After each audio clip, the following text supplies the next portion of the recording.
Can having a baby grant you a template from the myriad worlds? This system is too outrageous. Reinhardt lay in the manor on a mysterious island, humming how lonely is invincibility relying on a more children, more blessings system. He gained a template from every world, for every child he had, making him strong enough to rival him. His son, Orochimaru, inherited the Hokage template, while his daughter, Minato, got the template of the Namikaze Minato, and even his subordinates had the abilities of the death. God Ulquiorra, where did Orochimaru and Minato go? He frowned, recalling his mention of Kuina. Could they have gone to the East Sea? Xiao Wu, go bring Minato back. In the East Sea, Nami was sailing on the Going Merry. Excitedly looking at her hometown, she was close to gathering 100 million berries to redeem her village from Arlong. She started stealing pirate treasures at the age of 10, almost getting caught several times, and even had to sacrifice her appearance to escape just a little longer. Once I have the money, it'll be free, she clenched her fists, unaware that a figure in white was rapidly approaching from the distant sea. Was it Minato looking for Orochimaru? Or was it Arlong's subordinate coming to catch her? Nami sped up, steering the Going Merry towards Coco village. Little did she know, a storm far beyond Arlong's pirate crew was heading her way as Nami fantasized about the future. She suddenly spotted a blonde little girl on a small wooden boat ahead, wearing a green vest and a white cape. She was drifting alone on the sea. That's too dangerous. She thought of her 10-year-old self who had set out to sea alone and immediately steered the Going Merry closer. What are you doing all alone here? Nami leaned out to ask. The little girl smiled and replied, Pretty sister, I'm chasing my brother. His name is Orochimaru, and he's on a Frost Moon village. Nami's heart softened. Come on board. We'll take you to find him after I'm done with my business. With a gentle jump, the little girl leaped from the small boat onto the Going Merry. Wow, your jumping ability is amazing. Nami was astonished this skill didn't seem like that of an ordinary child. My name is Minato, the little girl said. Minato? That name sounds like a boy's, Nami teased, but didn't think much of it. How could she know that this little girl named Minato inherited the template of Namikaze Minato? Even less did she know that the brother she was looking for, Orochimaru, was a fierce character with the Hokage template. Nami patted her chest. Frost Moon Village. They'll just ask someone when I get there. She was focused on rushing back to Coco Village, completely unaware that the ordinary little girl next to her was unconsciously forming the hand signs for the Flying Thunder God. Technique. Minato suddenly pointed into the distance. Sister, what's that? Nami looked up, and her pupils constricted. It was Arlong's pirate ship. How did they end up here? Minato blinked, and the chakra within her began to surge. Those people look really fierce. Nami clenched her fists, ready to charge forward, but she didn't know that with Minato around, could Arlong's strength even compare? Once the Flying Thunder God technique was activated, would Arlong's ship be instantly reduced to pieces? Don't worry, once I'm done with my business, they'll take you to find your brother right away. Nami patted Minato's head, filled with visions of the future. Once she paid the money, she would be free from Arlong. Minato suddenly hugged her, her small face pressed against Nami's belly. Thank you, Nami's sister. Nami smiled. This child was really clingy. If only someone had cared for her like this when she was younger. Thinking of Belmir, her expression darkened. Minato suddenly looked up, blinking her big eyes. Nami's sister, do you want to marry my dad and be my stepmom? Nami froze on the spot, her hands suspended in midair. What was this child saying? Who is your dad? I've never met him. She tried to laugh it off. Minato said seriously, my dad is really amazing. My brothers are super strong too. One can summon the dead, another can turn into a forest, and there's even one brother who can make it so you can't escape. She had no idea that these words sounded just like a child bragging to Nami. Nami pinched Minato's face. Sister doesn't want to find a man for now. I love money more than that. Minato seemed to understand a bit, but her fingers were quickly forming seals behind her back. She was sending a signal to her father. She had found a super suitable stepmom candidate. In the distance, Arlong's ship was getting closer. Nami's expression changed, gripping the helm tightly. Hold on tight, Minato. We're going to charge through. But Minato suddenly laughed. Don't be scared. They'll protect you. A spinning blue orb slowly appeared in her palm. Rasengan. Nami was stunned. What is this? Arlong's subordinates had already spotted the Going Merry, grinning as they surrounded it. It's that thief Nami.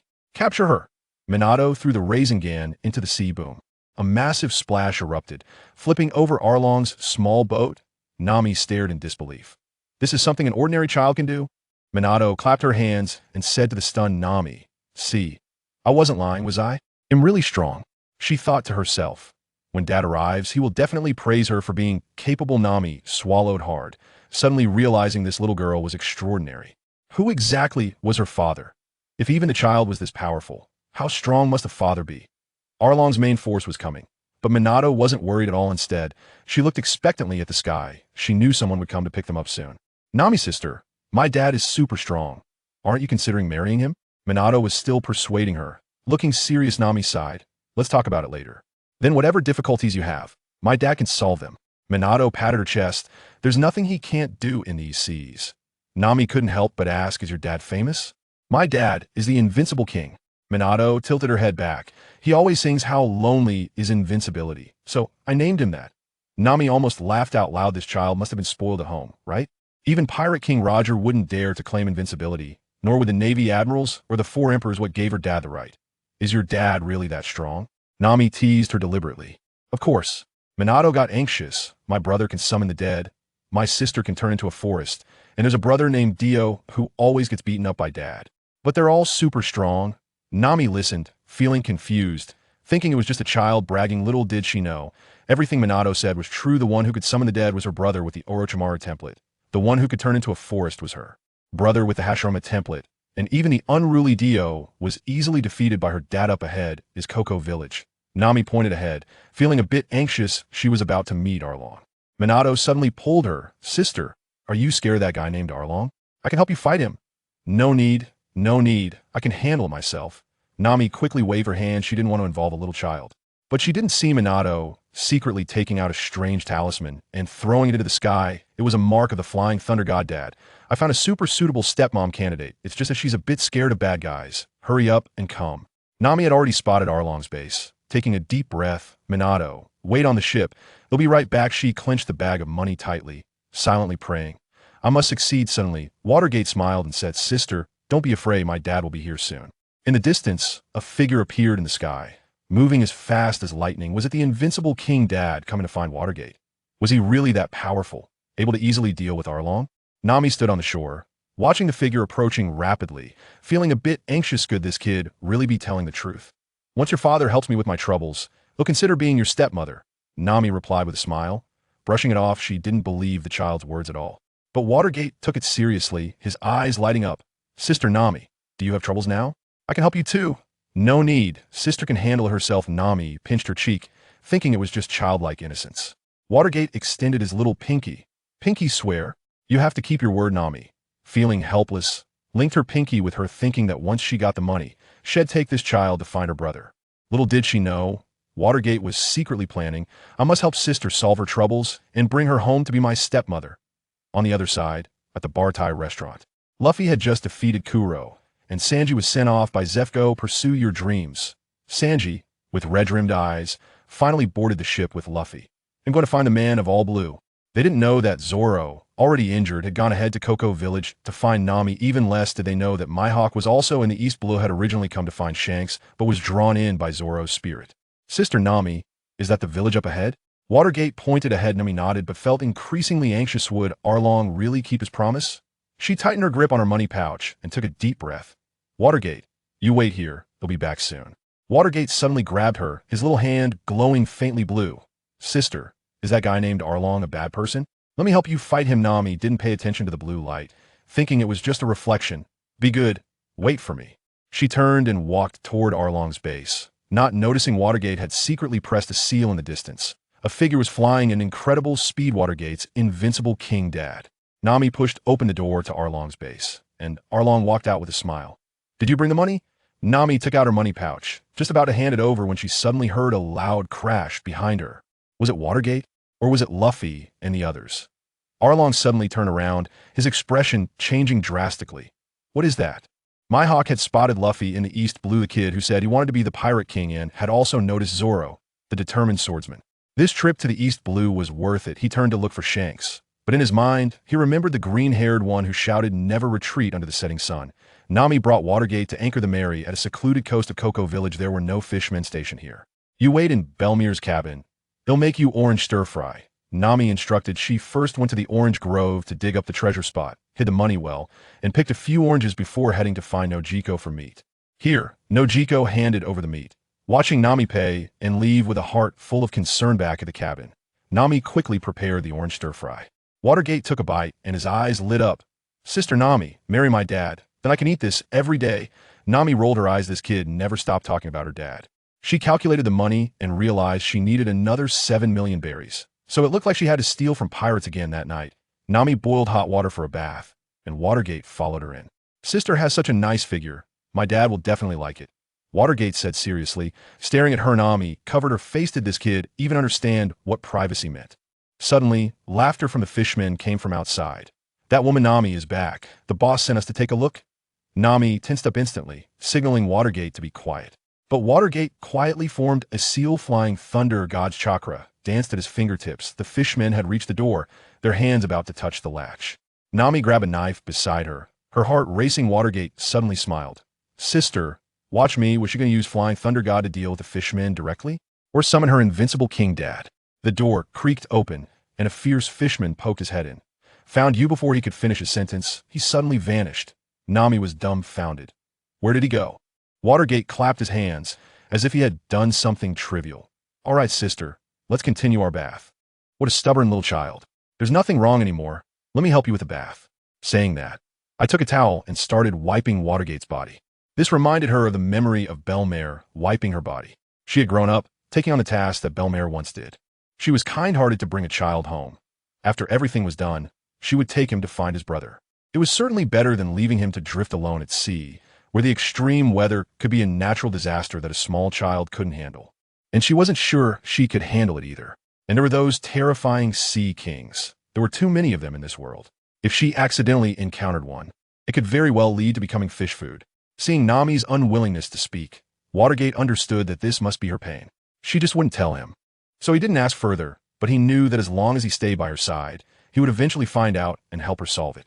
In the following days, Nami stayed in Coco West Village to rest.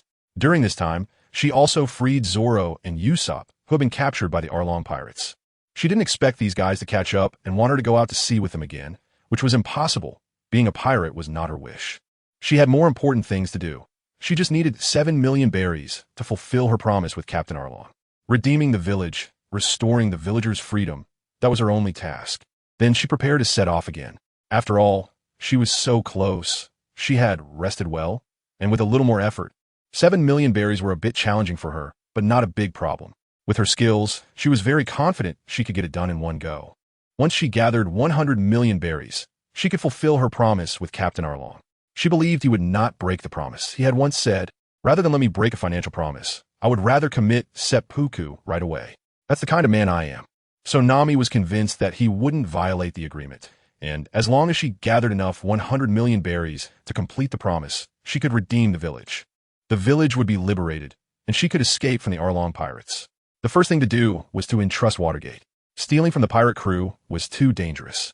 She could barely protect herself alone. If she took along a burden, the difficulty would increase exponentially. So naturally, she wouldn't take Watergate with her. In the village, only Nojiko would help her. After all, she was her sister. With Watergate, she went to Nojiko's house. Nojiko looked curiously at Nami and the strange little boy who walked in. This child has never been seen in the village, so she must not be from here. She asked curiously, Nami, did you bring this child back to the village? Yes, she was drifting alone at sea, so I brought her back. I'm planning to take her to find her brother after we're ready, Nami explained. You know I still have work to do. It's quite dangerous. And it's not convenient to take a child with me. Could I ask you to take care of her for a while? She didn't tell her sister that she still needed 7 million berries to make up the amount. If she did, her sister would definitely risk her life to help her. But her sister didn't live like her, as a thief, and normally wouldn't be able to get that much money. For her, making money was easier. She just needed to go out one more time. Noki felt a bit heartbroken. She of course understood what it meant. Nami was preparing to go out and steal treasure from the pirate crew again. As her sister, she felt utterly guilty for not being able to help. How could she not help with such a small favor? All right, Nami, let's keep this child here. I will take care of her on your behalf. Honestly, she's such a lovely child. However, at this moment, Watergate was a bit unhappy. I don't want to be separated from Sister Nami. Just take me with you. I won't hold you back. I'm really strong. She felt like Sister Nami was treating her as a burden, which made her somewhat dissatisfied. Although her strength was at the bottom of her family, that didn't mean she was weak, okay? Nami, upon hearing this, was displeased and said seriously, Watergate, what I have to do is very dangerous. It's better if you don't get involved. Just stay here obediently, and I'll be back soon. For her, that kind of thing had been done for 10 years, and the chance of failure was almost zero. However, Bringing along such a small child would infinitely increase the chances of something going wrong, which she did not want to see. Of course, she didn't take Watergate's words to heart. No matter how strong she was, how strong could she really be? She was just a small child, and a girl at that. Noki comforted, "That's right, just listen to your sister Nami, and stay here safely. I will take good care of you." Watergate was certainly very reluctant in her heart, but she didn't say anything more, as she seemed to have found the key point. That is, if she helped Sister Nami with her important task, wouldn't she be able to bring her back to the family with justification? Then her father would definitely be very happy, and she wouldn't have to face the consequences of sneaking out. She could just ask Noki later, and then catch up with Sister Nami. Seeing that Watergate had stopped making noise, Nami felt relieved. "From today on, you will stay here. I need to go back and prepare to set sail." Just then, they suddenly heard a noisy sound from outside. "Look, the Navy is coming." "Why is the Navy here? Are they here to take down the Arlong gang?" A Navy soldier, wearing a Navy hat, with a mouse-like mustache and small eyes, walked slowly into the village with a dozen other soldiers, surveying all the villagers present. A man dressed in a brown military uniform, wearing a hat with a pinwheel, immediately stepped forward and inquired, "Excuse me, are you here to subdue the Arlong pirates?" Upon hearing the name of the Arlong pirates, the Navy colonel raised an eyebrow. What a joke. He didn't have the ability to subdue that guy Arlong. He was just here at Arlong's request to seize Nami's 100 million berries. He smiled and said, "I'm here to find Nami. You look like the village guard here. Lead me to Nami's place." The village guard, a Jien, was taken aback, surprised that they were looking for Nami. "Excuse me, Navy officer, is there something about Nami you need?" Nami was the adopted daughter of Bel-Em-Ri, and he was quite concerned. He also knew that Nami was running around trying to gather 100 million berries, even resorting to being a thief at sea. However, the Navy colonel coldly snorted, "This is none of your business, just lead the way." A Jien didn't dare to resist. After all, he was just a small village guard. The Navy shouldn't cause trouble for Nami, right? After all, most of what she stole were treasures from pirates. He had heard some information from Noki, which was exactly what he was worried about. Other pirate crews, although not as terrifying as the Arlong pirates, were still ruthless people. "All right, I will lead you." Nami, hiding in the house, did not show herself. She realized that something was wrong. She had never had any dealings with the Navy. Why were they looking for her? Could it be that her theft of the pirate crew's treasures was discovered? But that wasn't a big deal, right? For the Navy, capturing pirates was their main job. Dealing with thieves shouldn't be considered a major issue. They wouldn't need to come looking for her in person. Besides, she had been so discreet, there shouldn't be anyone who could discover it. Yet, she still felt a vague sense of unease in her heart. Could it be that she had overlooked something? I have to follow up and see what the other party want from me. Besides, my most important belongings are still at home. I told Noki Gao, I'm going back home for a bit to see what they want from me. Noki Gao also realized that something was wrong. The Navy came here not to hunt the evil dragon, but to look for Nami. She couldn't help but feel disappointed and worried for Nami. "You go ahead," she said.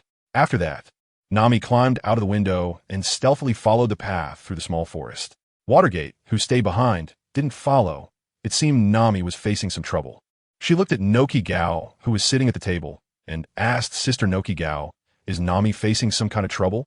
Noki Gao didn't plan to let a child know. Even if she did, it wouldn't help and would only add to her mental burden. "It's just a small problem. You don't need to worry about it. Nami will handle it. She's been out there for 8 years now, and everything has been going smoothly. She's south, probably close to gathering 100 million berries. Nami is much smarter than me, which is why she can manage such difficult situations. However, with the Navy's sudden arrival, I feel a bit uneasy and want to go out and see what they really want." Naturally, Watergate wouldn't believe it. The two of them looked so serious, which indicated that it was something very troubling for them. They must have treated her like a child and were unwilling to tell her, fearing it would worry her. With a smile, he said, "Just tell me, sister. Then I won't add to Nami's troubles and can be more understanding." Noki Gao found Shui Min's words very reasonable. Looking at Shui Min, it was clear that he was very attached to Nami. If he knew the reason behind the situation, he probably wouldn't make things difficult for Nami in the future. After all, the adults in the village basically knew about Nami's situation. He said helplessly, "Actually, your sister Nami is also a person who has suffered. You must have seen those fishmen that appeared on the island, right? They came from the Grand Line, strong and robust, and have forcibly ruled this village for 10 years. Under their rule, the villagers live in great hardship, constantly in fear. They kill innocent villagers over trivial matters, and the villagers have to pay a protection fee of 100,000 berries every month. Your dear sister Nami's mother, Belmare, was killed by Captain Arlong, and Nami has to join their pirate crew to draw navigation charts for them, which shows how repressed she must feel. Nami also has an agreement with Captain Arlong that the village can be redeemed for 100 million berries. You mustn't tell Nami about this. She thinks we don't know, but we actually do. Upon learning about Nami's past, Shui Min's smile completely vanished. He expected that Nami had it so hard. Not only did she lose her mother, but she also had to work for her enemy and pay 100 million berries to redeem her village. The Arlong pirate crew truly were a bunch of robbers. How much pain has Sister Nami endured? She surely can't genuinely want to join the Arlong pirate crew. Shui Min felt more and more heartbroken for Nami and wanted to bring her into his family. His father treated mothers very well, and Nami would definitely be happy there. Of course, he admired Nami even more, as she had taken on burdens that shouldn't have belonged to her at such a young age. Anger flashed across her face. These pirates were truly scum. But then she looked a bit confused. I remember my father once said that the Navy is the justice of the sea, right? Didn't that group of Navy just go to capture Captain Arlong? Nokigao's expression turned bitter. Actually, it might not be that they don't want to go, but rather that the strength of ordinary fishmen is 10 times that of ordinary humans. They are too powerful, and the Navy in this sea area can't handle them at all. With that, she decided to go check what the Navy wanted with Nami. After saying this, she walked out the door, reminding to stay here properly. After that, she ran toward the orange grove on the hill. After Nami joined the Arlong pirate crew, she felt that she wouldn't be welcomed, so she moved there on her own. This time, it seems it's not just for the little girl. They probably won't be returning to the village. Nami, who stayed behind, was still very angry. It turned out that this was what was troubling her sister. They had been tormented by the Arlong pirates for 10 long years. What immense pain that must be. She had to seek justice for her sister. None of the Arlong pirates would escape. From Nojiko's words, she learned that the enemy came from the Grand Line, which raised her caution. In the East Blue, she could do as she pleased, but once they reached the Grand Line, she had to be careful. Her father had told her that there were all kinds of devil fruit users there, as well as swordsmanship masters and hockey users. Of course, she wanted to learn armament hockey, but she hadn't mastered it yet. So she couldn't afford to be careless, or she might end up in a dire situation. Right now, she wanted to take her sister Nami and eliminate the Arlong pirates, even if they couldn't wipe them out, returning home to fetch reinforcements. Any brother or sister could help uproot the Arlong pirates, and she had no doubt about that. Of course, the journey back was a bit far. It might be better to find her brother Snake, who was much stronger than she was. With that thought, she started to take action, stepping out of the room and following Nojiko's pace. In the orange grove near Nami's house, the village officer Akin led Captain Mouse and his subordinates here, pointing to an ordinary wooden house and saying, "This is Nami's home." Captain Mouse immediately stepped forward, pushed the door open, and walked in, only to find no one inside. He quickly asked, "Where is she? Why isn't she home?" Akin didn't understand either. "I don't know. Maybe she left the village." Seeing Captain Mouse's sneaky demeanor, he knew that the other party probably had no good intentions in finding Nami, so it was better for them not to meet. Captain Mouse, upon hearing this, was not angry. Indifferently, he said, "It doesn't matter whether she's in the village or has already left. What I'm looking for should be here." He commanded his soldiers, "Find Nami's stolen treasure in this area." According to Arlong's instructions, Nami had stolen so much treasure from the pirate crew that she couldn't possibly carry it all with her, so it must be hidden nearby. Hearing his words, the soldiers behind him laughed and began searching the nearby orange grove with shovels, their faces filled with delight. They came from the base this time, and they know some inside information. That Nami seems to have a large sum of money. Once they obtain it, they will naturally share in some of the profits, which will be enough for them to live comfortably for a long time. So they are working even harder. Ajian's face turned extremely ugly. These people were actually here to steal the treasure that Nami had painstakingly accumulated over the years. That treasure was obtained by risking their lives to snatch it from pirates. Meanwhile, hiding in the small grove and watching this scene, Nami was more anxious than ever. Stolen goods? That can't be referring to the treasure she hid in the orange grove, can it? If you keep searching like this, you will definitely be found. She rushed out to stop them. "Navy, what are you doing? That is my money. Is this your job now?" The Arlong pirates not only killed innocent villagers, but also destroyed the entire town. You should be aware of this, right? They are still ruling this island, trampling on lives everywhere. As the Navy, you ignore this issue and now rummage through a thief's belongings for stolen money. Is this the government's intention? Nami said this with a face full of anger. Colonel Mouse, however, had a sly smile on his face. "How grandiose you are. According to our investigation, You have hidden the treasures you stole from the pirates, haven't you? The treasures you stole will now be confiscated by our government. This is the only task we came here for. You have cooperated with Arlong, and this time all of Nami's 100 million berries will be confiscated, and he will get a 30 share. This is enough for him to spend many years. After all, it's a huge sum of 30 million belly. The average bounty for pirates in this sea is only 3 million berries, which is equivalent to him capturing 10 pirates with a bounty of 3 million berries each. Instead of risking his life to capture pirates, it would be faster to make money this way. As for the suffering on this island, what does it have to do with him? As soon as he finished speaking, the Navy, disregarding Nami's attempts to stop them, entered the Orange Grove to search for Nami's stolen goods. Seeing this, Nami became even angrier. She took out 2 wooden sticks from her jacket pocket and assembled them into a long staff as tall as a person, then smashed it down at several Navy officers, knocking them to the ground. However, it was obvious that this did not stop the actions of the other Navy officers. The Navy had no intention of caring about Nami. They continued to search for the plunder that was most attractive to them at the moment. Colonel Mouse could take a big cut, and they could get a share of the money too. Although they were Navy, they had no heart for upholding justice. Of course, they also lacked the ability to deal with the dragon pirates. On the contrary, they had gained quite a bit of benefit from the dragon pirates. Other branches of the Navy had gone to hunt down the dragon pirates, but in the end, they all met their doom at the bottom of the sea.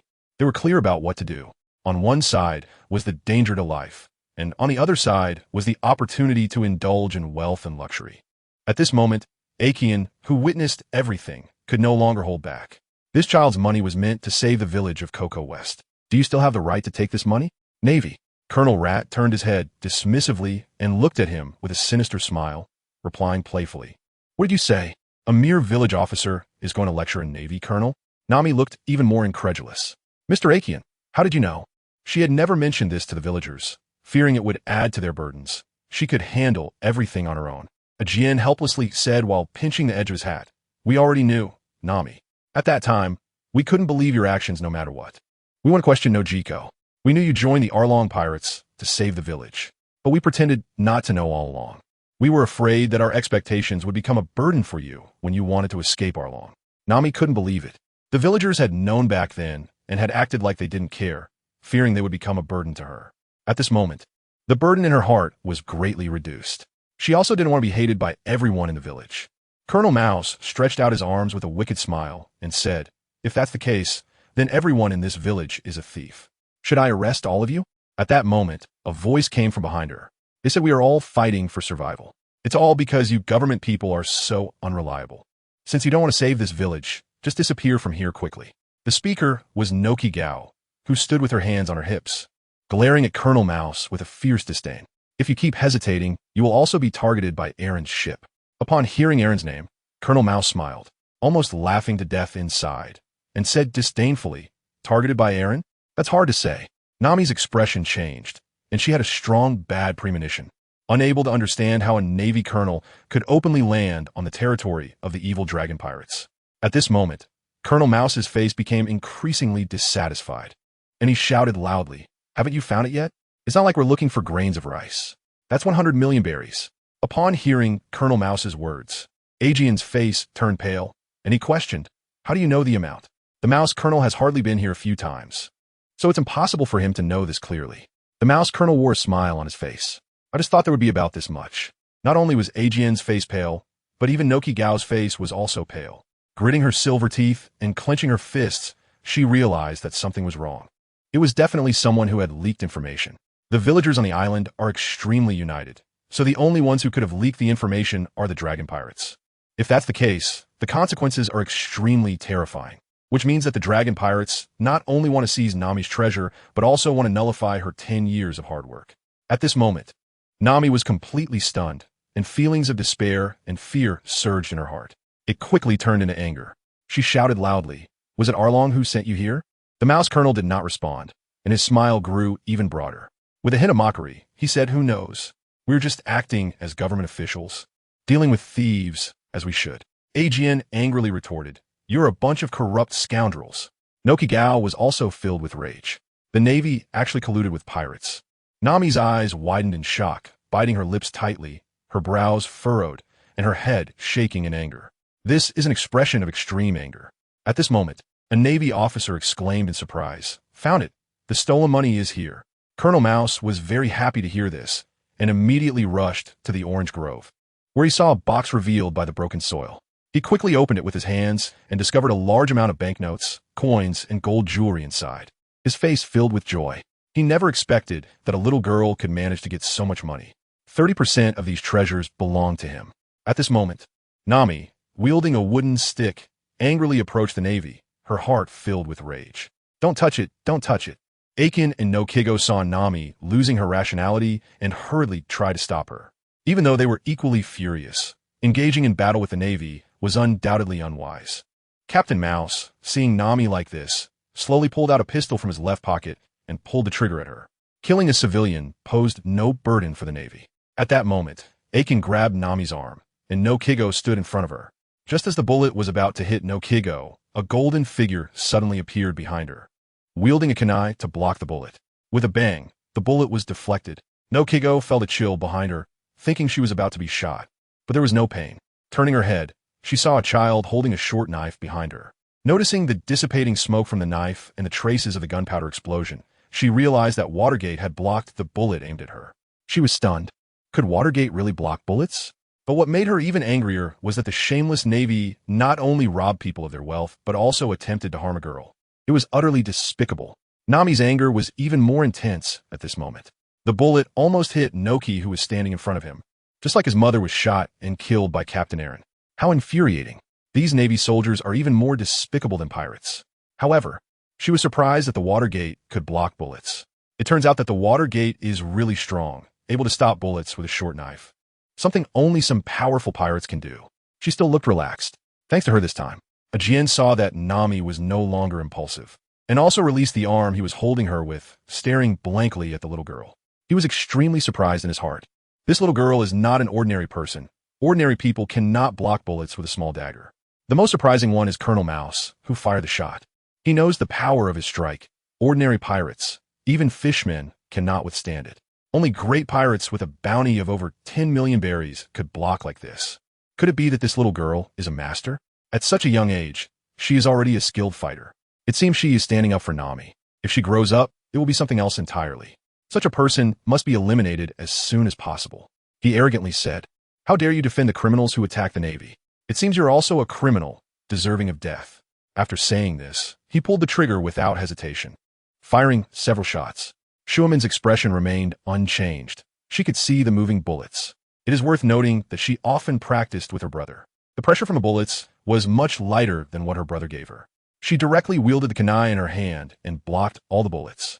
The bullets flew everywhere, shooting into the woods and the nearby wooden house. Given her speed, she could have dodged them, but behind her were Nami and Nojiko. Of course, she couldn't leave. She could only defend. Colonel Mouse was shocked. His previously smiling expression completely transformed into one of disbelief. How could you do such a thing? He couldn't believe it. She was just a little girl, not even half his height. How could she block bullets? And not just once, but continuously. It wasn't a coincidence. At that moment, Minato's gaze was cold as he looked at the Navy officer. You dare to harbor murderous intent against me, and even harm Nami? You deserve to die 1,000 deaths. I will kill you here. As a member of the family, influenced by the family, anyone who dares to oppose the family must be eliminated. Her brothers who had gone to sea had said that. Against the evil pirates outside, one must not hold back, or it will be oneself who dies. And this person was even more despicable than pirates. She had just heard his conversation with Nami and the others, and it was utterly shameless. As a Navy officer, he actually colluded with pirates to seize Nami's treasure, and in the end, even wanted to kill her. Minato had already sentenced this person to death. After all, killing one person was not a big deal. Their father had taught them that family is the most important thing, and others are not worth worrying about. Just as she was about to take action to kill the Navy officer, Nojiko timely stopped her, gripping her arm. You can't kill the Navy. Minato looked unwilling. Why? He clearly wanted to rob Nami of her treasure, so despicable and shameless, and even almost killed you. Shouldn't such a person die? Nojiko said fiercely. He deserves to die, but we can't kill him. He's a Navy officer. Killing him would invite retaliation from the Navy. The consequences of killing a Navy officer are very serious. The people in our village could be treated as criminals. Even the village officer, Ajien, helplessly advised. This person cannot be killed. If you kill him, you will become a criminal too. Hearing the persuasion from the two, Colonel Mouse completely relaxed. He had previously worried that the little girl would really take action to kill him. He sneered, saying, "That's right, both of you are right. I'm a Navy officer. If you kill me, you will definitely become a wanted criminal. I'll let you go this time." He wasn't a fool. From the little girl's action of blocking the bullets, he knew he was not a match for her. The Navy officers around him were also not a match. There was no need to complicate things further. He just needed to get the money this time. He then turned to the Navy officers beside him and instructed, "Hurry up and pack the money. Let's leave here." To be honest, he was a bit afraid of that little girl's gaze. It was a cold gaze, and for a moment he seemed to see his own death. Ajin and Nojiko were furious at the shameless Navy. However, they also dared not take action because these people would really shoot, and the outcome for themselves could be imagined. Even with the little girl's help, they could kill the opponent, but they couldn't implicate her, and they certainly couldn't let her become a target for the Navy. Moreover, this Navy officer was clearly colluding with the Arlong pirates. If they killed him here, Arlong would definitely come personally. Even Nami knows this principle, which is why she's now lowering her head, her expression extremely pained, her fists clenched so tightly that her nails are almost digging into her flesh. Meanwhile, Minato looks at the arrogant Navy with anger in his heart, wanting to seize Nami's treasure, but seeing her face filled with such suffering. He decides what to do next, and says expressionlessly, "What the Navy to me? Today, I will kill you." In her eyes, family is the strongest force on the sea. Not to mention her invincible father. Even her brothers and sisters are all monsters, including an unbeatable great swordsman, a master of ninjutsu, a god of death, and a master of physical arts. She has witnessed their battles firsthand, which could be described as earth-shattering. Even on the sea, they would definitely be terrifyingly strong. There's no need to worry about the Navy. Even the brother she's looking for, Snake Brother, is just as formidable. After all, she plans to find Snake Brother later. What does it matter to kill a wanted Navy officer? Snake Brother will help her sort everything out. Resolving her thoughts, she immediately projects a shuriken toward this shameless Navy officer. Colonel Mouse, hearing her words, shows an expression of disbelief. Just as he is about to angrily speak out, he finds that the opponent has already made a move. Although he tries his best to dodge, he is still hit in the arm. If he hadn't dodged in time, that short knife would have surely pierced his heart. He feels a sense of fear in his heart. This guy really wanted to kill himself and almost died. His arm was pierced by a kunai, bleeding and in so much pain that he let out a cry. He hurriedly called his subordinates. "Forget about the stolen money. First take care of this little girl." Just as he finished speaking, he was completely shocked the next moment. He looked incredulously at the figure beside him. How could that little girl have suddenly appeared by his side? With a firm grip on the kunai, she ruthlessly stabbed it towards his heart. Since she had decided to kill him, she would not hold back. The kunai pierced through the naval officer's heart, causing Colonel Mouse to let out an even more anguished scream, blood staining his naval uniform. Colonel Mouse felt as if the sky was darkening and the pain was unbearable, and then he collapsed to the ground. After finishing all this, she pulled out the kunai. The blood from Colonel Mouse flowed even more, quickly soaking the ground. She coldly said, "Dare to harm Sister Nami, you can only die."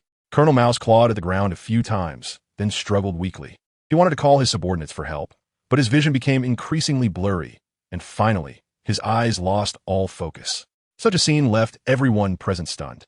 Colonel Mouse was clearly dead beyond any doubt. They all understood that such massive blood loss was extremely difficult to recover from. Even Ajin, Nami, and Nokigo's faces suddenly turned pale. Watergate really killed Colonel Mouse.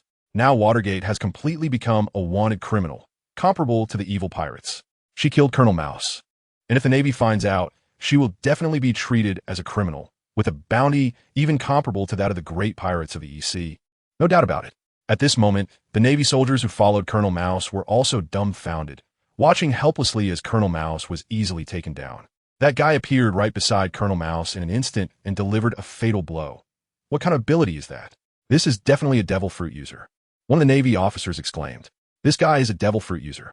Immediately, the other Navy officers, who hadn't considered this aspect, showed expressions of horror. So, should we still seek revenge for the Colonel? Revenge? For what? Hurry up and run. As one person took off running, the rest immediately followed suit. At that moment, they didn't even care about the money. How could they think about avenging Colonel Mouse? Faced with such a bizarre devil fruit ability and the ability to withstand bullets, they clearly knew they were no match for him. In an instant, they ran off into the distance, and of course, Mizukami wouldn't let these guys go. He was very focused on finding his sister Nami's treasure. They were all so disgusting. "I will never let you go." He planned to throw his kunai again. as his kunai was faster than their escape speed. Then he would use the Flying Thunder God technique to catch up and eliminate them. Dealing with these minions didn't even require him to use the Rasengan. Just as he was about to throw the kunai, Nami held his hand. Don't kill them. That will only add to your sins. I'm sorry, sister, for dragging you into this mess. Although she had saved her money, her heart was filled with guilt. Making a little girl a wanted criminal was worse than when she was young. It could even implicate her family. Even Ajian and Nokigao looked at the little girl with complex expressions. Although she had some strength, it was still not enough against the Navy. Even if she could evade ordinary Navy officers, she would face endless pursuit and unrest. Mizukami, however, looked unconcerned and comforted her, saying, "It's fine. They're just the Navy. I'm not worried at all. It's just that my father might blame me. So, Nami sister, you should come home with me and marry my father. Maybe my sins will be a bit lighter then." This time, I sneaked out a play by myself. Nami was speechless. Is this the time to talk about that? Your father will probably hang you up and beat you for causing such a big trouble. Even if I really married her father, it probably wouldn't calm things down. After all, I killed a Navy colonel. She sighed deeply. What should we do now? It's no longer about urgently stealing another 7 million berries. This incident has made her lose all trust in Captain Arlong. Even if she gathers 100 million berries to give to him, it is likely that she won't be able to save the village. Ajien and No Kigo listened to Watergate's words, feeling a bit speechless. They didn't expect that this little girl's goal was to have Nami marry her father. No Kigo isn't even married yet, and her younger sister is about to get married? Wouldn't that mean she has to get married before her? Of course, this isn't the time to think about that. She said seriously, "Nami, you should leave with the money. I believe you understand that even if you give this 100 million berries to Arlong, he definitely won't let you go. So you should take the money and leave. Don't let that bastard Arlong benefit from it. And of course, you need to safely send Watergate back home. As for her killing the Navy colonel, there's nothing we can do about it. We can only hope that her father has some power. After all, the Navy officer she killed was a scoundrel. She can only think this way and hope that the other party's father has a bit more power. Otherwise, killing a Navy colonel is a serious crime. Even if this Navy colonel was colluding, the Navy would probably punish her to maintain their reputation. Nami thought about it and understood this logic, but she couldn't feel at ease leaving here and said helplessly, "I want to leave too, but what will you do after I leave? That despicable and treacherous fishman Arlong will definitely destroy the village after I'm gone, and then your lives will be in danger. I can't just watch all this happen. The village is her root. If the root is destroyed, what freedom does she have left?" Countless opportunities to escape had presented themselves in the past. To run away to the sea where Arlong couldn't find her, living a leisurely life alone, but because she couldn't abandon her hometown, she never ran away. No Kigo and Ajien looked helpless. Even if they risked their lives to make Nami leave, abandoning them would undoubtedly be a very painful decision for her. This is Nami's hometown. Now, they are faced with a dead end. Once Arlong learns about what's happening here, he will definitely come personally to take Nami's treasure, and he might even use the killing of the Navy as a threat against her. The three of them all wore worried expressions, as they could already foresee the future. There was no one who could save them. Seeing their troubled faces, Watergate suggested, "Sister Nami, I can help you take down Arlong, and you can come with me to marry my father. What do you think?" Nami sighed deeply, having no expectations for Watergate's words. She explained helplessly, "Even if you manage to kill Captain Mouse, you have no hope of defeating Captain Arlong.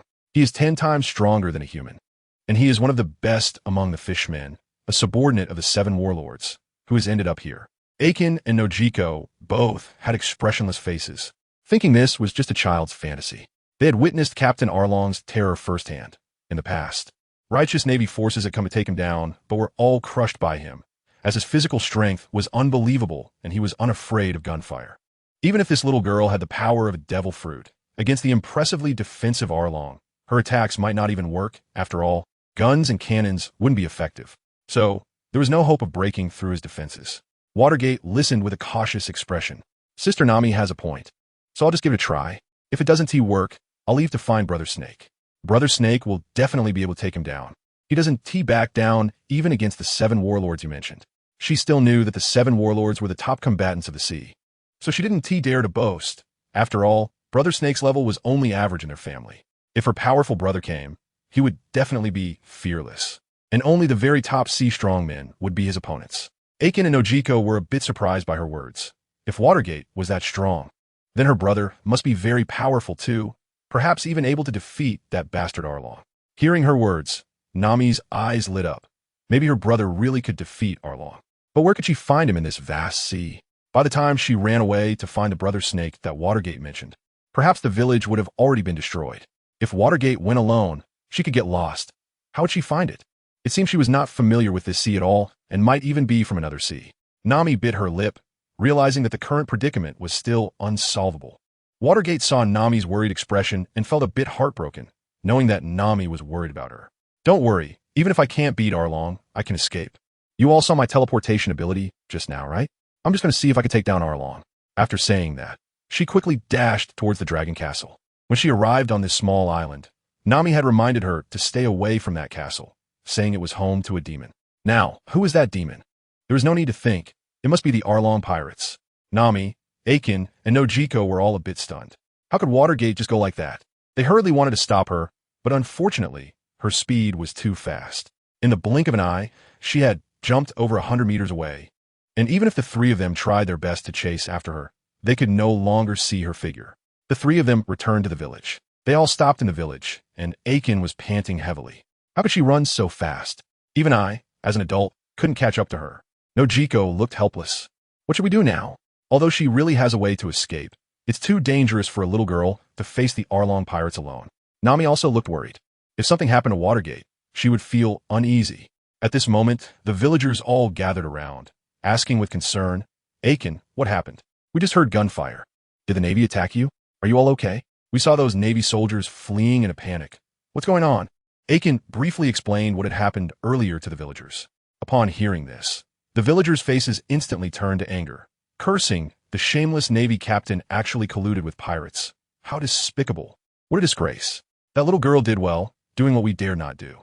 Although what she did was commendable, she had killed a Navy soldier. The villagers fell silent. Yes, this little girl had indeed done something that made them feel great. But killing a Navy soldier, once the news reached the Navy headquarters, their entire village would likely be labeled as criminals. While it felt good, the consequences were very serious. At this moment, Nami was holding a stick and continuing towards the direction of the Dragon Castle. Watergate was going for her, and she absolutely would not stand by idly. Nojiko noticed Nami's actions and hurriedly shouted, Nami, are you planning to go? Nami didn't look back, her gaze resolutely fixed on the Arlong pirates' castle. That's right. I can't just watch Watergate go alone while I do nothing. If she encounters danger, I will risk my life to protect her. She still had value to the Arlong pirates. Otherwise, they wouldn't have gone to such lengths to keep her around. Her words touched the villagers present. They never expected that the little girl would be so brave, even wanting to help their village fight against the Arlong pirates, this scourge. The Arlong pirates had blood on their hands from many of their relatives. Suddenly, someone spoke up in anger. If a little girl can be this brave, what reason do we adults have to stand by? Besides, this is our hometown. Instantly, the villagers were filled with righteous indignation. That's right, let's resist once more. I can no longer tolerate the Arlong pirates' tyranny. Aiken shouted angrily. Let's resist once more. Everyone grab your weapons, and let us fight against the Arlong pirates together. This was met with cheers from everyone. The villagers hurried home to grab whatever sticks, hoes, and shovels they could find. These are the weapons they can get. Due to the rule of the Arlong pirates, weapons are not allowed in the village, and it's also very hard to get a handgun. Nami watched the villagers gathering one by one with weapons in hand, feeling deeply moved. Let's all go together. At that moment, Luffy, Sanji, Zoro, Usopp, Johnny, and Joseph slowly approached. Sanji looked at Nami with a goofy smile, thinking she was incredibly beautiful. It would be great if they could return to the ship together. Luffy happily greeted her, Nami.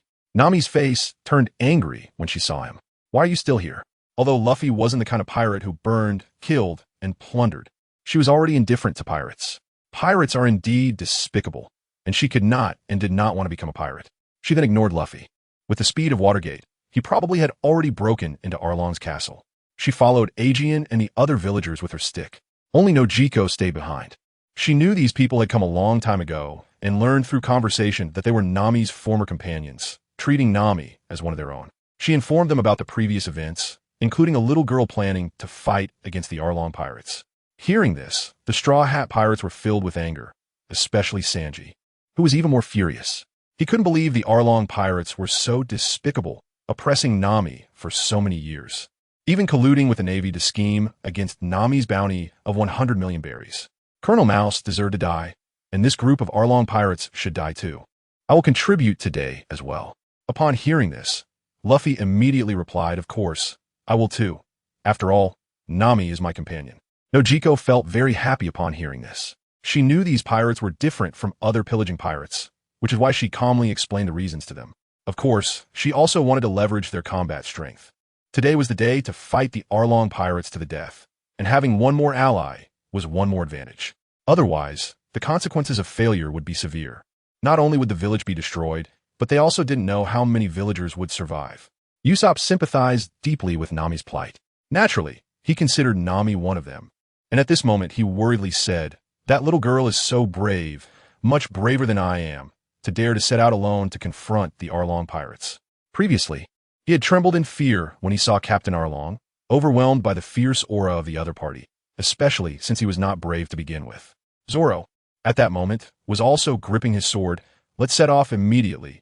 We can't let that little girl lose her life. The Arlong pirates were numerous, and their leader, Arlong, was a notorious pirate in the East Blue. He had heard of the other party's great name even when he was a bounty hunter. The other party was so strong that he didn't dare to take them on lightly. He just wanted to become strong by battling pirates, not to seek death. Upon hearing Zoro's words, Luffy smiled. I didn't expect a little girl to be so brave. I almost want to invite her to join our pirate crew. Let's go defeat the Arlong pirates and let Nami feel at ease adventuring with us. They then set off toward the Arlong pirates' castle. The others followed suit. At this moment, Watergate had already arrived at the entrance of the Arlong pirates' castle. 2 fishmen were guarding the gate, and when they saw a human child with golden hair approaching, one of them impatiently warned, Hey, human child, this is not a place you can approach freely. Get out of here. Watergate looked at them expressionlessly. These were the ones bullying Sister Nami, so she naturally wouldn't hold back. I will take down all of you from the Arlong pirates who dare to bully Sister Nami. She could sense that these two were just cannon fodder, their auras weak. If their Captain Arlong was only slightly stronger than these weaklings, then she could fulfill Sister Nami's wish today. However, she remained cautious. Even if someone appeared weak on the sea, if they had consumed a powerful devil fruit, they could possess formidable abilities. One must be careful not to capsize in the gutter. The 2 fishmen guarding the gate were stunned. They were taken aback by what the human child said. They never expected a human child could say such rebellious words. Even the adults in their village were completely submissive to the fishmen. Fishmen were considered nobler than these humans. Once they regained their composure, one of them felt furious inside. Damn human child, I'm going to kill you. He drew his long knife and approached Watergate, preparing to swing it down hard, thinking that killing a human child was nothing. He was not worried about any retaliation from the humans. Of course, Captain Arlong wouldn't blame him either. Captain Arlong hated humans even more. Upon learning of this human's offense, he would probably not let her die so easily. He was actually being kind by allowing her to die so easily. The other fishmen watched with great interest, anticipating the scene where the human girl would be cut in half. Watergate felt no fear. At home, she often fought with her powerful older brothers and sisters, who put great pressure on her. Now, facing this fisherman, she felt nothing, as if he were just ordinary trash. She slowly walked toward the fishman with a blank expression. The fishman, seeing her approach, felt even angrier. Damn human child, you should die. The fact that this human child made him feel fear was truly shameful. How could a noble fishman clan be afraid of humans? He swung his long knife at the human child, intending to cut her in half. There was no way that small dagger in her hand could block it. However, to his surprise, his powerful strike was actually blocked by her small dagger. That tiny arm had such immense strength. How could that be possible? He couldn't believe it and drew his knife again to slash at her. At that moment, Watergate rushed forward and stabbed the body of the fishman, directly hitting his heart, which let out a painful scream. Then Watergate pulled out the kunai, and the fishman lay powerless on the ground. Blood soaked his clothes and flowed onto the ground.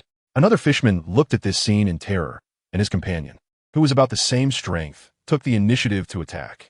However, it not only had no effect, but was also struck in the heart by a human girl, clearly mortally wounded. In fear, he quickly turned and ran towards the main door, heading for Captain Arlong and the other companions in the courtyard. Captain Arlong was lying on a chair, with a group of fishmen behind him. They all heard the screams at the entrance, which were the cries of their companion, and saw one of the guards running in panic. Arlong sat up, opened his eyes, and asked fiercely what happened. The fishman who had run here felt a sigh of relief in his heart. With his strength, he would definitely not be a match for that person. With such speed, he would surely become a dead fish. Only upon arriving here did he feel at ease. There are 3 major officers and Captain Arlong here, so they surely won't be afraid of that terrifying human child. He immediately reported, "Captain Arlong, it's bad. A human child is attacking, and she has already killed one of our comrades. She even claimed she would take revenge for Nami and wipe out our entire pirate crew." The fishmen were stunned upon hearing this. One fishman, wearing a dark blue vest and with light blue skin, asked in confusion, "Are you joking? How can a human little girl have the ability to take down our fishmen?" The fishman who came to report replied seriously, "No, I'm not lying. She's already here."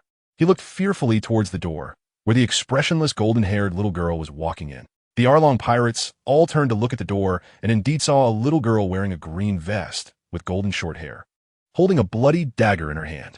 It must be the blood of the gatekeeper fishman from just now. Instantly, they were all filled with anger. How dare she harm our comrade? This little brat deserves to die. Before Captain Arlong could give the order, several fishermen pirates surrounded her with long guns, harpoons, and long swords, attempting to kill her. However, Swayman paid no attention to these people at all, as she could sense their auras were very weak. Facing these seemingly fierce attacks, she merely sidestepped a few times to perfectly evade them, and while dodging, she launched her kunai to attack, directly piercing through their bodies, causing them to wail on the ground. The damage inflicted on them was not light. Such a scene made some ordinary fishmen from the evil dragon pirate crew feel terrified. They never expected that this human little girl would be so formidable. She had easily taken down 3 of their companions. It's worth noting that those who had just attacked were considered to have quite a bad temper among the ordinary members of their pirate crew and were also among the stronger ones. Yet, they were eliminated so easily. It seemed that they had lost their fighting ability, and if they weren't treated in time, they would likely bleed to death. Seeing this scene, Captain Arlong's eyes turned cold. How dare she kill his crew members in front of him? This was a complete disregard for him. According to the report from the fisherman earlier, she was here for Nami. Could it be that Nami had betrayed them? Or had their collusion with the Navy been discovered? He had no idea what the current situation was like, especially since there was 100 million berries at stake. He immediately ordered, "Jew, take care of this human girl and bring Nami here. A human child like this, even if they have some strength, doesn't need to handle it personally. What is his identity, Arlong?" This command made the merman lose face. "All right, Captain Arlong," replied a cadre named Gio. He glared fiercely at the human girl and immediately went to a nearby pool, filling his belly with water. Then he sprayed the seawater toward the girl. 100-fold water gun. The seawater transformed into sharp blades, shooting toward the human girl at an extremely fast speed. The few moves the human girl had just displayed indicated that she had some talent in combat.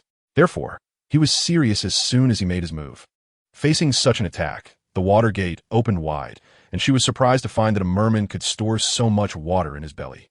She easily dodged these attacks. Although they were a bit fast, they posed no real pressure. This technique does not seem like a devil fruit ability. Instead, it resembles a special ability of the fishmen. Since the opponent is using water, she will use fire. She has a technique called Fire Release, Great Fireball Jutsu, which she learned from her brother Itachi. With her hands forming seals rapidly, she takes a deep breath, concentrating chakra in her mouth, and then spits out a fireball the size of a human, aimed at the fishman. Fire Release, Great Fireball Jutsu. The fishman officer was momentarily stunned, and the fireball hit him, exploding instantly, engulfing him in flames, and he let out a painful scream before turning into a grilled fish. Moreover, the explosive flames even affected the other fishmen, causing them to scatter and flee. This demonstrates the power of the technique. The only ones left in the arena were a 6-armed octopus, who was another officer of the Flying Dragon pirate crew named Xiao Ba, and a fishman officer named Kruby, who was dressed in a black karate gi. The erupting flames did not harm them at all. However, this scene surprised both of them. How is it possible? How can she produce flames? Did she eat a devil fruit? But that doesn't make sense. The Maramara no Mi was eaten by Ace of the Whitebeard pirates, right? From her appearance, it doesn't seem like she is using any external power, but rather creating flames out of thin air. They both looked confused and had no idea what was going on. Even Captain Arlong now wore a serious expression. The little girl's abilities were already a bit tricky for him. She could actually unleash such fiery attacks. Whether it was a devil fruit user or someone with other powers, he had already developed a lethal intent towards this human girl. This was a genius among humans, and she needed to be eliminated as soon as possible. Otherwise, she might become a top expert in the future, threatening the safety of the Fishman tribe. He stood up directly from his seat. "Human girl, I heard you're here to avenge Nami?" I am a captain of the Arlong pirates. Do you have the guts to come at me? Upon hearing his arrogant words, Water immediately understood that among these people, only this person had a slightly stronger aura, while the other two present were quite weak. Very well, I will take you down directly. She swiftly threw the kunai in her hand toward Arlong's head. At the same time, she extended her right hand and condensed a blue Rasengan, a powerful A-rank ninjutsu taught to her by her father. The earlier fireball technique was only B rank. Arlong tilted his head to dodge the thrown kunai. The attack was fast, but it wasn't enough to kill him. Then, he leaned forward, pushed off the ground with his legs, and prepared to charge at her, opening his massive mouth to bite her to death. As for the unknown sphere that suddenly appeared in the little girl's hand, he could just endure it. His body was over 10 times stronger than a human's. Even if it was an explosion like the fire earlier, he could withstand it, sustaining at most a minor injury. Suddenly, his expression went blank. The human little girl had vanished. He saw the villagers at the door, furious and armed, along with Nami. In the earlier scene, where Nami had let Zoro and Usopp go. But now was not the time to worry about them. Where had that little girl gone? Suddenly, he felt a chill behind him. He glanced sideways. When did this guy arrive behind him? Even the spectators, Xiaoba and Kruby, shouted that it was bad. Captain Arlong, she's already behind you. Before the evil dragon could react, Minato directly smashed a Rasengan into Captain Arlong's back. It knocked Arlong down to the ground, and the power didn't stop. The strong Rasengan sent him crashing into a deep pit in the ground. Only the sound of the evil dragon's screams was left, and then there was no further reaction. After doing all this, Minato clapped his hands and moved away from the Arlong who lay in the deep pit. Xiaoba and Kruby looked stunned, shocked beyond belief. They didn't expect that the little girl's blue ball had such power, directly smashing Captain Arlong into the ground. Captain Arlong was clearly unconscious. How can this little girl be so scary? What exactly is this blue ball technique? Could it be another devil fruit ability? But how is that possible? In the world of pirates, a person cannot eat 2 devil fruits. Otherwise, they would explode and die. There has been someone greedy enough to try that before. The two saw villagers rushing into the castle, and Nami, Zoro, and Usopp realized that things were not looking good. Among them, Crocodile quickly shouted, "Shachi, go stop that human girl. I'll take Arlong and escape." As long as Arlong recovers from his injuries, there might still be a chance to turn things around. In his eyes, Arlong had been caught off guard by the opponent's sudden teleportation ability. He was defeated due to carelessness. It's not Captain Aaron's fault. No one could have predicted that this little girl would possess such a bizarre ability. Even more unexpected was the immense destructive power of that blue sphere, which even Aaron couldn't withstand in a single strike. Upon hearing this, Xiaoba immediately drew the 6 daggers from his waist. With 6 arms, he simultaneously wielded the 6 knives, positioning himself firmly in front of the terrifying little girl. He knew the opponent was formidable, but Aaron was their core. The reason they could dominate this village was entirely due to the powerful Aaron. Next, your opponent is me. When Minato saw the humanoid octopus with 6 arms, he immediately felt a bit uneasy. These fishmen are quite disgusting.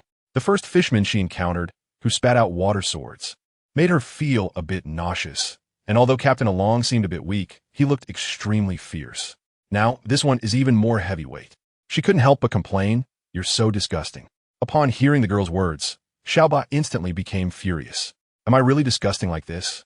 In the fishman world, I'm considered a handsome guy. He angrily swung 6 knives towards Mizuno. 6 knife style, new spring opening bad body. He knew the terrifying nature of this little girl, so he immediately used all his strength. When Mizuno saw the 6 knives attacking, she cautiously chose to pull out another kunai, trying her best to defend. She didn't have Brother Band's Sharingan, which could activate the invincible defense of Susanoo. Ninja bodies are all fragile. Being struck by such knives would definitely cause injury. The way the opponent wielded 6 knives looked quite fierce, but their power was not great. She could easily block the attacks with her small kunai. Even with 6 knives, they were no match for those brothers who also wielded swords. Gradually, her expression became more relaxed. The octopus's moves and attack patterns were very simple. She couldn't help but say, "You're so weak. I thought you were strong with 6 knives." Xiaoba, who was fully engaged in his attack, changed his expression. This human child is really too arrogant. How dare he say his swordsmanship is weak? His swordsmanship can rank 2nd on Fishman Island. The anger in his heart burned even more fiercely. He could not tolerate such an insult. The 6 knives in his hand swung even harder, vowing to deliver a fatal blow to this human girl. Kirby felt satisfied seeing the situation. Just hold her back like this. Xiaoba's strength among the officers is even stronger than his. As long as Arlong recovers from his injuries, there is still a chance to make a comeback. He was dragging Arlong's huge body towards the sea. They were almost at the beach. At this moment, Nami, who broke into the castle, discovered Kurubi escaping with Arlong. This is absolutely unacceptable. Countless crimes have been committed on this island, harming many innocent villagers, and even her mother was killed. Such a guy absolutely cannot be allowed to leave alive. If he does, the village will suffer in the future, she shouted angrily. Everyone, hurry and stop Kurubi. We cannot let him take Arlong away. Immediately, some brave villagers attempted to rush past the fighting Minato and Chopper. They certainly hated that guy Arlong and wished they could kill him. Now that they had a chance, they would not let it slip away. Hearing Nami's words, Sanji also became excited. Miss Nami, don't worry, I won't let him escape. After saying that, he dashed off, faster than those villagers. At that moment, Chopper, who was fighting, saw the villagers rushing past him on both sides, tried to catch up with Arlong, and he shouted angrily, I won't let you pass. If Arlong was caught by these villagers, he would definitely be severely punished, let alone ruling here in the future. But at that moment, the human girl he was fighting pierced his heart. Instantly, he felt a bone-chilling pain. How is this possible? Just a moment ago, I was dominating you. Did I lose focus? But that doesn't make sense. I'm not someone who gets easily distracted. Minato said relentlessly, who gave you the illusion that you were overpowering me? Your swordsmanship is really weak. After saying that, he drew a kunai. Chopper immediately felt countless pains surge through him and fell to the ground, completely unable to get up. Minato looked towards the sea, where Kurubi was preparing to take Captain Arlong and jump into the water to escape. Kurubi turned back to see the fallen Chopper and the approaching villagers. It was too late. He was a fishman, and as soon as he entered the sea, it would be his domain. No one could catch up to him. Humans could never outrun him in the water. At that moment, Nami felt extremely unwilling and bitter. Even Sanji, who was closest, couldn't catch up. Damn it. If Arlong escaped, what would happen if he came back to wreak havoc on the village? She didn't believe Minato would stay here to protect the village forever. Once Kurubi took Arlong into the sea, even Minato would find it hard to pursue. Minato certainly wouldn't let Arlong go. Although Arlong had lost consciousness and was severely injured from her spiral bomb attack, it was hard to guarantee he wouldn't recover. Her father once told her that people in this world had very strong physiques, so she had to be careful when going out to sea in the future. Therefore, she threw a kunai with all her might at the fishman in the black vest. If she could take him down, then no one could take the evil dragon away. At the same time, her right hand began to gather another spiral bomb. Such a scene instantly stunned Kurubi. It was this move that defeated Eren. Could it be that the little girl was about to teleport here again? He cautiously guarded against the situation behind him, as this person had teleported behind Eren. It was impossible for him not to be afraid. The opponent had the ability to teleport, so jumping into the sea was too late. He had to block the opponent's frontal attack. Even if it meant losing this arm, it didn't matter. He absolutely could not allow the opponent to strike at a vital point. Since Eren couldn't withstand this blow, he certainly wouldn't be able to endure it either. Eren's defense was much stronger than his. At that moment, Watergate suddenly appeared in front of him, and then he struck directly at his abdomen with the Rasengan. He was instantly astonished. Wasn't he supposed to have flash behind? How could he be right in front of him? He wanted to reach out to block it, but there was no time at all. That blue sphere slammed hard into his abdomen, and he immediately felt its tremendous destructive power, which tore his clothes apart and damaged his body. He was sent flying through the air. As Crow was thrown out, he let out a scream and crashed onto the surface of the sea, his body floating on the water. After doing all this, Watergate let out a light sigh. It seemed he had made it just in time. This matter was completely resolved. Then they could take Nami to find Brother Snake. Everyone who witnessed this scene was stunned, especially Sanji, who had rushed over as well, staring in shock at the little girl. He knew that even if he had rushed at full speed, he wouldn't have been able to catch up. After all, the fisherman was only a step away from Arlong by the sea, while he was at least 10 steps away. No matter how fast he was, he couldn't match the other person's speed. Yet, the little girl, who was 100 steps away, had instantly moved in front of the fisherman and unleashed such a powerful attack. He didn't expect that the blue ball in the little girl's hand would have such terrifying power. This is much more powerful than a cannonball. A cannonball hitting a merman like this wouldn't be able to send him flying that far. At most, it would cause some wounds. The villagers who rushed over were also quite surprised. They all thought Eren was about to escape, but unexpectedly, the little girl managed to stop the merman who wanted to take Eren away. Eren was now lying on the ground, seemingly unconscious. Immediately, someone went to find some rope to tie up Eren. who had been a menace to the village for 10 years, and wait for a decision on what to do with him. Nami, witnessing this scene, was equally astonished. Minato used this instant teleportation ability again. How could she forget that Minato had this technique? Now that Eren has been completely captured, her heart begins to feel joyful, remembering the suffering she endured over the years. She feels tears welling up, having constantly been oppressed by Eren. Not only herself, but also everyone in the village, which made her too afraid to even run away. Now that the heavy burden on her shoulders has vanished, she feels completely relaxed. Even her companions, Ajian and Nuachi, have looks of surprise on their faces. It's wonderful. Eren didn't escape.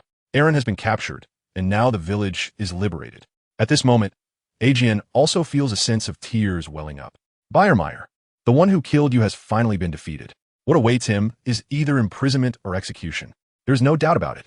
Remembering the figure in his memory, he felt a bit nostalgic and somewhat melancholic. Indeed, Belmir was the woman he had been longing for, and this was also the reason he had never married. Usopp, who witnessed this scene, was even more shocked. Could that little girl have eaten a devil fruit? Otherwise, how could she move instantly? Luffy, did you see her movement trajectory? He suspected that he might have been seeing things. Perhaps he just didn't see her move at all. After all, there were very few devil fruit users in the East Sea. Such things were generally more common in the Grand Line. Moreover, this kind of instantaneous movement ability was basically considered overpowered, even more useful than his sniper rifle. Just imagine if one were to use it to sneak attack by instantly moving behind someone. They could execute them before they even had a chance to react. It was certainly much more useful than a slingshot. Luffy also said excitedly, I didn't see her movement trajectory either. It really does seem like instantaneous movement. I didn't expect her to have such a devil fruit ability. My devil fruit ability allows my body to turn into rubber. I'm a bit looking forward to this guy joining our pirate crew. He wants to become the Pirate King, so he must have very strong companions. He had already found powerful partners like Zoro, Nami, Sanji, and Usopp. Now there was one more. He believed that she would definitely enjoy adventure, despite her young age. But her strength was very impressive, especially her blue little ball, which was really strong, just like his rocket launcher attack. He also noticed that Zoro's expression was a bit gloomy and asked, Zoro, what's wrong with you? Are you also shocked by her instantaneous movement ability? Zoro shook his head. Although her instantaneous movement ability was indeed very impressive, he didn't care about that. Instead, he slowly said, that little girl's swordsmanship is very powerful. The six-armed octopus fishman she fought was very skilled in swordsmanship, but she defeated him with a small knife. She is a master of swordsmanship. At this point, he felt a bit astonished and somewhat unable to accept it. This reminded him of the scene just a while ago when he was defeated by Hawkeye with a small knife. Even when he gave it his all, he couldn't break through the defense of his opponent using the knife, and he was even wounded by it. The gap was truly enormous. And now, a human little girl was facing a strong swordsman from the Fishman tribe and defeated him using that same small knife. It was so reminiscent of Hawkeye defeating him. However, unlike himself, it was the little girl who emerged victorious against a stronger opponent. He saw the huge gap between them and couldn't accept how this girl could possess such superior swordsmanship. The mere thought that this girl might be better than him at swordsmanship was something he couldn't bear. It was even possible that her talent was greater than that of Kuina, whom he encountered in his childhood. At that time, Kuina had excellent swordsmanship, stronger than his, and he had never won against her. Yet even she couldn't defeat such a powerful fishman pirate. Upon hearing Zoro's words, Luffy felt even happier. So her swordsmanship was that impressive? He wanted her to join them even more. He happily walked toward the little girl, and Zoro did the same, eager to challenge her. If he couldn't even surpass such a little girl, wouldn't that mean he was useless? Even Nami walked toward the little girl. She had to thank this girl properly for saving her and the village, defeating the wicked dragon pirate crew. At this moment, Watergate was also walking towards Nami with a happy expression. Now, Sister Nami wouldn't have to worry anymore. What she had been concerned about all along was Captain Arlong, right? With the troubles resolved, they should be able to set off to find Brother Snake. At this time, Sanji caught up with Watergate's pace and said with a puzzled look, how did you just do that instant teleportation? Did you eat a devil fruit? The little girl Watergate turned to look at him. Why should I tell you? Her father had once said that it was best not to disclose one's abilities to others, unless they were important people. Moreover, he was still a stranger. Although he was dressed in a suit, he still felt a bit sleazy. So Watergate ignored him and resolutely walked towards her favorite sister Nami. Nami, who had rushed over, hugged Watergate and said gratefully, thank you for helping me defeat the Arlong pirates. That's right, the Arlong pirates were basically dealt with by this girl alone. the remaining fishmen, seeing the situation was bad, had already run away. But the main cadres were all taken down by Watergate, while the remaining ordinary fishmen couldn't possibly withstand the numerous villagers. There would be no more worries in the future. Watergate saw that the worry on her sister's face had completely disappeared, filled with happiness. Helping Sister Nami was all that mattered. I am very strong. What I didn't expect was that these fishmen were so weak and hadn't eaten those magical devil fruits. Nami released Watergate. Although Watergate had long claimed to be very strong, she hadn't believed it at the time. Who would have thought that a 5- or 6-year-old girl could possess such terrifying power? The ability to teleport and that final blue orb that defeated Arlong and Karubi were all quite magical abilities. There was also a completely charred fishman cadre beside her. She knew that was Ju. Could have also been done by Watergate. She didn't expect her abilities to be so strong and so peculiar. Deep down, she thought that Watergate might have eaten a devil fruit, able to produce flames, teleport, and even create orbs with her hands. At this moment, Luffy walked over with a big smile and said, "My name is Luffy. Do you want to join our pirate crew and go on an adventure at sea?" Minato looked at him with some displeasure. Another pirate. "No, I don't want to become a pirate. There's not a single good pirate. Sister Nami has been oppressed by pirates for so many years. If she were to become a pirate, wouldn't she hate him? How could she possibly do such a thing?" Before this, she had heard her father and brother say that pirates are basically all bad people, and that she shouldn't believe anything they say when she encounters them in the future, nor should she show them mercy. Upon hearing the girl's words, Luffy's smile suddenly disappeared. He felt that going out to sea and being a pirate was a noble profession, and he explained, "We are good pirates, not like the bad guys from the Don Quixote pirates." Minato, hearing this, became even more confused. Are there really good guys among pirates? If you're good people, then how can you be pirates? As far as I know, pirates in this world are basically all evil, committing arson, murder, and robbery. They're a terrifying bunch. Luffy felt that both his body and mind were struck. The other party wasn't wrong, right? But after all, his goal was to become the Pirate King. In that case, doesn't the little girl mean that he wants to become the leader of a ruthless gang? This made him very unhappy, but he still tried hard to explain. "We are pirates, but our main goal is adventure, not pillaging and killing. We won't do such things. We want to be cool pirates." In his eyes, Shanks, the red-haired, was just that kind of person, deeply attracting him. Even Usopp shouted, "Luffy is right. Our goal is adventure, to conquer the Grand Line, and then make a name for ourselves in the world." He didn't want others to look down on pirates. After all, he genuinely wanted to become a pirate, just like his father, a great pirate known throughout the world. This is a man's dream. Watergate was even more confused. Even without becoming a pirate, one can still go on adventures and make a name for themselves in the world. So why must they choose the evil title of a pirate? It's not cool or stylish at all. Pirates represent evil in this world. She looked at the few people with her big eyes, unable to understand their thought process. Thinking this way isn't wrong. But what kind of logic supports such a twisted idea? Luffy was stunned. Indeed, one does not need the title of a pirate to go on adventures. His mind was almost exploding. He couldn't think of a rebuttal to their words. So why did he want to become a pirate? Forget it. It was a promise with Shanks, and if he couldn't understand, then he would think about it anymore. I don't know, but I just want to be a cool pirate, even the Pirate King. Usopp also knew that this little girl didn't like pirates and wouldn't become their companion. So he advised Luffy, "Luffy, let it go. This person probably won't join us. Her thoughts are different from ours, and she won't become a pirate." Upon hearing Usopp's words, Luffy gave up on inviting the little girl to join. Since she didn't want to, he could only let it go. But he definitely wanted Nami back on the ship.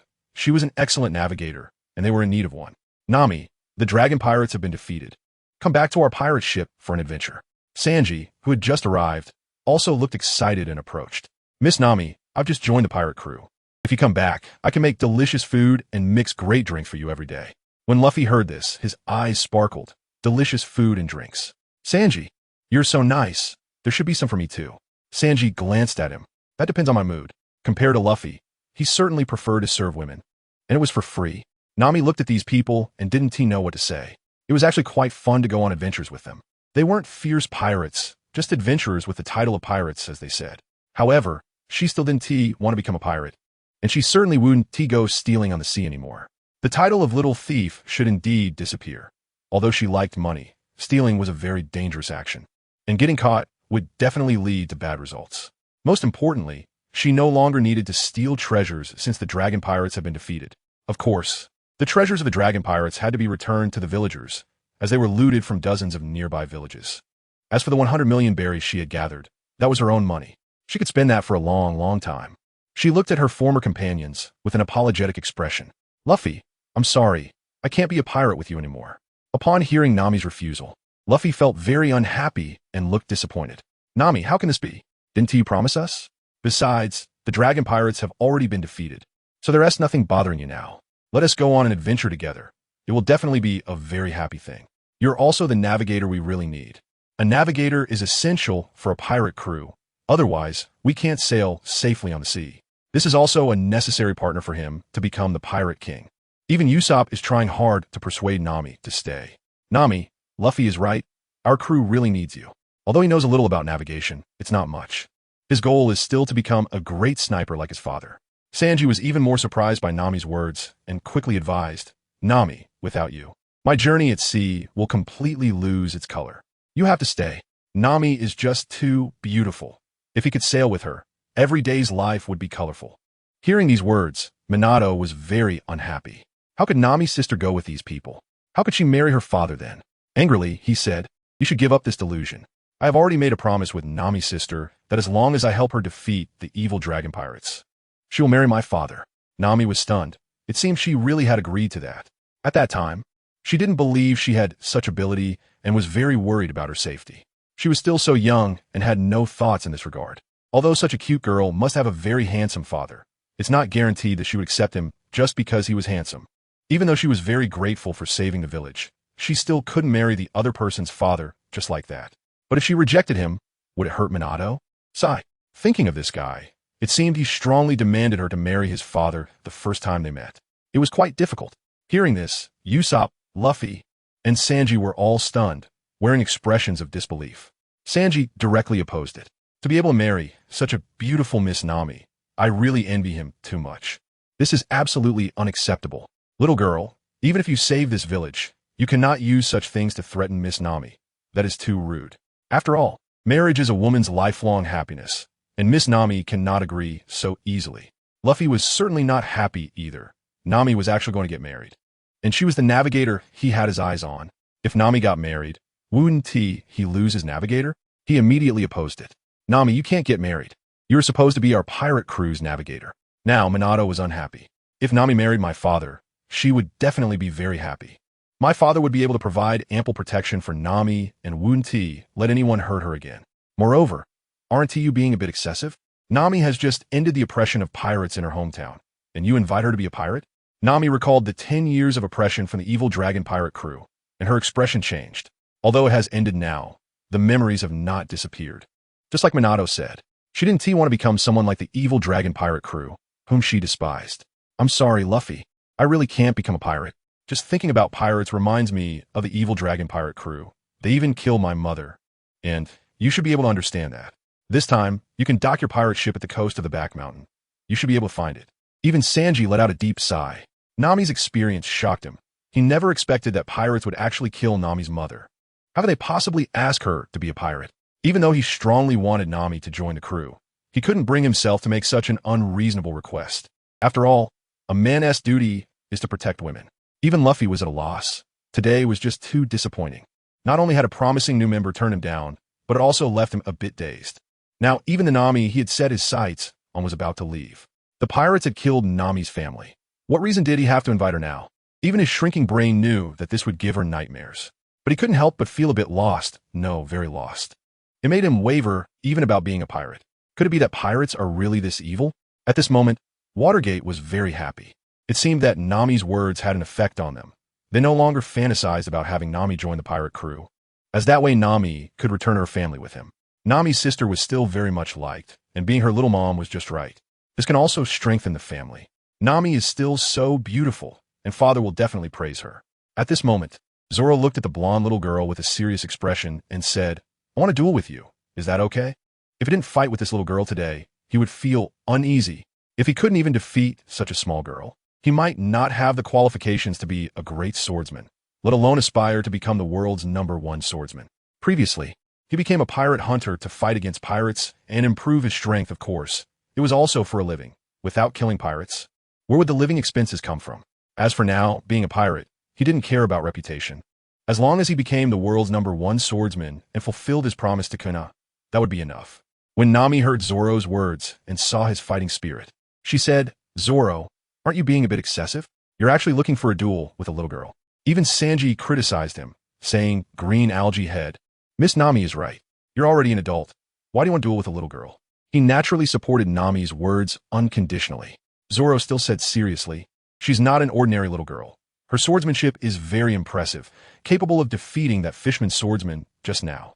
I must defeat someone like her, or I won't be able to become the world's #1 swordsman." Nami fell speechless.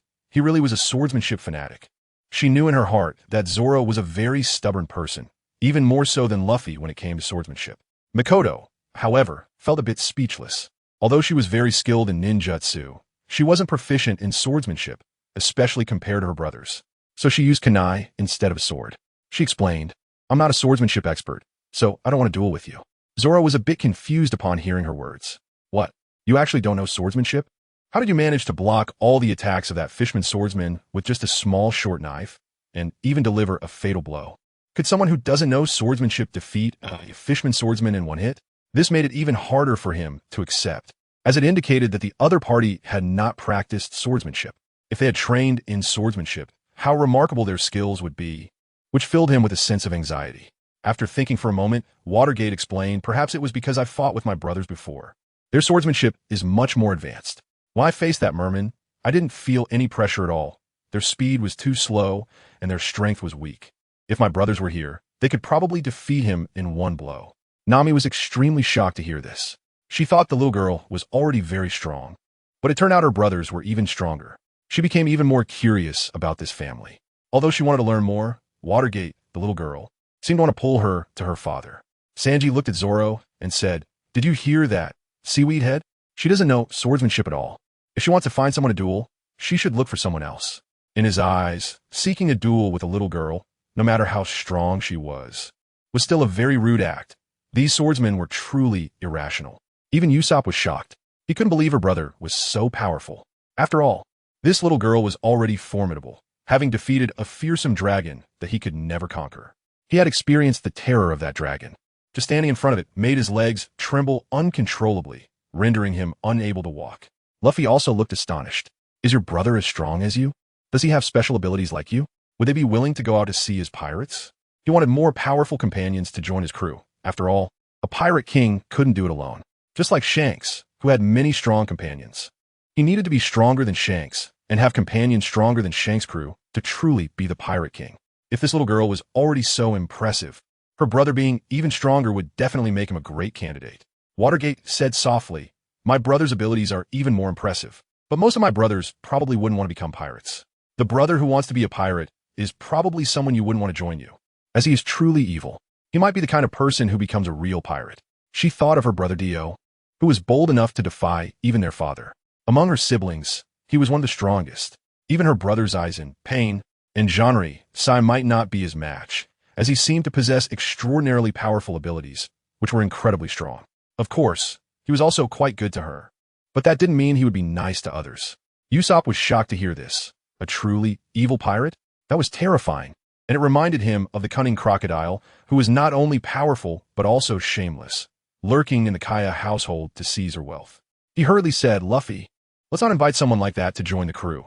Our entire pirate crew would be unsafe." Luffy felt a bit disappointed. All right, it's better not to have someone like that join. What he wanted was not to be an evil pirate, but to be the pirate king who could freely adventure and conquer the seas.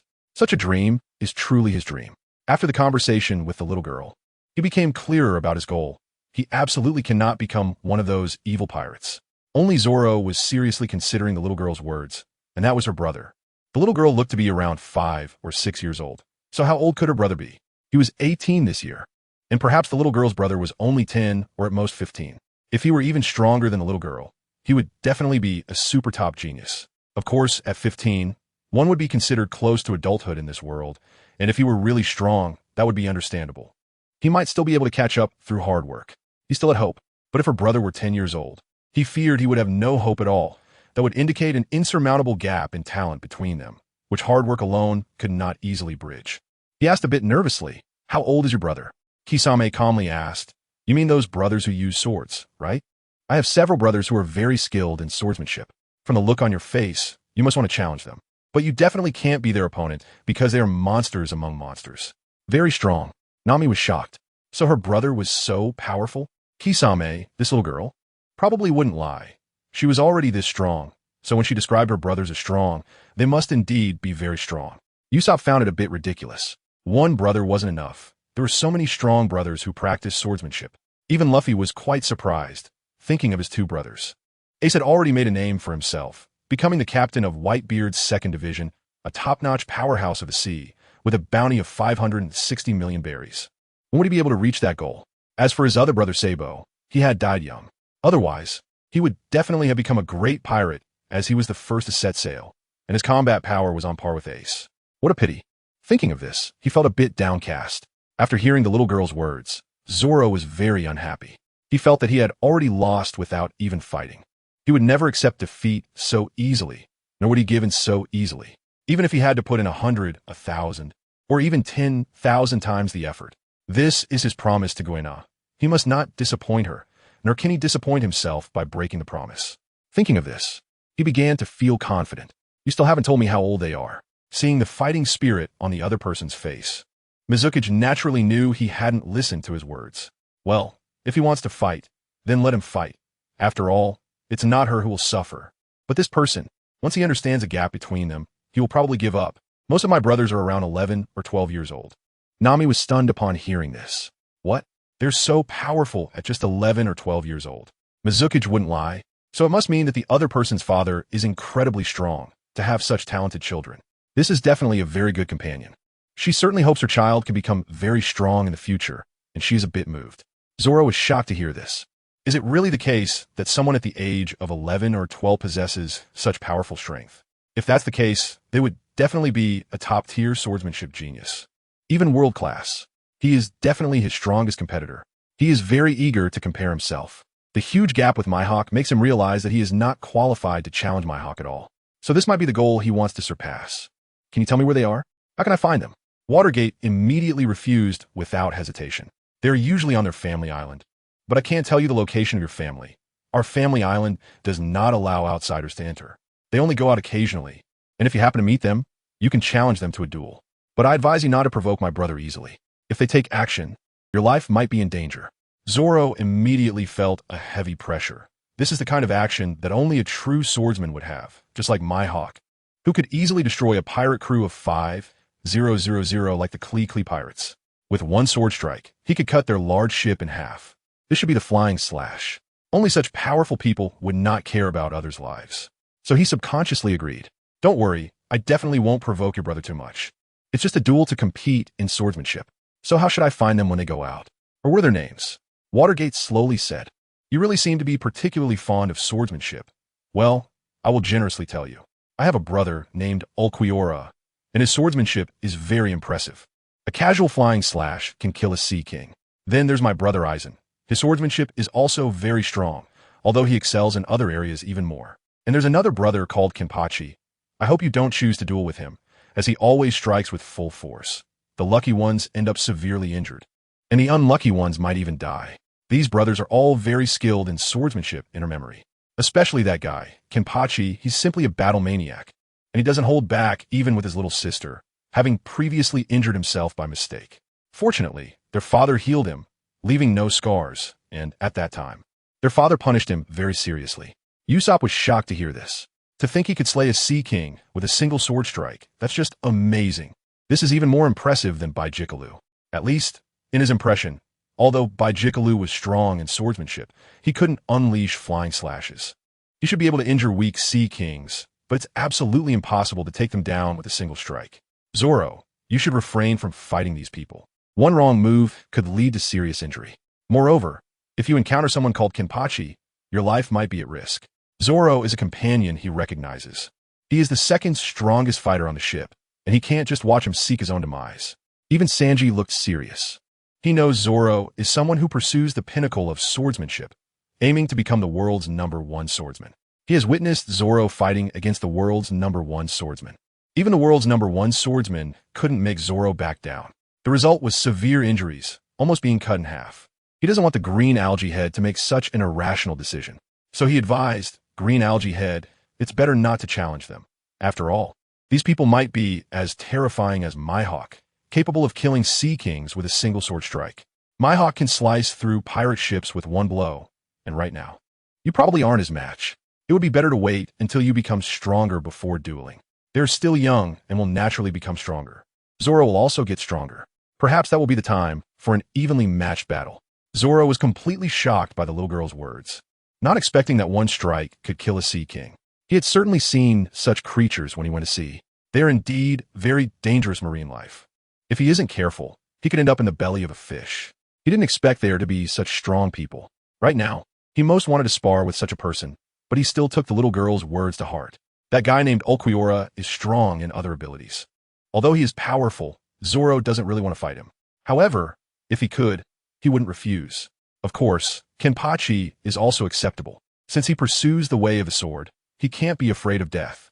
However, Sanji's words also made sense. It would be best to challenge Kenpachi later. After all, once you're dead, there's nothing left, and of course, you can't fulfill the promise with Kuina. He's not an idiot. Therefore, he didn't pursue Kenpachi after being defeated by Mihawk, but chose to train to become stronger before challenging again. In the end, he decided to challenge the swordsman named Ulquiorra. Although he learned the opponent's name, he couldn't just ask everyone he met, and the other party wouldn't introduce themselves either. So it would be difficult to find him on his own. The little girl wasn't willing to reveal the location of her family's island, so he could only hope to encounter him during future travels. After all, such a powerful person would definitely not remain obscure. He would meet him someday. He asked, I want to challenge Ulquiorra. Aizen, do you know what your brother looks like? After hearing Zoro's words, Kirito knew she wouldn't seek out Kenpachi for a duel, which was quite sensible. She certainly wasn't joking. Kenpachi was the most terrifying and would show no mercy in battle. She smiled and said, my brother has a pretty unique appearance. Ulquiorra has short black hair, pale skin, and a green tear mark on his face.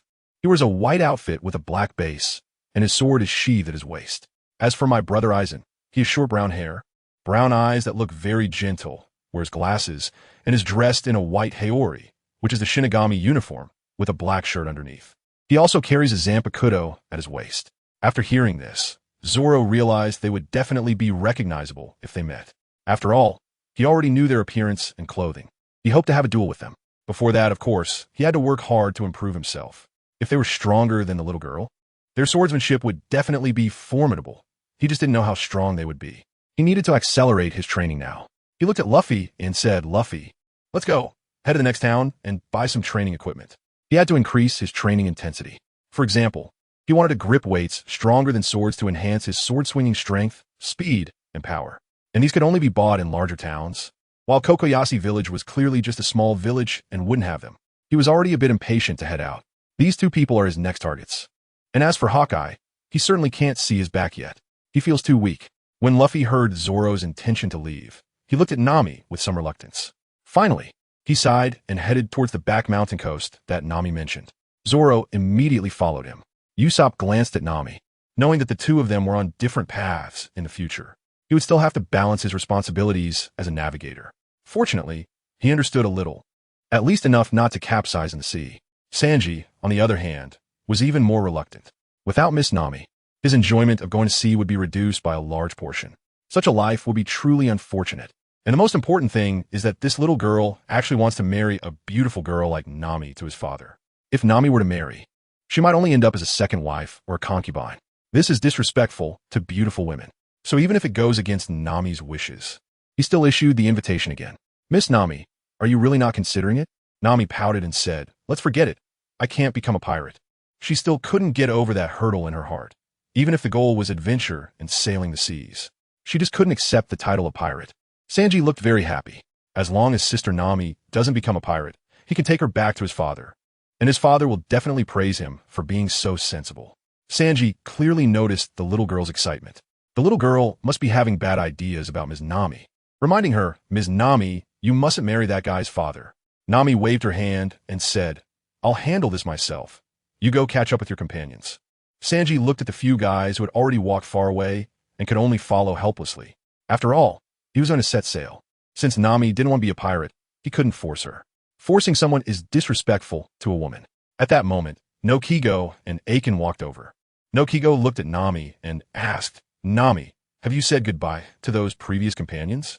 She still thought it was better for Nami not to become a pirate, as pirates would be hunted by the Navy. As her older sister, she naturally didn't want her to engage in such dangerous activities. Moreover, Nami would find it hard to accept the title of a pirate. After all, the incident with Bellem Ree was deeply ingrained in her heart. It was a pain, and also a wound in her heart. Nami nodded and said, I made it clear to them. I'm no longer one of them. Aiken was full of joy. Let's have a feast tonight. We've reclaimed the money that Arlong took from us. So let's use this money to throw a banquet and celebrate the village's liberation and Arlong's defeat. At this moment, other villagers rushed over, also cheering and applauding. After Arlong was defeated, their lives would return to peace, no longer in that state of being at the mercy of others, where their lives were always in danger. All of this is of course thanks to that little girl, who incredibly defeated Captain Arlong and his main officers. That's why they can feel so happy now. After the villagers took the money from Arlong's castle, they returned their share to their village, planning to return the rest to the other villages later. As those villages had also suffered under the brutal rule, they couldn't take this portion of money with peace of mind. Then Ajien led the villagers to start a fire for cooking, slaughtering pigs and chickens, and began preparing a lavish feast. They held a grand banquet that lasted until midnight, with villagers drinking heartily and sharing their feelings and hopes for the future. Ajien sat alone in a corner, drinking wine, with traces of tears on his face. If only Belmir were still alive. What a pity.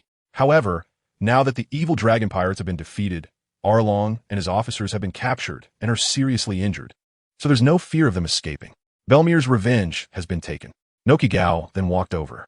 Seeing Ajien like this, she knew he was reminded of sad memories, and the thing that hurt him the most was probably the loss of his mother. She looked at Ajien and said, These years, the village owes a lot to you. Otherwise, it might have been destroyed by Arlong long ago. The fishmen not only burned, killed, and looted, but also stirred up the villagers' anger, leading them to want to resist with force, even to the point of mutual destruction. If it weren't for Ajien stopping these villagers, they would have long sought revenge on Arlong, but that would have only resulted in their slaughter. Those ordinary fishmen could still deal with them due to their numerical advantage. However, with Arlong and those three cadres, it wouldn't just be a matter of numbers. Ajien smiled and said, After all, I'm the village police. Helping everyone is my duty. Bielmeyer definitely doesn't want the village to suffer destruction. Hearing Bielmeyer's name, Naka's heart felt a bit gloomy. If only her mother were here. She was a few years older than Nami. At that time, she too had lost her parents and found Nami, who was still a baby, surviving in a corner. They walked through the ruins together, with a bleak future ahead. After all, she was still young back then. What could she do? It was hard enough to take care of herself, let alone a baby. It was Bielmeyer's appearance that gave them both a chance at life. To say she was the biological mother of both herself and Nami wouldn't be an exaggeration. If only she were still alive, her orange grove must have flourished. Unfortunately, she never got the chance to repay her kindness. Even looking at that orange grove only brought her sadness. After all, her mother was gone, but the orange grove remained. Every time she saw that grove, she felt an emptiness in her heart, as if she had lost something. The next morning, Nami slowly opened her eyes while lying in bed. Her face was very gentle and calm, free from the anxiety she had before. The evil dragon pirates had been defeated, and her troubles had vanished. The pressure above her was gone, and she no longer needed to worry about raising that 100 million berries. The 93 million berries were now hers. Of course, Nami had no intention of handing it over. After all, that was all her money. Naturally, she wouldn't become a petty thief again. That title would disappear from the seas, marking the end of another legend. Just thinking about how she, without any force, could acquire the treasures of those ruthless pirates was indeed legendary. Suddenly, she felt something pressing against her while she lay there. Without thinking, she knew it was Watergate. She felt a bit helpless and smiled bitterly. This guy really liked to lie on her. Was she really that fragrant? Perhaps she was indeed born beautiful. They had clearly slept side by side last night. Lifting the blanket, she saw that adorable little face with golden hair. She was indeed quite cute. The strength of her father's genes was impressive. He could give birth to such a lovely child. If she had children in the future, she hoped they would also be as cute, and she could protect them well. Suddenly, a strange thought arose in her mind. Her father was truly a good father, perhaps even a good partner. Women marry to have excellent offspring, right? Deep down, she was a bit willing to consider marrying Watergate's father. It was no wonder she had such thoughts, as it was a promise between her and Watergate. Given Watergate's personality, He would surely try to persuade her to marry his father once he woke up. Now she was no longer so resistant, since it was about her marriage. She could at least give it a try and see it for herself. Of course, she also needed to find Watergate's brother. She wondered what kind of child he was. At that moment, Watergate slowly opened his eyes, rubbed them, and then playfully rubbed against Nami's curvy figure, murmuring, "You're really soft, so comfortable." This feeling made Nami feel a bit happy. This must be what it feels like to be a mother. Watergate seems to treat her like a little mom, even though she only sees her as a little sister. However, having a childlike feeling seems quite nice. With a bit of clinginess, she said softly, "Watergate, thank you for helping me deal with the Dragon Pirate crew. Next, I'll help you find Brother Snake." Where did that brother go? I remember it was Frostmoon Village. Do you know what he wants to do? According to Watergate, she and her brother come from a mysterious island that doesn't allow outsiders. So Nami found it hard to understand why a child would go to such a place. Frostmoon Village should be a remote place, right? Watergate explained, "I know this. It seems he heard a name from our father, Gah, a person with the potential of a great swordsman, but unfortunately died young. I think she wants to obtain Guena's corpse." Nami felt a bit horrified upon hearing this. What kind of bizarre goal is that? Is there some kind of necrophilia involved? However, she didn't say this out loud, as it would be quite insulting. She asked in confusion, "What does he want Guena's corpse for?" Watergate leaned on Nami's ample figure, which is the soft spot their father always liked, and it really is very comfortable. She smiled and said, "I think Brother Snake wants to obtain her corpse and then bring it back to our father. After all, this is someone very important to our father, and he wants to please him so that he can fulfill his wishes." Nami was even more puzzled. Even if this person is very important and has the potential of a great swordsman, what use is that? After all, they're already dead. Can the dead really be resurrected? This is impossible, she asked in confusion. That person is dead, and bringing back the remains seems to serve no purpose. In her eyes, it was the belongings of the dead, and it was best not to touch them, or else it would be disrespectful to the deceased. Mizumoto continued in a daze. Of course it's useful. That's because my father has the ability to resurrect people. My father is quite great, greater than all of us siblings combined. Nami was completely stunned. What resurrection? How is that possible? She simply couldn't believe that someone could bring the dead back to life. Wasn't that reversing life and death? Even the most miraculous devil fruit abilities at sea, she had never heard of such a power. She asked with some concern, "Mizumoto, your father doesn't practice dark arts, does he? Such methods are very bad and could even turn an area into a forbidden place." Nami had heard of the forbidden legends, where meddling with the rules of life and death turned entire regions into dead zones.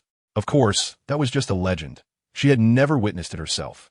Upon hearing Nami's words, Mizumoto instantly became unhappy, staring wide-eyed at Nami. "My father could never use dark arts. This is true resurrection. Although it may be unimaginable for ordinary people, my father can do it, because my father is capable of even more terrifying things." In her impression, her father was omnipotent, possessing all the abilities that she and her siblings had. Therefore, their powers must have been inherited from their father. It was precisely because of their great father that they had become such formidable children. Except for a few rebellious ones, they all respected their father immensely. Of course, the rebellious ones were very afraid of their father. If he were to act, their inherited abilities would be no match for him, as his abilities were far superior. For example, the Rasengan that she excelled at, and the Flying Thunder God technique. Her father mastered the Rasengan in various forms. There was the Big Ball Rasengan, which was an enhanced version with even more astonishing power. Then there was the Super Big Ball Rasengan, with even more incredible power. And there were even more powerful Rasengan that reached S-rank ninjutsu. As for the Flying Thunder God technique, her father used it more skillfully than she did. Her brother's abilities were the same.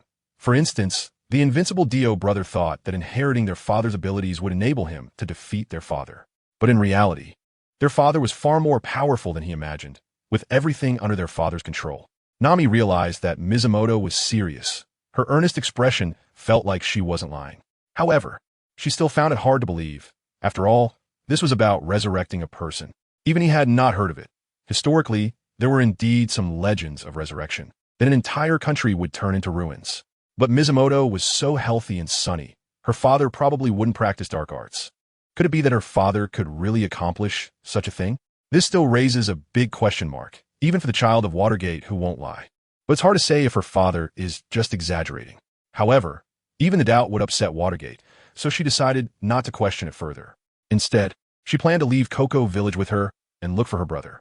She changed the subject and said, Watergate, after we finish breakfast and pack our things.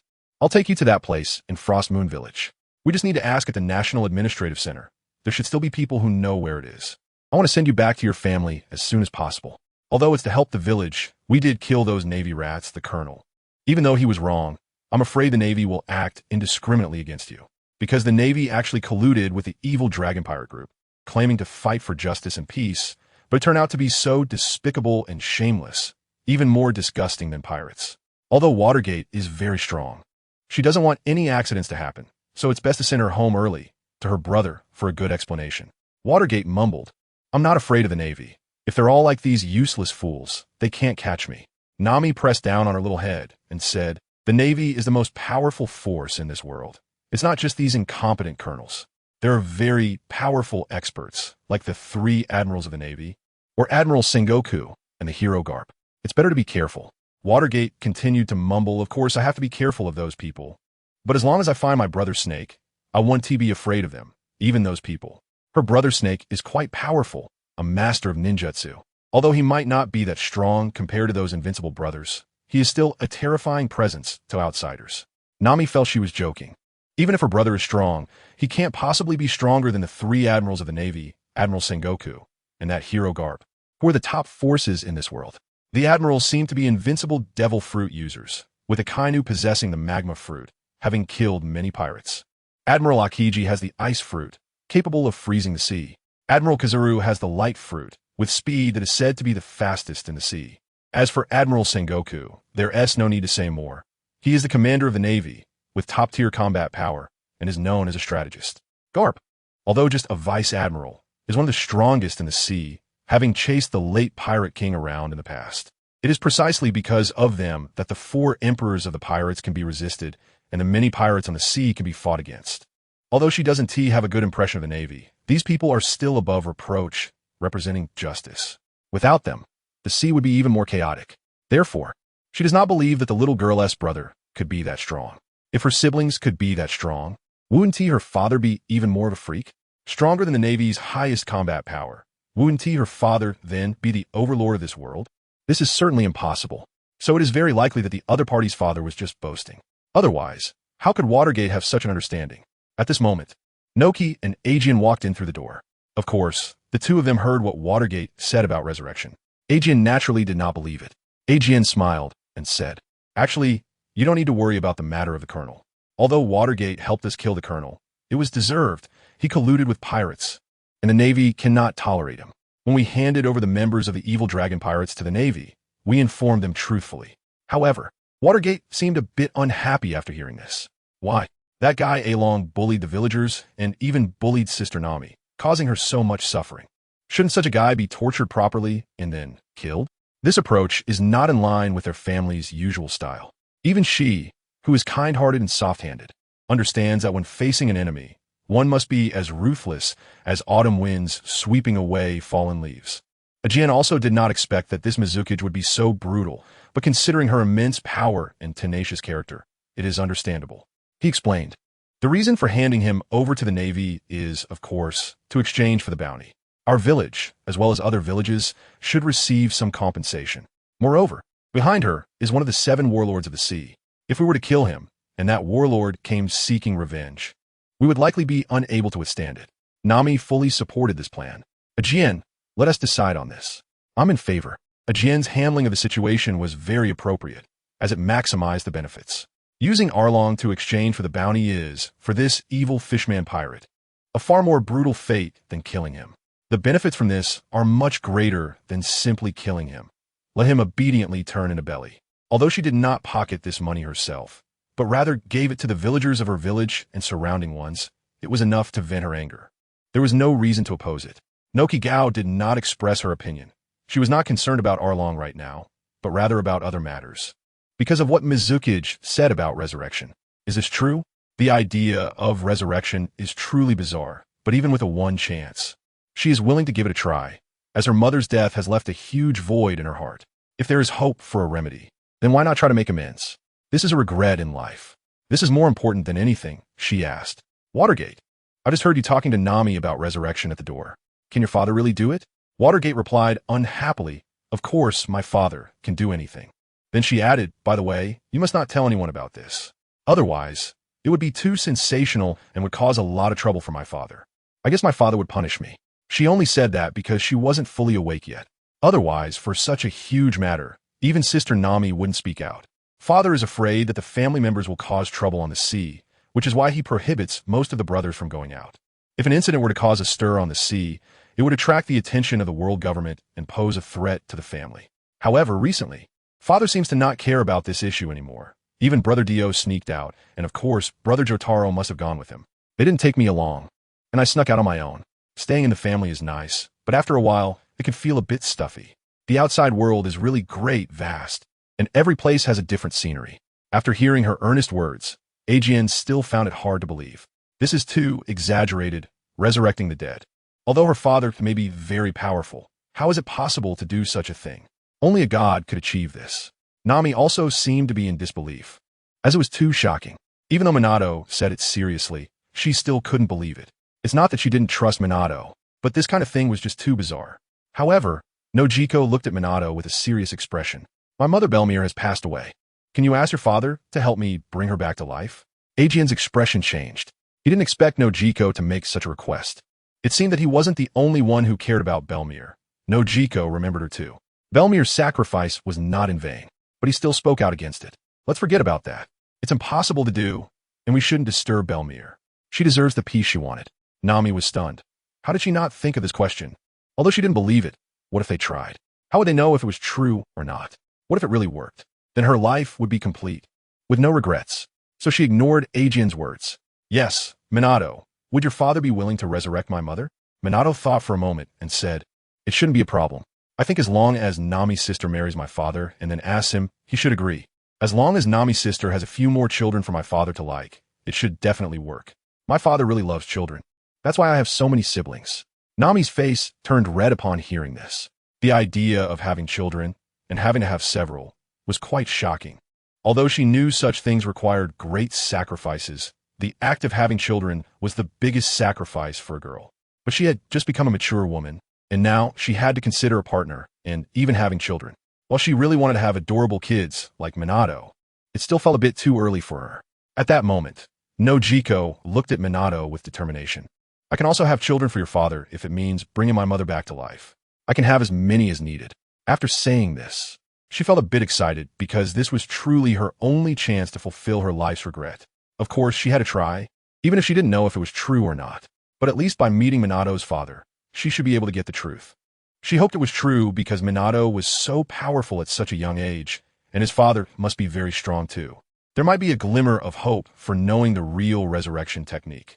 Otherwise, he wouldn't have revealed it to his daughter. Minato, however, stared at Nojiko. With her blue short hair, big eyes, and dark skin, a few of her mother's relatives also had dark skin. It seemed his father liked such people. She looked a bit like Nami. He got up for Nami's side and walked in front of Nojiko, opening his arms. He hugged Nojiko and sniffed her scent. Nojiko let him hold her. Was the little guy testing her quality? She hoped she didn't smell bad. After a while, Minato released her and smiled, saying, Sister, you smell so good, but I don't know if my father would be willing to marry you if I bring you home. If he doesn't marry you, he probably won't help bring your mother back. In truth, he just thought Nami was great and wanted to bring her back. As for whether his father would marry her, he didn't know. After all, his father didn't just want any woman. It depended on whether he found them appealing. Nojiko was very happy. She was confident in herself and Nami. That's good. I will go with you to your family's mysterious island. Of course, both Nami and I can have children for your father, as many as needed. For the sake of resurrecting her mother Belmir, she was all in. Nami would definitely agree. Her mother was equally important to her. Nami felt utterly embarrassed. She shouldn't make such promises so easily. Although she found Minato adorable and had thought about having children, deciding to have children was something she would do on her own, without others making that decision for her. Even if it was her sister, her body was her own to decide. However, she didn't voice any opposition. If she had objections before, she wouldn't now. Earlier, she might have insisted that girls shouldn't casually decide to have children for a man. But now the possibility of resurrecting her mother changed everything. If it really worked, combined with her previous fondness for him, having such an adorable child as Minato made his father a very good candidate as a partner. There was no reason to oppose. Ajin was dumbfounded at this scene. Nojiko was too bold, saying such things. Not only was she willing to have children from Minato's father, but she was also dragging Nami into it. Although Minato saved Kokoyashi village, her father couldn't be a bad person, but this was just too strange. Looking at Nami's expression, she didn't seem to oppose. Was that agreement? Belmere certainly wouldn't want her daughters to decide their lives so easily. Even if that father wasn't a bad person, how could they know he was a good match? Since they couldn't decide, they shouldn't easily decide to have children for him. It could ruin their lives. He spoke out against it. Don't do this. Belmere wouldn't want you to do this. Nojiko did not waver in her decision. On the contrary, she became even more determined. Ajin, you want Belmere to come back, right? Even if there's a 1 in 10,000 chance. Do you want to live your whole life in regret? Nojiko's feelings for their mother were no less than those of her and Nami, and in some ways, even more intense. Ajin recalled the beautiful moments with Belmere by his side. Belmere was truly a girl etched in his heart. It would be wonderful if she could be resurrected. He genuinely hoped she could come back. Perhaps, like Nojiko said, even a 1 in 10,000 chance should be tried. Otherwise, he would regret it for the rest of his life. So he suddenly lost the desire to persuade them. Upon hearing this, Minato's eyes lit up. The desire to bring his mother back to life was indeed strong. He didn't expect to not only successfully bring Nami back, but also Nojiko, Nami's sister. His father would surely praise him. Nojiko saw that Nami had no objections. She was clearly aware of what she had just said. Since there was no opposition, it was obviously agreed upon. Ajin also did not oppose again. Looking at what was said, Shui Min, let's set off immediately to meet your father. Only by seeing him in person and asking him can we know if there's a possibility of resurrecting Belmere. Shui Min is not a bad person. So his father shouldn't be a bad person either. Otherwise, he wouldn't have raised such a child. Nami was speechless. Nojiko really seemed to be in a hurry. Well, she understood the other person's feelings. If it weren't for the matter of having children, she would also be very eager. It must be said that Nojiko cared about Belmere even more than she did, but she wouldn't go directly to Shui Min's family. She had just agreed to Shui Min.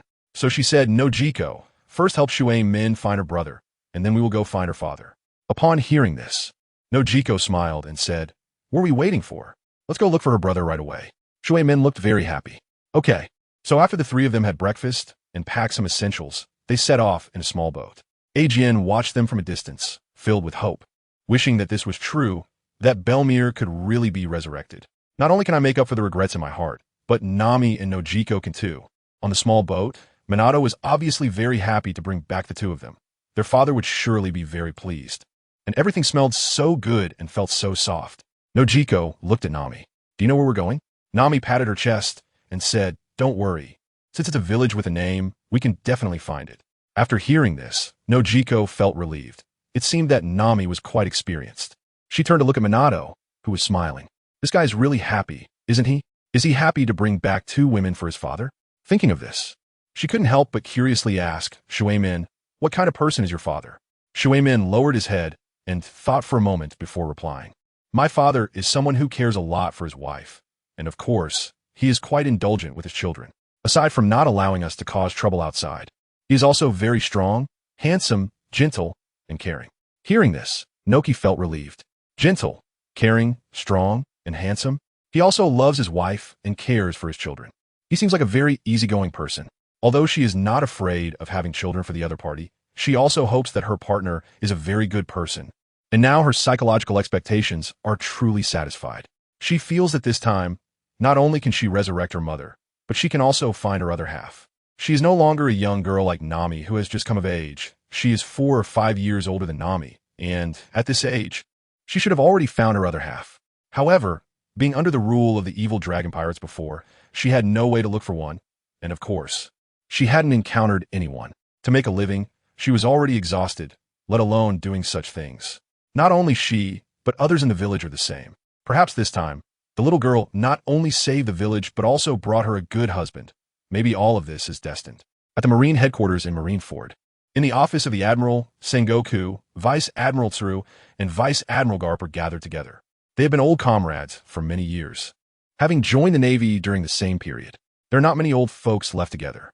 At this moment, the expressions of the three were not very good because they had received a report from the East Blue Branch, Branch 18, which overturned the previous report from East Blue Branch 16.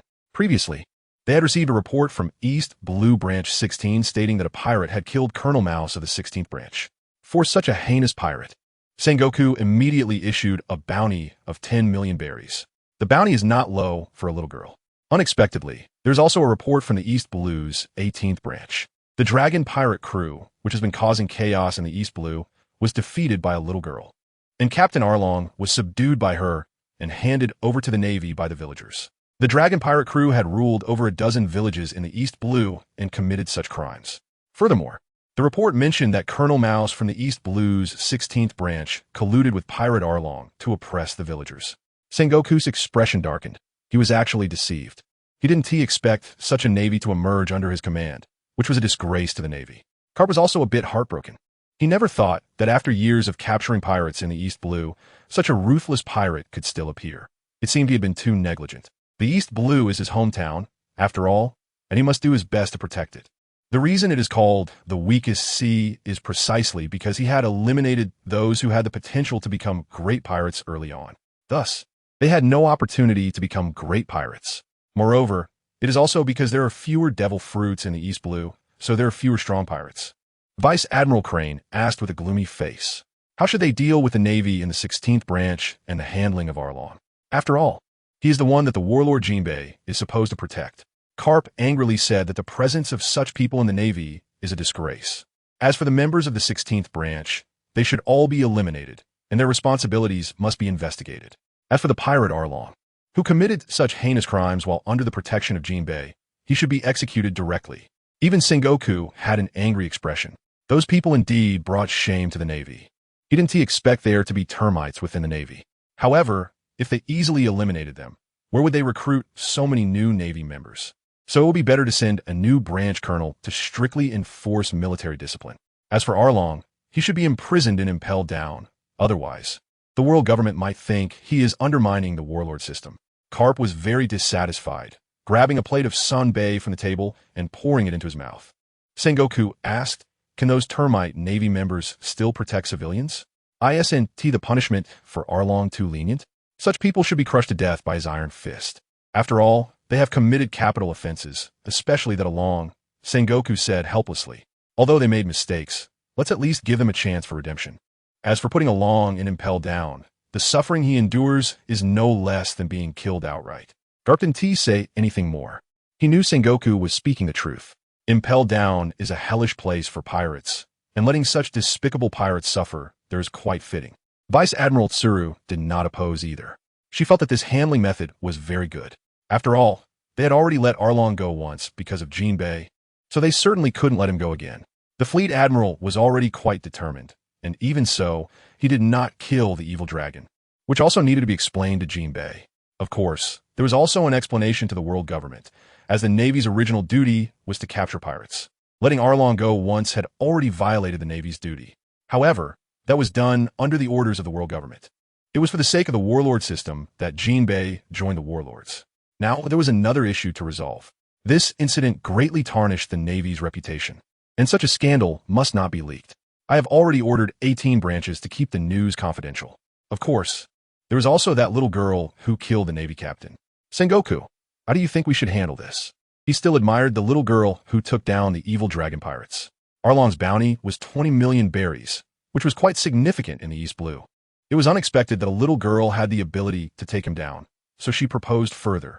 I think she is a very outstanding child, and if given the opportunity, I would like to recruit her into the Navy and train her well. Who knows? She might become a top combat force in the Navy, like Admiral Peach Rabbit. That's right, Peach Rabbit is a candidate for Admiral. Although she currently holds the rank of Vice Admiral, in terms of strength, she could fully qualify as an Admiral. Compared to the current 3 Admirals, she's only slightly weaker. She can still intimidate those great pirates. Sengoku agreed with Vice Admiral Crane on maintaining the Navy's reputation. There was nothing to oppose. If the Navy's reputation were destroyed and the world no longer believed in the Navy, how could the Navy uphold justice at sea? However, regarding Vice Admiral Crane's latter statement, he thought seriously and found it quite feasible. Little Crane, you are right. But the behavior of this little girl, named Mizumoto, in killing the Navy captain must be dealt with properly. Then you can release her afterward. Perhaps it will allow her to smoothly join the Navy. Vice Admiral Crane agreed with this approach. After detaining her and then releasing her, she would probably be grateful. This is a good plan. However, Carp beside him was not happy. Sengoku, have you lost your mind? Killing a Navy officer who dared to collude with pirates is simply more despicable than the pirates themselves. Those ordinary civilians have already suffered greatly at the hands of the pirates, and only the Navy can save them. Is it a crime to kill such a Navy officer? I would directly beat to death any Navy officer like that I come across. Not only do you not reward Watergate, but you also want to punish him? Are you out of your mind? As for Xiao-Hie's proposal, I think it's feasible. If such a little girl joins, she could indeed become a powerful Navy officer like Peach Rabbit. Sengoku looked at his old buddy Carp in silence. This guy is really bold and has no respect for his Navy commander. It has been like this for a long time. Even though he is the Navy commander, Carp never takes him seriously. This made him both angry and helpless. As he explained, this is the Navy's rule. Even if that colonel made a mistake, it should be handled by us, not casually killed by someone else. If such a thing happens, then the Navy's justice will be completely lost. Of course, I know she was right, so just capturing him for 3 months of imprisonment will suffice as a symbolic punishment. Then Xiao-Hie can handle it. Major General, he also supports this approach. If we let others kill Navy officers, then we will really lose face, and that will weaken the Navy. After all, we are the law enforcers of the sea, and the power of enforcement must be in our own hands. But Sengoku, who can deal with that little girl? There are not many who can defeat the evil dragon pirates in the East Sea, right? Should we send a Major General from the headquarters? Carp saw the Xiao-Hie also supported it and stopped opposing it. Just a symbolic imprisonment, and with Xiao-Hie stepping in, the time in prison probably 1 TB too long, which is feasible. Although he still felt that Watergate was innocent, it also reminded him of his grandson, Luffy. This stubborn kid really needs to be taught a lesson. Otherwise, he'll end up sailing out to sea like Ace, and then it'll be a headache for him. I need to go back and deal with him properly. That's settled. I must return and give him a loving punch. Meanwhile, Sengoku is reflecting on Hina's words and is reluctant to send someone from headquarters, because although there are many Navy Vice Admirals, they have to protect the entire world, which still feels a bit overwhelming. It's naturally impossible to send people to a small place like the East Sea. That would be a complete waste of tremendous combat power. He smiled and said, "Go notify Smoker in Lowtown. If he encounters Watergate, just capture her. He is the 4th natural-type Devil Fruit user in the Navy. And in the East Sea, even if this little girl is strong, she probably hasn't mastered Haki, so it should be an easy win. Against a natural-type user. If one doesn't have Haki, they wouldn't even have the ability to resist. A natural-type Devil Fruit user will definitely win, as they can turn intangible. And attacks, without Haki, will be completely ineffective." Upon hearing his words, Hina immediately agreed. "Okay, I'll go inform that kid Smoker. He is still the disciple of Admiral Zephyr. It's a pity about Zephyr. He is a retired admiral, and it's a shame he lost an arm to a pirate and can only serve as a training instructor in the Navy's boot camp, nurturing Navy talents.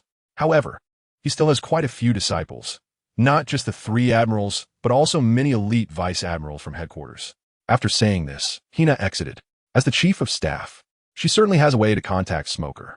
Of course, this time, she will also instruct Smoker to take good care of Watergate and to be gentle. After all, she is her beloved disciple. After Hina left, Garp stuffed the remaining sunbae in his mouth, mumbling, "Sengoku, I should be leaving too, and by the way, I probably won't be on the Grand Line lately, but back in my hometown in the East Sea." Sengoku was very angry to see Garp eating his favorite senbei. How could you eat all the senbei? His anger quickly faded, as he knew Garp's temperament very well, especially when facing his old buddy. He would give him any face at all. He adjusted his glasses and said, "If I had known you were going, I wouldn't have had to instruct Smoker. With your help, you should be able to capture that little girl." Garp's Haki is ranked 1st in the Navy, and even Sengoku estimates he might not be as formidable. A vice admiral capable of battling Roger should have no problem capturing a little girl. However, Garp frowned and disdainfully said, "Sengoku, what do you think of me? That little girl is completely innocent. I really don't want to capture her. Capturing a little girl would be a disgrace to me. If I'm going to capture someone, it should be a big pirate." Sengoku, upon hearing this, did not show disappointment. Instead, he calmly proposed a deal. If you can capture her, then you can come here anytime to eat senbei. With his salary, he could still afford senbei, even if Garp has a huge appetite.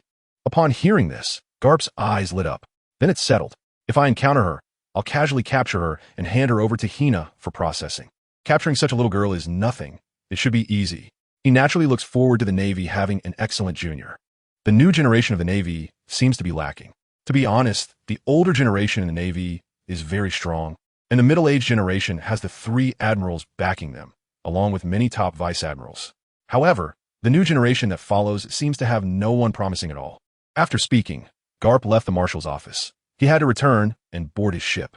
Accompanying him back is his vice captain, Bogart. He wonders if that kid Luffy has already snuck out to become a pirate. If he does become a pirate, he should really be locked up in prison. East Sea, Lowtown. This is the execution site of Pirate King Joel D. Roger. It is a small town near the entrance of the Grand Line from the East Blue, which naturally attracts pirates to pay their respects to the place of the Pirate King's final execution. It is an extremely important location.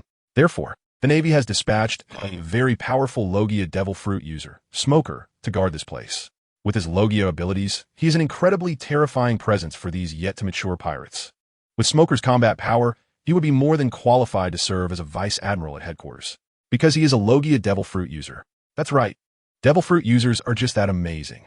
This ability is rare even in the New World. In the Marine office in the town, Smoker had a speechless expression as he promised Vice Admiral Tsuru, Vice Admiral Tsuru, I will capture her and then detain her for 3 months. He then hung up the Den Mushi. His face looked very grim. He didn't expect that the terrifying little girl, who had a bounty of 10 million berries, was actually falsely accused.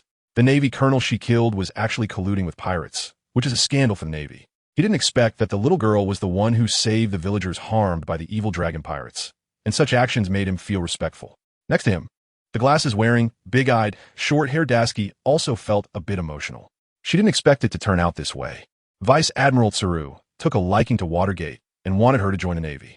To be honest, she felt a bit envious, considering that Tsuru is a Vice Admiral with a high status in the Navy and is one of the few female officers who can rise to high ranks, serving as a staff officer in the Navy headquarters. This position holds more power and importance than the position of a Vice Admiral at headquarters. Being able to attain this position is enough to prove that she is a highly capable female naval officer.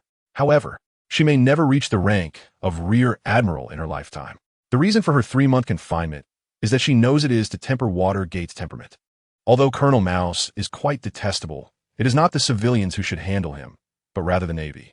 While it may seem a bit inhumane, it must be done, as it is the rule. Otherwise, everything would fall into chaos. She looked at Colonel Smoker and asked, Colonel, when are we preparing to depart to capture Watergate? Smoker lit a cigar, leaned back in his chair, and nonchalantly replied, Who knows where Watergate is? How can I go capture him? Let's talk about it when we encounter him later. It's likely that someone like Watergate would not stay in the East Sea. After hearing this, Dasky found it somewhat reasonable. But how would Admiral Crane respond? Smoker replied indifferently, Just tell the truth. What else can we do? After all, the town of Rogu, which I protect, is equally important. If I'm not here and Rogu town is invaded by pirates, it would tarnish the entire Navy's reputation. I can still distinguish what is more important. Seeing this, Dasky decided not to say anything more.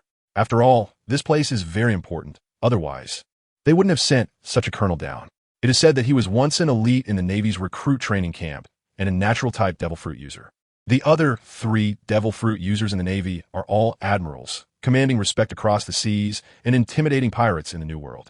In the future, Colonel Smoker is likely to ascend to a similar position.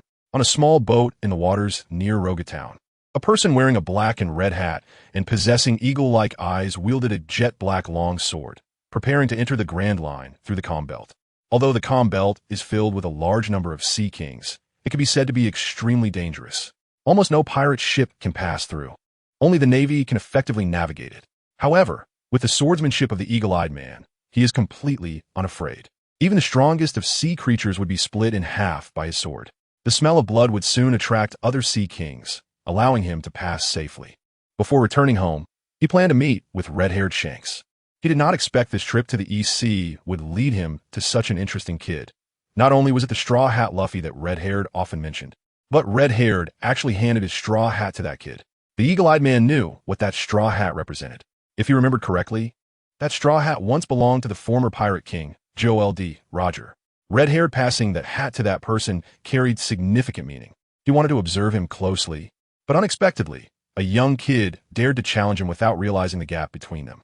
However, the outcome was surprising. He witnessed the determination of that young swordsman, a resolve that feared neither death nor the path of the sword.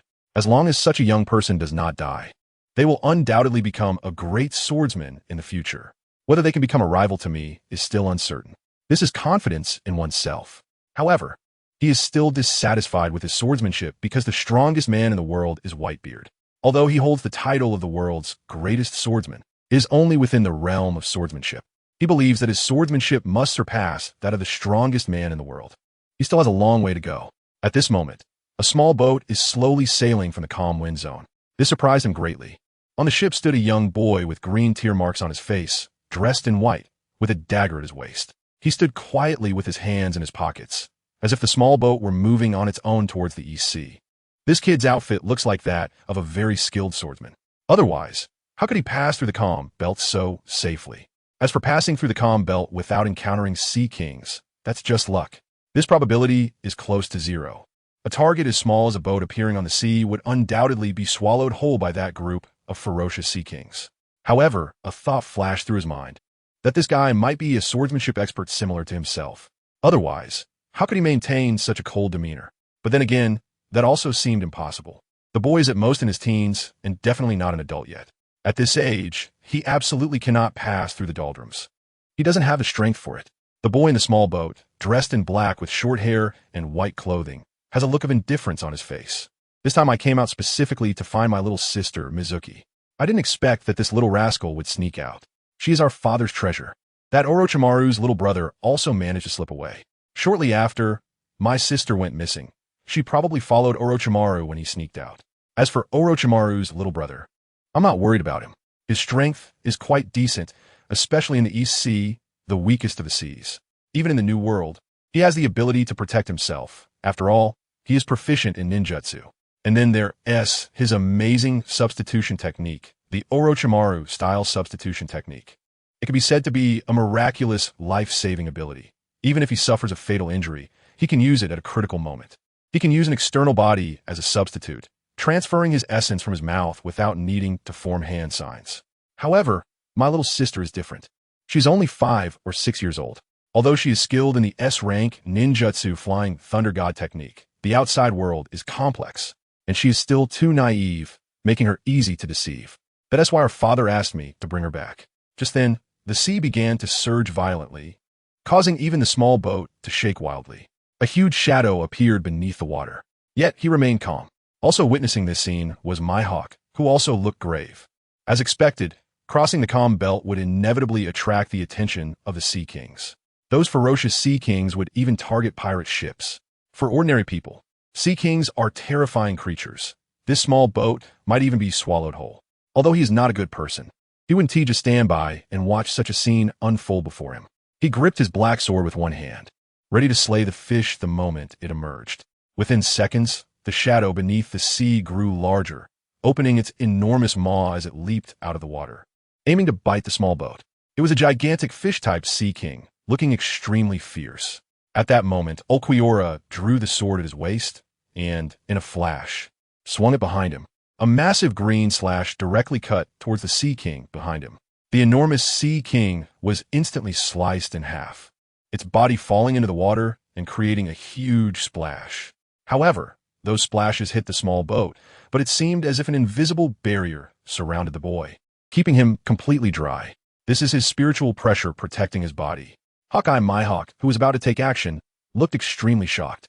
The fact that he could unleash such a powerful slash, capable of killing a Sea King with a single strike, was truly terrifying. It's not that the opponent's strength has reached his level.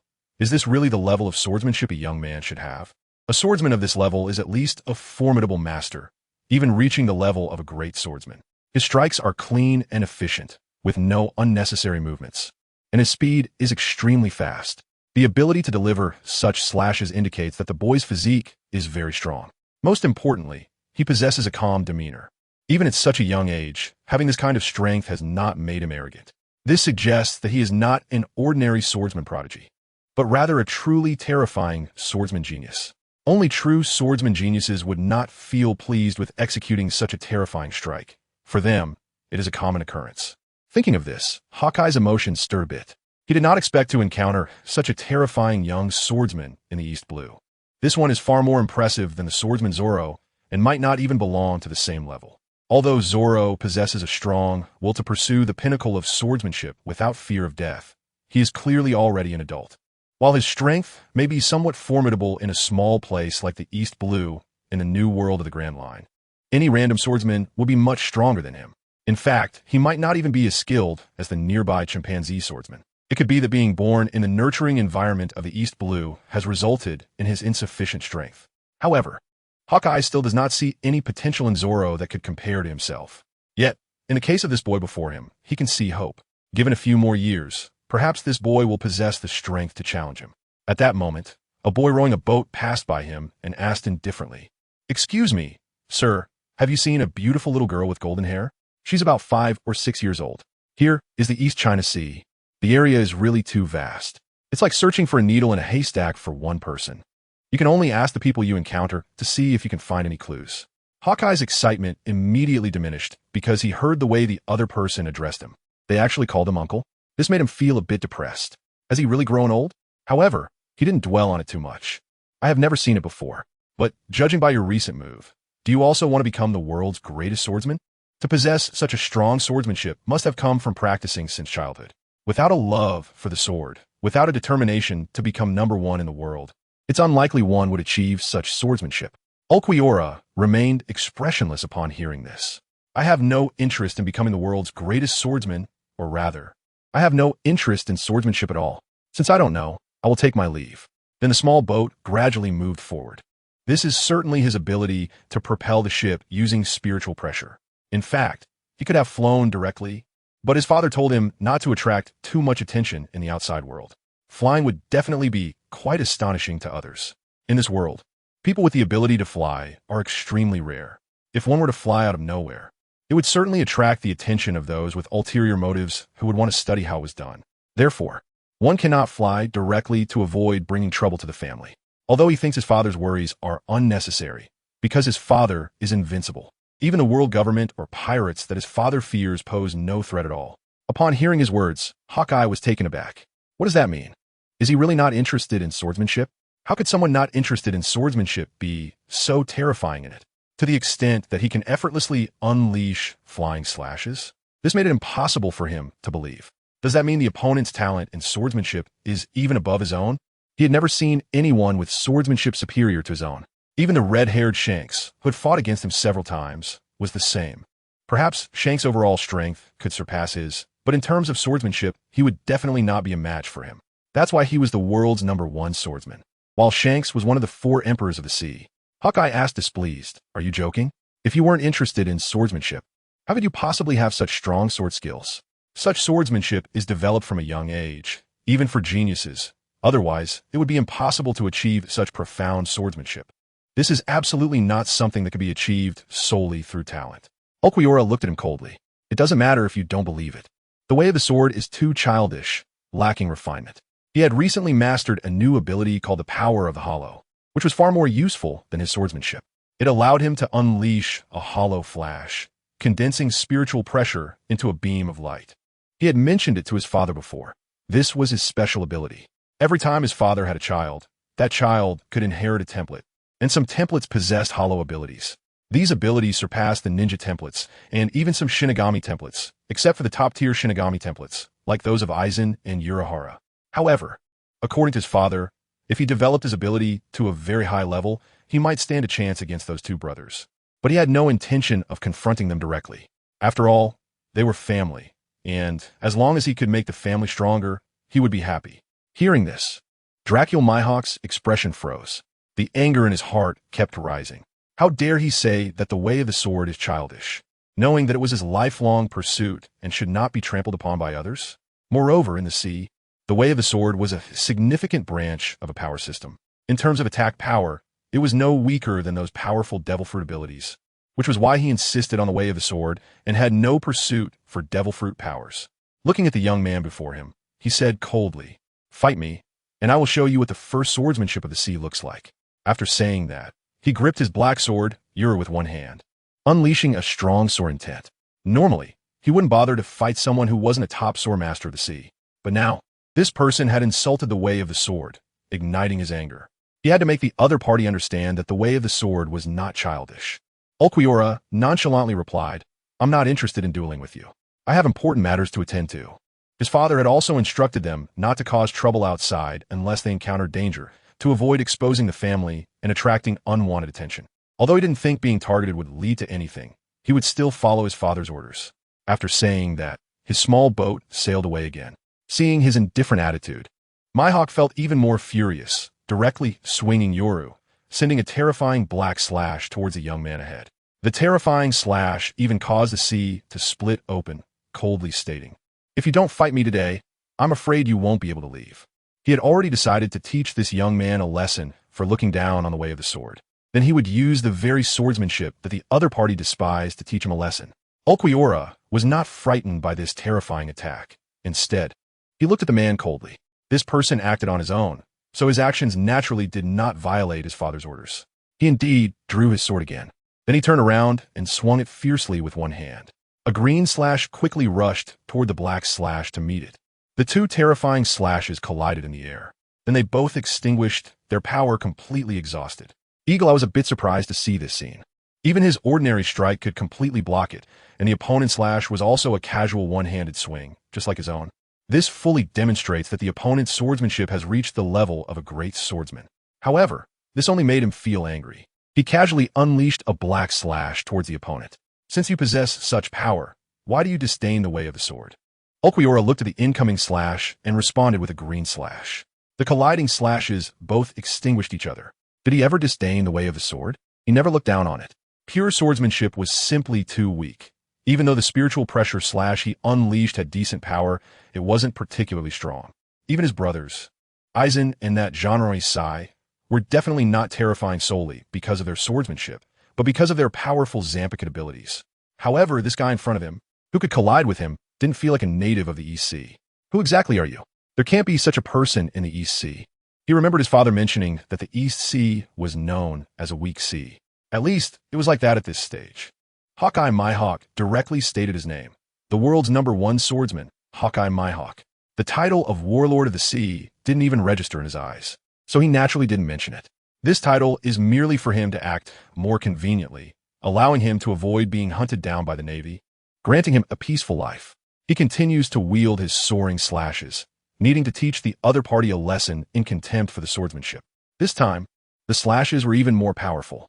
Ulquiorra knew this name. It was the world's greatest swordsman, Mihawk. No wonder he possessed such strength.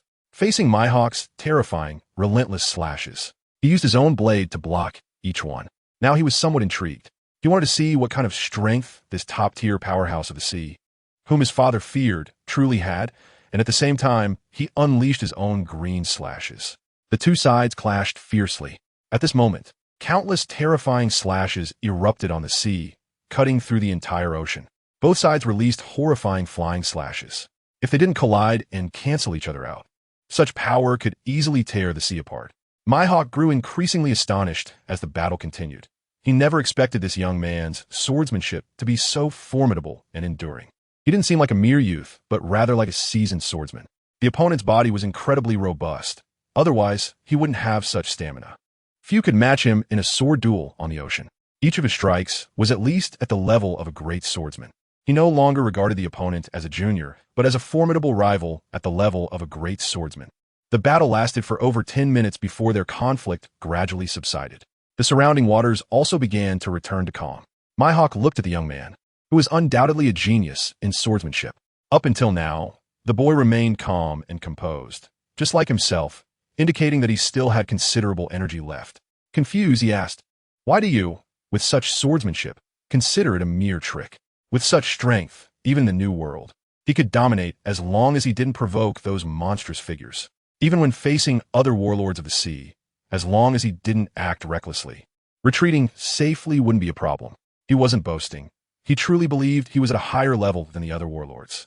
This youth has fought against himself to such an extent, so naturally, he can leave safely in the hands of others. But one must remember that he is still just a boy. If a few more years pass, his swordsmanship may improve. By then, he might only be slightly behind himself. However, when facing the other 7 Wuhai, he might have a considerable chance of victory. Of course, defeating himself still seems unlikely. This is not boasting. It's because his combat power has already reached the pinnacle of this world, albeit as one of many. Ulquiorra looked coldly at the other party. Did he underestimate swordsmanship? It seems he is somewhat obsessed with the way of the sword. He has no intention of belittling swordsmanship, but simply feels that pure swordsmanship is too weak. Without any other special abilities, it is indeed very weak. Even the most powerful swordsmanship would be reduced to ashes in the flowing blade of his brother, Yoruchi. No matter how strong the swordsmanship, it cannot defeat Aizen's Kyoka Suigetsu. He said coldly, "You are too insignificant. You have not seen what true power is. If you don't want to die, step aside." Although he has not fully mastered his hollow abilities, he can still barely use them. The Black Zero he unleashed possesses terrifying destructive power, which is not something at the level of swordsmanship that can contend with. Mihawk, the Hawkeyes, was taken aback by the boy's words and then felt a surge of anger within. What does this mean? Comparing himself to a young boy who is just starting and knows nothing of the world? Just like the Zoro he encountered before, he does not understand the real difference between the swordsman of the East Blue and the world's #1. What a joke. He is the one standing at the pinnacle of this world, and this boy, no matter how strong, is merely at the beginning of his journey. Who says he hasn't witnessed true, terrifying power on the sea? His own swordsmanship is the real, terrifying power of the ocean. Of course, there's also Whitebeard, the truly shocking power that shook the world. Shanks with his terrifying conqueror's haki, Kaido and Charlotte Linlin with their terrifying physiques, and the invincible Busashoka haki of the marine hero, Garp. Who says he hasn't seen them? Although he has not fought extensively with anyone among them, except for Shanks, it does not prevent him from knowing and having witnessed their might. The tone of this boy is too arrogant. Now he even doubts whether the boy has a problem with his brain. He has already told the other party that he is the world's #1 swordsman. Isn't being the world's #1 swordsman a terrifying power? Does he not understand the significance of being the world's #1 swordsman? Then Hawkeye Mihawk calmed down. If he only wanted to teach the other party a lesson before, now he feels completely underestimated. He needs to get serious. I will let you see what it means to be the world's #1 swordsman. After saying this, his aura completely changed, exuding a powerful and fierce presence. He didn't want to destroy the young sprout, but if the sprout is too arrogant, it can only wish for its own good fortune. He hopes the boy is strong enough to survive his strongest blow. Just as he was about to swing his black sword, Yuru, to deliver the world's strongest swordsman S/, he saw the white-clothed boy slowly extend his long sword. It seemed he did not intend to unleash a more terrifying strike. It became unbelievable in an instant. Was he planning to seek death? He couldn't figure it out, and the black sword Yoru in his hand did not swing down. At this moment, Ulquiorra lightly shouted, "Seal it, black-winged demon." Instantly, the entire sky turned dark, and a cold, void-like aura spread around. At this time, Ulquiorra had grown black demon wings, his hair had become longer, and the sword in his hand had disappeared. He felt his current state. As expected, it was as powerful as he imagined, several times stronger than before. However, he was still not quite in control of this ability and had not mastered his strongest power yet.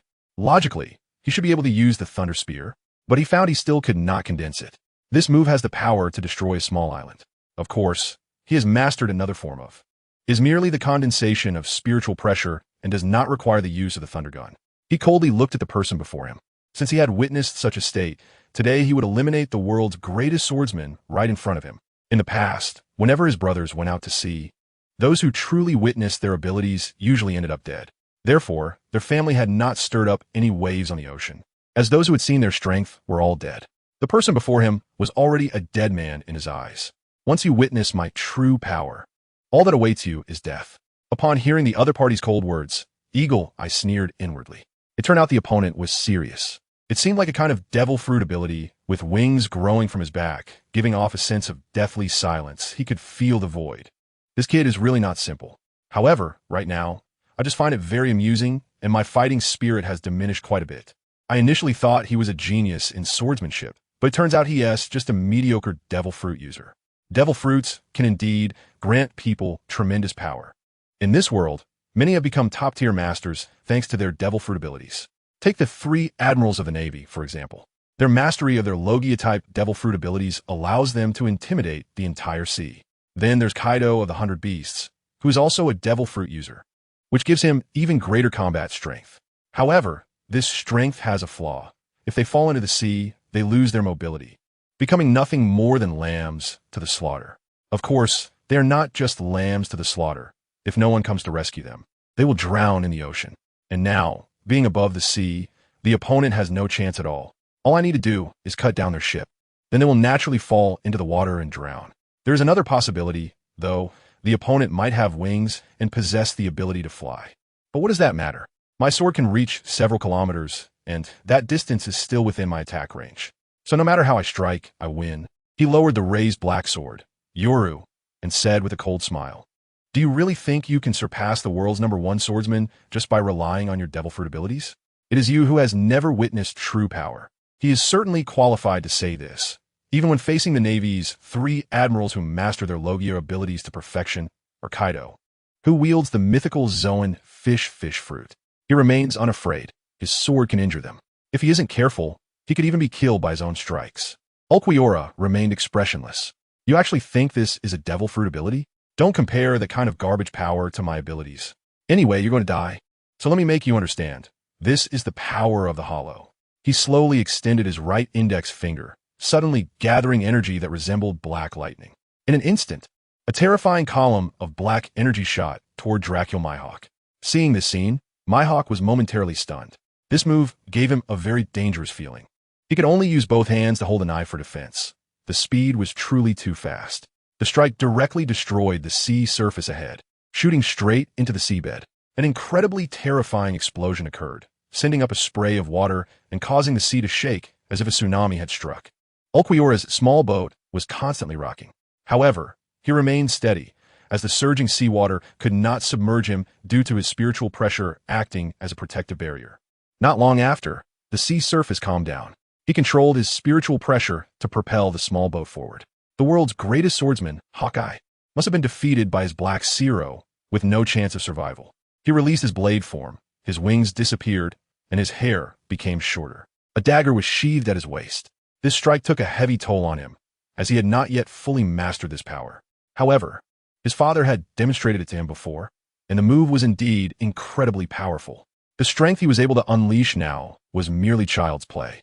He truly did not understand why his father insisted on keeping the family low-key, despite possessing such terrifying power. What was there to fear from pirates or the world government? Yet, the fact that his father remained so discreet must mean that the world government had some hidden means. He also knew that the world government had ruled the world for 800 years. Therefore, his father's caution was warranted. His father truly was far-sighted. He admired his father sincerely. Just a few minutes after he left, a person suddenly emerged on the surface of the sea, 1 kilometer away from where Mihawk had originally been. His original black hat was long gone, and even his clothing and cloak were tattered. To those who did not know, they might think he was a down-and-out beggar. At this moment, he had numerous bruises on his body. It was none other than Mihawk. At this time, he wore a heavy and fearful expression, feeling an immense shock within. How does this young man possess such terrifying techniques? He has had the fortune of witnessing Kaido and Charlotte Lean's terrifying moves. Even when compared to their strongest techniques, they're not inferior. This terrifying ability Shockwave. What devil fruit ability does this boy possess? It feels like another terrifying devil fruit user has emerged over the sea. Such strength is definitely top-notch, at least in terms of attack power. It is no less than that of Charlotte Lin or Kaido of the 100 Beasts. No wonder this young man has the confidence to say he has never witnessed true power.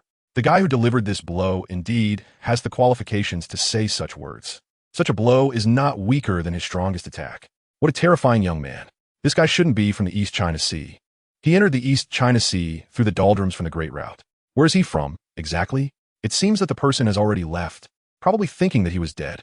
Just thinking about this made him feel a bit bitter. He never expected that one day he would be so underestimated by others. How many years has it been since this happened? He didn't expect that coming to the East Sea this time would truly open his eyes. Previously, seeing Zoro and Luffy only surprised him a bit. After all, Luffy is the one who took Shanks' straw hat. He must have been highly regarded by Shanks. And that guy's indeed as naive as Shanks. He is likely to become someone like Shanks. Zoro, who is not afraid of death, is certainly a candidate for the great swordsman. And now, the boy he has encountered can already compare with him completely. This trip was not in vain. Just as Hawkeye was feeling emotional, he sensed a creature approaching from the right side of the sea surface. Turning his head, he saw a huge shadow from the ocean floor. What else could it be but a giant sea king? Was it the blood from his wounds that attracted them? His face turned bitter again. Now his small boat was destroyed. This was really bad. Whether to swim back or cross the calm belt was a dilemma. In the end, he decided to swim across. If he returned to the East Sea, he might encounter passing ships.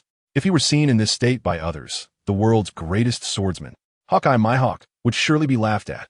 That would be a huge loss of face. The reason he had taken down the East Sea clown pirates was precisely because they had seen him using his black sword, Yoru, to row the boat and had laughed at him, even having the entire crew mock him. After thinking it over, he decided to head toward the calm belt. If he was lucky, he might find a small island and build a raft from some wood. Just as he was pondering, the Sea King leaped out of the water, opening its massive jaws to swallow the tiny human before it. Hawkeye Mihawk unleashed a terrifying black slash at the giant Sea King. The enormous creature was cut in half with a single blow, and soon its blood stained the entire sea red, attracting several other Sea Kings. A few of them began to bite at the carcass of the severed Sea King. At this moment, Hawkeye sheathed his black sword and continued toward the calm belt. Naturally, there were islands in the calm belt, and these islands were relatively safe, free from pirate threats. For example, Hancock, who is also one of the 7 warlords, has her country located on the island of Amazon Lily in the calm belt. A day later, the Straw Hat crew, aboard the Going Merry, set off from Coco West Village toward the Grand Line. Their original goal was to bring Nami into the Grand Line. However, Nami could no longer be a pirate. They knew the reason behind it and naturally did not press the issue. They were only briefly disappointed and did not dwell on Nami's situation any longer. Even Luffy was not upset, although Nami did not board the ship to become his companion. He would surely have more companions in the future. He already had 3 companions: Usopp, Zoro, and Sanji. A swordsman, a cook, and a sniper. Of course, Usopp was also serving as the navigator for now. He still needed a musician and a ship's doctor. That was the standard configuration for a pirate ship. Strong combat personnel were also essential. Usopp, of course, had no regrets. He deeply understood how despicable pirates could be, and he wanted to be a just pirate, at least not an evil one. Like his father, who became famous across the world. If anyone felt a bit disappointed, it might be Sanji. Even now, he still felt regretful. After all, Miss Nami was so adorable, and he hoped she wouldn't marry that little girl's father while she was still so young. Although it was very unfortunate that Nami didn't board the ship, perhaps he would encounter more beautiful ladies in the future. This will definitely happen. After leaving the village of Kakoja, they went to a large town at Zoro's strong insistence, where Zoro bought 4 100-pound weight plates for training. Now, he couldn't wait to start training. He fixed 2 100-pound weight plates on each barbell and was ready to swing them. However, he found that he could barely lift them and was simply too weak to swing them at all. No matter how hard he pushed himself and applied pressure, if he couldn't swing such weights, how could he hope to catch up with that Eagle Eye? He probably wouldn't even be able to catch up with those talented brothers mentioned by Watergate. Even with such determination, gritting his teeth, his face contorted, veins bulging, he still couldn't swing them and could only manage to lift them a little. Usopp, who was controlling the ship's helm, looked at him and advised, "Zoro, maybe you shouldn't rush it. Each side has 200 pounds. That's too heavy. Why not start with 100 pounds on each side?" In fact, even 100 pounds was very heavy for him, and he couldn't lift it all. For Zoro, being able to lift 400 pounds of weight plates was already astonishing. He was a very reliable partner. Fortunately, his weapon was a slingshot, which didn't require much strength, just accuracy. Not only did he need to shoot accurately, but he also needed to enhance the power of the bullets. His main focus of research in the future would still be on these 2 points. Suddenly, Zoro put down the 400-pound weight plates. Just lifting them was already very exhausting, and he couldn't swing them at all. Usopp was right. He should start by swinging 200 pounds first. He prepared to remove 1 weight plate from each side. This should make it possible for him to wield it. Usopp believes that Zoro will definitely become a top swordsman in the future. For him, the stronger his companions are, the happier he is. His current destination for sailing is, of course, Lowtown. That is the place where the Pirate King was executed. This is the place to enter the Great Waterway, and of course, it's a place one must visit. Suddenly, Usopp saw a large ship sailing towards them in the distance, and on the ship was prominently displayed a fierce tiger skull emblem. Isn't that the flag of a pirate ship? Usopp shouted in shock. "Luffy, Zoro, there's a pirate ship coming towards us from a distance." His words immediately made Luffy, who was lying on the deck, sit up. Sanji, who was sitting in a chair, also sharpened his gaze. Pirates? Coming towards them? It was likely not with good intentions. Burning, killing, and plundering on the high seas were common practices for pirates. He thought of Nami again and sighed lightly. It was no wonder she didn't want to join the pirates. What a kind-hearted woman she was. But he had no choice. Since he had joined the Straw Hat Pirates, he would not easily withdraw. Zoro also stopped training, holding his sword, Inma, and walked to Usopp's side, watching the huge pirate ship from afar. Dozens of pirates were standing on the deck, sneering at them, clearly treating them like prey. At that moment, on the distant pirate ship, a very burly man with a large machete slung over his shoulder looked at the small pirate ship flying a straw hat flag. He immediately ordered his crew, fire. Suddenly, the cannon ports of the ship opened, and 4 large cannons emerged. With a loud boom, 4 cannonballs were fired directly at Luffy's pirate ship. Usopp was instantly startled. These guys are firing at us.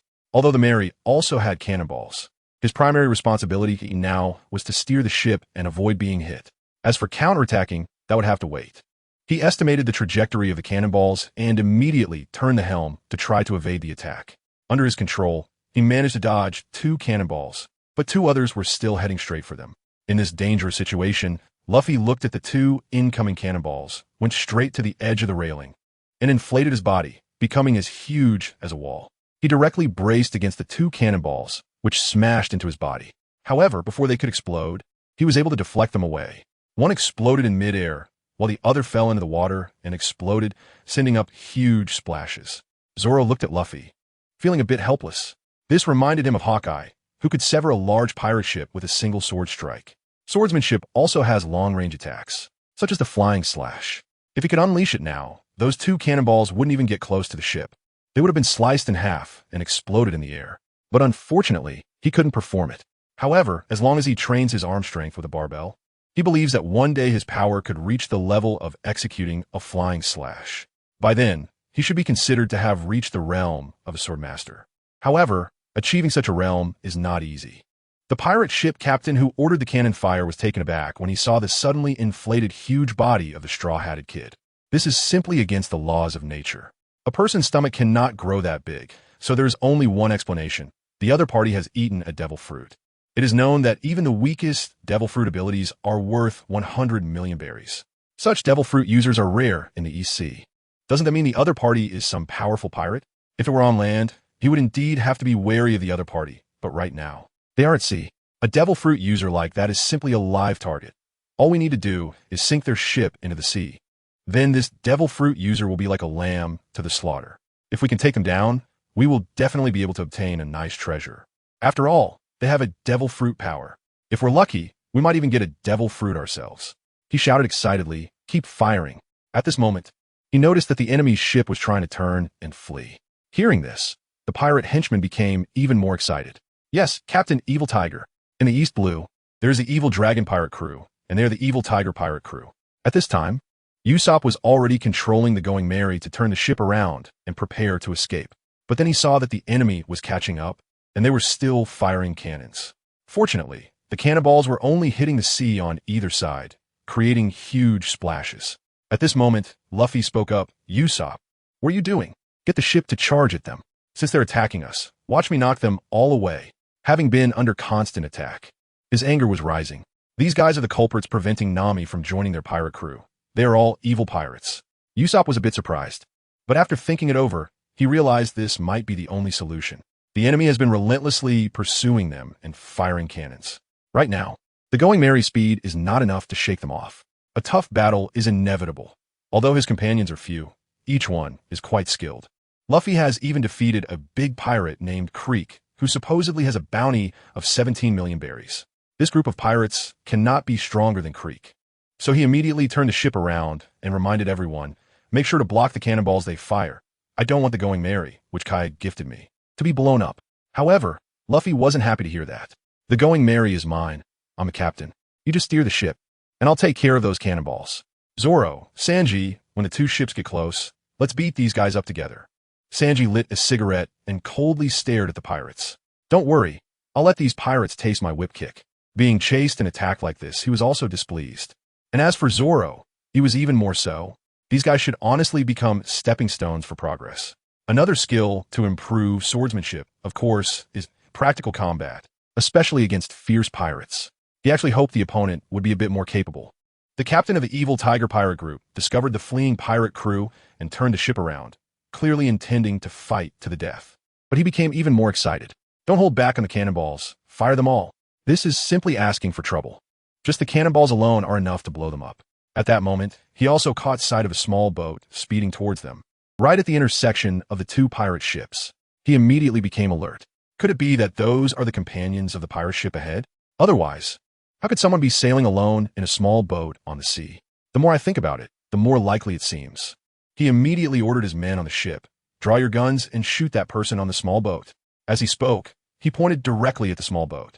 Someone immediately obeyed the captain's command, drawing their handgun, and 4 or 5 guns were aimed and fired at the boy in white.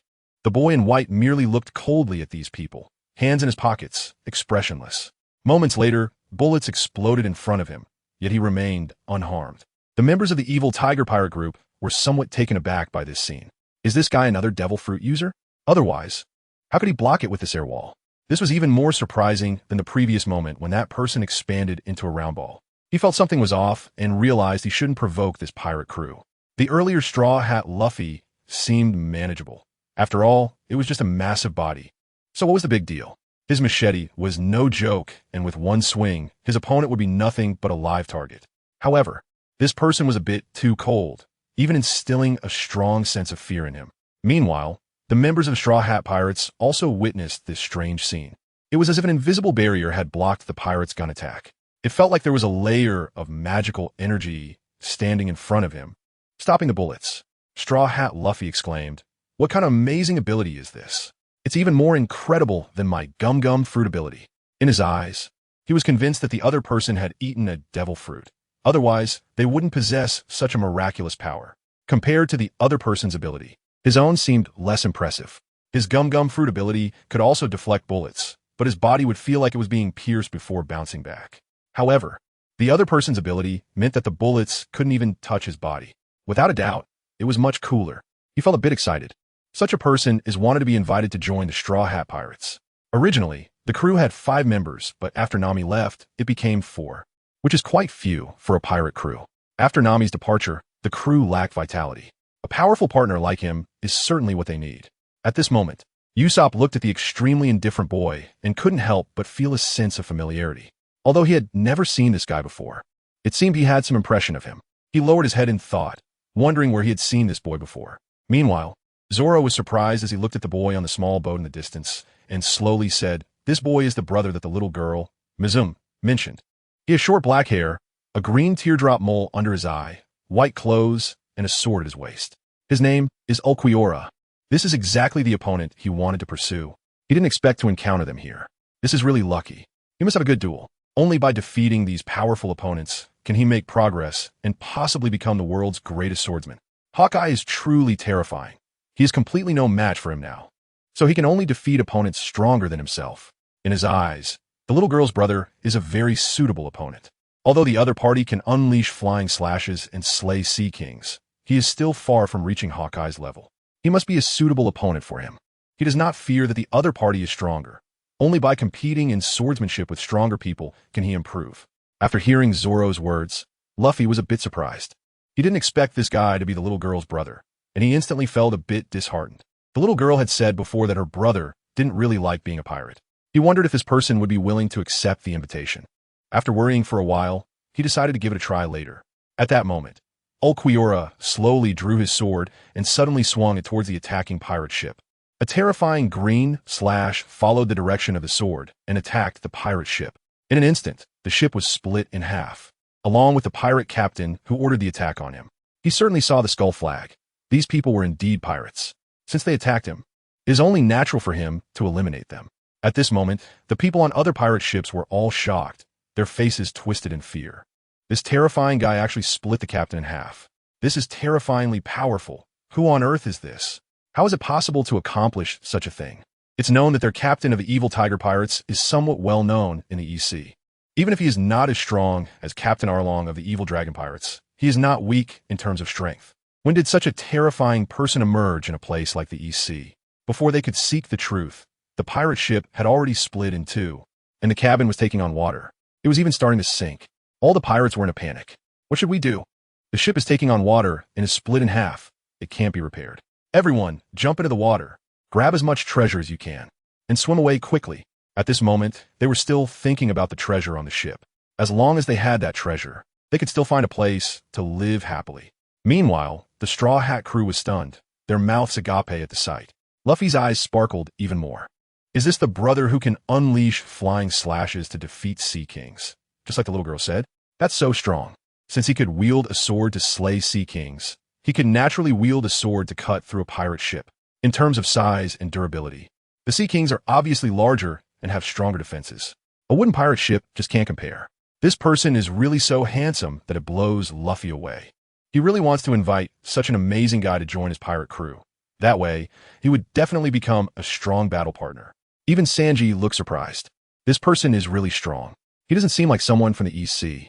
Then he furrowed his brows and looked at Zoro beside him, asking in disbelief, Hey, you saw such a terrifying blow. Do you still feel like dueling? You can't possibly think you can defeat an opponent like that, right? Usopp also looked at Zoro with a face full of disbelief. This is an opponent that is impossible to defeat, right? With one strike, he took down Captain Evil Tiger. I remember that pirate flag above. It had a tiger on it from the infamous Evil Tiger pirates. The burly man who was just cut in half must be the captain, and he was taken out with one blow. That was a pretty brutal death. Zoro, I really hope you don't think like that. After saying this, he felt a surge of fear within him. Zoro felt a chill run down his spine as he recalled the words of the little girl, Mizuki. His brother was indeed a bit cruel, but he shook his head and said, If I back down here, I will never become a great swordsman. Rest assured, I will choose to duel him alone. I want to drag you into this. Luffy, however, was quite displeased to hear this. Zoro, don't say that. Don't talk about dragging us into it. Since we are partners, you should go ahead and fight without worrying about us. He was a bit scared. If Zoro left, it would mean they would become a pirate crew of just 3. That made him feel like he was getting further away from fulfilling his promise with Shanks. After hearing Luffy's words, Zoro felt satisfied. He had joined the crew because being pirates wouldn't hinder his goal of becoming the world's greatest swordsman. In that case, I will fight him, Zoro declared, his determination rising. Usopp wanted to say something, but seeing Zoro's soaring spirit, he didn't know what to say. He could only pray in his heart that Mizuki's brother wouldn't be too brutal, not like the Kenpachi that little girl mentioned, who showed no mercy. Just as he was thinking this, he suddenly saw the white-clad youth swing his saber again, and another terrifying green slash headed straight for the people trying to swim away. Instantly, those people were cut down. The sea was filled with terrifying screams of pain, and blood stained the ocean. Usopp was horrified by this scene. This is so brutal. It's too terrifying. Zoro, you really shouldn't challenge him. Such a scene is truly terrifying, with so many pirates being taken down by this person. It has scared them to their core. If Zoro were to challenge this opponent and face such consequences, it would be too horrifying. Who would have thought that just setting sail would lead to encountering such a terrifying individual? Being a pirate is indeed a tough path. Even Sanji frowned tightly. What a cruel person, not even sparing those who were drowning. Luffy looked at the opponent with a hint of regret. He has now given up on the idea of inviting this person to join his pirate crew. This person is truly cruel and completely unfit to be his partner. He thought of Shanks with red hair. Although he is a strong person, he wouldn't resort to such ruthless measures even when bullied. That's the kind of person he wants to become. It's clear that this young man is not that kind of person. Zoro was also taken aback. This guy has a really heavy hand for poison. These pirates are probably left with no way out. Although he was once a pirate hunter and had killed pirates, he only dealt fatal blows to those with bounties. For the others, he merely injured them and did not pursue those who escaped. Such a person is truly too ruthless. Even he hesitated about whether to fight back against him, just as he thought before. He is not a fool and knows he can't go all out against someone he can't match. If he dies, then what is there to talk about dreams? At least this guy in front of him is not someone he can contend with right now. One strike to take down the pirate ship. One strike to annihilate the remaining pirates. This is something he cannot do. After the battle with Hawkeye, he realized his own weakness and understood that he shouldn't be so impulsive. At this moment, the Mary had already stopped next to the small boat. Ulquiorra coldly looked at them. Previously, he dealt with those pirates, of course, to fulfill his father's orders, not wanting to know that any of his family members still existed in the world. If he didn't take action, it would be fine, but once he did, he aimed to clean up completely. Those pirates were killed, and it didn't matter much. Now, another pirate ship had come close. Since they had seen him slay the pirates, he couldn't let them leak his information to the sea. He raised his sword above his head, ready to strike again to eliminate them. The Straw Hat crew, witnessing this scene, were all frightened. This guy actually dared to attack them. What a terrifying and cruel person. Luffy was taken aback, feeling a chill in his heart. Such a terrifying slash. Even his rubber fruit ability couldn't defend against it. After all, the rubber fruit is most afraid of slashing attacks, which would definitely cut through his body. So he could only dodge. However, beneath his feet was the Mary, and the opponent's slashing power was so strong that it would surely cut the Mary in half. It's important to know that the pirate ship is also his good partner. Without the pirate ship, he couldn't go anywhere. He didn't want his pirate ship to be cut in half, and he shouted angrily, "Stop it!" Ulquiorra, of course, did not stop. The knife in his hand was already halfway swung. Why do these people have to make him stop? They're just mere pirates. It's already too late to escape. They only have themselves to blame for coming too close. Otherwise, he might have let them go. After all, if seen from a distance, he wouldn't know who was responsible. It wouldn't count as violating his father's orders, but now it's too late. Usopp's face turned pale with fear. This guy has no intention of stopping. Sanji also looked terrified. He couldn't block the opponent's attack. Block with his legs? What a joke. His legs would definitely break. Does he want to become a person with a broken leg? Zoro's expression was serious. Ulquiorra, stop. His words indeed made Ulquiorra halt. Zoro breathed a sigh of relief. Since the opponent had stopped their movements, there was still hope. Usopp, Sanji, and Luffy all sighed with relief. Stopping was good enough. Zoro's words were truly effective. Ulquiorra looked at them coldly. They actually knew his name? People from the outside world shouldn't recognize him at all since he had never told anyone else. So there was only one possibility. His sister told them, or it was Orochimaru. They must have encountered each other. He jumped directly from the small boat at the bow to Luffy's Mary, coldly staring at the green-haired guy. Where did you hear my name? At this moment, he had already sheathed his sword, hands in his pockets, quietly watching the other party. But even so, this person still put immense pressure on the Straw Hat crew. Luffy felt that this person was completely unsuitable to be a companion. He was just too indifferent. A pirate crew should be cheerful. Usopp felt that this person was incredibly powerful. Even talking to him felt like a strenuous task. Sanji had even less reason to speak. The other party wasn't a beauty. Only Zoro maintained a forced calm while looking at him. I heard it from your sister. She mentioned that she has a brother named Ulquiorra. Upon hearing this, Ulquiorra looked at him coldly. As expected, since it's his sister, that's perfect. If he finds his sister, he can go back. As for Orochimaru, let him face punishment later.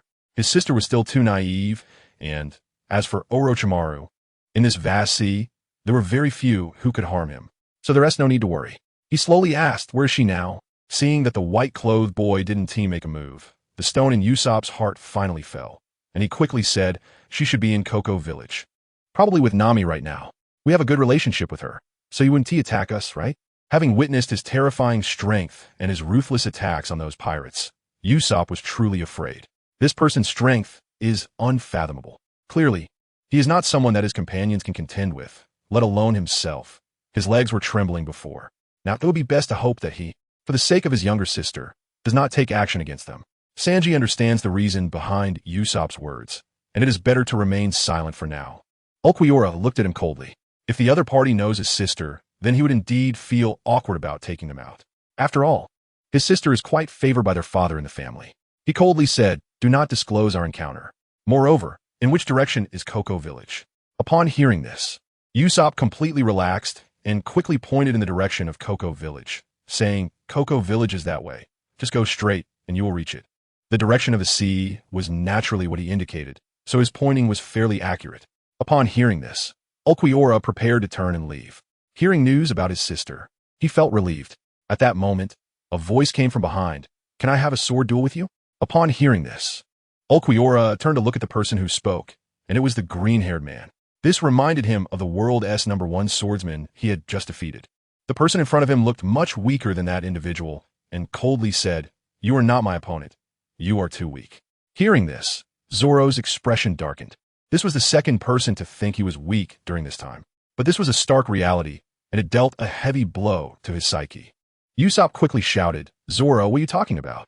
Don't you know this person is very strong? How could you possibly be his opponent? Let's not waste his time. Let him leave quickly. It wasn't that he was undermining his teammate, but rather that this person was simply too dangerous. The opponent unleashed a terrifying flying slash that could destroy the Mary immediately. There was no place here for a fight. This is the ocean. Sanji is also speechless about Zoro's behavior. It's best not to provoke such a dangerous guy. This is still the most reliable guy, referred to by the little girl Watergate. As for that Aizen and Kenpachi, they are probably even more terrifying characters. He is no longer an inexperienced youth. In the Bartai restaurant on the sea, one can often hear news about this ocean, including pirates and the Navy. However, he has never heard of such terrifying individuals. He deeply sighed, wondering where these guys came from. Just now, this fellow explicitly prohibited them from leaking any information. Perhaps that's why they are not known. Otherwise, how could such strong power not be famous in the East Sea? Suddenly, he thought in horror that perhaps it wasn't that no one had seen them. but rather that those who had encountered them had already been eliminated. No wonder there have been no rumors about these people. Right now, the Straw Hat Pirates should consider themselves lucky. Lucky to have met that little girl. Otherwise, today, they would have perished in the sea. However, Luffy did not agree with Usopp's words. Since this guy could not possibly join his pirate crew, then Zoro was their swordsman, and of course, his swordsman had to be the strongest in the world. How could he improve himself without challenging powerful opponents? He shouted, "Usopp, stop talking, let Zoro challenge him." Usopp felt helpless, wondering why even Luffy would say such things, not even considering who their opponent was. Upon hearing Luffy's words, Zoro's determination only solidified. "I want to challenge you. Even if I'm not your match, I want to know the gap between us." This is his current thought. The gap with Hawkeye prevents him from seeing the other party's figure. But this young man surely wouldn't have such a gap, right? Ulquiorra's expression was emotionless. A gap? To be honest, the difference between the two sides is like heaven and earth. All right, I'll let you see the difference. Consider it a reward for telling me about my sister. Without this information, searching for my sister would be like finding a needle in a haystack. The sea is so vast. If these people can provide me with information, then I might as well satisfy their wishes. He slowly drew out the sword he had just used. "Make your move." Zoro, seeing this, drew out his sword, the Wado Ikamanji. Now he only had one sword left. The other two swords had been broken during the clash with Hawkeye, and only this great sword, one of the 21 works, could contend with Hawkeye's black sword. His gaze sharpened, and he swung his sword at the white-clothed youth in a continuous attack. The assault was like a torrential storm, clearly more ferocious than before. However, his expression was one of surprise. There was not a hint of joy. His attacks were completely blocked by the other party, who remained expressionless, even without a flush or a racing heart, looking extremely relaxed. This duel feels as if one is facing the world's greatest swordsman, Mihawk. Does this boy possess swordsmanship that rivals the world's greatest swordsman? Or is the gap between him and his opponent truly so vast that he can't even see the difference between the opponent and Mihawk? Regardless of which, it indicates that the gap between him and his opponent is indeed enormous. Yet, even so, Zoro did not cease his attacks, continuing to launch sharp offensives, even sharper than before. At the very least, he wanted to make some progress. If he could force his opponent back a step, it would be considered a victory for him. However, no matter how fierce his attacks were, they were all blocked one by one. The three spectators were stunned. Yuryu, the brother of Minato, was simply too strong. Now they only hoped that this person would maintain such defense, making Zoro retreat. Otherwise, Zoro would definitely be seriously injured. If he unleashed a terrifying slash like before, even the Mary would struggle to survive. Sanji couldn't understand how such a terrifying boy could exist on the sea, much stronger than his modified brothers and his family. Facing Zoro's attacks, he didn't even take a step back. Meanwhile, Zoro could at least force Mihawk back a few steps. Even Monkey D, Luffy, the captain of the Straw Hat Pirates, wore a serious expression. This person is truly terrifying. He cannot see any chance of Zoro winning. It's a pity that such a person cannot become his partner. Of course, he doesn't want the other party to join either, because their strength is far superior to that of him as the captain. After a series of attacks, Zoro immediately stopped. He felt a bit tired, and moreover, the wounds from his previous fight with Mihawk were starting to crack. Such severe injuries cannot be healed in just a few days. If they were to burst open again, the consequences would be too severe. Of course, the most important thing is that the opponent is too strong. He simply does not have the ability to launch an attack that could harm the other party. Even with all his strength, he couldn't even gauge his opponent's depth. The other party always appeared calm and relaxed, which left him feeling deeply powerless. The gap between them was simply too great. I admit defeat. After saying this, he felt a bit bitter inside. There are actually such terrifying youths in the sea. How is he supposed to fulfill his promise to Kuina? Becoming the world's greatest swordsman seems to be nothing more than a delusion. Mihawk can be understood. After all, he is older and has reached the pinnacle of the world. While he is still young, and as long as he is willing to endure hardships, perhaps he still has a chance. But what about this youth? Younger than himself, yet already so terrifying in swordsmanship that he couldn't even see the opponent's shadow. He is truly too weak. How is he supposed to catch up to someone like that? Since he wants to fulfill his promise to Kuina, he must become the true world's greatest swordsman. Not only must he defeat Mihawk, but he also has to defeat this person. Otherwise, it wouldn't count as fulfilling it. The more he thought about it, the more disappointed and fearful he became, afraid that he wouldn't be able to fulfill that promise to Kuina. Ulquiorra showed no expression upon hearing his admission of defeat. He turned and jumped back onto a small boat, then directly steered the boat away in the direction pointed out by that long-nosed guy. At this moment, Zoro was expressionless, his head down, feeling an immense sense of loss. Usopp, seeing Zoro like this, didn't know what comforting words to say. Even he, someone who is not well-versed in swordsmanship, could see the huge gap between the two. What could he possibly say to comfort him? After all, he knows Zoro is someone who pursues the pinnacle of swordsmanship, with a very firm will, someone who isn't afraid of death. Now, he is probably suffering a huge blow. Can he tell Zoro that as long as he works hard, he will definitely overcome this? It's impossible. Some geniuses simply cannot be surpassed, no matter how hard one tries. Even Sanji felt a bit sympathetic towards Zoro. He understood why Zoro was so affected. It was because he encountered a setback and couldn't see any hope. Such a terrifying guy is probably very rare even in the second half of the Grand Line, let alone the first half. There probably isn't anyone comparable to him in the first half either. Maybe only the strong ones from the New World have a glimmer of hope. So, the gap between Zoro and this person is unimaginable. However, he thinks that if such a person can withstand the blows, the more they are struck, the stronger they will become. Luffy looked at Zoro's completely dejected expression and shouted angrily, "Zoro, don't look so silent. I believe you'll definitely become a stronger swordsman than him in the future. After all, you're going to be a member of the Pirate King's crew." He didn't want to see such a listless Zoro.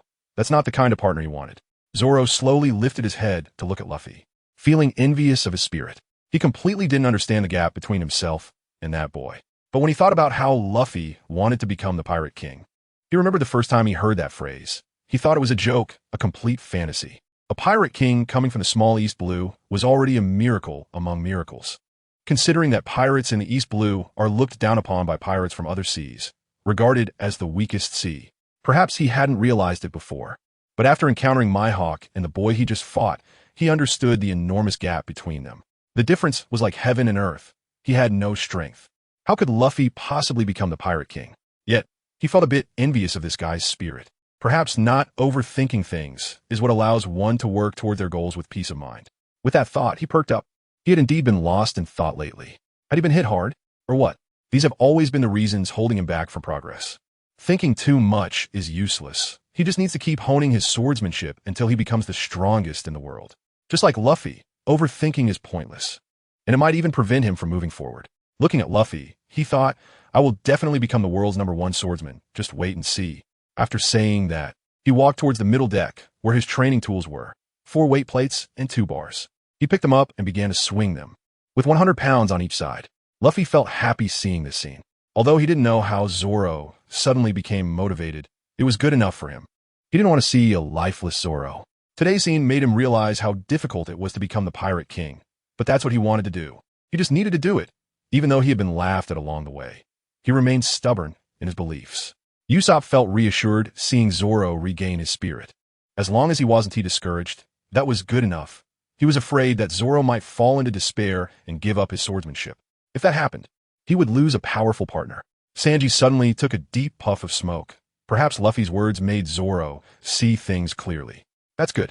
Let's treat them to a big dinner tonight. Another day has passed.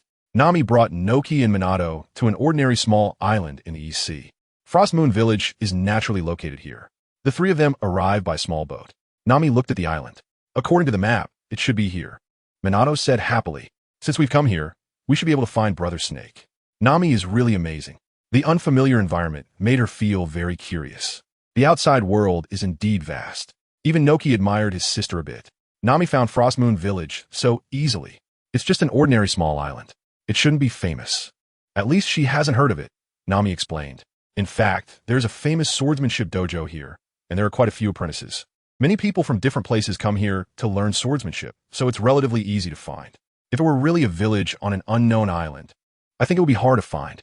Nokigo still felt that Nami was used to walking outside and could gather such information.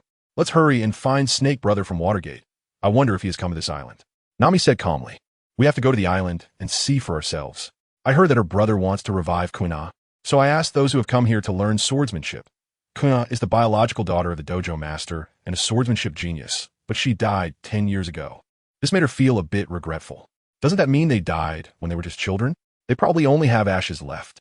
Can such a person really be resurrected? It seems that this is still Zoro's hometown. This is what she heard from Luffy. It seems that Kuina is still Zoro's companion, and the person Zoro wants to surpass.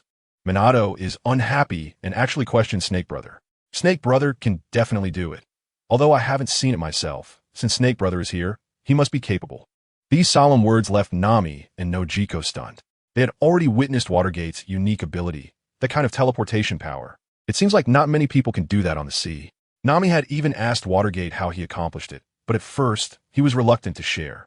However, after considering that Nami would eventually become his stepmother, he decided to reveal it. This is ninjutsu, Noki said slowly. As long as we can revive her. Then hurry up and find your brother Snake, and go back to your family's island. She had made up her mind. Even if it meant becoming Minato's stepmother and marrying his father, she would revive Bel-Emri. It was Bel-Emri who saved her and Nami. Now that she had the chance to repay her, there was no reason to hesitate. It could also fill the void in her heart and make up for the regrets in her life. So the three of them set off immediately. Nami asked a passerby for directions to the Isen Sword Dojo, and then they hurried on their way. The three of them smoothly entered the Isen Sword Dojo. At that moment, there were no students training inside. It must be the weekend. They were greeted by an elderly man wearing glasses with a single ponytail, dressed in a brown kimono. He had kind eyes and smiled at the group. What brings you here? 2 young women and a little girl. You can't be here to study swordsmanship, can you? After all, he had very few female students. Most girls couldn't endure the hardships of learning swordsmanship. He felt a bit sad. If his daughter Kuina were still alive, she would probably be around this age too. Sigh. I never expected such an accident to happen. She fell down the stairs and died. Life is so unpredictable. Minato was the first to speak up. Have you seen a long-haired boy slightly older than me come here? The old man shook his head. I haven't seen anyone like that. Is he also here to learn swordsmanship? Minato shook his head vigorously. No, old man. He's here to revive. Before he could finish, Nami covered his mouth with her hand. How can this Watergate even mention such things? Such things should certainly not be spoken of. Who would believe such a thing if said out loud? It would likely anger the old man. After all, his daughter has passed away. In the vast ocean, resurrection is certainly impossible. If she hadn't witnessed the techniques of Watergate, she wouldn't believe it. She quickly said, Actually, I am Zoro's companion. I heard that Kuina was his companion, but she passed away when she was young. Gung Shirlong's kind expression gradually faded. His face became expressionless because he heard the little girl mention resurrection. He also connected it to the orange-haired woman talking about Kuina. Reviving Kuina? He didn't believe it at all. How could that be possible? He stopped paying attention to that matter and smiled as he said, I haven't seen a long-haired boy.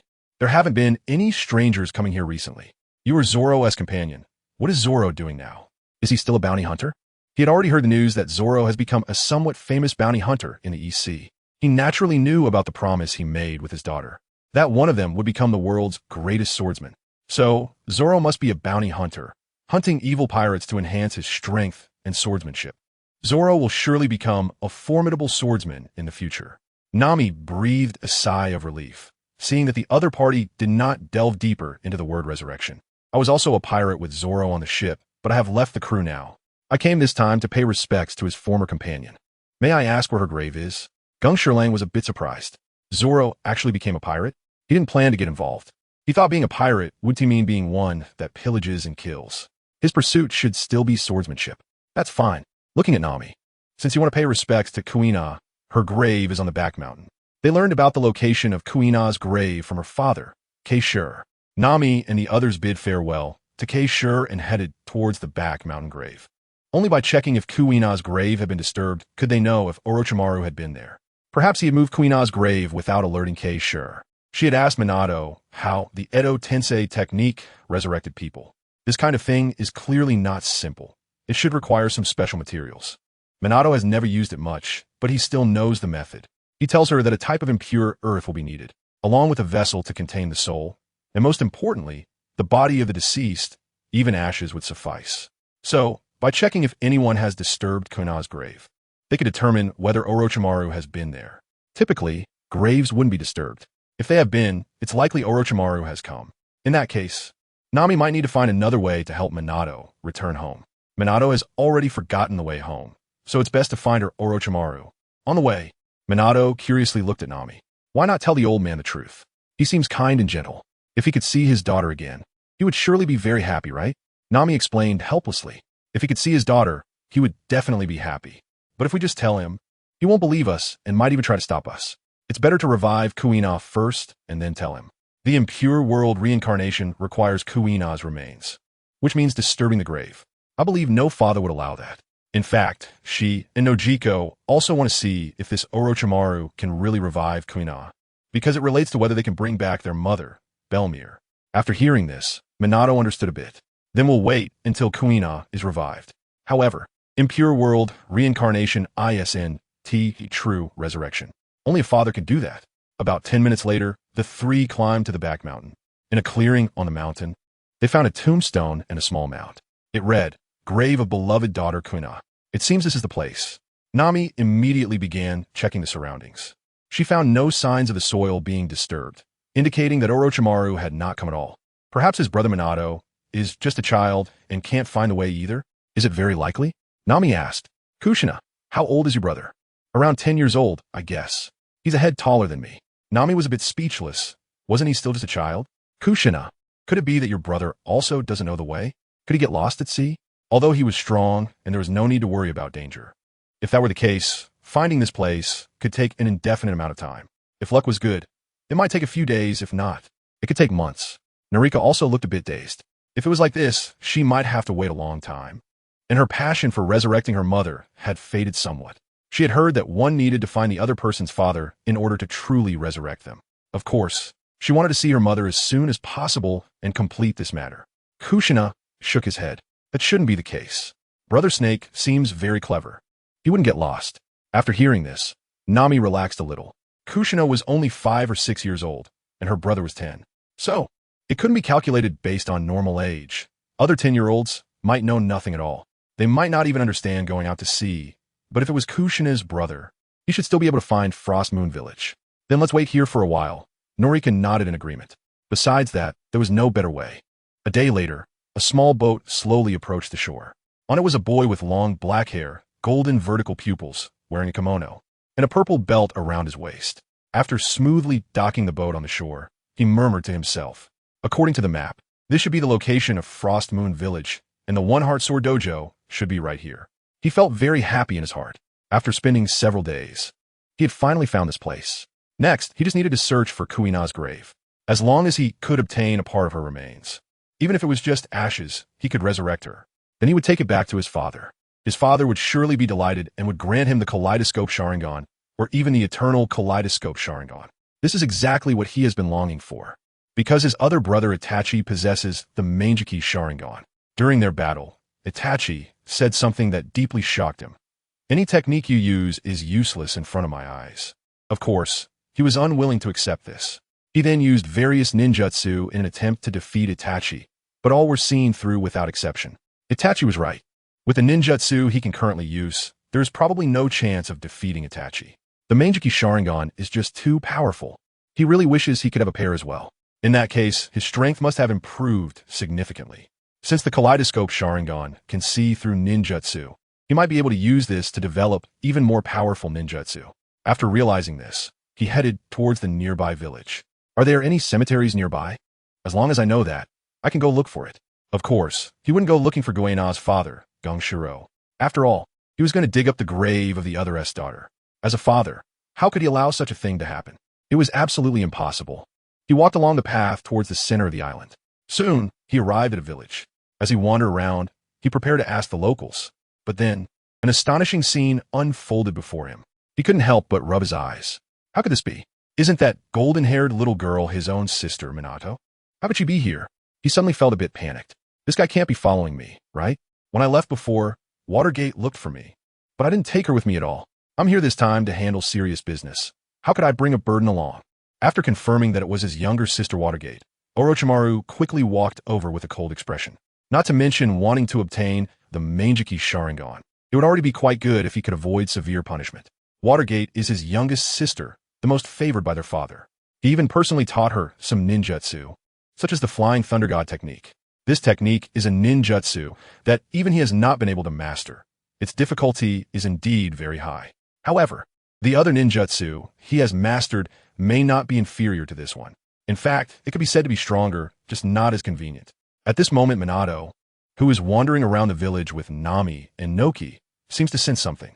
He instantly spots his long-haired brother and happily shouts, "Brother Snake, Brother Snake." Nami and Noki turn around in surprise. Did Minato's brother come? Then they can truly witness the resurrection of the dead through Edo Tensei, right? Orochimaru walks up to Minato with a cold expression and scolds him. "How did you get here? Did you follow me out?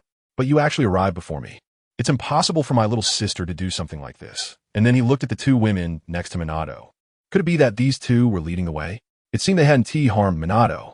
He breathed a sigh of relief. His sister was really naive. It was good that she hadn't encountered any danger. Otherwise, he would probably face terrifying punishment. Minato looked at his brother's expression and said unhappily, "Who told you not to take me out to play? Of course, I came out to play by myself. The outside world is much more comfortable than staying on the island, and the outside world is really vast." Orochimaru's expression grew even colder upon hearing this.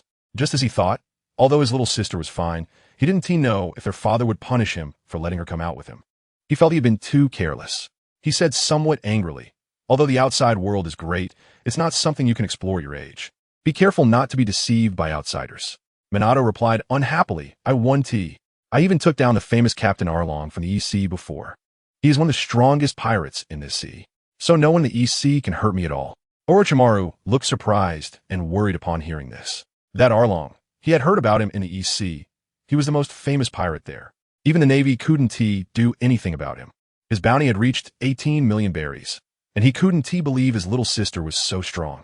Although it wasn't much for him, he was curious and asked, "Little sister, have you already mastered the Flying Thunder God technique and the Rasengan?" These two techniques, one is S rank and the other is A rank. If combined, taking down Captain Arlong in one hit would be no problem at all, Watergate said happily. "Yes, that's right. The evil dragon pirate crew actually dared to hurt Sister Nami, so I took down Captain Arlong.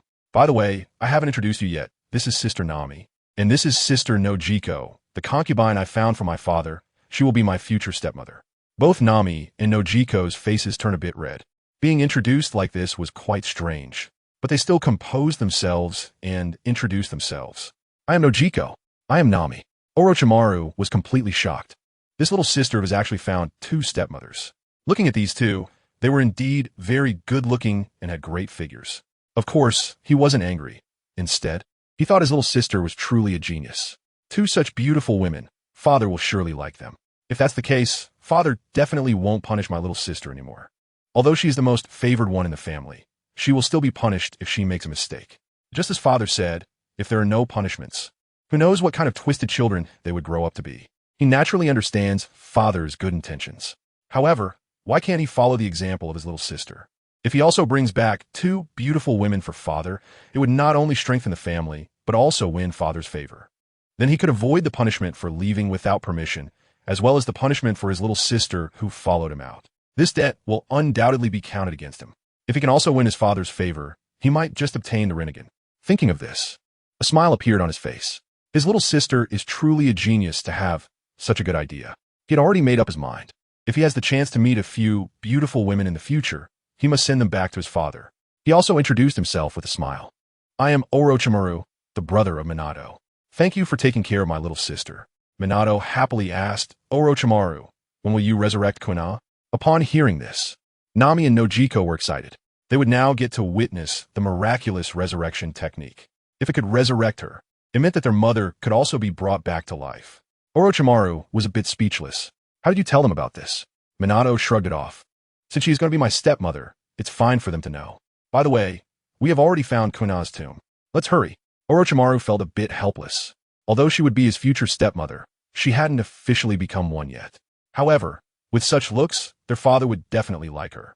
It had been a long time since their father took a concubine. Knowing the location of the tomb saved him a lot of effort. It's better to do this early and leave early. "All right, take me there. These two will be the future little stepmothers. So it's no big deal to let them see a bit of the situation. Since they are little stepmothers, they should be considered part of the family. Even if my father hasn't accepted these two, I can seal their memories. That way, they naturally reveal any family information. Of course, based on my understanding of my father, he is kind-hearted and has many wives. Thus, I have many strong siblings. Our family can be considered the #1 family on the sea. It's just that my father chooses to keep a low profile. Perhaps he has gotten used to it. So, not many people know about the family's reputation." Soon after, Nami, Nojiko, Minato, and Orochimaru arrived at the back mountain of the Isin Sword Dojo. Here lies a small hill with the inscription tomb of the beloved Kuina. On the other side, there is another small hill, and, judging by the name, it seems to be an elder of this Kuina. However, Orochimaru's goal is of course Kuina. Orochimaru clapped his hands on the ground. Earth release, rising. Immediately, the small hill of Kuina rapidly rose. The ground was surging. Orochimaru observed the soil that was rising and discovered a jar, which should contain Kuina's ashes. This is enough. Noki and Nami were both a bit shocked at this scene. They didn't expect that Orochimaru, Watergate's brother, could actually control the soil. It felt like a devil fruit ability. As Watergate said, her siblings all possessed special abilities. The two became increasingly curious about her father, wondering what kind of powerful man he must be to give his children such abilities. However, they had asked Watergate, and he replied that he had not eaten a devil fruit, which made them even more amazed. According to Watergate, it seemed that their siblings' abilities were inherited from their father. Sons and daughters could possess such magical powers. If they could also have children with Watergate's father, wouldn't those children be incredibly strong? As a mother, who wouldn't want their children to become strong? From this perspective, Watergate's father must be a suitable man for having children together. At this moment, Orochimaru took out the jar from the mounds of dirt, and upon opening it, he found it was indeed ashes. Whose ashes could it be if not those of Kuina? Now I can fulfill my father's wish. My father once said that Kuina was a swordsmanship genius, and it would have been great if she were still alive. Since my father didn't do it, I feel it's acceptable for me to do this, as long as it makes my father happy. All he needs is a pair of kaleidoscope Sharingan. My father still has that kind of ability, because he has even more terrifying abilities than this. He plans to bring her back and let his father truly resurrect her. Minato leaned over. Orochimaru, now that we have Kuina's ashes, can we use the Edo Tensei to bring her back? Of course, Orochimaru replied, pulling out a small cloth to wrap the jar and preparing to return to the small boat. At that moment, the four of them heard a terrifying, cold, and angry voice. What are you guys doing? Nami was horrified to realize that the old man was Kuina's father. She wanted to explain, but didn't know how. Should she really say something as absurd as resurrecting his daughter? They hadn't even truly witnessed it themselves, and for a moment, they were flustered. Gungshiro was now looking at the jar in the hands of the black-haired boy and the dirt rising from his daughter's grave. He was completely enraged. This guy actually can't find peace even after his daughter died and dares to disturb her ashes. He truly deserves to be cursed. Return her, restore the grave properly, and then bow down 1,000 times. Otherwise, you won't leave here today. Nami understood that the elderly man before her was no longer the kind and friendly figure she had met before. He now seemed like an enraged beast, and she could certainly understand. If her mother's grave were treated this way, she would only be more furious. Norjigeo stepped forward under the terrifying pressure of the old man to explain. Master, we only wanted to revive your daughter. Minato also shouted, yes, Grandpa, then you can see your daughter again. Jangsairo was momentarily stunned by these words, but instead of feeling happy, his expression grew even colder. He originally thought you were Zoro's companions, kindly informing him of his daughter's grave location so you could pay your respects. But unexpectedly you did something like this, and now talk about deceiving this old man with resurrection nonsense. Do you really think I'm a 3-year-old child? Return her, otherwise, I will draw my sword. Although he was usually gentle and refined, not easily angered, that didn't mean he didn't have a temper. His daughter was what mattered most to him. Even in death, he would never allow anyone to insult her. Orochimaru thought to himself that things were getting troublesome today. The old man didn't believe it at all. However, whether he believed it or not had nothing to do with him. He only needed to take it back. Clearly, this guy was not comparable to those ordinary pirates. Yes, he had encountered pirates after going to sea, but those people had already met their end. He slowly extended his right hand. Shadow, serpent hand. In an instant, many small snakes slithered out from his sleeve, fiercely biting towards Gungshiro. These little snakes have tasks such as intimidation, control, and capture, achieving the effect of multiple consecutive hits. Since this person is Kuina's father, and Kuina is someone her father values, he naturally wouldn't kill him. As long as he is bitten by the snake venom and loses the ability to resist, he can leave. Seeing this scene, Gungshiro was taken aback. Is this guy a human who has eaten a snake devil fruit? Otherwise, how could he pull out so many snakes from his sleeves? But thinking about it, that doesn't seem right either. Even if he were an animal-type devil fruit user, he could only transform his body into an animal. It's obvious, isn't it? Who on earth is this guy? Facing the fierce little snakes rushing towards him, he directly drew out an ancient long knife from his waist and quickly swung it. In an instant, he severed the dozens of small snakes that came at him. Seeing this scene, Watergate was a bit surprised. This old man is very strong. He must be a master of the sword. Nami and Noki were speechless. No matter how you look at it, your brother seems even more bizarre, being able to produce so many snakes from his sleeves. The two felt that Watergate's brother was even more terrifying. After all, they are girls and have a natural fear of snakes, slimy, long, and very fierce. Even Orochimaru was taken aback. He didn't expect the opponent to easily withstand his attack. This guy is not an ordinary person. It should be said that he is very powerful, just like his several sword-wielding brothers. Although it is impossible for him to be as strong as his own brothers, his demeanor is very similar, which is enough to explain the situation. This guy possesses the strength of a great swordsman. I didn't expect there would be someone like this in the East Sea. No wonder my father values his daughter so much. A girl born from such a guy could hardly have weak talent in swordsmanship. It seemed that the little snake he summoned was no match for the opponent at all. There was no need to use that move anymore. At that moment, Gungshiro looked at Orochimaru and swung his ancient long sword again. A flying slash flew directly towards Orochimaru.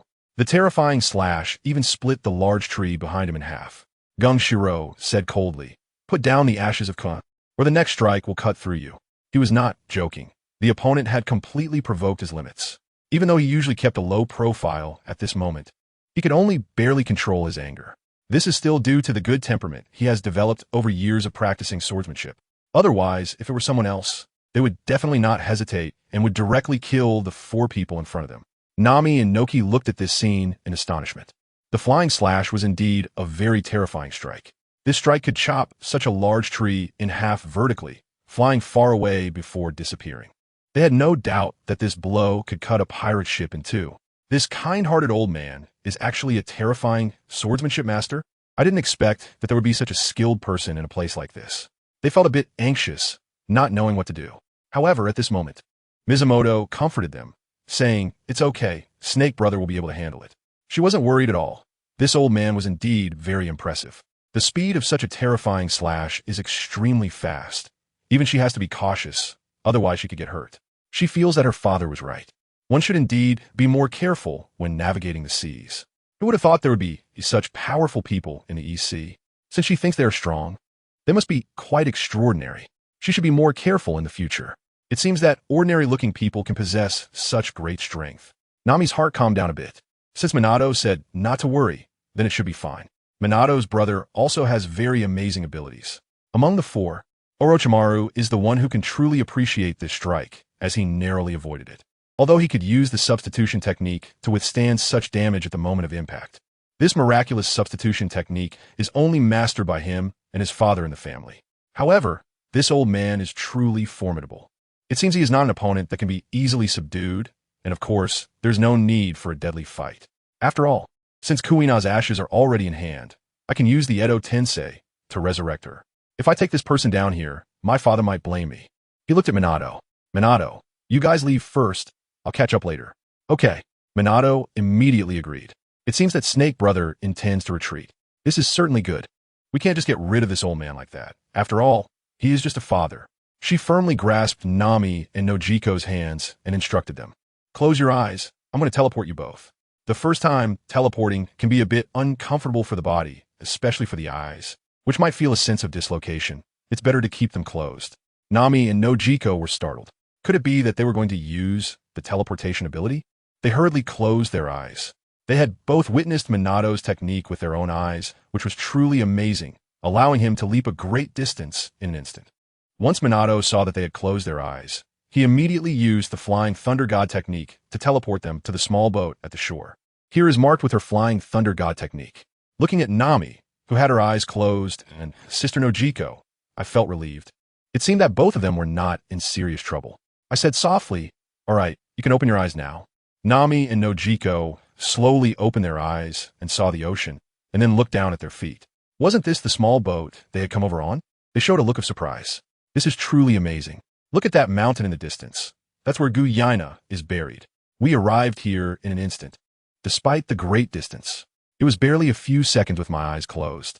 I only felt a dizzying sensation, and when I opened my eyes again, I was already here. This is truly a very convenient method. Nami is a bit envious of this ability. If only she had it before. If she could just enter the pirate treasure vault and then teleport out with the treasures, that would be exhilarating to think about. Unfortunately, she probably won't be a thief anymore. But then again, it's not necessarily out of the question, since it's just stealing from pirates. It's not really a crime. The money she steals wouldn't be taken by the Navy either. Of course, even if they came to collect it now, she wouldn't be afraid, because she has Minato as her backing. Unconsciously, she's already considered Minato her support. It would be great if he were actually her own son. However, she might really have to become Minato's stepmother in the future, and if that's the case, Minato would be like her own daughter, which seems pretty good. If in the future she could go with Minato to seize pirate treasure, it would definitely be thrilling. She has this great idea in her mind, but that's just something for the future. Right now, reviving her mother is the important thing. Nokigao is a bit worried about Minato's brother and asks, "Is it really okay for your brother to stay there alone?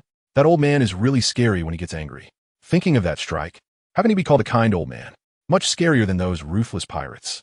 Minato waves his hand and says, "It's fine. Snake Brother told us to leave first. He'll probably retreat soon too." On the mountain, Gung Shiling is a bit surprised to see this scene. That blonde little girl seemed to teleport away with the other two in an instant. He didn't even have time to see what trajectory it was. Could it really be teleportation? Is it the ability of a devil fruit? Such a convenient ability. If it were in the past, he would have been interested in befriending someone like that to supply talent to the Revolutionary Army. But now is not the time to think about that. He is tightly focused on the long-haired boy in front of him. Goena's ashes are still in his hand. As long as this guy doesn't escape, that's fine. Even the long-haired Orochimaru is stunned. He originally intended for Minato to take the other two away on foot, never expecting that she would use the Flying Thunder God technique to take two people with her. Minato actually managed to do something like this, teleporting while bringing two people along. This little sister is quite unexpected. Her Flying Thunder God technique has reached a very advanced level, hasn't it? Bringing two people along makes the difficulty of the teleportation skyrocket. This is the most suitable ninjutsu for my little sister. Each of his siblings has abilities that are particularly suited to them. His own special ability is the Edo Tensei technique, and Minato has the Flying Thunder God technique. Although they're both ninjutsu, he also wanted to learn the Flying Thunder God technique. It is very difficult to master. It is a space-time ninjutsu, and the difficulty is extremely high, so he later gave up. However, if he had known earlier, he would have had Minato take him along when he left. Now he can only find a way to leave on his own. He put down the jar in his hand, and then leaned down on the ground with both hands, coldly shouting, summoning, Snake of the Thousand Snakes. Then he opened his mouth, and a large number of snakes poured out, rushing towards the old man to bite him. The swarm of snakes attacked the old man like a tidal wave. Orochimaru picked up the jar and started to run. After running a distance, he quickly hid behind a large tree and formed hand seals with both hands. Earth clone technique. The ground began to rise, and then slowly transformed into a human shape, gradually becoming his exact likeness. This is just a technique for creating clones, not particularly powerful. However, it is very useful for luring the enemy. He then commanded his clone to wait in place, and only after the old man arrived did he speed off in another direction. He knew that the old man was a formidable swordsman. The massive snakes he summoned probably wouldn't be able to stop him. Even if they could, it would likely only be for a few seconds. His Earth clone would then serve to distract, allowing him enough time to escape. Yashikuro was astonished by the swarm of snakes. This guy could summon so many. Did he have a hidden space in his mouth? Looking again, he saw the opponent was escaping, and he couldn't allow that. Wielding his ancient longsword, he swung fiercely at the sky, full of snakes. In less than a minute, he had killed all the venomous snakes. Although there were many, their strength was quite average, and they posed no threat to him. The direction the man fled and must be towards the seaside. He immediately rushed over, determined to intercept him. Before long, he suddenly saw a figure dart out from behind a large tree and head in another direction. It was the long-haired boy who had taken his daughter's ashes. He didn't expect him to still be here. Before Yashikuro could act, the boy began to flee. That despicable guy. Yashikuro chased after him, swinging his ancient longsword to unleash a flying slash. The boy always managed to evade his strikes. He was quite a formidable opponent, but why would he do such a thing? What did he want with his daughter's ashes? After chasing for a distance, another flying slash successfully bisected the boy. The powerful strike even left a long gash on the ground. Is this young man really so easily dealt with by himself? It feels unreal. It shouldn't be this way, considering the opponent's earlier methods. There's no way he could be so easily eliminated like this. What is going on? He slowly walked towards the boy who had been cut in half. Now he needed to find Goena's ashes and properly lay them to rest, so that Goena could find peace. Suddenly, The two halves of the corpse on the ground turned directly into soil. Kung Shiro stared blankly at this scene. What was happening? How is this possible? Looking around the environment, there is no sign of Guina's urn at all. He realizes he has been deceived. He feels a surge of anger. How infuriating. Is this some kind of ninja trick like those from Wano country? Wano also has similar clones, but none are this realistic, and they even fooled my own senses. The other party must have used the clone to lure me in, and then they escaped from the seaside, preparing to leave. These people are all outsiders. He has never seen them before. He must hurry over. He immediately sheathed his knife and turned towards the seaside. It was the original direction of escape, but this false body had taken him in another direction. How could he not have noticed this? Was he really so angry? The oldham shouldn't have been deceived by such a simple trick. It seems that the matter of Kuina has made him extremely angry. At this moment, Orochimaru had already reached the shore and saw Minato, Nami, and Noki waiting for him on the small boat. He jumped up directly. Hurry up and start the boat. That old man is really going to catch up. His technique of shadow clones probably wouldn't last much longer. If discovered, the old man would definitely chase after him in anger. The priority was to leave quickly. He didn't want to confront this old man, not because he lacked the ability to deal with him. Of course, he hadn't summoned any powerful beings with his impure world reincarnation technique yet.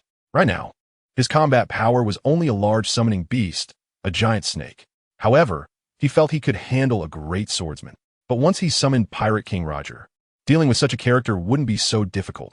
He could retreat calmly. After all, Roger was the Pirate King, and his combat power was certainly at the pinnacle of this world. He was a bit looking forward to it.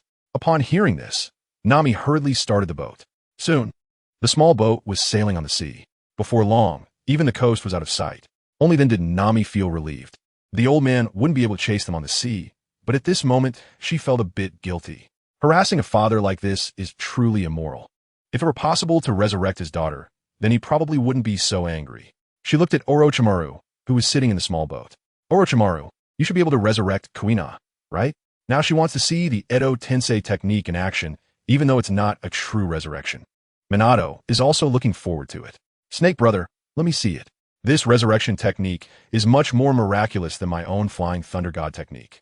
One is a technique for instant teleportation, and the other is a technique for resurrecting the dead. Which one is more miraculous goes without saying. Even Nokigao looked over with a face full of expectation. If it really could bring someone back to life, then her mother could also be resurrected. That would completely fill the void in her heart, and life would be perfect. Of course, it would also allow her to find a good partner for herself. This is not only a transaction to revive the mother, but there is also this thought in his mind. At her age, she should have had a partner long ago, and even a child, but her previous life was disrupted by the evil dragon pirate crew, leading to misfortune. Now, it is starting to return to normal. Of course, even Orochimaru himself is looking forward to it, with a smile on his face. All right, then I'll give it a try. He took out a sealing scroll, opened it, and formed hand seals. A thick fog emerged, and some materials appeared on the scroll. These were the materials for the Edo Tensei, which had long been prepared. Inside was a white Zetsu body, created by his father's pet. His father's pet is much more formidable than his giant snake, and can even create such a white Zetsu. The white Zetsu is a type of synthetic human, an excellent material for experiments. It took a lot of effort to ask his father for a few of them. They serve as vessels for summoning the souls of the deceased. The strength of the person resurrected using this white Zetsu body through Edo Tensei is about the same as their strength in life. Of course, he could also use living people as vessels for resurrection. However, this method does not yield as good results, and he is going to summon Pirate King Roger afterward. If he lacks the strength he had in life, it would be a very regrettable matter. He aims to summon him back at his peak state. For now, let's try with Kuina. After preparing the materials, he opened the jar and sprinkled Kuina's ashes over the white Zetsu body. Nami looked at this scene with a bit of surprise. Is this the special material and steps needed for resurrection? Nojiko felt a little anxious, wondering whether it would succeed or fail. She prayed in her heart for it to succeed. Orochimaru, who was ready, was also very excited. This was the first time he was using his special ability. If it really succeeds, he would immediately go on to resurrect Pirate King Roger. This is the top combat power of the sea. Moreover, such a deceased cannot resist themselves and will not be afraid of illusions. Does Itachi still dare to disdain all of his ninjutsu? But that is a matter for later. He immediately began to form hand seals. The reanimation jutsu. A soul descended from the sky and entered Obito's body. Then, the dirt covered Obito, causing him to emit painful screams. Minato couldn't help but hold Nami. This resurrection technique is a bit frightening. After all, she is still just a child. Of course, Nami was also extremely surprised. This is indeed not a proper resurrection. Is it? Is it dark magic? Noki looked at this scene in horror. She really turned into a little girl, wearing a white top with a middle-part hairstyle and a reddish-brown belt around her waist. There were cracks on her face. Kuina slowly opened her eyes. Seeing the few people in front of her, she instantly became confused. Who are you? How did I get here? Minato looked at the girl who had transformed into human form, who was a head taller than him, and felt less scared. He happily said, Snake brother, you really brought her back to life? It really worked. Snake brother's reanimation jutsu can truly resurrect people. It's amazing. Orochimaru was also extremely excited. This is really amazing, the special ability passed down from his father. It could be said to be one of the most magical abilities on this sea. Noki was surprised to see this person speak. He really came back to life. This is really incredible.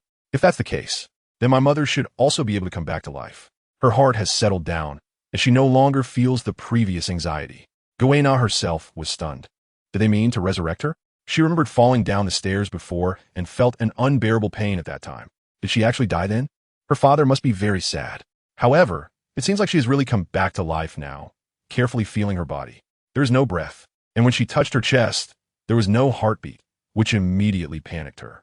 This is not true resurrection. What kind of dark magic did you use? Her face changed, filled with anger and fear. Was she going to be controlled, even after death? Orochimaru smiled and said, It is indeed not true resurrection, but it shouldn't be considered dark magic either. It's the miraculous Edo Tensei technique, which has simply summoned your soul back. Minato comforted her, Don't worry.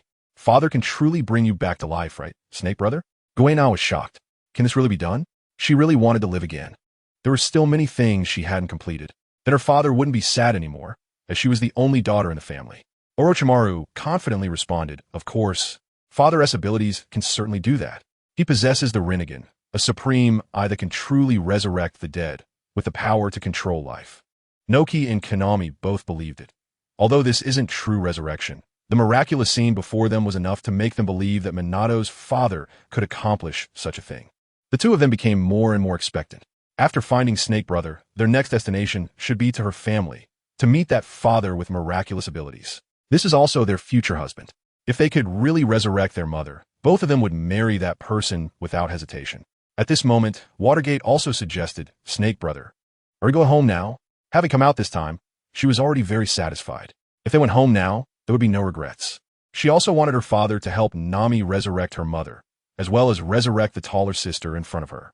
It's such a pity that he died so young. Orochimaru shook his head and said, No, I still have unfinished business. I need to go to the place where the Pirate King met his end, Lowtown. If I can find the remains of Pirate King Roger there, then I will be able to successfully resurrect him. With him, I will possess the strongest power on this sea. Without the strongest power, one cannot claim the title of king. Just thinking about it excites me. I could even have a proper fight with Itachi. I wonder what expression would be on Itachi's face. Even if his Jinjutsu is invincible, what use is it against the dead? Not to mention the great fireball technique. Even if a violent explosion blows apart the body of the reincarnation, it can still recover. That's right, the body of the reanimation jutsu possesses immortality. I wonder if he would still dare to disdain my ninjutsu. Hearing this, Minato's eyes lit up. Snake Brother, you're amazing. So, does that mean Pirate King Roger will become our family's power in the future? That would be so cool. Nami and Nojiko didn't feel the same. Instead, they felt horrified. But that's Pirate King Roger. Is it really a good idea to resurrect him? Such an evil person could throw the world into chaos again. He was the one who started the Great Pirate Era. With a single sentence, he hid all his treasures, attracting countless people to set sail in search of the legendary great treasure, One Piece. At the same time, the number of pirates surged. One could say all of this is the fault of Pirate King Roger. Even Kuina was stunned. That terrifying Pirate King? This title is much more impressive than the world's #1 swordsman I aspire to be. Reviving such a person would surely shake the world. Orochimaru said nonchalantly. Evil? The ones I revive with the impure world reincarnation technique are completely under my control. He increasingly admired his father, who had taught him such a powerful ninjutsu. However, he also knew that the resurrection of Roger would undoubtedly cause a stir in the seas. After all, he was the Pirate King, Roger. It might anger his father, but he couldn't resist the temptation of such a puppet. The combat power was truly fascinating. Nami and Nojiko were astonished. Are they really under your control? The Namikaze family is incredibly powerful, they thought. It was becoming more mysterious and intriguing. The sea was hiding such a formidable family. Even Kuina was shocked. Being able to control the Pirate King Roger was astonishing. Then, she realized she was probably also being controlled. She had never heard of such a miraculous ability in the sea before. She didn't know what to think. Today's events had greatly shocked her. Not only had her soul returned to this world, but soon the soul of the Pirate King would also return. It wasn't true resurrection, just a return of the soul. She could clearly remember her life before. Nami was completely stunned. What kind of family was this? Where was it located? Watergate noticed Nami's expression and asked, Sister Nami, what's wrong? Are you shocked? My family is very powerful. Nami was speechless. Of course, she was shocked. Even the Pirate King Roger would become part of the Namikaze family's combat strength. After hesitating, she asked, Watergate, where is your family? What family is it? Can you tell me? If not, that's fine. Nojiko and Kuina, who had also been revived by the impure world reincarnation, looked over curiously. They were both interested in what kind of family could control the Pirate King Roger as part of their strength. It must be a particularly terrifying family. This could be one of the sea's most terrifying secrets. Watergate was taken aback by Nami's question. Even Sister Nami was hesitant because his father had ordered that the family name should not be disclosed outside. He looked at Orochimaru. Is this okay? Orochimaru replied expressionlessly. Since she is going to be your future stepmother and is coming to the family island this time, it's of course fine. If my father doesn't accept them, we can always erase their memories. Watergate found this quite reasonable and smiled as he said, Sister Nami, my family is located on an island in the calm belt of the Grand Line. My family is the Astria family, and my full name is Watergate Astria. Orochimaru also introduced himself. My full name is Orochimaru Astria. Both took pride in their families. Naturally, they were proud. Their family was the first hidden family of the sea, though they usually kept a low profile. That was just their father's order, to hide the family. Nami, Nojiko, and Kuina gained some understanding. They had never heard of any family located in the calm belt. No wonder they were not well known. Very few ships could cross the calm belt. There was no wind, making it difficult for sailboats to navigate. Additionally, numerous sea kings made it an extremely dangerous place. Indeed, it was a very mysterious family. It seemed there were many secrets in the sea. At that moment, Orochimaru looked at Watergate. By the way, how did you get out? You didn't directly cross the calm belt, did you? Even Nami was shocked. Did Watergate cross the calm belt to come to the East Blue? This is even more shocking to her than taking down Arlong. A small boat sailing in the doldrums is very likely to be swallowed by sea kings, as there are so many of them there. Watergate recalled his experience of crossing the doldrums and nodded. Yes, it was really dangerous at that time. Many big fish jumped out of the water trying to eat me. Fortunately, I used the Flying Thunder God technique to teleport with the small boat. It was thrilling and exciting. Nami, Nojiko, Kaku, and Aina were all stunned. You actually think it's thrilling and exciting? What a dangerous scene this is. Even a second's delay could result in being swallowed by the fish. Kuina was truly surprised. This little girl, who was a head shorter than her, was so strong that she could safely traverse the doldrums. What kind of ability is that Flying Thunder God technique that allows for instant teleportation? This is indeed a mysterious family. It seems like they can truly come back to life. However, I have a question. Why would they resurrect themselves? Even Orochimaru was surprised. My sister's use of Flying Thunder God is truly masterful. It really suits this ninjutsu very well. But he still felt the need to give a warning. Minato, if you come out in the future, don't just directly cross the calm belt to reach the East Sea. Instead, first go to the nearest Grand Line, and then pass through Reverse Mountain to get to the East Sea. That route is much safer. Although he also has the ability to cross the calm belt, which is summoning a giant serpent. Even his summoned creature would be much stronger than Sea Kings, but he would still be in a tough spot. Who knows how many Sea Kings are really in the calm belt? So he chose a safer route. Thinking of this, he felt a bit scared. Minato's route was indeed too dangerous. Heaven knows how many times he had used the Flying Thunder God technique. If something went wrong, he would end up being hung by his father. Minato saw his brother's expression and knew he was wrong. All right, brother, I'll follow you this time. And next time I come to the East Sea from the family, I'll know the route. Upon hearing this, Orochimaru felt relieved. It seemed that his little sister was very sensible. Then the small boat accelerated towards Log Town. Of course, Orochimaru was eager to resurrect the Pirate King, Roger. A day later, on a fast-moving small boat on the sea, there was a boy with short black hair and a white outfit, with 2 green tear marks on his face and a sword at his waist. He stood quietly on the small boat, which moved without wind. Suddenly, he saw two people on a distant small boat. His indifferent expression softened slightly. He finally found his sister. Previously, he had inquired with a group of pirates and learned his sister's whereabouts, then set off to find Coco West Village. Unexpectedly, he was told to go to Frost Moon Village. He felt quite frustrated inside. He had to find a new place again, completely unaware of where it was. But now, luck was on his side, and he directly bumped into them. The one steering the small boat opposite was, of course, Nami.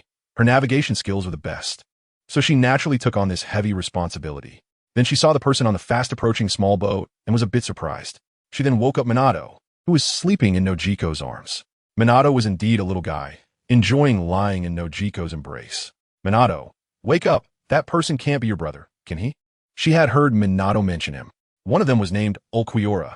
The appearance is too much like that described by Watergate. The most important thing is this indifferent aura, which can be a bit frightening, and it's obvious that this is not someone to be trifled with. It's highly likely that this is Watergate's older brother. Watergate once mentioned that her brother could sever the Sea Kings with a single blow. Meanwhile, the sleeping Orochimaru was awakened. His golden pupils narrowed as he looked at the figure on the small boat in the distance. It really is this brother, who rarely goes out to sea. Could it be that he was sent by their father? If that's the case, things could get a bit tricky. He also didn't know what their father's attitude was. Sneaking out himself might not be a big deal. But now Watergate had followed him out, which was a bit of a headache. Watergate also woke up in a daze, opened her eyes, and smiled happily. It really is brother. Kuina looked curiously at the person getting closer, who seemed to be a skilled swordsman a bit older than herself.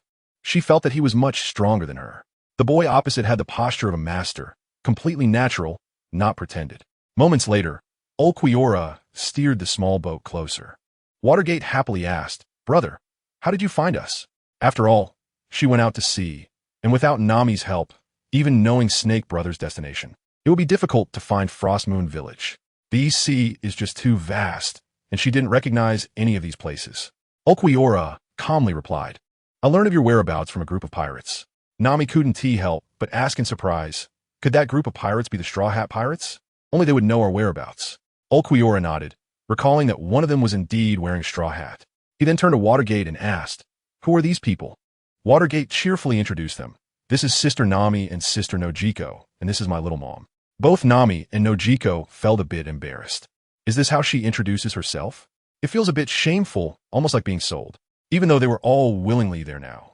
Ulquiorra's indifferent expression seemed a bit dazed. This little sister, never mind, he wouldn't get involved in such matters. Watergate continued to ask, "Brother, was there a green-haired person on that small boat looking for you for a sword duel? Did you defeat him?" Ulquiorra nodded. "Indeed, a green-haired guy sought me out for a sword duel. He was quite weak, but I agreed to it for your sake." Watergate looked as if she expected that. "But you didn't hurt him, right?" Nami also became concerned. Although her friendship with Zoro was very shallow, she didn't want a former companion to suffer serious injuries. Ulquiorra calmly stated, "Don't worry, I didn't harm them. After defeating him, I just left." Nami instantly felt relieved. Kuina, however, was stunned. They must be talking about Zoro. She had talked with Nami on the ship, and it had been 10 years since his death. So, Zoro had completely grown up. She didn't expect him to go out to sea as a pirate. He had previously become a somewhat well-known bounty hunter in the East Sea. He even dared to challenge the world's greatest swordsman, Mihawk. It truly suited Zoro's style. Even if she could come back to life, it would have taken 10 years. Zoro's current strength was undoubtedly much greater than hers. She still looked like a child. At this moment, Ulquiorra's gaze turned colder as he looked at the silent Orochimaru. "Orochimaru, do you know your mistake?" Orochimaru felt quite helpless. This brother had hollow powers and was much stronger than him. "I know my mistake." Watergate's expression turned serious. "I just followed Snake Brother without permission. It has nothing to do with him. Father won't be too angry, right?" Ulquiorra looked at her and affirmed, "Of course he will be angry. With your strength and temperament, going out to sea is still too early. Behave and come back with me, or father will worry." Nami felt the same way. Watergate was indeed easily deceived. Although strong, if she encountered someone else instead of her, it could really be bad. If she got tricked, she might even have to count money. What she didn't know was that even as a child, Watergate had a good eye for people. How could she be so easily deceived? Hearing her brother's words, Watergate naturally didn't want to comply. "No, I want to go with brother to Lowtown." That was the execution place of the Pirate King, a place she had never been to. She wanted to see just how powerful the Pirate King Roger, summoned by her brother, was. Ulquiorra frowned. Listen, this is father's order. Watergate immediately hid behind Ojiko. No, just let me go once. After this trip, I'll come back obediently. Ulquiorra looked at Watergate's appearance, feeling quite helpless. Fine, but you must return afterward. Orochimaru, I leave Watergate's protection to you. If anything happens, you should know the consequences. Orochimaru quickly replied, don't worry, I will. Watergate's behavior of not putting all the blame on him after something goes wrong made him a bit happy. After hearing this, Ulquiorra turned and steered his small boat away. With Orochimaru's protection, Watergate should be fine. After Ulquiorra left, the small boat headed toward Lowtown once again. Orochimaru also kept a close eye on things, of course, to protect his little sister. He absolutely couldn't let her get hurt. If she got hurt, he would definitely be in trouble. His little sister not only received their father's favoritism, but was also the most cherished among her older brothers and sisters. At that time, those brothers and sisters might come looking for trouble with him. Among those brothers and sisters, even if he resurrected the Pirate King Roger, it would probably not be easy to deal with, because some of them had powers from different systems, even beyond the ninja system. There was the Soul Reaper system and the Hollow system. It was very terrifying. Unfortunately, he couldn't inherit such powers. However, he thought ninjutsu was very good. Of course, if ninjutsu was cultivated to the extreme, it might not be impossible to gain power comparable to theirs. Obtaining a Rinnegan could allow him to match that kind of power. The small boat quickly set off, and with Nami's navigation, they couldn't go wrong. A day later, a huge pirate ship appeared on the sea, flying a Jolly Roger with a clown skull. It was the Jolly Roger of the Warlord of the Sea, Don Quixote da Flamingo's pirate crew. They had passed through Reverse Mountain and entered the East Sea. This is the weakest sea, where not only the pirates are weak, but even the Navy is weak. To deal with these weak pirates, there is naturally no need for a particularly strong Navy. The goal of this journey is to come to the East Sea and plunder some women slaves to take back. After all, the Don Quixote family is in the human trafficking business, and this is a trip for supplies. It should go as smoothly as usual. The leader of the group is Toripole from the Don Quixote family, dressed in a cloak resembling a quilt, holding a cane with a plum blossom emblem, and wearing a pair of small sunglasses. His bounty is 99 million berries, which is 5 times that of the East Sea's notorious pirate Arlong, who has a bounty of 18 million berries. This shows his formidable strength, making him virtually unmatched in the East Sea. Of course, the head of the Don Quixote family, Don Quixote da Flamingo, is one of the 7 warlords of the sea, a legally recognized pirate by the world government, and endowed with special rights. Normally, the Navy wouldn't interfere with him at all, but Toripole still decided to proceed with caution and not to provoke the Navy. This is also because Colonel Smoker from the Navy headquarters is stationed in Lowtown, and he is not an easy opponent, possessing the power of a Logia-type devil fruit. Therefore, they cannot plunder slaves in the waters near Lowtown. This guy is very rigid. He probably wouldn't even give face to the Don Quixote family. There's no need to clash with someone like him. Anyway, the East Sea is vast, and there are plenty of places to source goods. Just keep your distance. No one has the ability to stop you. As long as you keep your hands clean, just take over 2 or 3 villages. These would all be blamed on the local pirates. After all, ever since Roger sparked the Great Pirate Era, pirates have been as common as dirt. Pirate attacks on villages happen frequently. I have to say, Roger really did the Don Quixote family a big favor. The more chaotic the world becomes, the better it is. Once I get what I want, I can return safely. Naturally, no one dares to investigate. Not even that Smoker has the qualifications. After returning to Sabeti Archipelago, I can sell these slaves for considerable income. Inside the cabin, Toripole was looking at the already completed East Blue map. Want to find a few large villages to plunder for people. The cabin door opened. A subordinate walked in and reported, Lord Toripole. There is a small boat straight ahead with 2 very attractive women on board. Should we make a move? Although he understood the purpose of this trip, he was just a small soldier and didn't dare to make decisions on his own, so he had to report immediately. The Don Quixote family has clear hierarchy, and he couldn't take matters into his own hands, even if it was a very good opportunity. Toripole smiled upon hearing this. Is the luck of this trip really this good? Just arrived in East Blue and goods are being delivered to my door. He stood up and walked out of the cabin. I want to see just how attractive these people really are. His subordinate followed behind, flattering him, my lord. You will definitely be satisfied. They are very attractive and also very young. Toripole became even more interested. It seemed that luck was indeed very good. He knew his subordinates well enough to know their standards. The goods had to be good. If they weren't, they could only be considered slaves and wouldn't fetch much money. But attractive ones could be sold to those great pirates, noble wealthy merchants, or even the celestial dragons, for a high price. Before long, Toripole and his subordinate arrived on the deck. The subordinate sensibly took out a telescope and handed it to Toripole for a clearer view. Toripole took it and began to look. He couldn't help but happily say, "This young girl with orange hair, wearing a blue and white top, is really quite nice. Full of energy. The other one, dressed in a blue top with dark skin, is also very good. She looks completely mature. Although she has dark skin, her features are quite nice. Some people would see like women with this skin tone. These two girls can undoubtedly fetch a very good price. There's also a golden-haired little girl who looked a bit spirited. This lowly could also be sold for a good price. Some people have a preference for this type. There will be no shortage of buyers. They could be sold to noble pirates who like lowless. Some of them have this taste. In a sense, this is also high-end merchandise. Of course, there was also a long-haired boy who looked quite good. Some noble ladies like this type. And there was a girl who looked emotionless. Did she have scars on her face? Such a child has no value at all." He exclaimed in admiration as he took down the telescope. "Very good. You did extremely well. The 4 people up there are all high-quality goods. And I will remember this achievement of yours."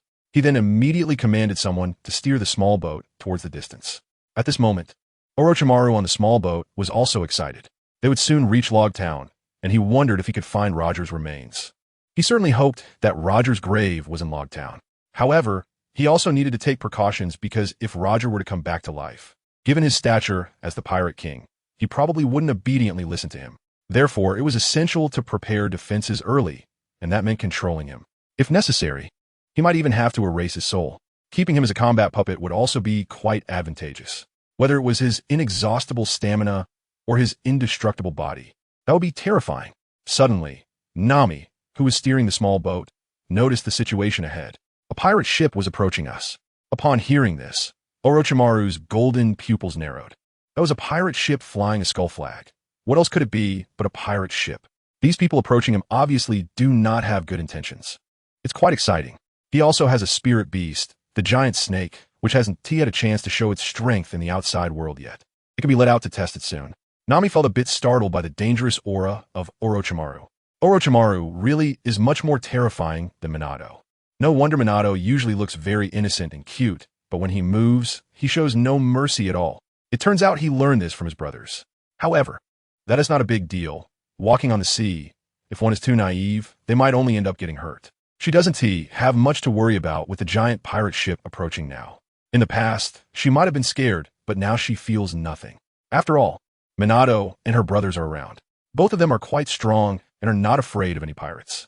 The last time, that Kuina's father was probably a top-level swordsman. After all, he could unleash such terrifying flying slashes. A great swordsman is undoubtedly a top-tier combat force in this world. Orochimaru was even able to escape safely from that amiable old swordsman, which shows his strength is quite formidable. At least in the East Blue, there is no pirate that can compete with him. After a while, the giant pirate ship completely approached and then stopped. Toripole stood on the deck, looking at these excellent goods, and the more he looked, the better they seemed, especially up close. These 4 guys are definitely high-quality goods. With just a little more grooming, they can greatly increase their value. This is the method of the auction house to increase the value of goods, allowing them to be sold at higher prices. After all, the main profits of the auction house come from wealthy merchants and nobles who don't care about the price when they spend money. Tens of millions or even 100 million berries are easily accessible for them. He wore a lewd smile as he looked at Nami and Nojiko on the ship. "Would you 2 ladies like to come aboard our ship?" In his eyes, 2 women with 3 children going to sea were quite reckless. But that's exactly how it should be. Otherwise, how could he be so lucky to acquire 4 excellent goods? Nami immediately refused. "I don't want to board a pirate ship." Toripole showed no disappointment. Instead, he laughed heartily. "I'm Toripole, a high-ranking officer of the Don Quixote family. You can't escape. Just obediently become a product of the auction house." To him, they were just 2 small women and 3 children. How could they escape? There was no way they could run away, so he was very happy to be able to bring excellent goods to his family. Nami was taken aback. The Don Quixote family? Right. She remembered that the clown flag was the symbol of the warlord Don Quixote Doflamingo's family. How'd they end up here? They were one of the major powers on the Grand Line. Waimon felt a bit confused. "Sister Nami, is the Don Quixote family really strong?" Toripole was somewhat surprised when he heard this and laughed heartily. "You people from the East Blue are quite ignorant. Haven't you heard of Doflamingo, one of the 7 warlords of the sea? Well, it is a rural area after all." Nami asked, "Has Doflamingo come in person?" Toripole was a bit stunned. What did that mean? Of course, the young master hasn't come. You don't think you can escape from me, a high-ranking officer, do you? The pirates on the ship wore mocking smiles. If these people can escape, I'll cut off my head. Exactly, they are just 2 women. What combat power could they possibly have? Could those 3 children have any combat power? Yes, even if there were some exceptionally talented children, they would be from the East Blue, but from other seas. But even if there were talented kids from other seas, they absolutely couldn't defeat Toripole. Toripole was one of the high-ranking officers with outstanding combat power. His bounty was as high as 99 million berries, and his devil fruit ability could render even the strongest unable to move after being hit. Nami felt completely relieved. Since Doflamingo, one of the 7 warlords, hadn't come, and there was no pressure at all. After all, Doflamingo was one of the great pirates of the Grand Line, with terrifying strength comparable to that of a great swordsman, or even stronger. She patted Wymon's head and said, "The only strong one in the Don Quixote family is Doflamingo. The others are no threat at all." This is her confidence in Watergate and her brother. Toripole was completely furious. How dare these little East Sea people disrespect the high-ranking officials of Don Quixote? You guys are really something. Someone, arrest these people and make them understand what cruelty is. Immediately, a few people were about to jump off the ship to capture Nami and the others. In their eyes, they were strong men and facing 2 women and a child. Was there really any need for firearms? Of course not. This is a product that Lord Toripole considers to be good. If it gets damaged, they will be the ones to be punished. Orochimaru, however, wore a dangerous smile on his face, truly seeking death. Today, let you experience the power of my summoning beast. He formed hand seals with both hands and then slammed them onto the deck, causing a gigantic magic circle to appear. Suddenly, a large cloud of white smoke emerged. A massive serpent appeared out of thin air. Its huge body was even taller than the pirate ship. It looked to be over 100 meters long. The pirates were somewhat shocked. What kind of monster is this? A sea king? How could there be such a large sea king in the East Sea? This must be a joke. The key point is not this, but how did this giant suddenly appear? They hadn't even seen the process of this monster's arrival. It was as if it had materialized out of nowhere. Now, right beside the pirate ship, there was no way they wouldn't be afraid, as the destructive power of a sea king is extremely strong. If it launched an attack, many people on this pirate ship could die. Even Toripole was astonished. Could it be that this boy summoned it? Is this the ability to summon sea kings? I've never heard of such a power, but it's just a sea king. After all, he looked at his chaotic and noisy subordinates around him and scolded them. It's just a mere sea king. I can handle it. Nami, Nojiko, and Kuina on the ship were also astonished. Is this Orochimaru's special ability? It's really amazing. Such a monster makes them feel fear. Fortunately, it's not here to deal with them. At this moment, Nami only feels a sense of relief in her heart. These pirates are gone. Who gave them the audacity to target us? These legal pirates have no idea how many evil deeds they've done. Under the attack of such a terrifying giant serpent, they should disappear quickly. Orochimaru laughed upon hearing the other party's disregard for his summoning technique. Don't compare weak sea kings to my summoned beasts. They are completely different creatures. Compared to sea kings, the giant serpent's abilities are much stronger, as it is a creature with chakra. In this world, the sea king class only appears to possess great strength without any special abilities. Toripole's expression darkened as he asked in confusion, "What do you mean by that?" He felt a sense of unease. This creature, known as a spirit beast, felt different from the previous sea kings. It was even more formidable, to the point of instilling fear in him. Orochimaru did not elaborate further, deeming it unnecessary to reveal too much to a dying person. At that moment, the giant snake spoke. "Orochimaru, what did you summon me for?" It was very displeased, recalling how it had been made to fight against his brothers and sisters before. What kind of joke is this? It was completely controlled with just one glance. Its eyes are extremely terrifying. There are others too. Even with his defensive power, he can't withstand that kind of slash. It hurts like hell. Orochimaru said with a smile, "Don't worry, it's just dealing with these ordinary people. Just kill them all." Toripole was completely shocked to hear the summoning beast speak human words. Could it be a sea king that has eaten a devil fruit? How else could it speak human language? However, even so, what difficulty is there in exterminating the sea kings? This feeling of fear must be an illusion. The giant snake looked at the many humans on the boat, all of whom were delicious food. Orochimaru said coldly, "It shouldn't be a problem for me to eat these humans, right? If you want to eat, then go ahead, but when Father finds out, I won't plead for you." Came a reply. When the giant snake was summoned, it was meant to eat people before it would do anything. The father immediately gave a beating. Perhaps the father didn't like the idea of the spirit beast eating people. The giant snake thought of that terrifying person, its eyes revealing a look of fear and helplessness. Well, it seemed there was no choice but to get the job done quickly and go back. Toribol was furious when he heard the words of the giant snake. How dare it treat them as food? It was just a Sea King type. Others might fear it. But he did not. Although the boy said it was not a Sea King type, did that mean it wasn't he? At most, it could just speak human language because it had eaten a devil fruit. Did it really have any special abilities? The facts were in front of him. He roared, "Fire the cannons and blow it to pieces, then capture these people." Immediately, some subordinates took out the cannons, ignited the fuses, and fired shells at the Sea King type. The sound of explosions rang out continuously. Such a giant serpent is clearly not something that can be dealt with by just a few cannonballs. At the same time, there are others who have taken out long guns to pull the trigger, firing bullets with a bang, which also hit the giant serpent. These weapons are all fine weapons from the 100 Beast pirate group, and their power is immense. The giant snake will definitely be crushed. The giant snake, feeling intense pain from the brutal attack, roared in anger. "You humans dare to hurt me, damn it." It was already filled with killing intent. Its massive tail coiled up, soaring into the air, and then it slammed down fiercely towards the pirate ship. The many pirates witnessing this scene were shocked. How could this be possible?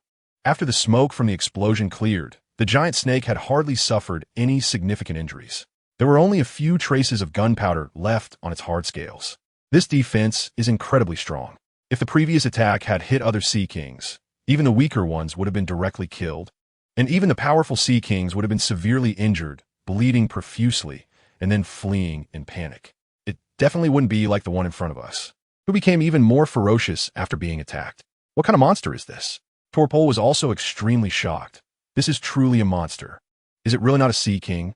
If that gigantic serpentine tail were to land on this pirate ship, it would definitely be sliced in half. He absolutely cannot let that strike land. Since he is also a devil fruit user, if he falls into the water, he would directly die. He immediately activated his devil fruit ability.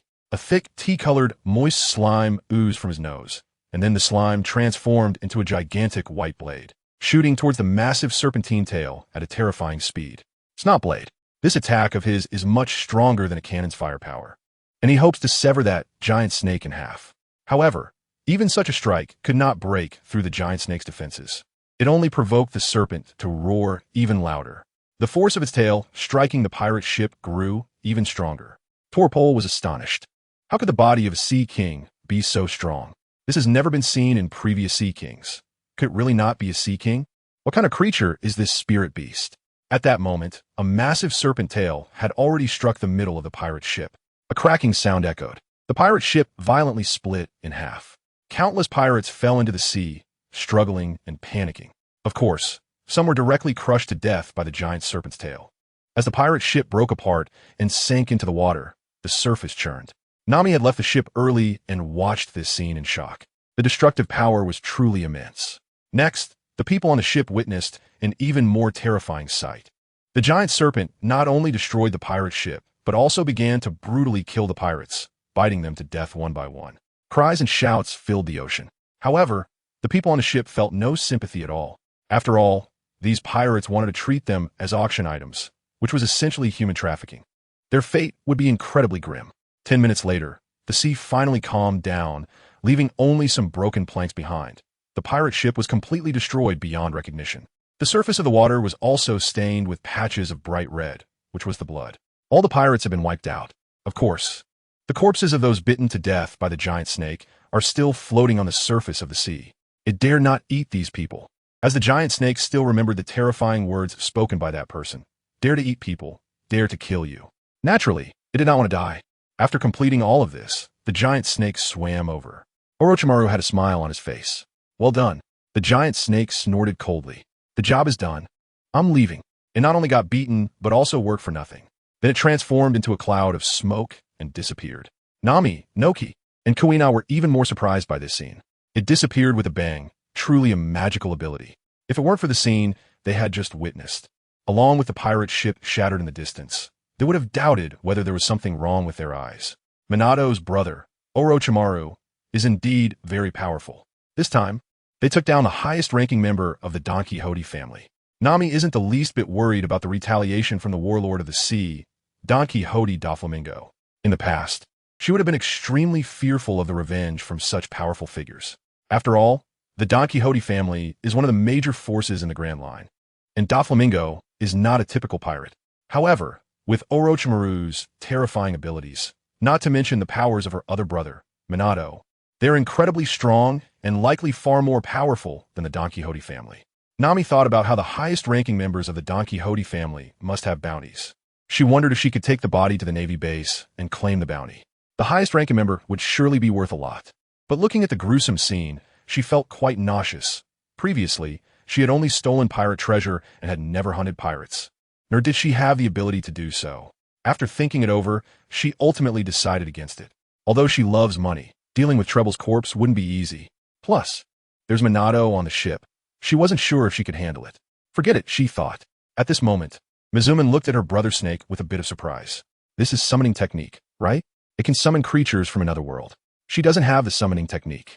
Just mastering the flying thunder god technique and the Rasengan has already taken up a lot of her study time. Even if she is exceptionally talented, she still needs time to learn. Moreover, her father has insisted that she must study the flying thunder god technique well. After all, it is a space-time ninjutsu, and if she doesn't learn it properly, the danger could be very serious. She might end up falling into another dimension. Orochimaru realized that his sister wouldn't know summoning techniques, which is quite normal, given her young age and lack of exposure to such ninjutsu. He smiled and said, "Actually, you can ask father to help you find a summoning beast, and then you can sign a contract with it to summon it. With their father's abilities, he can easily find a summoning beast.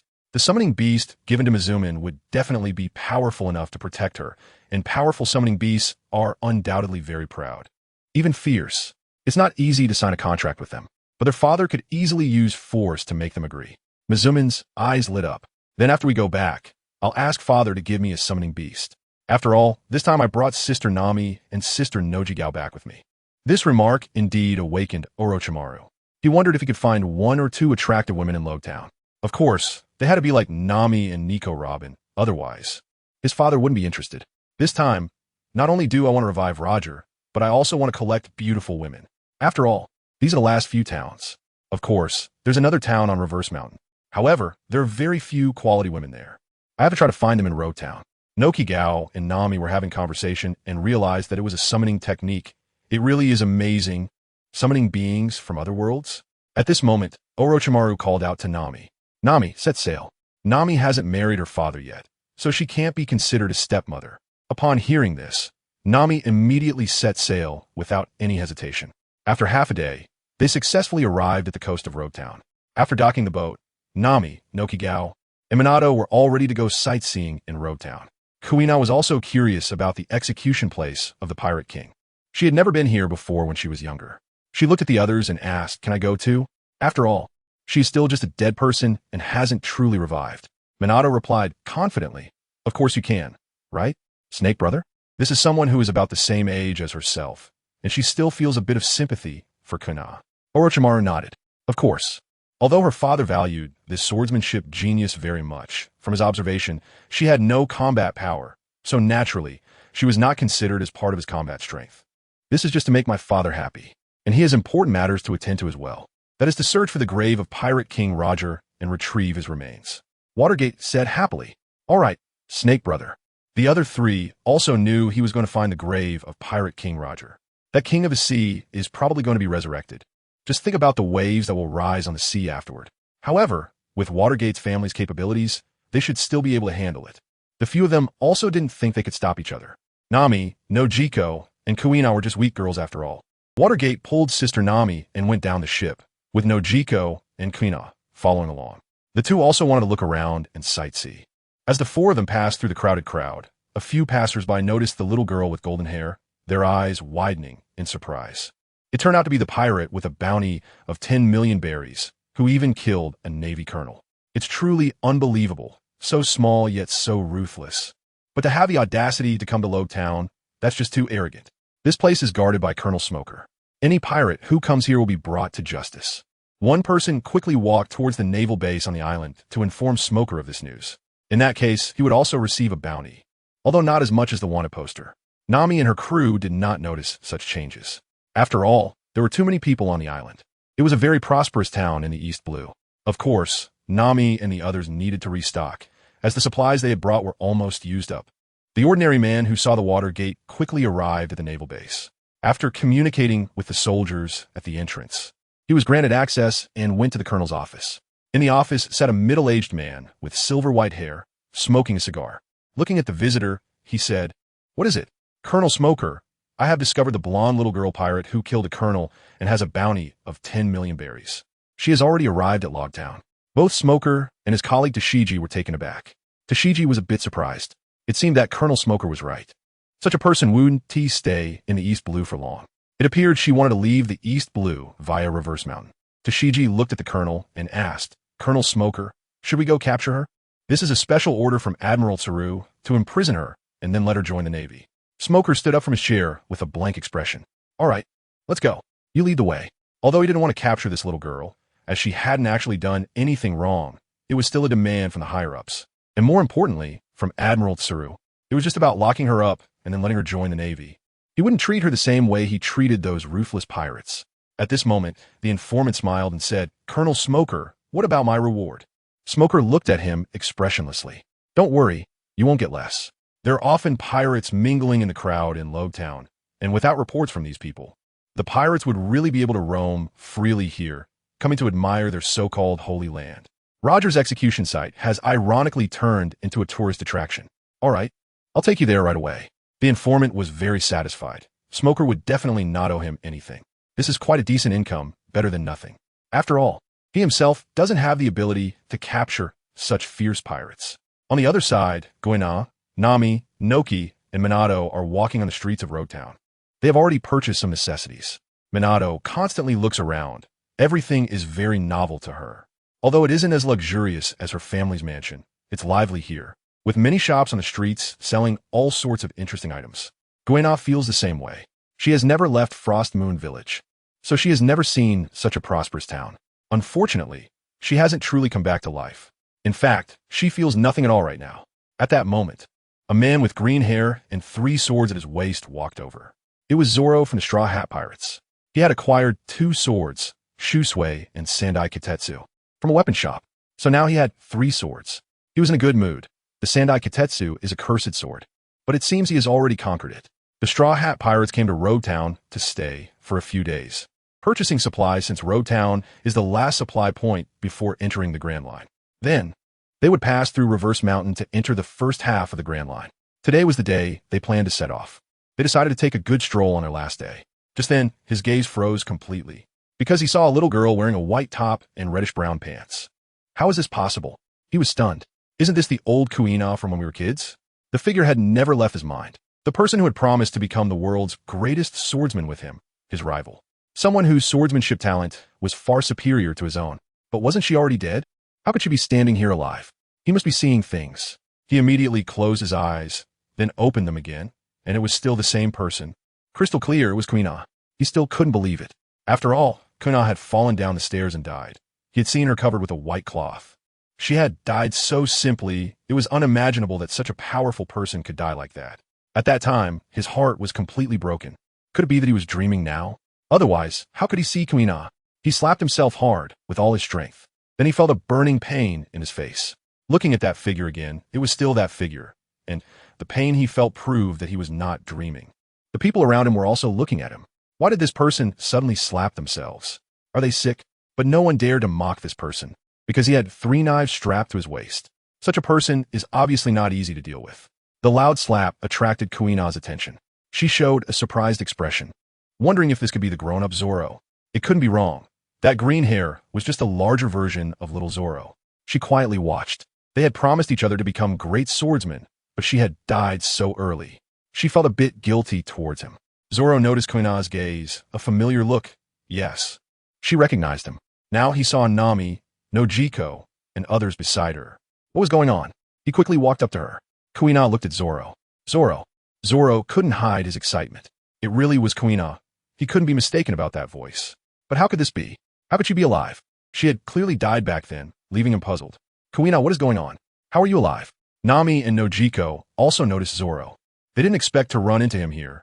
Luffy and the others were probably preparing to enter the Grand Line from here, as they had no means to cross the doldrums. The doldrums were not something just anyone could pass through. Watergate felt uneasy and quickly approached Kuina, saying, "Keep your voice down.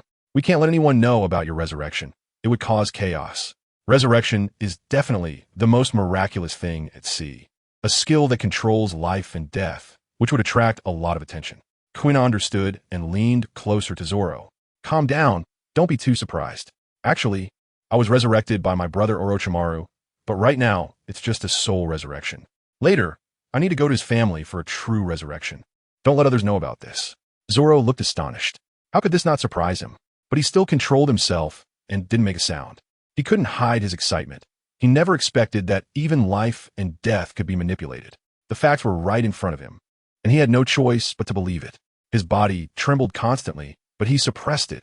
He felt incredibly happy inside, not expecting that Watergate's brother could achieve something like this. That's right, such things shouldn't be known to others. Zoro only felt immense joy in his heart. His former companion had come back to life. This completely made up for the regrets in his life. He looked at Kuina. "Does Master know about your resurrection?" Kuina shook her head. "I haven't met him yet, but I will go back to see my father once I truly come back to life." The master that Zoro referred to is her father, Koshiro. If her father sees her, he should be very happy. Then she looked at Zoro and exclaimed, "Zoro, I heard from Nami that you actually fought against the world's greatest swordsman, Mihawk. Well done. It was just a childhood dream for her. But Zoro has truly stood on that stage now. In fact, it was just the fanciful dreams of two children in a village. Yes, even if she had that dream, it was just a dream. If you look at it realistically, you would know how far-fetched that dream was." Zoro smiled helplessly. There is really nothing to be proud of. After all, the gap is too big, and it's hard to even see what kind of gap it is. He was defeated by a small knife, and the opponent used the knife only because there was no smaller one available. Just then, the crowd began to surge. Colonel Smoker arrived with a group of Navy personnel. They found Watergate and the others, led by the person who brought the news. When Smoker looked over, he saw the golden-haired little girl. It was this little girl who had killed a Navy colonel and defeated Arlong, right? Interesting. He pointed his finger. That golden-haired little girl has a bounty of 10 million berries for killing the Navy colonel. Surrender quietly. Nokigao and Nami were both stunned. Watergate has actually been put on the bounty list. Is it because he killed the Navy colonel? But how can this be? Nokigao quickly explained. The Navy colonel was colluding with pirates. I should have reported that up, so it should be considered innocent, right? How could there be a bounty? The crowd around them began to stir. This news shocked them. What? The Navy actually colluded with pirates? That's too shameless. Yes, the Navy is too corrupt. This golden-haired little girl is innocent, right? Don't just listen to one side. Let's hear what Colonel Smoker has to say. Smoker felt quite helpless inside. It put him in a difficult position. Although he knew the other party was telling the truth, he would not admit it. If he admitted it, then the reputation of the Navy would suffer a heavy blow. It's not true. Surrender quietly. He took out his hand and wanted to resolve the matter quickly to avoid affecting the Navy's reputation. Capturing this little girl was the intention of the Navy's upper echelons. Voices of discussion rose among the crowd. That's what I said. How could the Navy possibly collude with pirates? What Colonel Smoker said is definitely credible. After all, Smoker is a very serious Navy officer. He has captured countless pirates coming to Lowtown. Moreover, it is precisely because Smoker is guarding Lowtown that pirates have not been able to come to this town to plunder. Nokigao and Nami felt nothing but anger in their hearts. The Navy actually dares to speak nonsense. Zoro, standing nearby, understood. It seemed the Navy was lying to protect its reputation, and he was also ready to take action. Watergate had saved Kuina's sister and would never let her be captured by the Navy. He stood firmly in front. Das Bonus saw this person and questioned, "Are you going to stop the Navy too?" She had previously envied this person for possessing the Great Sword, the 21st grade of the Supreme Grade. She didn't want the other party to stand against the Navy. Zoro replied expressionlessly, "Of course." Watergate was quite unhappy. Another Navy, and the previous rat colonel had been killed with one blow. The Navy in front of her looked a bit strong, but so what? It was impossible for them to capture her. She provocatively said, "If you have the ability, come and catch me." She took out a shuriken, ready to deliver a KO to the opponent and then leave gracefully. Smoker scoffed. He didn't know the heights of the sky and the depths of the earth. His lower body turned directly into a mass of white smoke and charged straight at Watergate, holding his weapon, the jit. He wanted to see what kind of ability this little girl had to be able to take down a vicious guy like Arlong. Without the power of the devil fruit, it would be quite difficult to deal with Arlong. Watergate looked at this scene in surprise. This was definitely the ability of a devil fruit. It seemed she needed to be more cautious. She directly threw the shuriken and began to gather a Rasengan in her right hand. The Navy avoided her shuriken and then teleported over. But the next scene left her astonished. Her shuriken actually penetrated the opponent's body. Is this the devil fruit ability that my father mentioned? And it's a Logia-type devil fruit ability, capable of becoming intangible and immune to all physical attacks. She suddenly felt that it was tricky. She hadn't learned hockey, so she was a bit at a loss, but she wasn't sure if her Rasengan would be effective. This has to be tried. As Smoker approached, he looked at the small ball in the little girl's hand, not knowing what it was. But even if it were a bomb, it wouldn't hurt him. He continued to charge forward. However, Minato used the Flying Thunder God technique to suddenly appear behind him. Then, he pressed the Rasengan in his hand and smashed it into Smoker's body, creating a small hole. There was no feeling of impact. It was just a puff of smoke. Minato sensed something was wrong and immediately jumped away to create distance. Smoker's body slowly began to recover. Fortunately, he could revert to his natural state quickly. Otherwise, that last hit would have been enough to injure him. He turned to look at the little girl who was far away from him. This guy can teleport. It's the power of a devil fruit, right? With this ability, he can catch Arlong off guard and defeat him. This kind of ability feels very threatening. However, her attacks are still powerless against herself. Even the observing Dasky was astonished. This ability to teleport is probably a devil fruit power. It's truly a miraculous ability. Very convenient for sneak attacks and escaping. Is this the reason why General Crane is so interested? Zoro was amazed by this Navy officer's abilities. What kind of ability does this Navy officer have? How could a small knife not hit? Dasky coldly snorted and said, Colonel Smoker is a smoke fruit user. I advise you not to take action. Your attacks won't hit Colonel Smoker at all. Zoro was greatly shocked. Could there really be such a magical ability? At that moment, Smoker transformed into smoke again and chased after the blonde little girl, trying to catch her. His flying speed increased, aiming to catch her before she could teleport away. When Minato saw that Smoker was chasing after him again, he activated the Flying Thunder God technique to leave, causing Smoker to miss again. Smoker looked a bit frustrated and angry. Minato then returned to Nami's side, as he had already left his Flying Thunder God mark on her clothes, and reminded her, Sister Nami, I'll play with this Navy colonel for a while. When I come back, I can deal with him. Please stay safe. Nami was a bit surprised by Minato's appearance. We will just be careful. She definitely did not intend to harm the Navy colonel. Do these Navy personnel still have the guts to capture them? If they really do that, the Navy would be too dark. Just at that moment, Dasky rushed over with the Navy. The little girl's speed is too fast. Someone has to take action. Zoro also drew 3 swords and stood in front of her, coldly saying, if you want to catch her, you have to get past me first. Daz Bonez was furious upon hearing this. Are you also trying to go against the Navy? Zoro remained unfazed, which was the best response. Daz Bonez's face turned angry. Fine, then I'll capture you too. Everyone attack. The Navy soldiers behind him rushed in, engaging in battle with Zoro. At this moment, Smoker's face was filled with rage. He felt mocked again, transforming into a white smoke. He flew over at full speed. However, he did not expect that the blonde girl had disappeared again, returning to the place he was originally chasing her, feeling very angry. Holding his weapon, he shouted, You, don't run away if you have the guts. Watergate made a face. What nonsense are you talking about? My attacks can't even reach you. If you have the ability, come chase me. Even Smoker felt this made sense.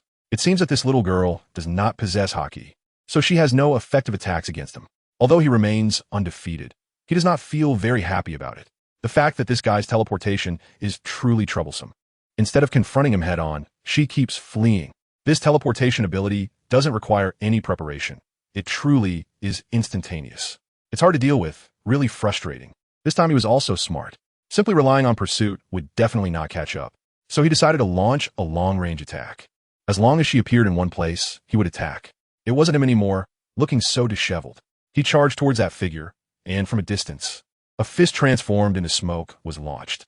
White Fist. Watergate was a bit surprised by this move. The body could actually transform into smoke and extend out. She jumped away from her original position, and the fist made of smoke directly created a hole in the shop behind her. She was a bit astonished by the destructive power. If such a move hit her, it would cause considerable damage.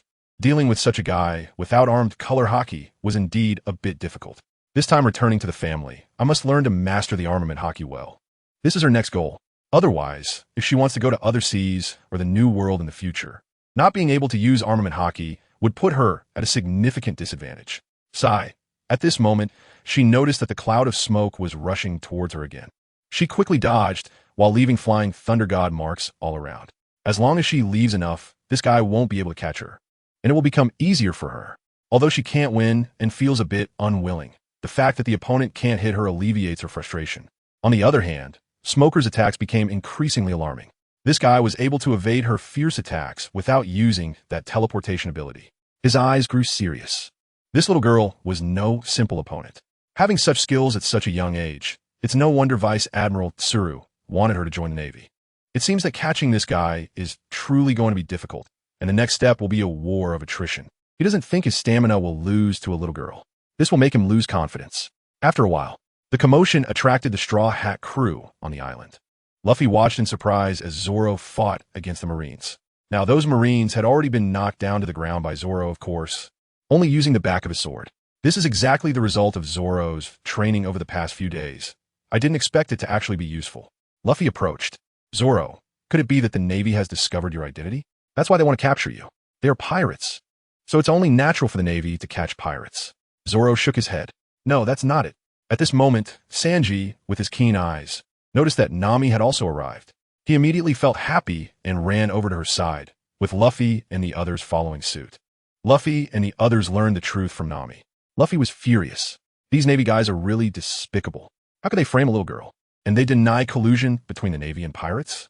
At this moment, a loud voice rang out behind him. Luffy, you bastard. Are you actually saying the Navy is despicable? Upon hearing such a loud voice, Luffy was extremely frightened. The source of the voice was none other than his grandfather, the one who had always educated him with a loving iron fist, wanting him to become a Marine. His grandfather had always been trying to change his dream. If he found out that Luffy was a pirate, the consequences would be unimaginable. Usopp also noticed Luffy's expression at this moment. Curious about who had arrived to make even the fearless Luffy so scared, he turned to look. He immediately felt a sense of dread. It was the Navy again, and it seemed they were of a high rank. The person in the lead was wearing the Navy's Justice Cape and a dog-headed hat, accompanied by a group of Marines, notably with a person in a suit and a sword at his waist. This person is clearly not simple. You have to know that he is a pirate. How could he not be afraid when facing the Navy? And someone who can wear the Navy's Justice Cloak is definitely not an ordinary Navy officer. He immediately became cautious, not wanting to be discovered, as that would mean certain doom. At this moment, Luffy was also panicking, turning to look at his grandfather in disbelief.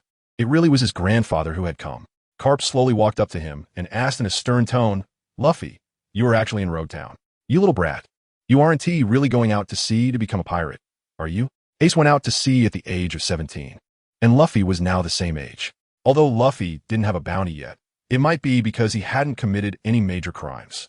In that case, it would be a stroke of luck amidst misfortune. Luffy glared defiantly at his grandfather. He didn't want to speak, especially not in front of his grandfather. The more he hit him, the more it strengthened his resolve. He shouted loudly, Grandpa, I have already gone out to sea to become a pirate. These are my companions that I have gathered. As he spoke, he grinned and looked at his grandfather. Carp's face turned dark as he looked at the group, especially at the one wielding 3 swords who had knocked down several Navy soldiers. The unnamed anger within him surged. At that moment, the injured Dasky, who had been knocked down, shouted, Vice Admiral Carp, please help Smoker catch that blonde little girl. Although she was resentful that Zoro had injured her, it was clear he hadn't used the blade, but the back of the sword. She was angry, but helpless. Naturally, she heard the person wearing the straw hat call Carp Grandpa. Everyone was shocked. The grandson of Vice Admiral Carp had actually gone out to sea to become a pirate. However, this was something Vice Admiral Carp would handle. Right now, she was more concerned about the blonde little girl because she glanced over and saw Colonel Smoker was in a battle with that blonde girl. Not only could she dodge Smoker's powerful attacks, but she could even teleport in critical moments. Colonel Smoker had no way to deal with her. Hearing this, Sanji was also surprised. The heroic Carp of the Navy? He didn't expect such a big figure. He was shocked to learn that the person behind Luffy was actually the hero Carp. What a profound background. The old man looked extremely angry, his face completely darkened. At this moment, Carp was truly furious. He didn't pay any attention to Dasky's words. In his eyes, his precious grandson was the most important thing. This guy actually went out to sea and became a pirate. He completely ignored his warnings, truly an ignorant brat. Fortunately, he had returned this time. Otherwise, if he became a pirate with a bounty, that would really make him a pirate. Just like Ace, who could never become a Marine again. Such things are absolutely not allowed to happen. Otherwise, the grandson of a naval hero becomes a pirate. What kind of joke is this? He said coldly, "Luffy, you better come with me to become a Navy, or I will lock you up in prison." Upon hearing this, Luffy's face changed urgently. Absolutely not. The adventure of being a pirate is too exciting. Who wants to be a Navy? His companions remained silent. The naval hero Carp was already terrifying just by his presence. And since this was a family matter, they couldn't intervene. They were a bit worried about whether they would be caught. The few of them felt that today's situation was a bit grim. The Straw Hat Pirates had barely formed when they encountered the hero Carp, and it might really come to a hasty end. They felt a bit disappointed and embarrassed. Carp, upon hearing Luffy's words, instantly appeared in front of Luffy. A big fist came crashing down on his head, instantly causing a large bump to rise on Luffy's head as he shouted angrily, "Very well. Then I will lock you up in prison. This is the consequence of becoming a pirate." Carp felt quite helpless. He didn't expect to make the same choice as Sengoku. He must lock Luffy up in prison to suppress this kid's arrogance. Otherwise, he would really become a pirate. Luffy instantly fell to the ground in pain, wailing, "So painful." Usopp and Sanji were both shocked. The speed suddenly reached Luffy, knocking him down to the ground. Truly, he is the grandson of the Navy hero, Carp. Zoro had a look of surprise on his face. Such speed, is this the power of a Navy hero? Luffy was in pain from the hit. What kind of ability is this? He knew Luffy was made of rubber, so normally he shouldn't feel pain from physical attacks. Just like how Luffy could bounce off bullets and cannonballs. Das Bones, lying on the ground, slowly got up and pushed up his glasses. This was the Navy's 6 styles technique called Suru, allowing for rapid movement, almost like teleportation. It was something only elite Navy officers could learn. She wondered in her heart how it compared to that little girl's teleportation. Colonel Smoker clearly couldn't catch that blonde girl, but once Navy hero Carp arrived, she probably wouldn't be able to escape. Zoro was a bit surprised. The Navy's 6 styles, what a convenient ability. Unfortunately, he wasn't in the Navy, so he couldn't learn it, but honing his swordsmanship was enough. With Kuina still alive, his mindset had changed somewhat.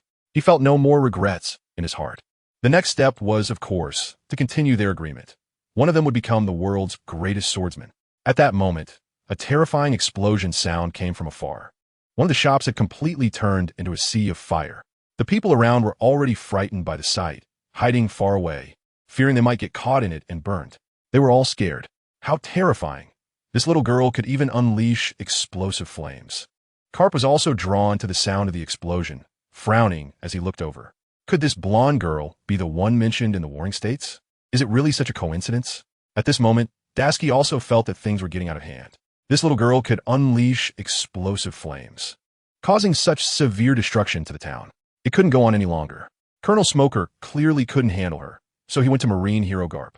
"Vice Admiral Garp, I am Dasky from the Marine Corps of Roadtown. Please help Colonel Smoker capture this blonde girl. She is the one Vice Admiral Tsuru specifically ordered to apprehend." Garp looked surprised. It really was that person. To be able to engage with Smoker like this. And her teleportation ability was impressive. This was not just quick movement, but true teleportation. It's truly rare. She is a talent worth nurturing. He now strongly agreed with Tsuru's opinion. Having her join the Marines was indeed a very astute decision. Otherwise, she might end up like his useless grandson and become a pirate. "Don't worry, I'll capture her." At that moment, watching this scene, No Kigo angrily accused, "Why are you capturing Watergate? He clearly hasn't committed any crime. Is it such a grave sin to kill a Navy officer colluding with pirates? You should probably handle that Navy officer internally." What she said was not wrong. A Navy officer colluding with pirates is a traitor to the Marines. Such a person is definitely more despicable than a pirate. Carp responded expressionlessly to the accusations from the unfamiliar woman. "You're not wrong. Killing Colonel Mouse is not a crime at all. The reason for capturing her is merely to have her join the Navy. Don't worry, nothing will happen." He felt there was nothing to hide about this matter, so he spoke casually. Nami and Nojiko understood the situation. It turned out the Navy also believed that killing Colonel Mouse was not a crime, but just a means to get Watergate to join the Navy. Both of them felt a lot more at ease, but they thought this method was a bit coercive. However, Dasky was quite surprised to hear Carp's words. Does this reveal the Navy's purpose? If that's the case, wouldn't it be equivalent to admitting that Colonel Mouse is colluding with pirates? That might affect the Navy's reputation. Fortunately, there are no civilians nearby, so the news won't spread. At this moment, Garp walked towards Smoker and Watergate. With his abilities, he was confident he could capture a little girl. Smoker, who had just been pierced by a fireball, had a grim expression. Although he wasn't injured, this little girl was causing destruction in the town with such a powerful fireball. "This is a crime. I'm very angry and helpless." I have no way to catch her. Her teleportation ability is too strong, and I feel like I'm being toyed with like a mouse. At this moment, he noticed the naval hero Carp approaching and felt a sense of respect. Vice Admiral Carp. Carp looked at the blonde little girl. Let me handle this. This kid won't escape. The ability of teleportation is very tricky, and he wasn't confident he could catch an adult with such a power. But she's just a little girl. He still had the ability to sense her presence using observation Hawkeye, which would enhance his perception. Instantly sensing her position, he would be able to pursue quickly. Smoker's face brightened. With Vice Admiral Carp's help, all the frustration in his heart was released as he shouted at the blonde little girl. Kid, from now on, it's Vice Admiral Carp, the naval hero, who will take action. You can't escape. Using the great fireball attack against Smoker, Wanmoto was feeling quite frustrated. Sure enough, flames couldn't harm Smoke. At this moment, hearing Smoker's words, she felt quite disdainful. Just a mere Vice Admiral, not much stronger than you. If it were an Admiral, that would be different. Although a Vice Admiral is also troublesome, her Flying Thunder God technique would be more than enough to handle it. She knew that the pinnacle of the Navy's power lay with the 3 admirals. They were the true highest combat strength of the Navy. The old man with white hair also wants to catch him. What a dream. Smoker's face turned pale. Such a big talk. Hero Garp is stronger than the 3 admirals. Before the 3 admirals rose to power, Garp was already famous in these seas. Although he is old now, his condition hasn't declined much. A single admiral would probably just be beaten by Garp, even if they are stronger than him with a Logia-type devil fruit ability. Garp grinned. It's been a long time since he met such a big-mouthed little brat, and he appreciated it very much. Hey, how about joining the Navy? That way, you can avoid the crime of killing Colonel Mouse. How about that? Tsunade was a bit surprised. The higher-ranking Navy that wanted to capture her before now wanted her to join, but she decisively refused. Joining the Navy? No way. Her brother once said that the Navy isn't a good thing either. Although they maintain safety on the seas and capture pirates, they're just dogs of the Celestial Dragons. And the Celestial Dragons are an evil existence, someone her father also dislikes. They enjoy supreme rights in this world, yet are cruel and tyrannical, treating others as slaves, pets, or even ants. Even their first family doesn't act so arrogantly. Garp's expression remained unchanged. He was rejected again. Then I'll throw you in prison and temper your character properly. This little girl now possesses such powerful abilities and impressive skills. If she grows up, she will definitely be comparable to a general, or, at the very least, a candidate for a general. She is bound to become a pillar of the Navy in the future. Conversely, if she becomes a pirate, she will be a formidable enemy. Of course, Watergate still doesn't want to join. If you have the ability, come on, let me see just how strong a Navy hero can be. Stronger than the 3 admirals. Her expression became incredibly serious. Being stronger than the 3 admirals means she would definitely be among the world's top powerhouses. At her young age, dealing with such a person would certainly be very challenging. If she were to act as casually as she did with Smoker, it would undoubtedly lead to trouble for herself. However, she wasn't without means to cope. She had already left many Flying Thunder God marks around, which were her tactics and her confidence. Hearing this, Carp couldn't help but smile. What a bold little girl. Could she really be able to rival him? He directly used the Marine 6-style Zoro to rush towards Watergate, his figure moving as if teleporting, instantly closing the distance to her. Watergate was taken aback and without hesitation activated the Flying Thunder God technique, moving to the farthest distance. Then she looked at the old man nervously. This guy's speed is really terrifyingly fast. If it weren't for her ability to use the Flying Thunder God technique, she would probably have been caught by now. Seeing this scene, Nami and Nojiko were very worried. The Navy hero Garp's attacks were indeed much sharper than that of the previous Navy Colonel Smoker. Originally, Minato was handling Smoker quite easily. In their eyes, even if Minato was strong, he could not compete with a Navy hero. They just hoped he wouldn't get caught. Although the Navy's goal was to have Minato join them, the method they used made them feel uncomfortable. Garp slowly turned around. It was truly instant teleportation, even if she used the body flicker technique. She couldn't catch up before the teleportation. It was really interesting. He activated his observation Hawkeye, sensing everything around him. As long as he could perceive the little girl's position, he should be able to catch up with his speed. If he couldn't catch up with the little girl, then her ability was too strong. It would be a bit embarrassing for him as a Navy hero. Now it was time to get serious. After saying that, he immediately used the body flicker technique to chase after the little girl as if teleporting. Just as he was about to reach her, Minato teleported away again. Before she could relax, she saw the old man coming to a spot not far from her again, which startled her. In a panic, she used the Flying Thunder God technique once more. The two kept chasing each other. Garp became very interested. Let's see how long you can run. Such an ability must be very exhausting, right? If it doesn't consume any stamina, that would be too outrageous. In his eyes, this was the ability of a devil fruit, and the consumption would naturally be stamina. Minato heard his words, but did not reply. She knew her situation. She had already consumed quite a bit of chakra using the Flying Thunder God technique while fighting another Navy officer earlier. If this continued, it would be very unfavorable for her. To use the Flying Thunder God technique, one must have a large amount of chakra to keep using it. Now, nearly half of her chakra was depleted. She hoped that Snake Eye would come back soon. This old man was really not easy to deal with.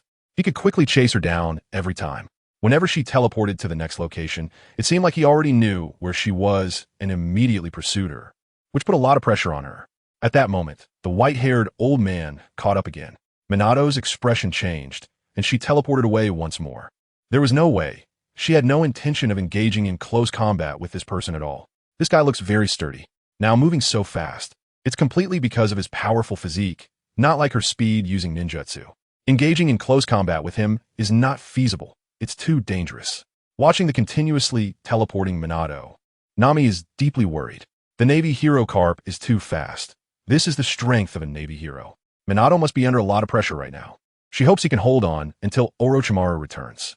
Her brother is trustworthy, but she doesn't know how long it will take for him to come back. At this moment, Luffy, who had fallen to the ground, felt the pain in his head diminishing significantly and stood up.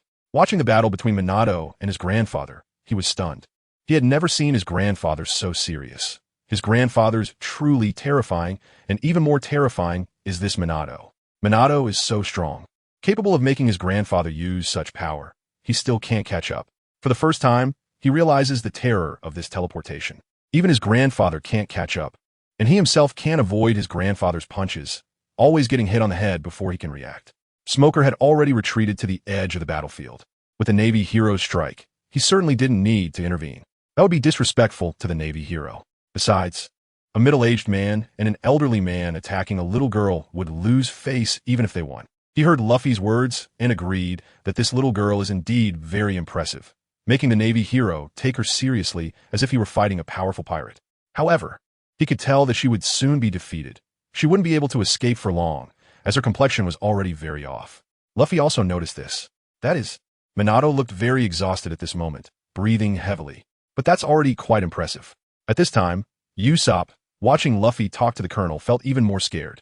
How could Luffy be so bold as to talk with a Navy colonel? If that little girl gets caught, wouldn't that put the Straw Hat Pirates in danger? Although he has always competed with Luffy for the captain position, to be honest, if he went out to sea alone, his pirate career would probably be over. Luffy's combat power is still highly reliable. He doesn't want to be separated from the other companions. He doesn't want the crew to disband like this, or even end up in prison. He slowly walked in front of Luffy and whispered in his ear, "Luffy, take this chance to run away. You don't want to be locked up by your grandfather." Luffy was taken aback upon hearing this. It makes so much sense. He certainly doesn't want to be caught. That would be truly tragic. Usopp is right. Now is a good opportunity. He also went to Sanji and Zoro's side, quietly urging them to leave together. Sanji looked longingly at Nami. Although he really wanted to be with her, they're no longer companions, and he has his own path to follow. Zoro hesitated for a moment before bidding farewell to Kuina, agreeing to become the world's greatest swordsman together, continuing their childhood promise.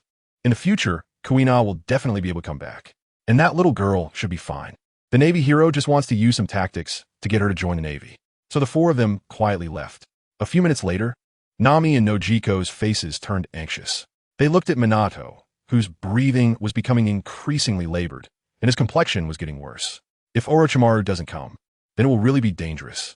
Their intervention would be of no use. On the contrary, it would only complicate things for Minato. Smoker looked at this scene and felt that it was about to end. The little girl was almost out of energy. It was truly a surprising scene. He never expected that this little girl could fight against a naval hero to such an extent, and even in defeat, she held her head high. Even Carp thought the same. His pursuit slowed down. After all, he only wanted her to join the Navy, not to hurt her. She wasn't some ruthless pirate. After the last instant transmission from Minato, he slowly walked towards the little girl. "Stop! Looking at you, it seems you can't use instant transmission anymore. You lost." The little girl in front of him was already hunched over, looking a bit unsteady on her feet. Minato felt a bit unwilling. It was really too frustrating. If only he grew a little taller, he wouldn't have been caught at all. When he grew up, both his chakra and stamina would increase. Garp smiled upon hearing this. What a pity. If this little girl were a bit older and had more stamina, it would probably be him who was being toyed with. Fortunately, he encountered the little girl at this time. Her instant transmission speed was even more terrifying than Borsellino's. Borsellino's light-speed movement left a trace. But this little girl had no trace at all. It was pure instant transmission. So, do you want to join the Navy? Otherwise, you might really end up in prison. He felt a sense of regret. Such a small one growing up would definitely be very terrifying, even more so than Luffy and Max. He didn't even know what kind of devil fruit ability she had. Minato had no strength left to respond to him. Just then, a figure slowly approached from behind the little girl, towering over her by a head, wearing a sinister smile. Bullying my sister like this, is this the naval hero Garp? Next, let me be your opponent.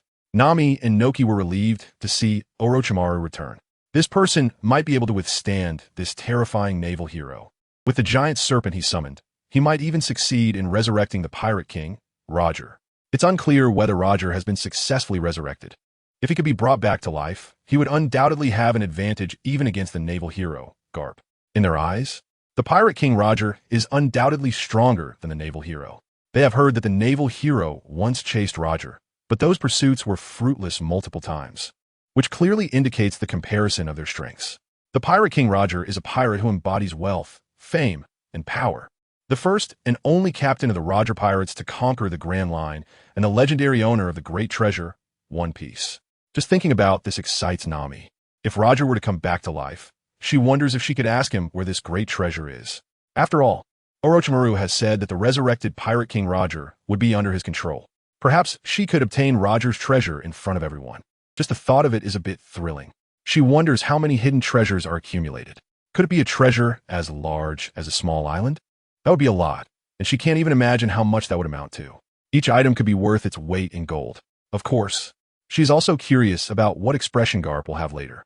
Noki Gao, this is a sure thing now. I wonder what expression Garp will show later. After all, they are old rivals, which makes it quite interesting. Noki Gao also fully agrees. Smoker, however, is indifferent. This young man indeed seems extraordinary, possessing a sinister aura. However, his opponent is the naval hero Garp. Can he really match up to him? That would be astonishing. Garp is one of the strongest people in this world, comparable to the Pirate King Roger. Can this guy's combat power really be that strong? Wouldn't that shake the world? These people are just being happy for nothing. Perhaps they have never witnessed the true strength of the Navy hero Garp. Just now, when dealing with the blonde little girl, Garp certainly didn't use his full power. If he had, a single strike could probably destroy the town. Such a terrifying move would be impossible to hide from, even with teleportation. Garp looked at the boy with a smile, but it was quite sinister. Is this the expression a child should have? He seems quite confident, as if he wants to become his opponent. Could this boy be even stronger than the little girl? This is indeed possible. After all, he's her brother. Watergate looked at Snake Brother with a surprised expression and asked, Snake Brother, you finally came back. Did you find it? Orochimaru nodded. I found it. Roger was indeed buried in a grave nearby, but his body had been completely cremated, leaving only ashes. Because there are still devil fruit abilities in this sea that can control corpses. One of them is Gecko Moria, one of the 7 warlords of the sea, who can manipulate the bodies of the dead powerful beings to form a zombie army, incredibly strong. However, ashes cannot be controlled by anyone in the entire sea. At least, after all this time, no one has appeared who can manipulate ashes. Watergate was very happy to hear this. Then let's release this big guy and teach that hero Garp a good lesson. She has bullied me enough and even wants me to forcibly join the Navy. Yes, although he didn't physically attack her, the pressure he gave her was immense, and his heart was racing. This guy is no less impressive than his powerful brothers. The immense pressure made her feel extremely suffocated, so she had to make him look utterly embarrassed. Orochimaru nodded upon hearing this. Don't worry, I will. But this person cannot be easily released. Let's see if my methods can defeat him. Even if he successfully captures the Pirate King Roger, he still cannot be let go easily. It would shake the seas. My father also doesn't want the family to become the center of attention in the ocean. Garp felt dissatisfied and confused upon hearing this. Is something big coming? Could it be a power more miraculous than teleportation? Is he really hiding something from me? That's a bit too disrespectful, isn't it? Just bring it on. If you're also a reliable talent, then you can join the Navy. He truly valued talent. Someone like this must join the Navy and accept the values of justice. Otherwise, with that young man's sinister expression, If he becomes a pirate and grows up, he would undoubtedly become a very terrifying pirate. Orochimaru shook his head, saying, I won't use this move unless absolutely necessary. You should feel fortunate. Carp felt looked down upon. Good. That's even more arrogant than the blonde little girl. Then I will take action. Minato, upon hearing this, warned Orochimaru with a serious expression. The Navy hero Carp is extremely terrifying, even above the 3 admirals. Be careful. Orochimaru nodded in response. I will.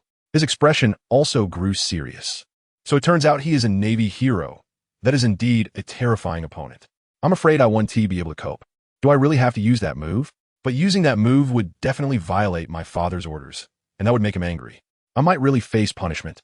Just as he showed a hesitant expression, Carp had already used Zoro to reach Orochimaru at lightning speed, swinging his fist down hard. This move was powerful and heavy. Against such an arrogant brat, he didn't hold back and was quite serious. Since he was so arrogant, he should be able to withstand one of his punches, right? Even when he faced Luffy and Ace, he had never been this serious with this punch. At that time, he only used a hint of armament hockey. Such a terrifying speed startled Orochimaru. He also extended his right fist and collided it with Garp's massive fist. In an instant, his expression completely changed. Feeling the solid fist and the terrifying strength, his body was immediately sent flying. He barely managed to control his body and did not fall to the ground. But a deep sense of apprehension appeared on his face. This guy is a terrifying martial arts monster, and, at his young age, he shouldn't be going head-to-head like this. Right now, my right hand's fist still feels an incredible pain, as if it's about to break. This guy is serious and isn't holding back. Carp is also a bit surprised that someone has the guts to confront him head-on.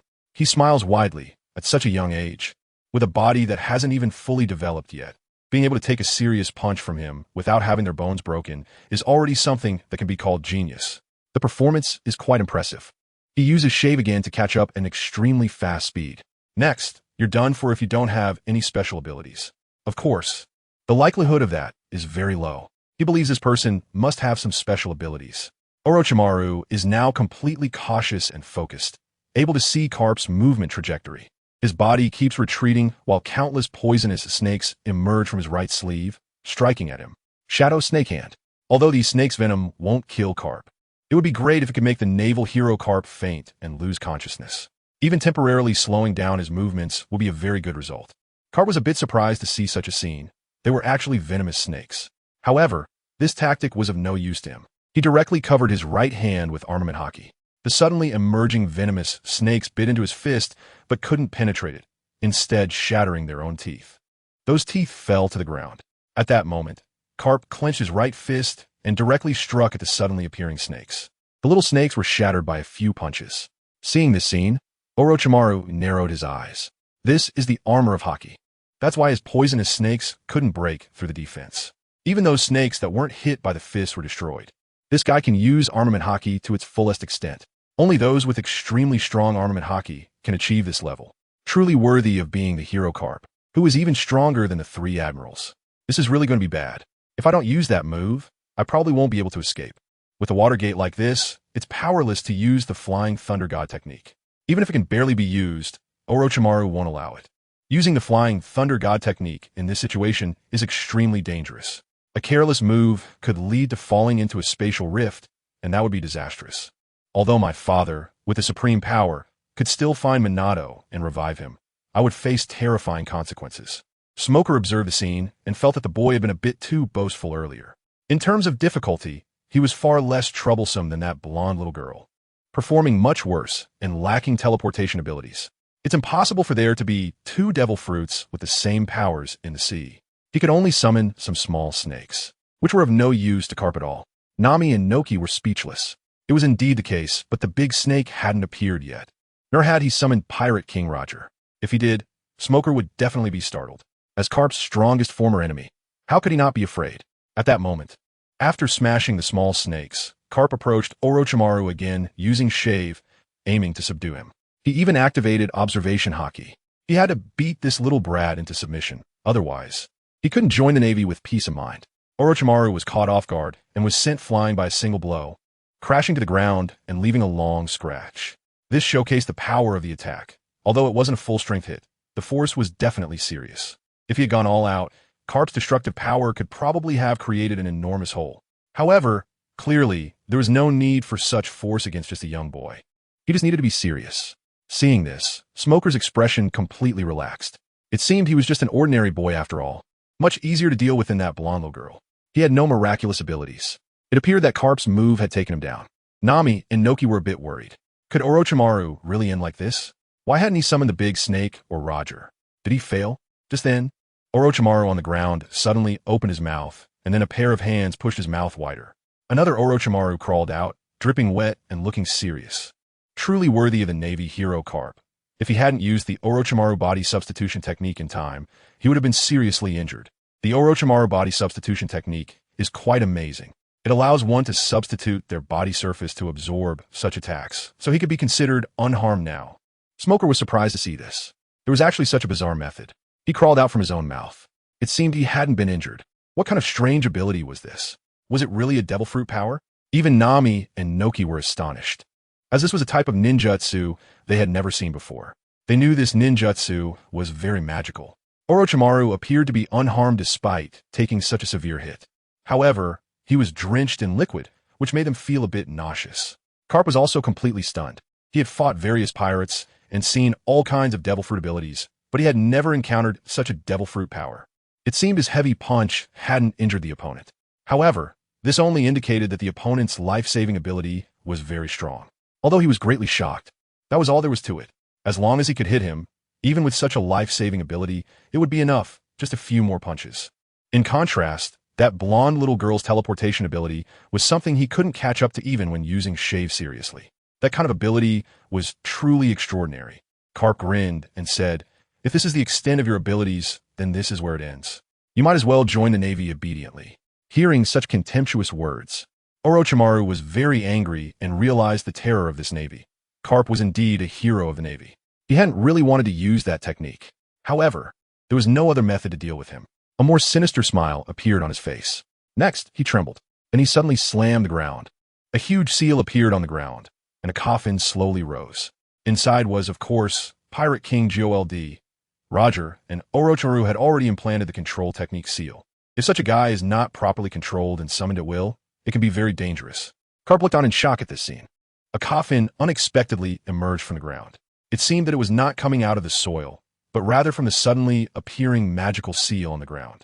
What kind of ability is this? And what is inside the coffin? Isn't that a dead person?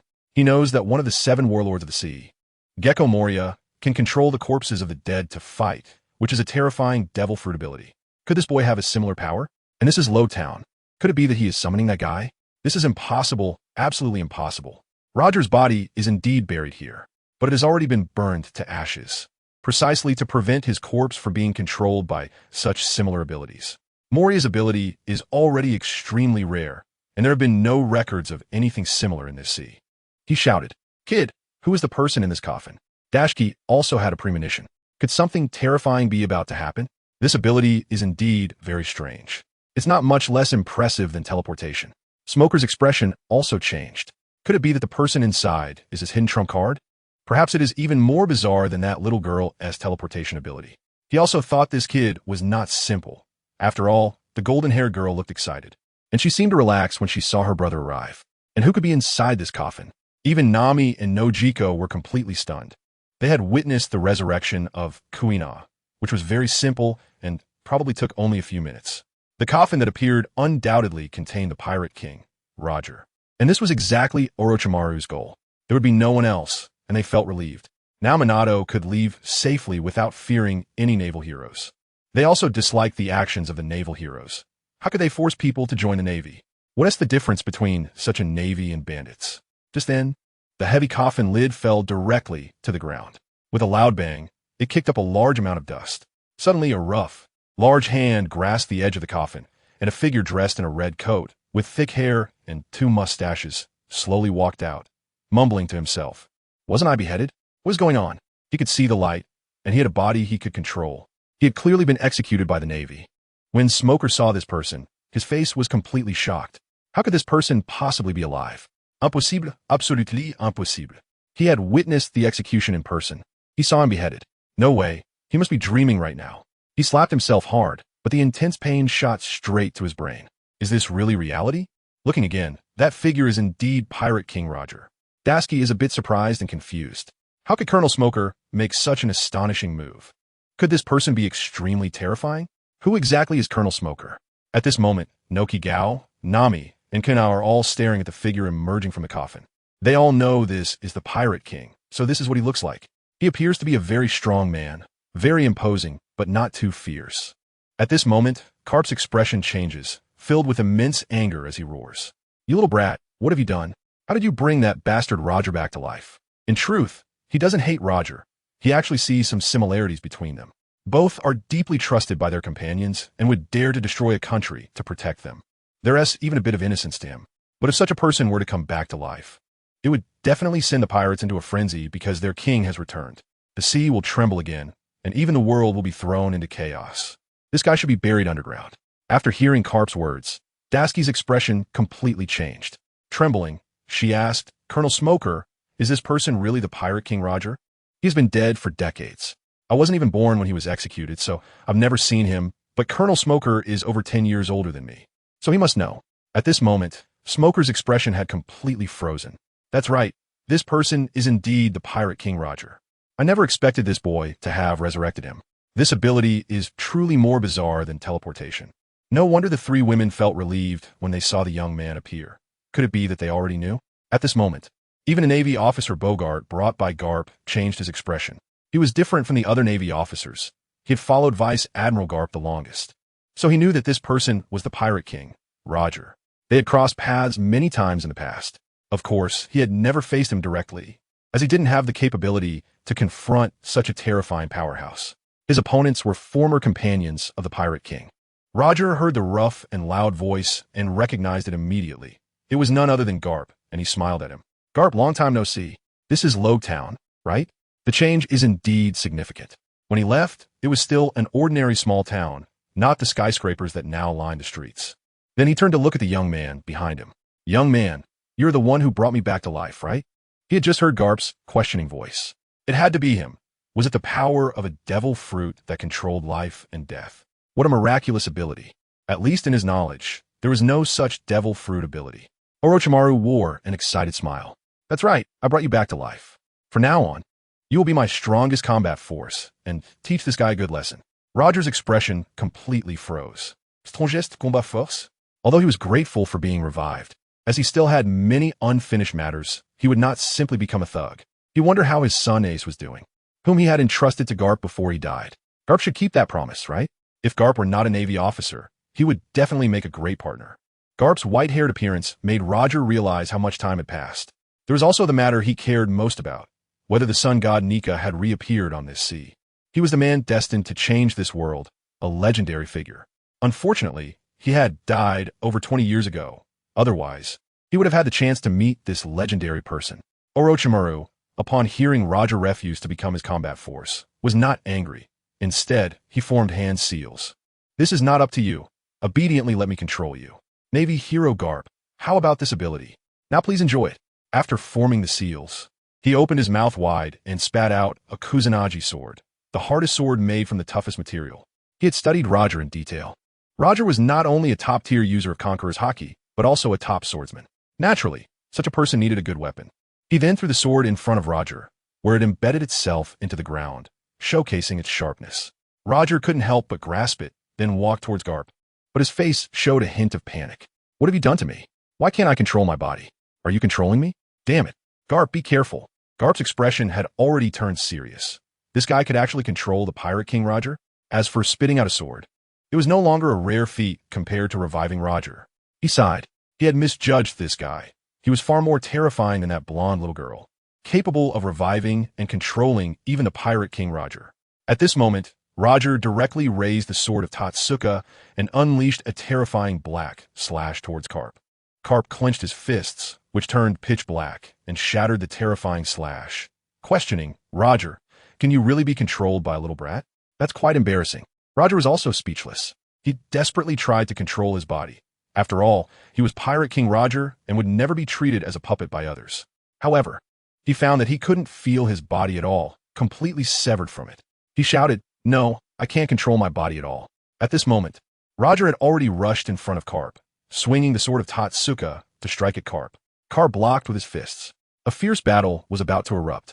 The clash of iron fists and swords generated a terrifying pressure of wind, blowing towards everyone present, chilling their hearts. Minato came to the back of Snake Brother.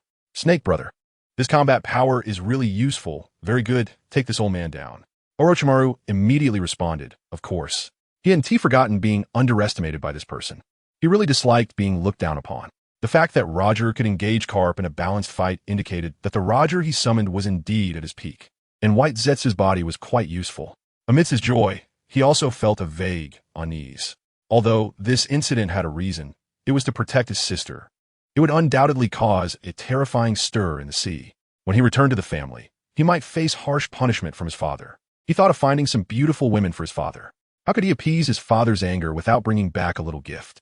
And now that this incident had happened, the nearby civilians had already fled, making it increasingly difficult to find someone. Previously, he had seen a very good candidate among the Navy. He focused his gaze on the female Navy officer, smiling. She looked quite good, with glasses, short hair parted in the middle, and wearing somewhat outdated floral clothing. However, her figure was undoubtedly excellent, her appearance very handsome, and she was quite young, making her very suitable as a gift. Dasky noticed the boy staring at her, feeling a chill all over as if she were being eyed as prey. Did she attract the other's attention? It seemed she hadn't done anything out of the ordinary. At this moment, Smoker was focused on the battle between Roger and Garp. He was completely astonished. Was this the power of the Pirate King? The two were evenly matched, fighting to this extent against Vice Admiral Garp. That slash was truly terrifying. Perhaps only Vice Admiral Garp could contend with it. If Smoker were to engage, he would surely be injured just from that fearsome slash. Even if he used his Logia-type Devil Fruit ability to turn into smoke, it wouldn't help. Pirate King Roger clearly possessed Haki, which is a means to inflict damage on others. The Pirate King is a legendary figure, so it's perfectly normal for him to have Haki. His mastery of Haki might not be much lower than Garp's. Even Bogart, the vice captain brought by Garp, had a serious expression on his face. Such a battle was absolutely not something he could participate in. The only one he could deal with was that terrifying little ghost. The one who summoned the Pirate King only needed to be controlled, and then orders could be given to the Navy and Smoker. Everyone come with me, capture that boy. After saying that, he charged out first, and the Navy he brought also rushed out. Smoker and Tashigi made their choice as well. Although there was no direct subordinate relationship, they all knew what was most important at that moment. They clearly could not participate in the battle between Vice Admiral Garp and Roger. To stop Roger's rampage, they could only capture that boy. The boy, although very strong, did not possess the terrifying teleportation ability of the blonde girl. Facing so many pursuers, there was no way to escape. Nami and Noki were getting anxious upon seeing this scene. Roger was dealing with the Navy hero Garp. Did Orochimaru have a way to handle so many Navy soldiers? Even if he was strong, he was still just a kid. However, facing the onslaught of everyone, Orochimaru showed no fear and instead shouted, "Roger, hold them off for me." He naturally had no way to deal with them himself, but he could control Roger. At that moment, Roger, who was battling Garp, focused his gaze on the Navy soldiers. Terrifying Conqueror's Haki surged forth, directly attacking those Navy soldiers. The overwhelming Conqueror's Haki shook the brains of the Navy soldiers. Except for Bogart, everyone else lost their focus and collapsed to the ground. Even a Navy captain like Smoker could not withstand Roger's terrifying Conqueror's Haki, let alone ordinary Navy soldiers like Dasky. Even Bogart felt exceptionally uncomfortable. He was an elite Navy soldier and now felt immense pressure.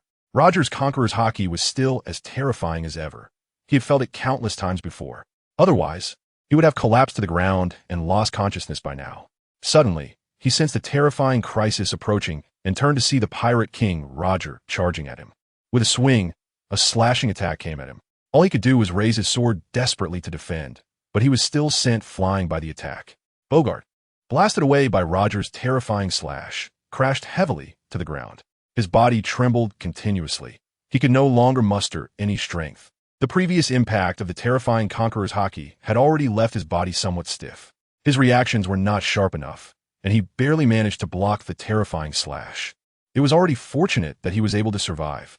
He felt a bit of fear in his heart. The Pirate King Roger was still as terrifying as before. At that moment, Garp, in a fit of rage, launched an attack, quickly closing in on Roger. Clenching his fist, which was as large as a sandbag, he smashed it toward Roger's body. In an instant, Roger's body was shattered, with more than half of it completely gone. Such a scene surprised Carp himself. Was Roger's body this fragile? It's worth noting that Roger had once fought against him, and his iron fist had certainly struck Roger before. However, Roger, like Carp, possessed an extremely strong physique and was not someone who could be defeated with a single blow. Roger's mastery of armament hockey was not much inferior to Carp's.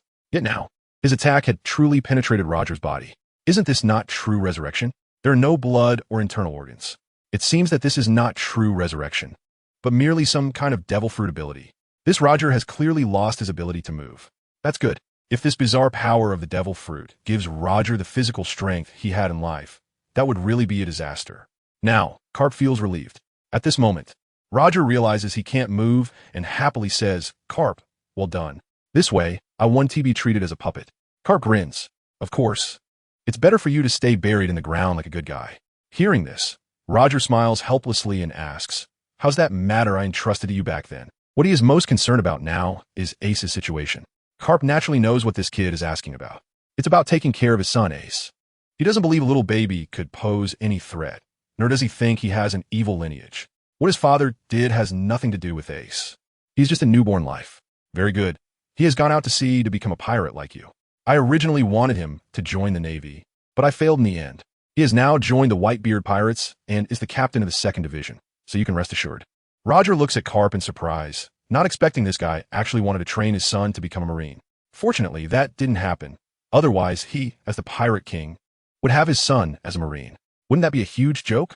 He didn't expect his son to become the captain of the 2nd Division of Whitebeard's crew, so his son must have recognized Whitebeard as his dad. This makes him both helpless and at ease. Under Whitebeard's protection, he should be able to live happily in this world. After all, Whitebeard is a pirate who can stand shoulder to shoulder with him. He just doesn't have the same level of ambition, but values family more. At this moment, Carp turned and walked towards Orochimaru. "You should rest in peace. I'm going to catch that terrifying little brat now. This little ghost is truly terrifying. Even the Pirate King Roger can be resurrected. There may be no one more terrifying than this on the sea. He must be captured and controlled." Walking towards Orochimaru, he said with a serious expression, "Now it's your turn." He was about to unleash everything. This guy had nowhere to escape. The blonde little girl clearly had not yet recovered her ability to teleport. Orochimaru, seeing Carp approaching him, smiled and said, "Is that really the case? Why don't you take a look behind you?" Carp was puzzled by what this guy was up to. Was there something behind him? Turning around, he saw Roger's body gradually recovering. The fragments of his body were slowly coming together, and Roger's body was gradually being restored. In just a few seconds, it was fully restored. His eyes widened in shock. "Roger, you bastard. How are you still not dead?" Roger also had a bitter smile on his face. He didn't know either. This guy's devil fruit ability is really amazing. His body can actually gradually regenerate. Doesn't this mean he has an immortal body? No one owns this in the ocean. What others have is just tenacious vitality. This boy is truly remarkable. Suddenly, his body moved, walking towards Carp. "Carp, be careful." Carp saw Roger approaching and thought to himself, did he really need to remind himself? He was filled with anger. He initially thought he had knocked out the Pirate King Roger with one punch, and that all he had to do next was control this boy. But he never expected that this guy's devil fruit ability was even more terrifying than that of one of the 7 warlords, Gecko Moria. The corpses created by Gecko Moria did not possess this kind of automatic regeneration ability. However, the Roger summoned by this guy not only had near-peak abilities, but also terrifying conqueror's hockey and swordsmanship. It was as if he had come back to life. Moreover, he also had an immortal ability. This is truly disastrous. This terrifying little ghost must be controlled. Carp's momentum surged as he used the shave technique to rush towards the boy. Orochimaru looked at Carp approaching and felt no concern at all. Just as Carp arrived, Pirate King Roger, wielding the Kusanagi sword, chased after him and blocked Carp's path. He launched another terrifying slash. Carp angrily shattered the slash. "Roger, are you going to stop me again?" Even he couldn't ignore Roger's attack. With Roger's obstruction, it wouldn't be so easy for him to take action against that boy. Roger, too, felt helpless. His body was completely unresponsive to his commands. He didn't even know what this devil fruit ability was. During his time in the world, he had never heard of such a devil fruit ability. Such an incredible devil fruit ability shouldn't go unnoticed. At this moment, this body moved of its own accord, swinging the Kusanagi sword and charging towards Carp. The battle with Carp resumed. Carp had no choice but to respond seriously. Although Roger's body was somewhat weakened after his resurrection, it was useless as long as he didn't get hit. Of course, he couldn't withstand Roger's attacks. Taking a hit would definitely injure his own body severely, and that would be meaningless. This is indeed a tough opponent, possessing peak strength but a frail body. However, the ability to be immortal has already compensated for this flaw. Where on earth did such a boy come from? Orochimaru watched the battle between Roger and Carp, feeling extremely pleased. This one-piece puppet is really useful. This attacking posture is too strong. It truly deserves to be called the top powerhouse of the sea. It's time to leave. Summoning Pirate King Roger like this, the news will probably spread quickly. By then, not only the Navy, but even the world government will be shaken and send people here. The 3 admirals of the Navy might all come. Although they are slightly weaker than Garp, their abilities are stronger and more troublesome. As for the world government, there's no need to mention it. Having stood for 800 years, who knows how powerful their hidden forces are, dealing with such strong opponents. Having Roger as a trump card is clearly not enough. Staying here is too dangerous. I should return to my family. That will ensure complete safety. At this moment, Watergate is also very happy, having recovered some stamina. He walked behind Snake Brother and shouted towards the distant Roger, "Roger, give him a good beating." After all, Gar pressured her so much before. Roger felt quite helpless upon hearing this. He was not someone to be manipulated. He felt a bit emotional about being controlled after his death as the Pirate King. It was quite embarrassing. Garp was equally speechless, remembering the previous events. He really held grudges. Under Orochimaru's control, Roger's offensive became increasingly fierce. This guy bullies his sister and looks down on himself, so he must be taught a severe lesson. Carp felt very uncomfortable fighting against Roger. This guy Roger is really too fierce, as if he has endless stamina, starting off with a flying slash. Even he is struggling a bit. Blocking such an attack consumes a lot of energy. After all, he is getting older. Orochimaru naturally did not control Roger to unleash his most powerful attack. He knows that Roger has a very fierce ultimate move called God Avoidance. This move could probably directly destroy Road Town, because Orochimaru doesn't want to take down the hero Carp. Carp is one of the few individuals in the Navy who is appreciated by his father. He is a breath of fresh air in the Navy, capturing pirates rather than serving the celestial dragons who are world nobles. Such people are unique in the Navy. Of course, Orochimaru didn't want to destroy this town. His father wouldn't appreciate him causing destruction for no reason. He took Minato and walked towards the port. On the way, he encountered a somewhat good-looking Navy officer with glasses, short hair parted in the middle, and wearing a flowery, somewhat outdated shirt, whom he effortlessly lifted onto his shoulders.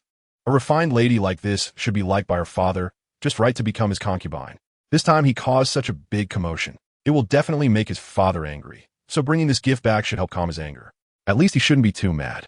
Minato was a bit puzzled by Orochimaru's actions. "Orochimaru, what are you doing?" Orochimaru smiled and said, "This is the woman I'm bringing back for my father," hoping he won't be angry because of the noise we've made. Minato smiled knowingly. Looking at this female Navy officer seemed quite nice as well. "I brought back 2 for my father. He will definitely be very happy." Orochimaru laughed upon hearing this. Indeed, his little sister was a genius, bringing back 2 sisters. Bringing back just one didn't feel enough, and he didn't know if there would be another opportunity to capture others. Carp, unable to split himself during the battle with Roger, watched the group leave with a bit of anxiety in his heart. They even brought back a female Navy officer, which made him extremely angry. It was a humiliation to let them take a Navy officer while he was taking action. He roared in anger, "Put down that Navy officer." Minato chuckled lightly. "That's not possible. This person is for our father, so she won't be a part of your Navy anymore." Orochimaru suddenly looked at her. "Don't say anything. Saying such things might draw the Navy's attention to their father." Their father didn't like such troubles. He had always been lazy and focused on health. If the Navy kept an eye on him, he would definitely be even angrier. Even someone as favored as Shuemin might not be able to handle such a situation. Shuemin also sensed that something was off and felt a bit scared. "Grandpa, just forget what I just said." Carp was truly furious. Did this little girl think he was an idiot? He clearly heard it with his own ears. However, he also came to a more terrifying conclusion, that these 2 little devils had a father behind them. Would their father be even more frightening? His body felt a bit cold, shocked by the situation. These 2 people are already so terrifying. As they grow up, they will only become more difficult to deal with. If they have enough physical strength, it's simply impossible for me to catch them. Could they be from some major family? But that also seems unlikely. Although I've never made an effort to understand, after so many years at sea, it's impossible not to have come across it. I've never heard of such a powerful family mentioned by the Warring States. The warring states would never hide that from me. After all, I am his assistant, an old comrade who fought alongside him, and I handle many matters myself. So it's possible that a terrifying family is hidden behind this. He looked at Roger, who was fighting him. Do you know who this person's father is? Roger naturally had no idea. I don't know. I just woke up. He himself was also shocked. Such a powerful person. How strong must their father be? Is it possible that such a powerful person is Joy Boy? Just thinking about it makes my eyes light up. Perhaps following this boy will help answer the doubts in my heart. Carp felt helpless. For now, he would set aside the matter of his father. Figuring out how to deal with Roger was already a challenge. He realized that dealing with Roger was even more difficult than dealing with the living Roger. Roger's aura always maintained its peak state. He had a bad suspicion in his heart. Could this guy's stamina also be infinite? That would be too terrifying. At this moment, Orochimaru was carrying Dasky and leading Minato while calling out to Nokigao, Nami, and Kuina to leave. Naturally, Nokigao, Nami, and Kuina had no objections. The living supplies had already been purchased, so it was time to leave. If the news of Roger's resurrection spread, the seas would surely be shaken. At that time, Rogetown would definitely be filled with powerful people, so it would be better to leave this place of turmoil as soon as possible. Next, they would be able to see Minato's father. She wondered what kind of extraordinary man he was. Nami felt both helpless and fortunate seeing Orochimaru abducting this female Navy officer as a gift for her father. Since this Navy officer was their enemy and wanted to force Minato to join the Navy, such behavior was shameless, and this outcome was well-deserved. At the same time, she was also grateful that she encountered Minato instead of Orochimaru. Otherwise, she might have become a captive and ended up being a gift for his father. Now she and Nokigao were both willing participants, not forced. There is still an essential difference. At least she doesn't feel so suffocated inside.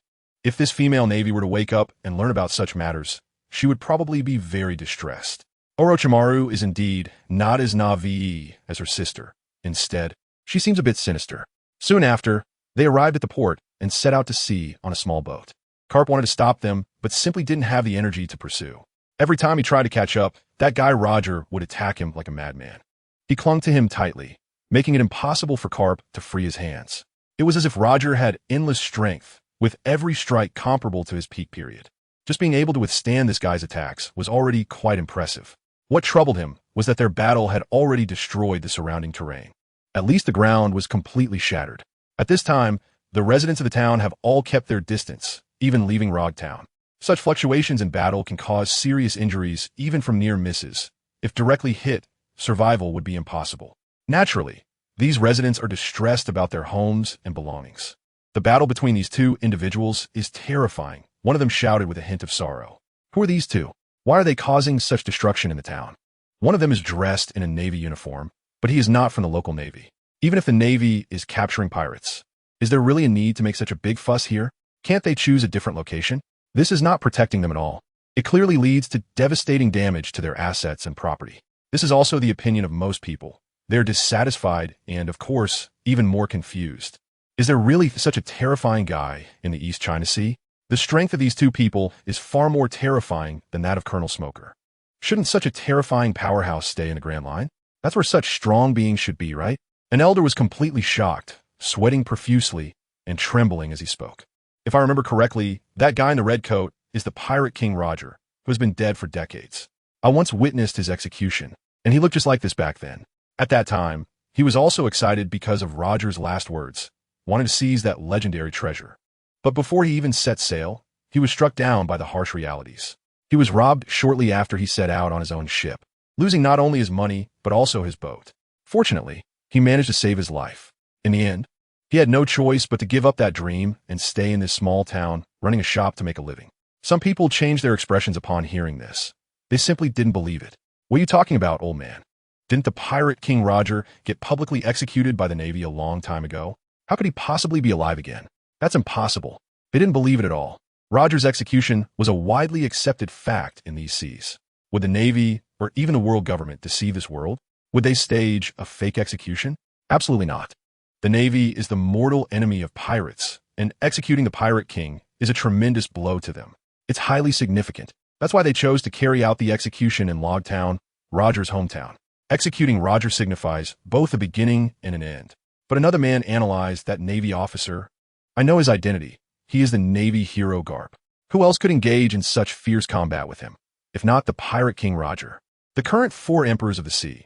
Shanks is naturally the red-haired one. Big Mom from the Big Mom Pirates is female. Whitebeard from the Whitebeard Pirates has a white beard. And as for Kaido from the Beast Pirates, I've heard he is of the Oni race and possesses a gigantic body. The others exchanged glances upon hearing this. This person makes a valid point. If the person in the red coat is not one of the current 4 emperors, then who else could possibly fight against the Navy hero Garp if not Roger? Coupled with the old man's earlier words, they began to believe it a little. Fear crept into their hearts.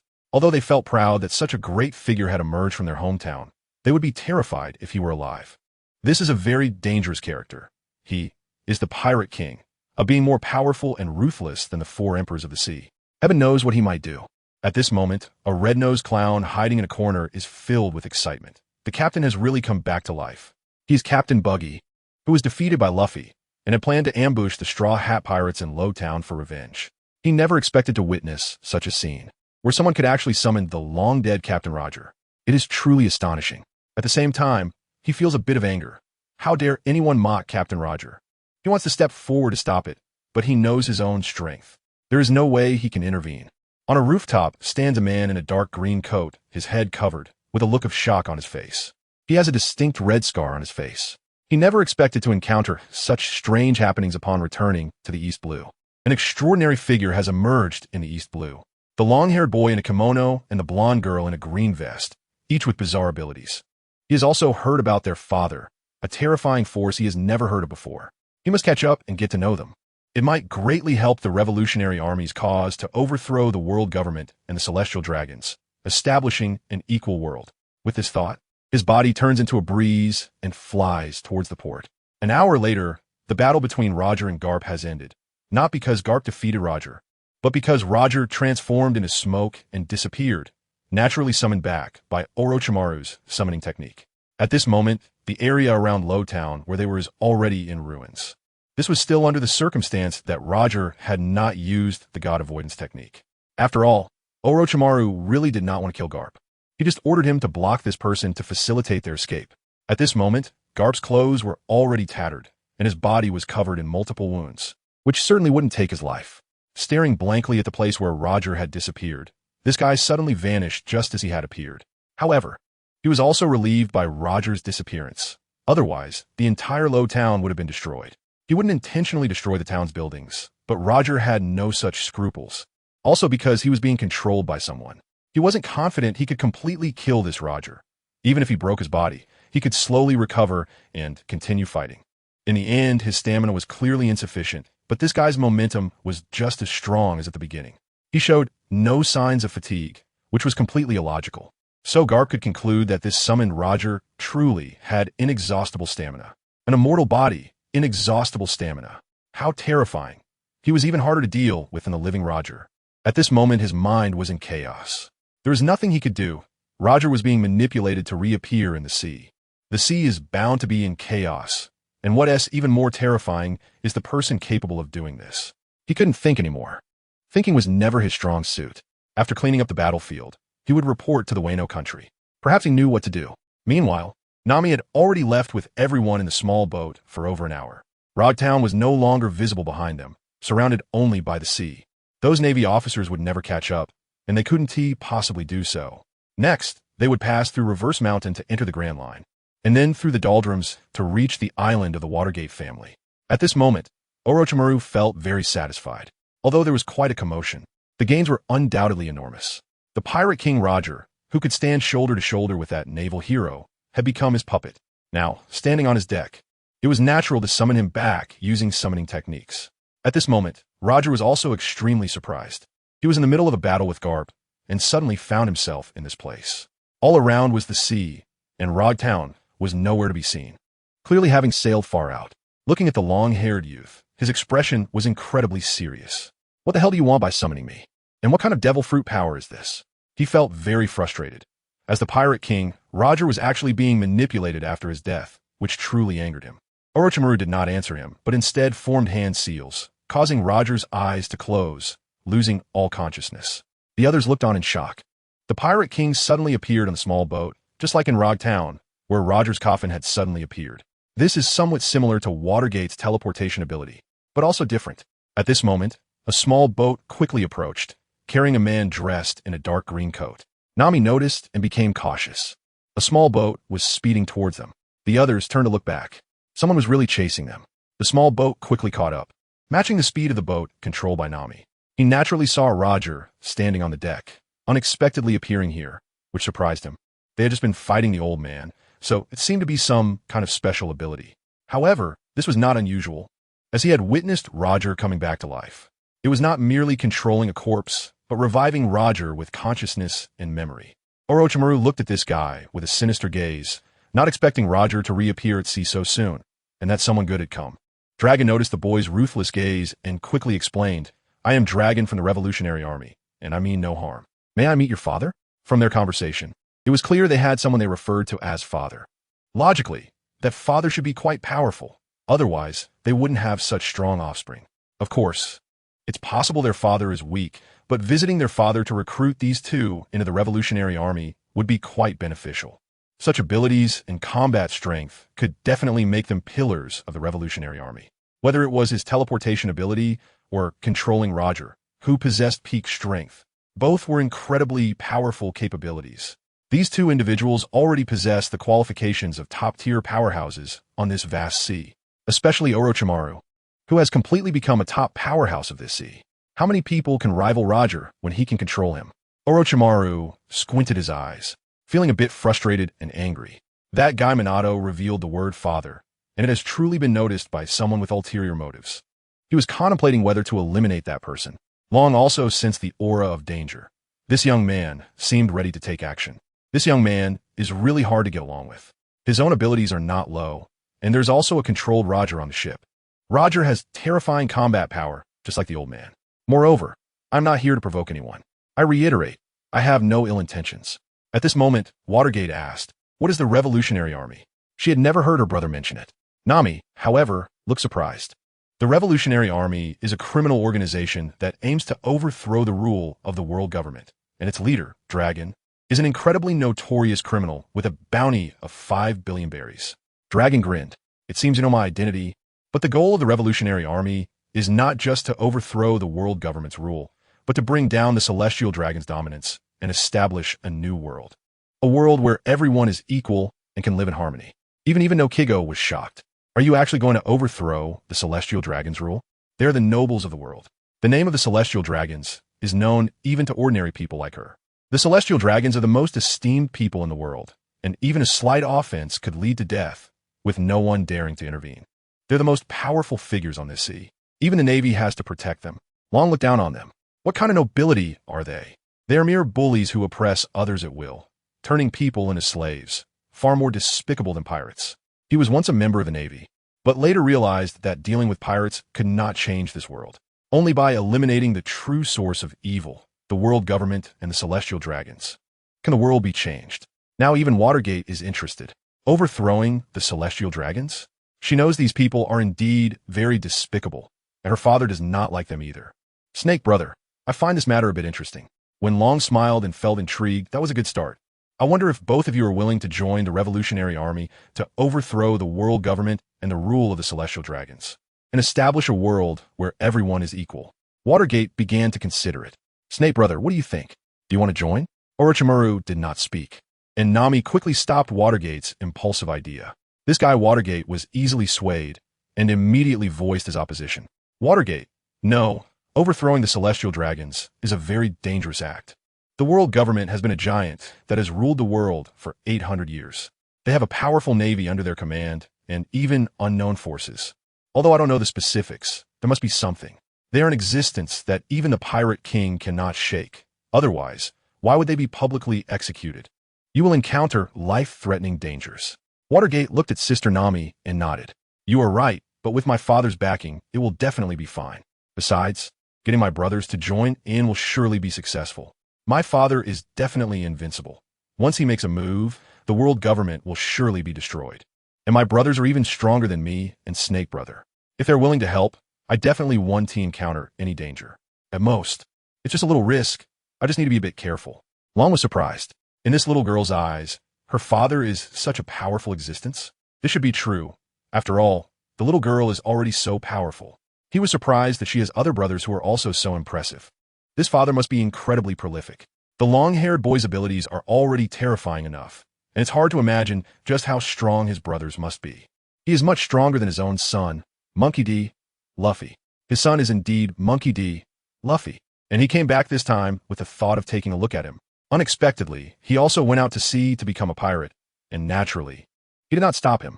Nothing can stop a boy from going to sea to pursue his dreams. After all, he himself is fighting for his own dreams. Now that he knows this information, he feels that this family must be won over.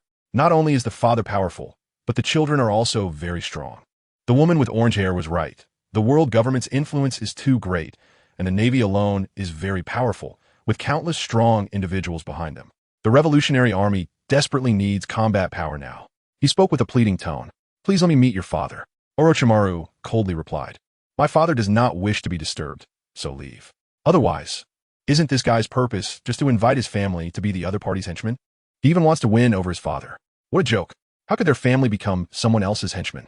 Although the other party's idea of creating an equal world seems very grand, what does it have to do with their family? They have no need to do such a thankless task. In his eyes, as long as the brothers and sisters in the family take action, they can already occupy the entire world, and that is without their father intervening. If their father were to intervene and use violent means to kill the resistors, they could quickly take over the world. There is no need to join any revolutionary army to help others fulfill their ideas. Why not take action to seize the world for themselves instead? Hearing this, Swayman quickly said, Snake brother, don't take action just yet. Let's discuss this with father. Perhaps he'll agree. Creating an equal world sounds pretty good. Long was very troubled. This long-haired kid was very difficult to deal with. Fortunately, this little girl seemed quite nice. Maybe there is hope. Orochimaru's expression was calm. The little sister was still too naive. However, let us do as she suggested. All right, I will discuss this with father. He could sense that this person was not simple.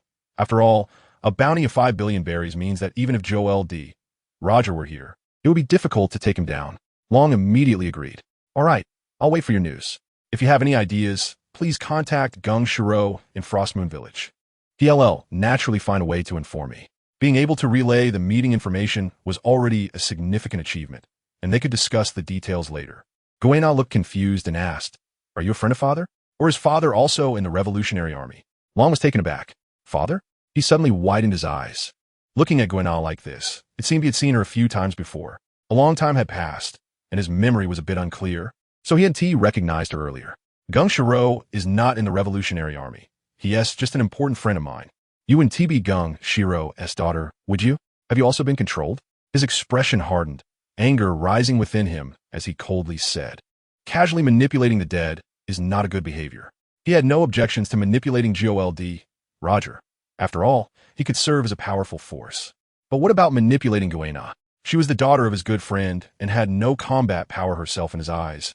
It was quite excessive. Since she was the daughter of an old friend, Long even thought of taking action to free GainAll from her bindings. GainAll waved her hand and said, I am not being controlled.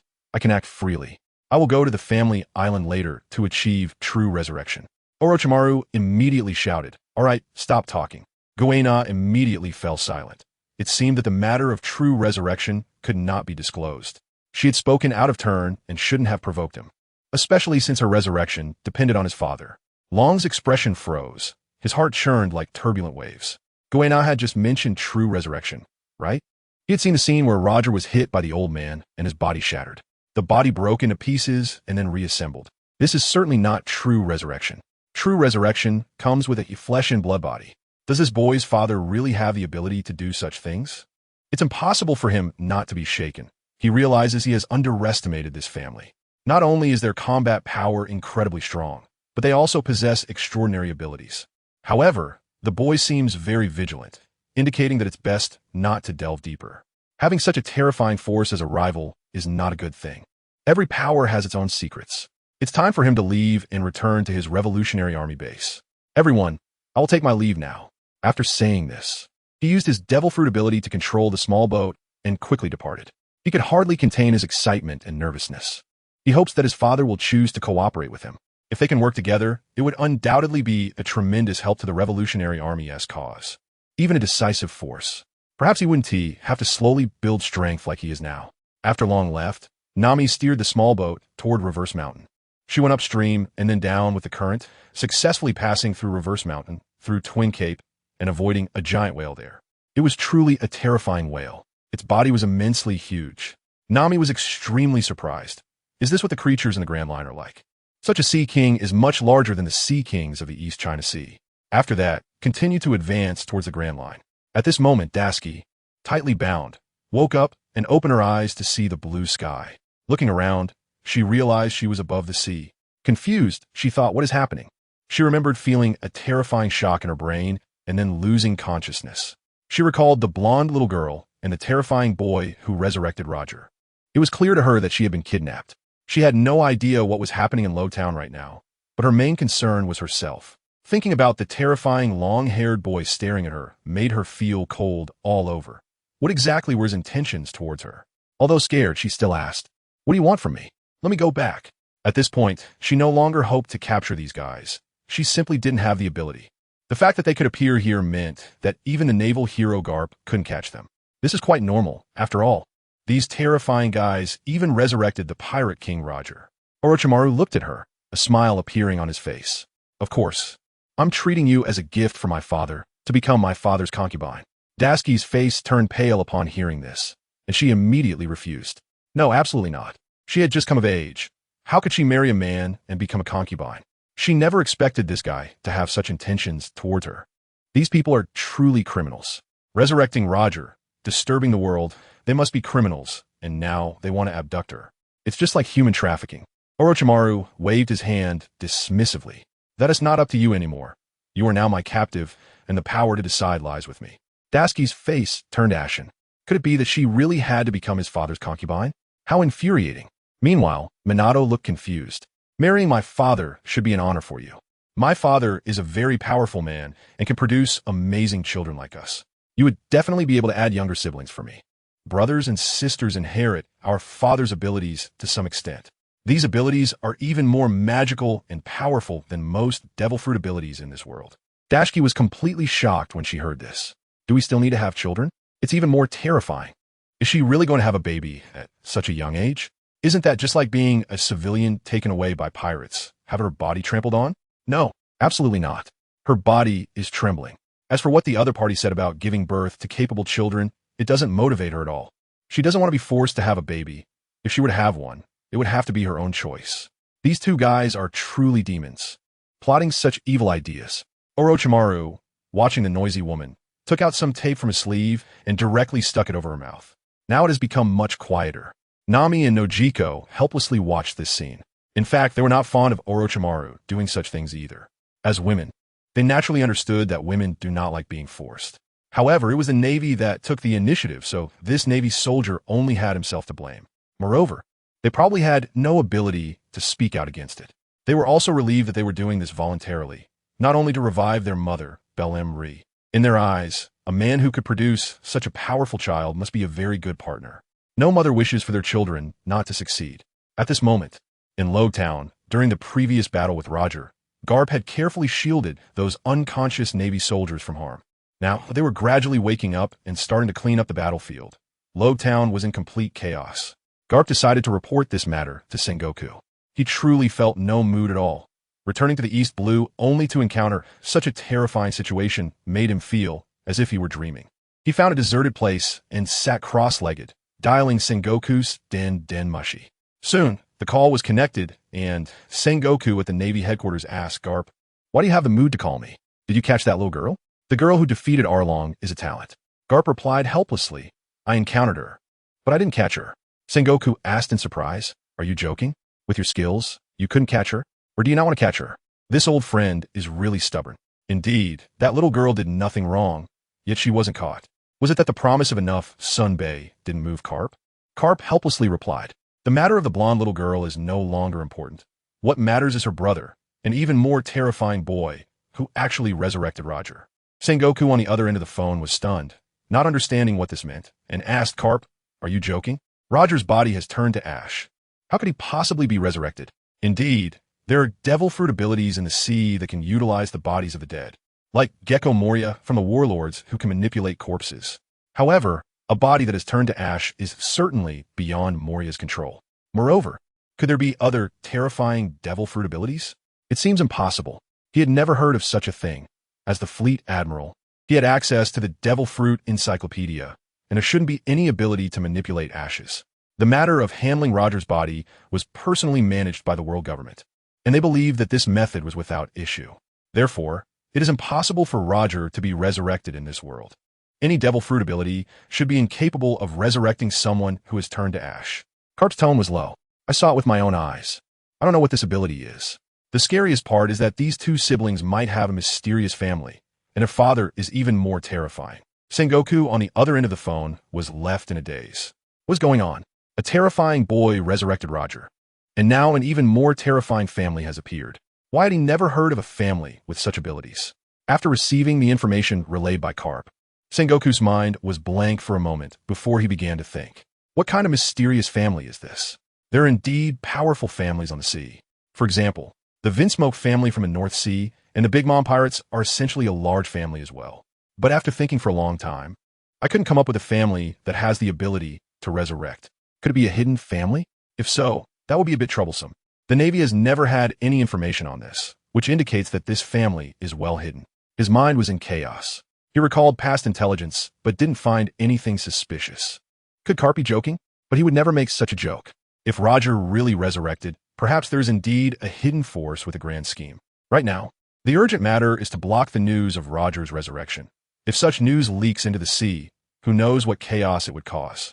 After all, this is the Pirate King Roger, and how many people want to find him to seize the legendary treasure? Moreover, he is also afraid that the Pirate King Roger might return. If that happens, the hard-won balance of the sea would be disrupted. The power of pirates would undoubtedly surge, overpowering the Navy, and the world would fall into chaos once again. He immediately shouted, "Carp, you must have blocked the news, right?" Carp was taken aback. That's right. How did he not think to block the news? He could only stammer, "No, I think this news might have already spread to the sea." Road Town is a bustling small town. When they arrived, it was crowded, but now only a few people are left. Who knows where the others have gone? It's very likely that someone has already taken this news out to sea. Sengoku's face darkened. Carp is really too careless. How can such news not be blocked? He sighed deeply. Having such expectations of this careless old partner is a luxury. Forget it. Now is not the time to be angry. You should hurry back to the Navy headquarters and report the situation in detail. Also, prepare for the upcoming storm. The news of Roger's resurrection reaching the sea will definitely cause huge turmoil. At the same time, he had a bad premonition that the world government would probably question him. After all, this incident happened in Road Town, which is managed by the Navy, and Roger actually resurrected.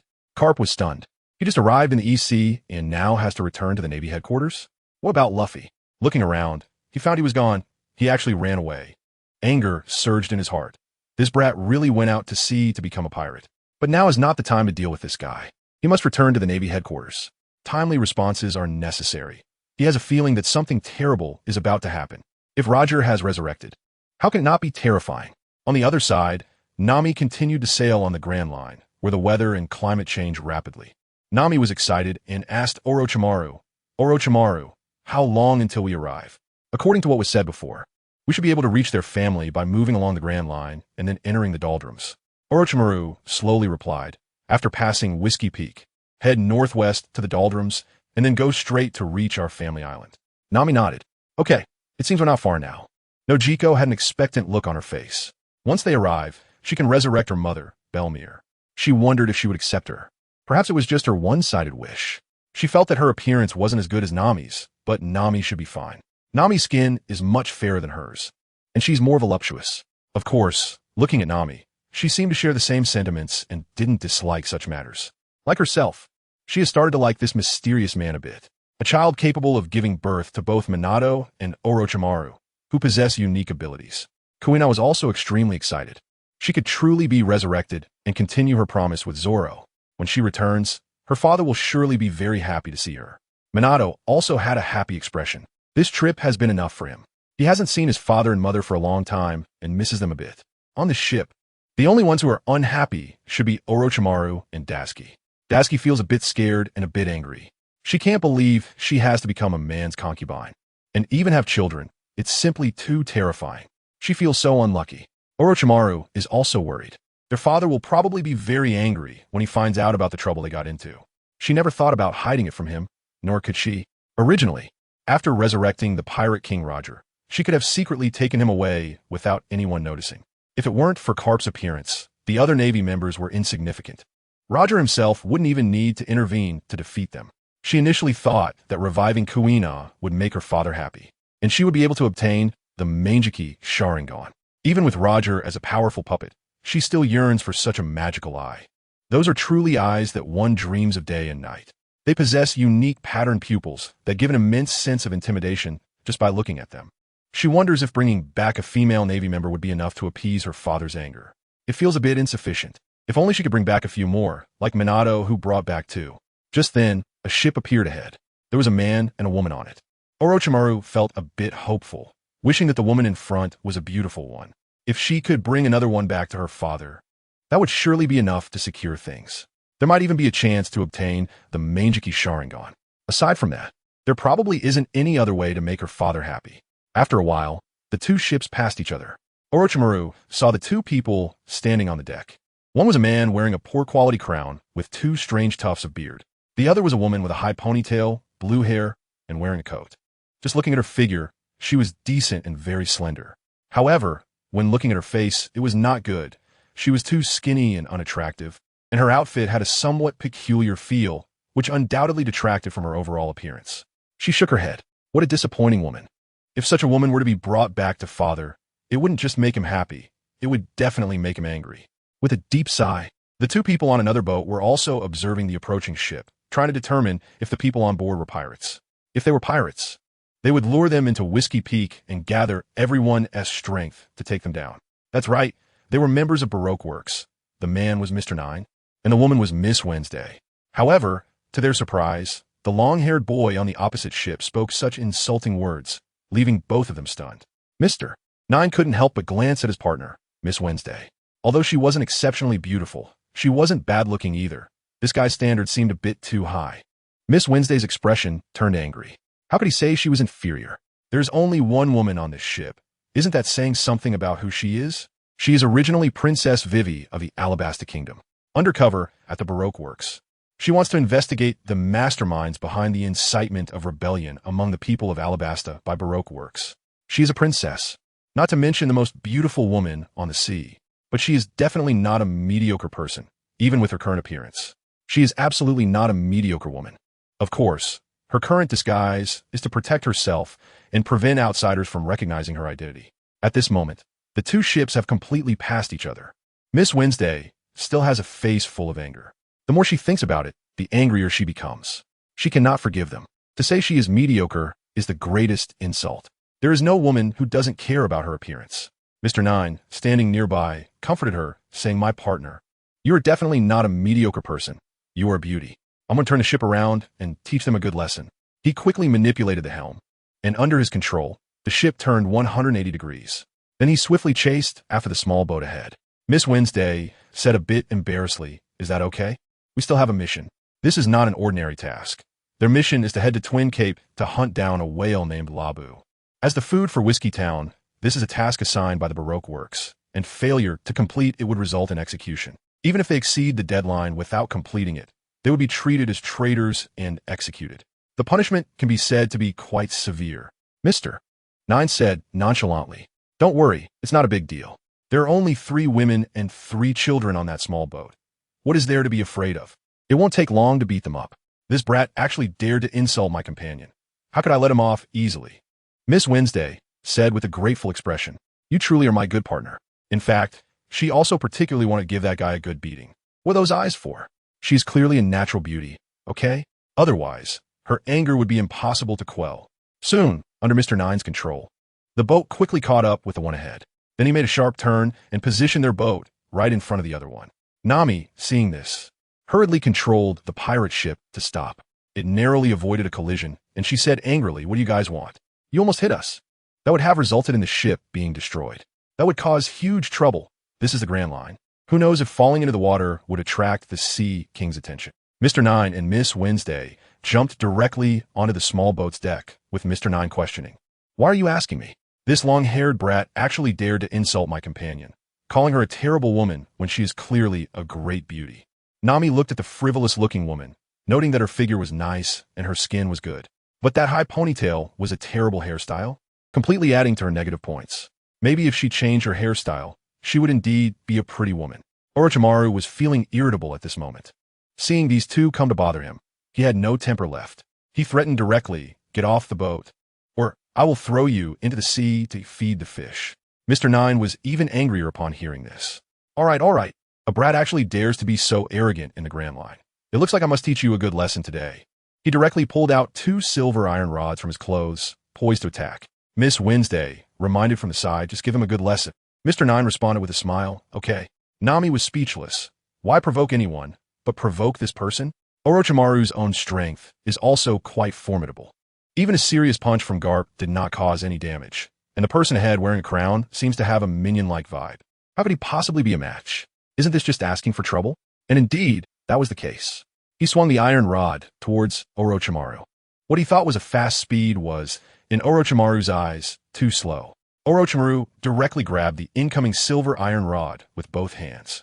Then he kicked him in the abdomen, sending him back to his own ship, smashing holes in both the mast and the cabin.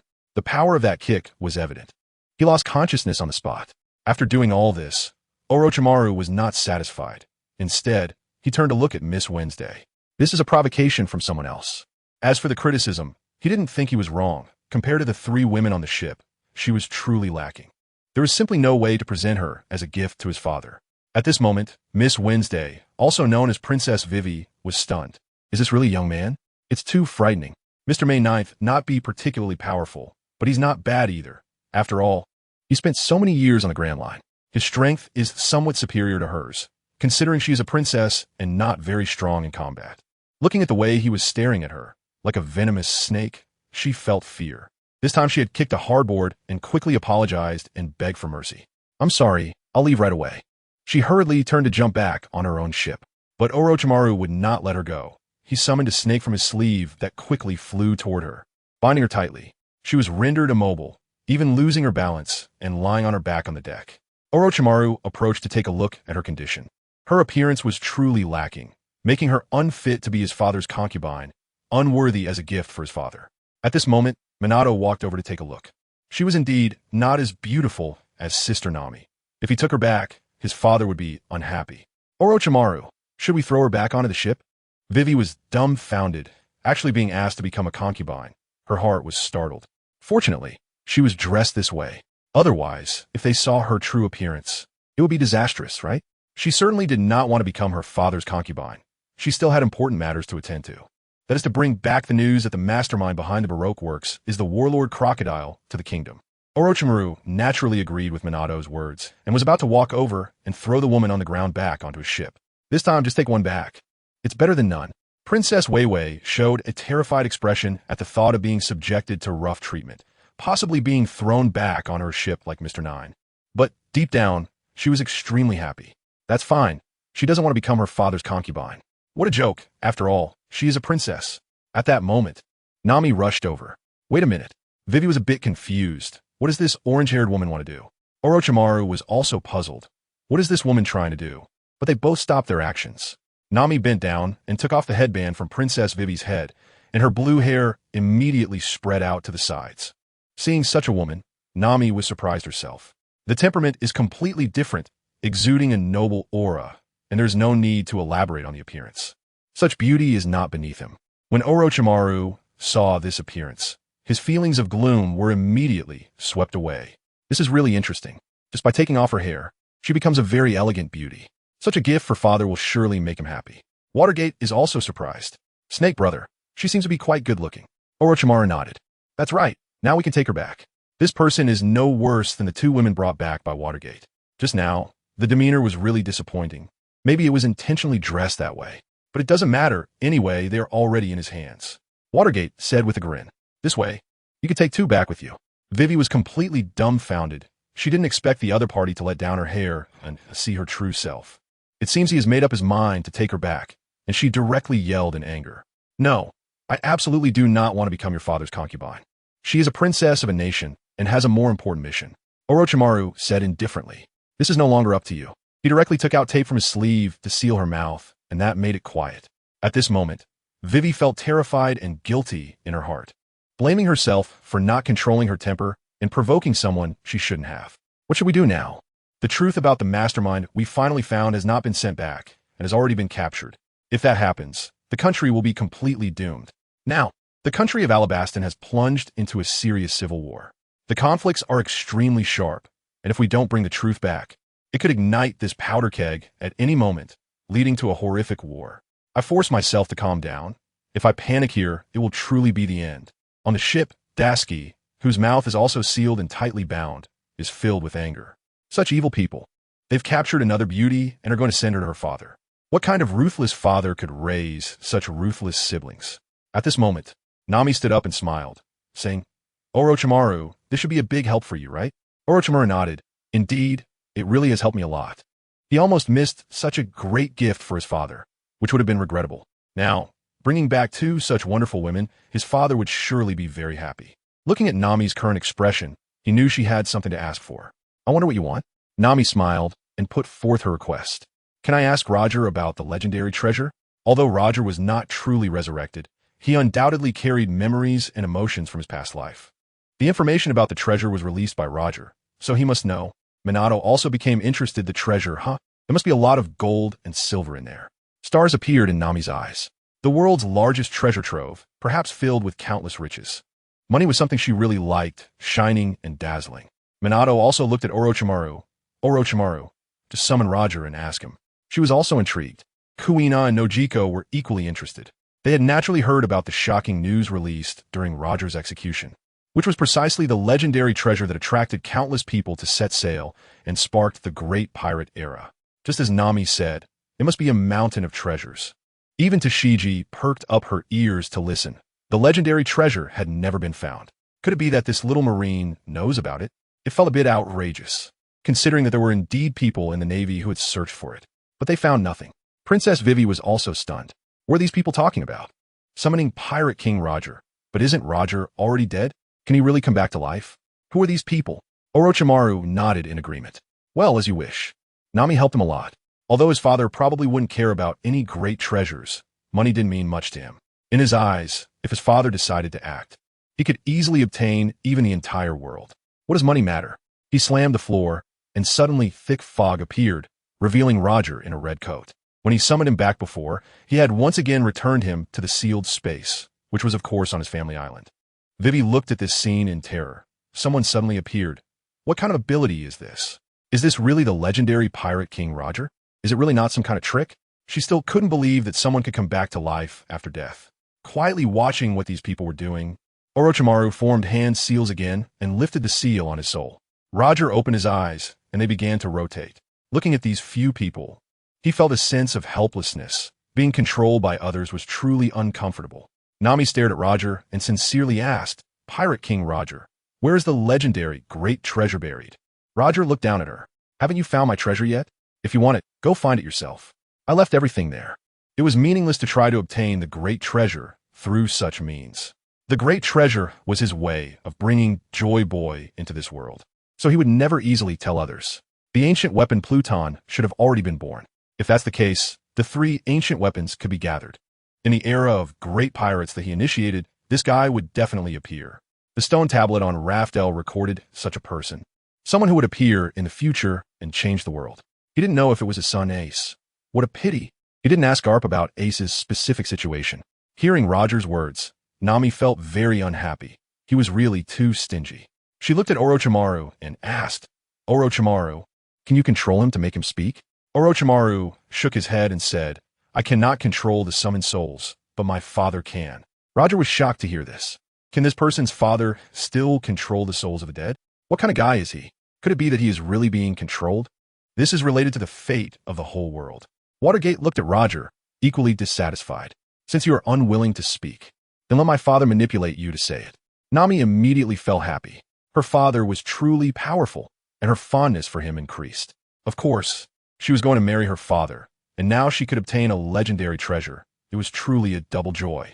The legendary treasure that so many people couldn't obtain was acquired by her alone. Just thinking about it felt exhilarating. Roger panicked. You can't do this. It concerns the fate of the entire world. Nami was a bit confused and retorted, "Isn't this just a treasure? How can it be related to the fate of the world? Having a lot of money means living carefree, without worries, and feeling happy. This has nothing to do with the fate of the world, right?" Darsky's ears perked up, feeling as if she had heard some incredible secret. Could the legendary Great Treasure actually be related to the fate of the world? She, a mere Navy officer, was incredibly excited to hear such a secret. The Great Treasure was not something she could discover. Vivi was also surprised. Is this really the truth about the legendary Great Treasure? Could it really be Pirate King Roger? But how could he suddenly come back to life? It was hard to understand. Who are these guys? Only by continuing to listen can we find out, Roger explained. When the Great Treasure appears, the world will undergo tremendous changes, and the world will become a vast ocean. Nami, Nico Robin, and Vivi were all left in shock. Is this a joke? As we all know, the Red Line divides the world into 4 seas. The East Sea, the West Sea, the North Sea, and the South Sea. The Red Line and the Calm Belt hinder communication between these 4 seas.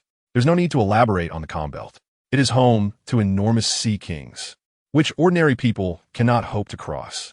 It truly obstructs communication. The Red Line is vast, even reaching heights of tens of thousands of meters, making it impossible for anyone to get over it. The only way to connect the 4 seas is through the narrow passage of Reverse Mountain. Although there is a passage, it undoubtedly severely hinders communication. After all, this is just a waterway, while the seas are incredibly vast. Reaching other seas through this route undoubtedly adds a significant amount of distance. Dasky felt it was impossible, but this was said by the Pirate King Roger himself. He shouldn't be lying to them, right? If this is true, then to connect them all, the Red Line would have to be destroyed. She couldn't help but be shocked. Opening multiple passages would truly make it possible for the seas to connect.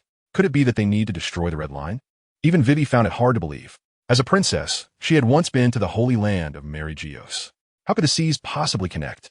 If they were to connect, the Red Line would indeed have to be destroyed. But how could the Red Line ever be destroyed?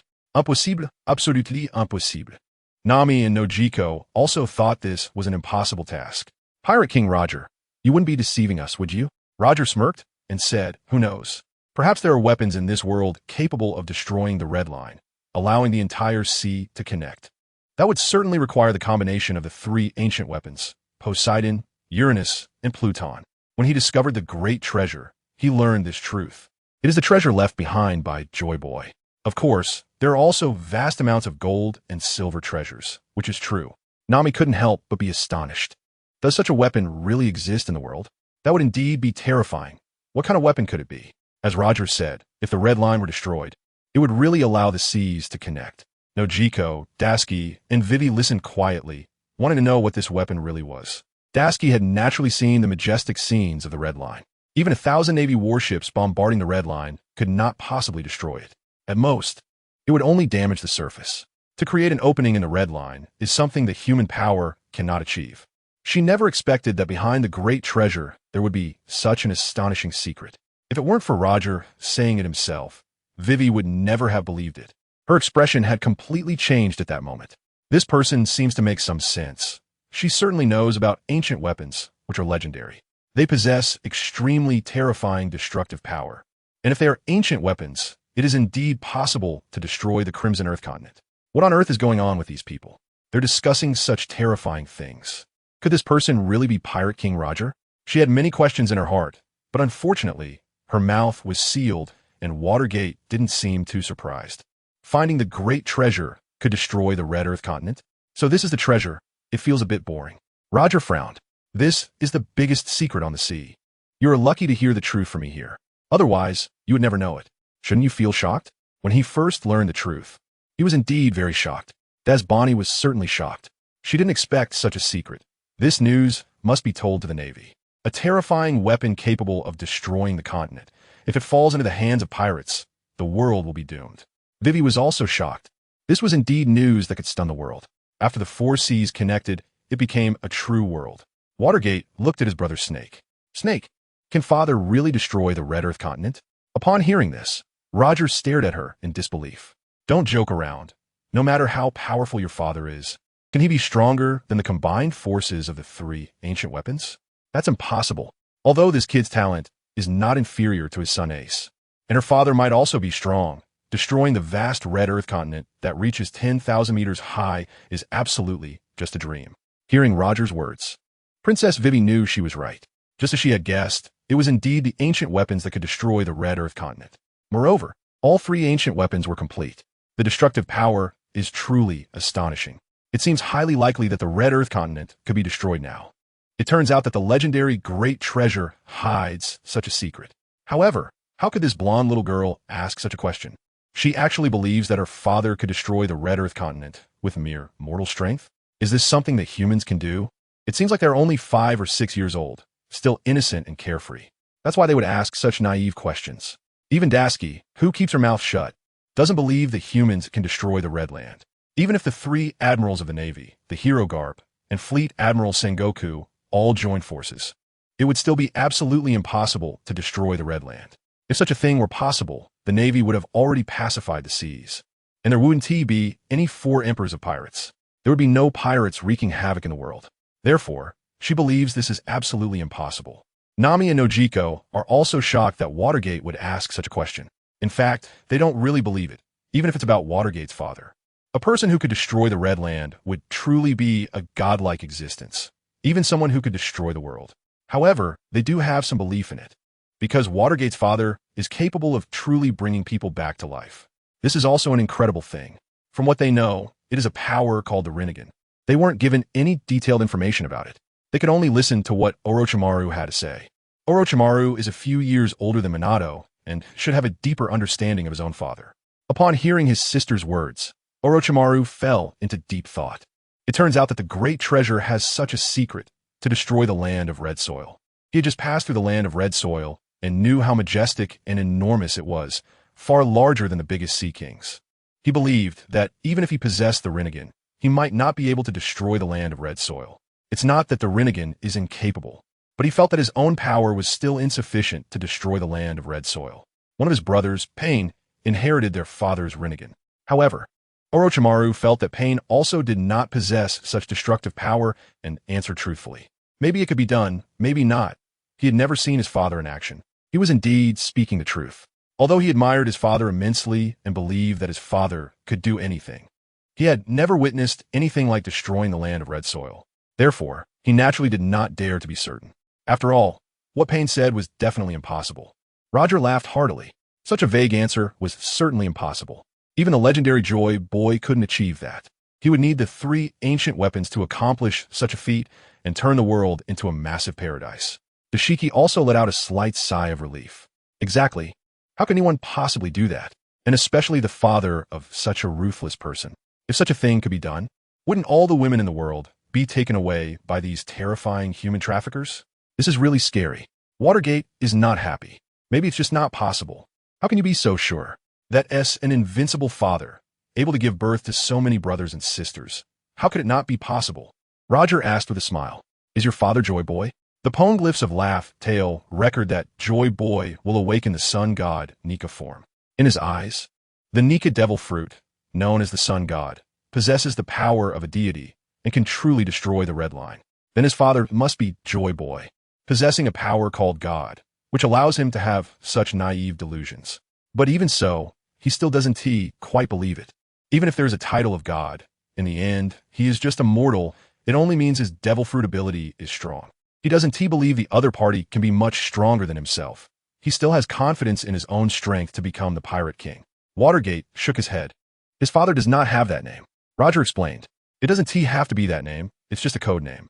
Joy Boy will be resurrected in this world and then execute the plan I just mentioned to create a world paradise. The separated seas cannot be considered a paradise.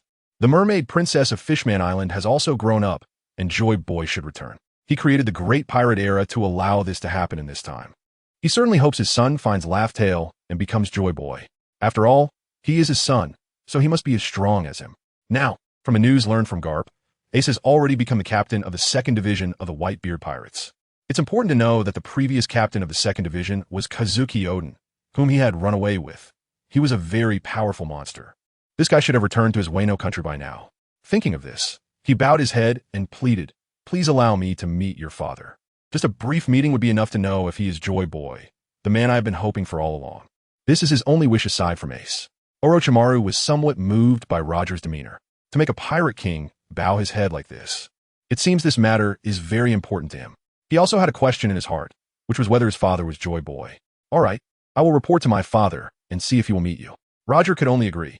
Okay, if he really is Joy Boy, he wouldn't ignore his own matters. If not, then perhaps it's his son Ace, which is also quite good. How could his son possibly be an ordinary pirate? Before he died, he told Whitebeard about the great treasure. That's why Whitebeard would take care of his son. On one hand, it might be because Ace has good talent and he wants to nurture him to become the next pirate king. On the other hand, it might just be Whitebeard's interest, which is to adopt sons. Orochimaru formed hand seals. Roger closed his eyes and then vanished into smoke. Bonnie caught a more critical piece of information. Joy Boy? The one who changes the future. The one who builds a world paradise. Why wouldn't such a person be in the Navy? Clearly, the Navy is the guardian of this world.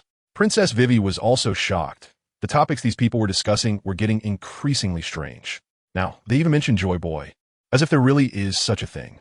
If these two people's father is Joy Boy, the one who wants to establish a world paradise, then why are their two children so domineering? Kidnapping her to give as a gift to a person with such noble ideals shouldn't be like this. And they shouldn't have raised such children. However, she has a new hope. Perhaps she could escape, hoping that person is really a good person. Otherwise, she really wouldn't be able to run away. These people can even control Roger, and now she has already come to believe it. How terrifying Roger is. He is much more fearsome than the Seven Warlords crocodile. Meanwhile, the outside world is in an uproar. The news about Roger's resurrection and the battle with Carp has spread throughout the seas. Such things are shocking enough to the world. This is not just text. There is even photographic evidence. The picture in a newspaper shows someone who looks like Roger from a distance. Although it's not very clear, anyone who has seen Roger would certainly be able to recognize him. The one he is fighting against is the hero Carp. This was naturally taken by someone with intention and then sold to the World Economic News by Morgans. Morgans immediately realized that this was an excellent piece of news, one that could cause a stir across the entire ocean and lead to a significant boost in newspaper sales. It would also shake the stagnant world. In response to such news, he immediately ordered his newspaper birds to be distributed all over the world. The reality was just as he expected. Those who received the newspapers were all in shock, especially some middle-aged individuals who had naturally seen Roger's bounty portrait. Of course, there were also images of Roger's public execution, which was broadcast live.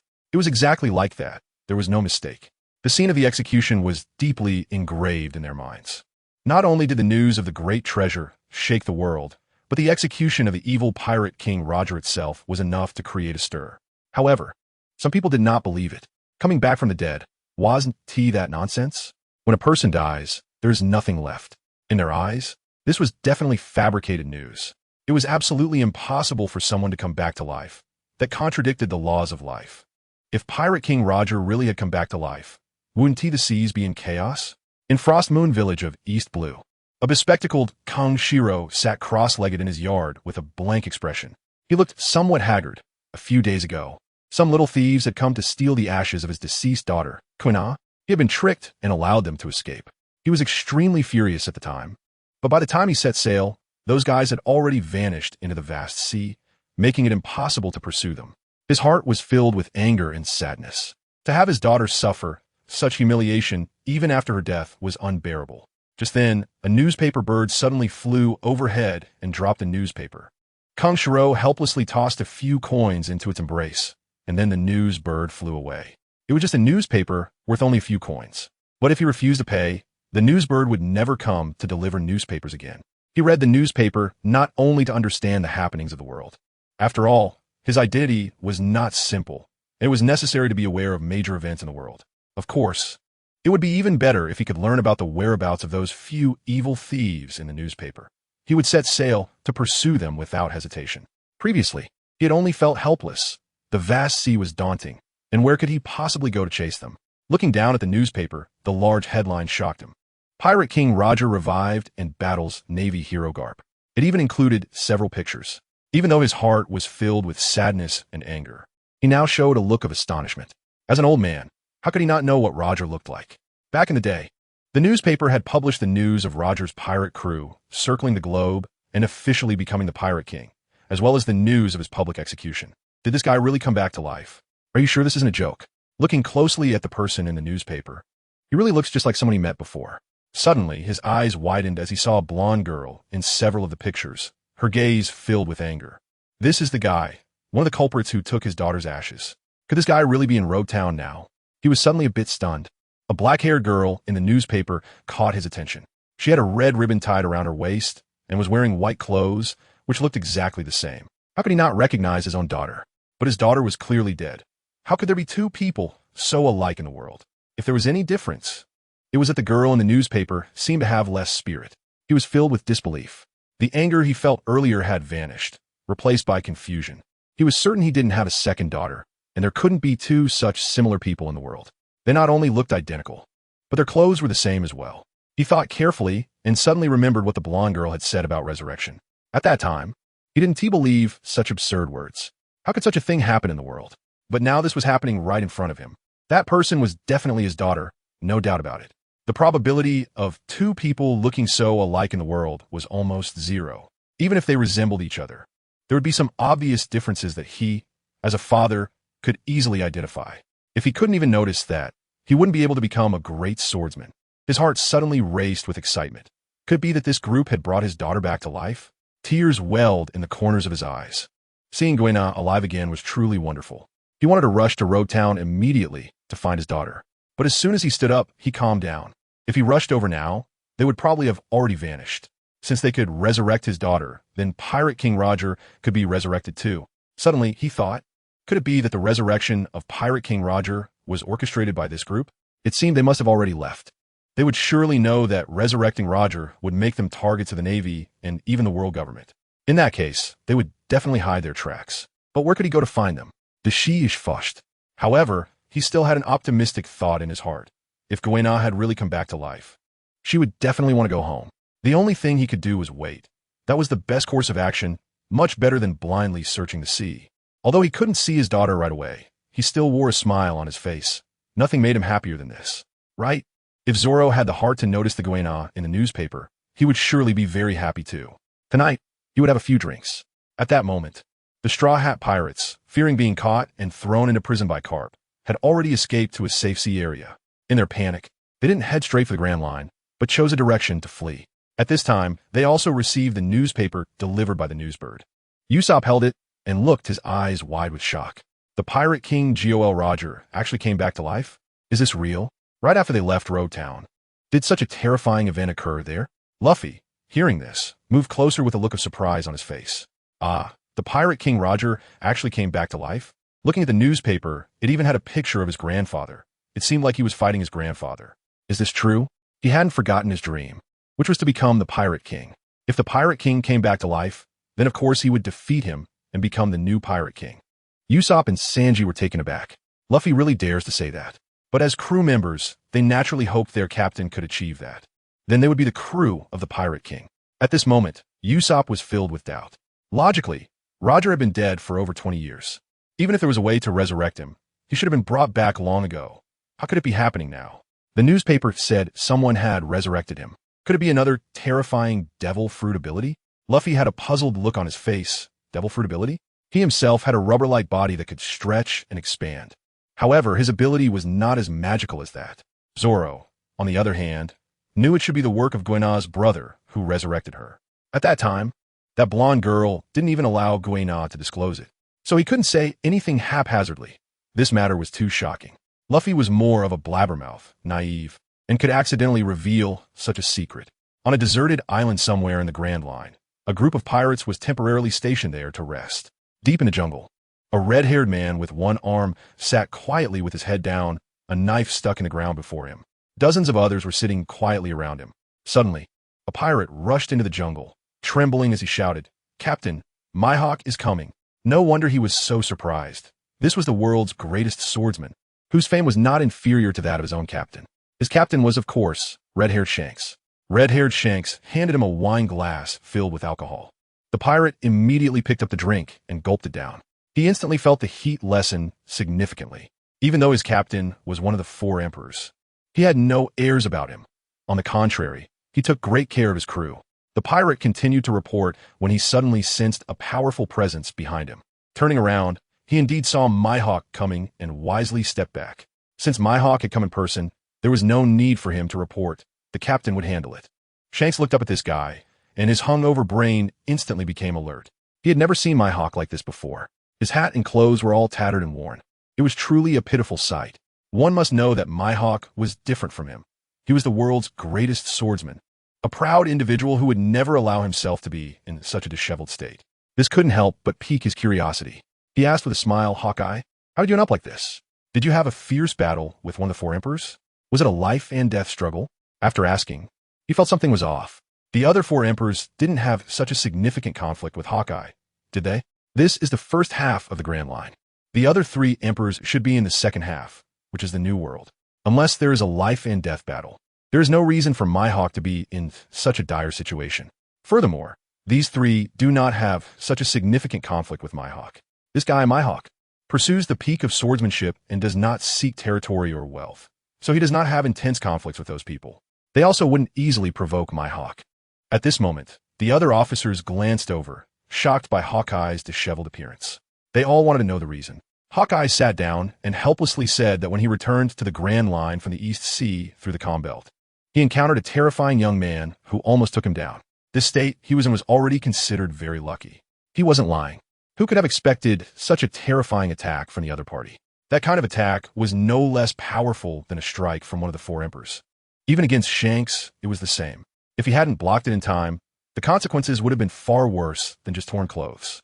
Even now, his body still felt cold. It was the first time he had faced life-threatening danger. In the past, even when he sparred with red-haired Shanks, neither had gone all out. Upon hearing this, Shanks burst into laughter, saying, "Hawkeye, are you joking? For you to be in such a state, it couldn't have been done by a mere boy. No matter how talented the boy is, in front of the world's greatest swordsman, it would be a single strike. You have to know that the man in front of him is someone even I, red-haired Shanks, feel inferior to in swordsmanship. If we're talking about geniuses, Hawkeye is one of the most formidable geniuses. Moreover, the most formidable genius has already become one of the top powerhouses in this world. How could other young geniuses possibly harm him? Even the one he has high hopes for, Luffy, wouldn't be able to hurt Hawkeye at all. That guy should have set out to sea by now. I wonder how he's doing." With this thought, Shanks felt very good. The world was about to undergo a transformation. Roger had once entrusted him to witness the arrival of the new era. His own arm was blocking the way to the new era. The other officers also did not believe him. How is this possible? Ricky Lu, holding a big chicken leg, asked, "Hawkeye, could it really be that a mere boy has brought you to such a state of despair?" Although it was Hawkeye himself who said it, he still couldn't believe it. Their captain could indeed make Hawkeye fall into such despair, but that was during a full-blown life and death battle. Even if Hawkeye's swordsmanship was stronger, Shanks Conqueror's haki had reached the pinnacle, making his overall strength greater. If there was such a person, it would be too terrifying. If a boy could bring Hawkeye to such despair, then what would happen when he grew up? By then, even the combined might of the four emperors might not be enough to contend with him. Upon careful thought, it seemed impossible for there to be such a terrifying person. Hawkeye sighed. "It's normal for you not to believe it. I don't really want to believe it myself either." His expression then turned serious. "But this is not a joke. There really is such a terrifying boy in the world. That boy unleashed a strike that could rival the strongest attacks of the four emperors." The people present were completely stunned. Hawkeye's serious and solemn expression was not one of joking. Moreover, Hawkeye was not the type to joke around. Ricky Lu trembled as he said, "Is there really such a terrifying boy in the sea? Someone who can unleash the strongest attack of the four emperors? That means this guy has already reached the level of the four emperors, right?" Ben Beckman's expression turned grave. "To have such a terrifying boy. Do you know who he is? He is the vice captain of the red-haired pirates and possesses strength comparable to the four emperors, but he is not young anymore. You could say he is at his peak right now." Shanks, curious, filled a cup with alcohol and handed it to Hawkeye. Hawkeye took a big sip and slowly said, "A boy with green tear marks at the corner of his eye, dressed in white. He is indeed a terrifying opponent. This scene may not be as simple as I previously imagined." Shanks couldn't help but ask, "Are you saying there are hidden superpowers?" Hawkeye nodded. "After all, he is just a boy, but to cultivate such a terrifying boy, how powerful must the forces behind him be? That's hard to say. Yes, even if a boy has gained powerful devil fruit abilities, he wouldn't possess that completely aloof and cold demeanor. Instead, he would be like a nouveau riche, arrogant. But this boy, like me, shows no signs of arrogance whatsoever, or perhaps it's a pride that runs deep within. This can only be cultivated within major powers. The cadres of the red-haired pirates exchanged glances upon hearing this. His analysis made sense. However, it also reshaped their understanding of the sea. They suddenly felt as if a veil had been drawn over the ocean. After more than a decade of navigating the seas, there were still forces they were unaware of. Red-haired was stunned. Could there really be such terrifying powers on the sea? If a young boy possessed imperial-level strength, then the adults behind him must be extremely formidable.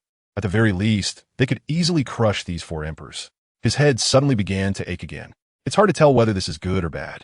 It feels like the world is changing and the hard-won balance of the ocean might be about to be shattered.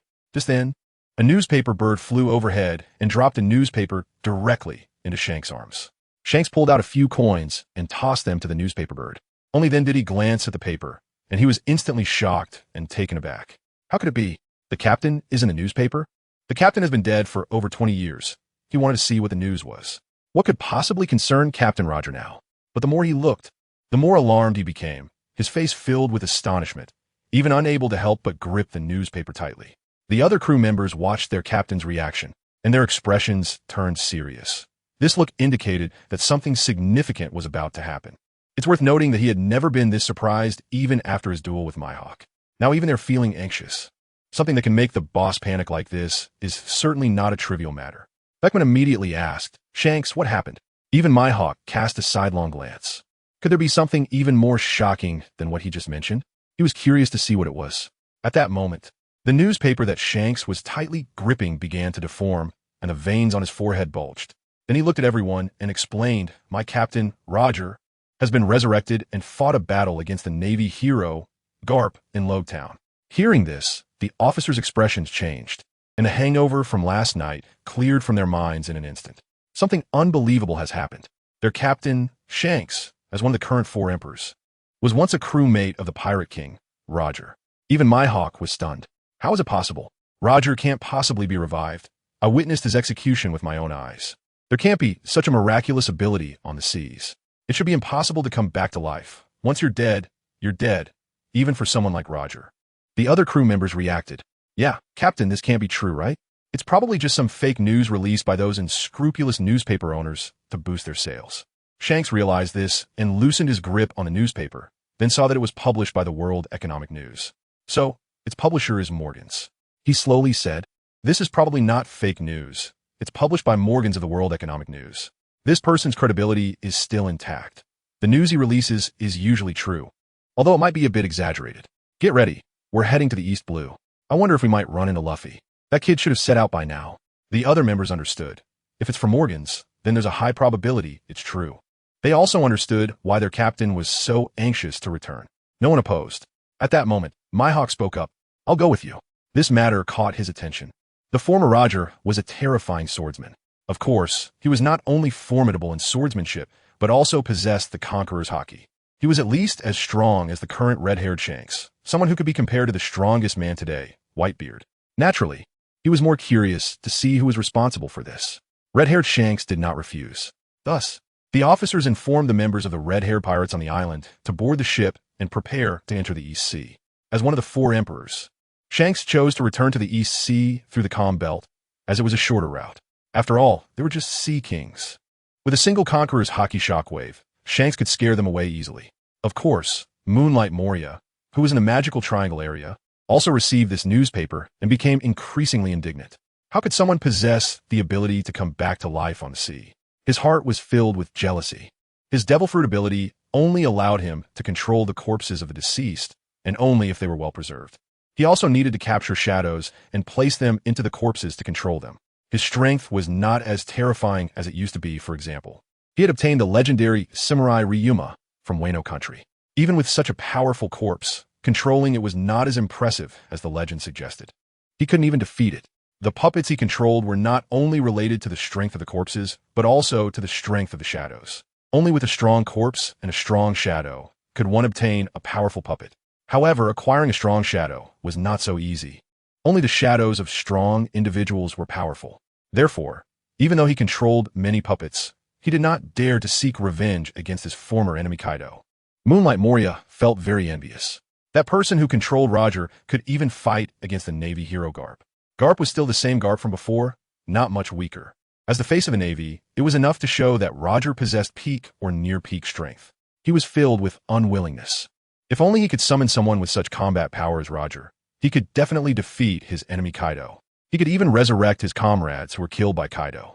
Unfortunately, such abilities were not in his hands. In the Sabaody Archipelago's Shaki's bar, an old man with white hair and glasses saw this newspaper and was filled with astonishment. Has that guy Roger come back to life? Still in East Sea Road Town, and even fought a battle with Garp? Are these messages really true? He felt the need to set sail. To meet this old friend. Xiaoqi, I'm preparing to go out to sea. All right, I'll get you a ship, Rayleigh. Xiaoqi replied. Once the vice captain of the Roger Pirates, now a recluse and a drunkard here. He even often sells himself to auction houses for money. But he always manages to sneak out unnoticed. Those specially made handcuffs can't stop this guy. Rayleigh, with a grateful expression, downed the drinks on the table in one go. Thanks, Xiaoqi. In the calm belt of the Grand Line, on the island of Nine Snake, in a large bathroom, a woman with snow-white skin and an exquisite figure lay in a huge bathtub, gently wiping her fair skin. I'm truly beautiful. As the most beautiful woman of the sea, the Empress Hancock had absolute confidence in her appearance. Any man who saw her would fall in love instantly. At that moment, a plump woman with orange hair burst through the door, excitedly shouting, "Sister, there's big news." Hancock raised her pristine chin, displeased, and asked, "What happened, third sister?" The third sister rushed to the edge of the bathtub and handed her a newspaper. "Sister, look for yourself." Hancock took the newspaper and looked, her face filled with shock. How is this possible? Has that guy Roger been resurrected? Who did this? There was no doubt that the world would fall into turmoil. The third sister looked at her sister excitedly and asked, "Sister, should we go to Lowtown? Maybe we can find Roger and learn about the whereabouts of the legendary treasure." Hearing this, Hancock coldly stared at her third sister. "What are you saying? Have you forgotten our identity? If Pirate King Roger is resurrected, Lowtown will definitely become a gathering place for many powerful individuals. At that time, a disagreement could lead to a major battle. If that battle exposes our identity, we could be in grave danger." The third sister's face instantly turned pale with fear, realizing her mistake. Yes, their identity was that of slaves to the celestial dragons. They had been kidnapped by human traffickers when they were young and sold to the celestial dragons, becoming slaves in the Holy Land for several years. Fortunately, they managed to escape when Fisher Tiger caused a ruckus in the Holy Land. Although her sister was now a Shichibukai, one of the great pirates, and the most beautiful woman in the world, if discovered, they would be captured back by the celestial dragons, and the status of Shichibukai would be useless. The title of the world's first beauty would attract the attention of those celestial dragons. Those guys would definitely not let her sister go, and at that time, not only would the three of them be enslaved again, but the entire Nine Snake Island would also be in danger. She realized she was wrong. "Sister, I was wrong," Hancock said coldly. "All right, get out. Don't think about that so-called legendary treasure." Yes, such things were definitely not something she could obtain. To seize it would mean fighting against various powerful individuals, and she had a fatal weakness behind her, which was the slave mark of the celestial dragons. If she were to be exposed during a battle, that mark would definitely become a fatal wound. The third sister completely gave up on such unrealistic thoughts and directly exited. Hancock, soaking in the water, looked at the newspaper. Her expression was very sorrowful. When would this life of constant fear come to an end? Even though she had escaped and was now free, her mind was not free. The slave mark on her back was like a ticking time bomb. When would those celestial dragons be eliminated? Only then could she achieve true liberation. Thinking about it seemed ridiculous. How could she have such thoughts? How could the celestial dragons possibly be destroyed? They were the world's nobility, the true masters of the world government. The top 5 leaders of the world government were all celestial dragons. One could see how powerful their influence was to overthrow the world government. No one in the current world could do it, not even the 4 emperors, who could not contend with the world government when it was serious. Looking at this newspaper, the fact that Roger had been resurrected made her feel that something significant was about to happen in the world. This is her woman's sixth sense. Roger's resurrection should be due to a terrifying and extraordinary devil fruit user appearing on the sea. I wonder what else these people will cause. They should be enemies of the world government, and it might cause considerable trouble for them as well. That would indeed be something very pleasing for her. However, she probably won't have any dealings with these people. Because she is in the doldrums, she is a top-tier powerhouse herself. Moreover, she is confident that even the resurrected Roger would be captivated by someone of her beauty. In the latter half of the Grand Line, inside the palace of the Dressrosa Kingdom, a blond man wearing sunglasses and a pink feather coat leans against a massive throne. In front of him stands a young man with fish horns, wearing a duckbill cap, green long-sleeved hot pants, and bare legs, holding a newspaper with a look of surprise. Young master, bad news. Pirate King Roger has resurrected. Doflamingo's expression changed upon hearing this, and he let out a cold laugh. Lindeg, I think you're itching for trouble to joke with me like this. His mood was quite bad because he had sent Treble to the East Sea for supplies. But suddenly the news was cut off. Logically, that shouldn't happen. The use of a din-din mushi can last a long time. It wouldn't just suddenly stop. Furthermore, the Don Quixote family is not short on money. They buy exquisite din-din mushi. So they must have encountered some kind of accident. But this is also the reason he couldn't figure it out. Although Treble's bounty is only 90 million berries, not even 100 million, his strength is not something that can be judged by that bounty. He is one of the top combatants and has considerable fighting power. Going to the East Sea, a place where pirate bounties are even pitifully low, how strong could it be? Even the Navy there is quite weak. There is no need to send strong Navy forces to guard the weakest sea, and besides, they're also warlords of the sea. Who would dare investigate them? But it is undoubtedly true that they have encountered an accident. Upon hearing the young master's words, Lindeg's face stiffened, knowing that the young master might not be in a good mood, and quickly explained, Young master, I am not joking. This is news from the World Economic News Agency. Please take a look. He certainly wouldn't dare to joke with the young master. He had been beaten by the young master when he was mischievous as a child. It was real beating, and while it wouldn't cost him his life, it would definitely leave him seriously injured, lying in bed for weeks or even months. However, overall, the young master treated him well, so he had no resistance. Doflamingo saw him like this and directly extended a thread from his finger, piercing through the newspaper, then pulled it back to look at it, revealing the truth with images. His brows furrowed. Roger really has resurrected? Seeing this scene, Lindeg breathed a sigh of relief. Fortunately, the young master gave him a chance to explain. He should understand after seeing the newspaper. Young master, Roger really has resurrected. Doflamingo thought quietly. He had seen the world government's Devil Fruit Encyclopedia, which collected all the discovered devil fruits over the past 800 years. There is absolutely no devil fruit that can bring someone back to life. Moreover, how could such an outrageous thing happen? But what is this newspaper about? Could it be that this devil fruit ability hasn't appeared and hasn't been obtained by anyone? Such an extraordinary devil fruit has appeared, but he still found it hard to believe. He took out the din-din mushi and dialed Morgan's. After a while, the din-din mushi was connected. Morgan's voice came through the phone. JKKR, what wind brought you to call me? He was, of course, asking knowingly. So many people had already called to inquire about the truth of Roger's news. Doflamingo let out a chilling laugh. Morgans, what is up with that newspaper today? Is this big scoop authentic? The resurrection of Pirate King Roger is definitely something that can shock the world. Morgans laughed heartily. Don't worry, this scoop is absolutely authentic. I wouldn't joke with my reputation. Doflamingo was stunned. This is actually true. It seems that this guy didn't release fake news. So who is responsible for it? With such abilities and such talents, he must have them in his hands. In that case, wouldn't he possess Roger's combat power? Of course, this won't be easy, but he has to give it a try. With such abilities, he could turn the world upside down. What he wants to see is, of course, a shattered world. This way, he can completely vent the frustration that has been building in his heart for so long. The five elders, upon hearing this news, are probably in a state of panic. Back in the day, Roger made the world government's rule extremely difficult, and now Roger has returned. I really want to see the expressions on those old guys' faces, Morgans replied. I don't know about that. The people in Rogtown are not very clear either. They have long been scared away by the waves of the battle and are hiding far away. These pictures were taken by some clever people. If there's nothing else, I'm hanging up. He knows what Doflamingo has done, and he has already informed the other party, so there's nothing more to communicate. He then hung up the phone. Doflamingo was not angry. He believed that the other party would not hide anything. If they knew the identities of those guys, they would definitely spread the word widely. This guy is eager for chaos in the world. Then he looked at Lindeji. Lindeji, go to the EC and see how that Tory Bowl guy interrupted the communication. Then report back to me. Understood, young master.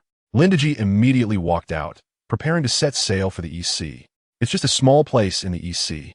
There is no one there to give him a good fight, but since it's a rare opportunity to go out, he might as well treat it as a trip. In the Whitebeard Sea of the New World, on a massive pirate ship resembling a whale, the Moby Dick, an old man with white hair and a white beard was covered in medical tubes. Indeed, he was the strongest man in the world, Whitebeard. Even the strongest man cannot withstand the wear and tear of time, and the injuries brought on by the Tremor fruit.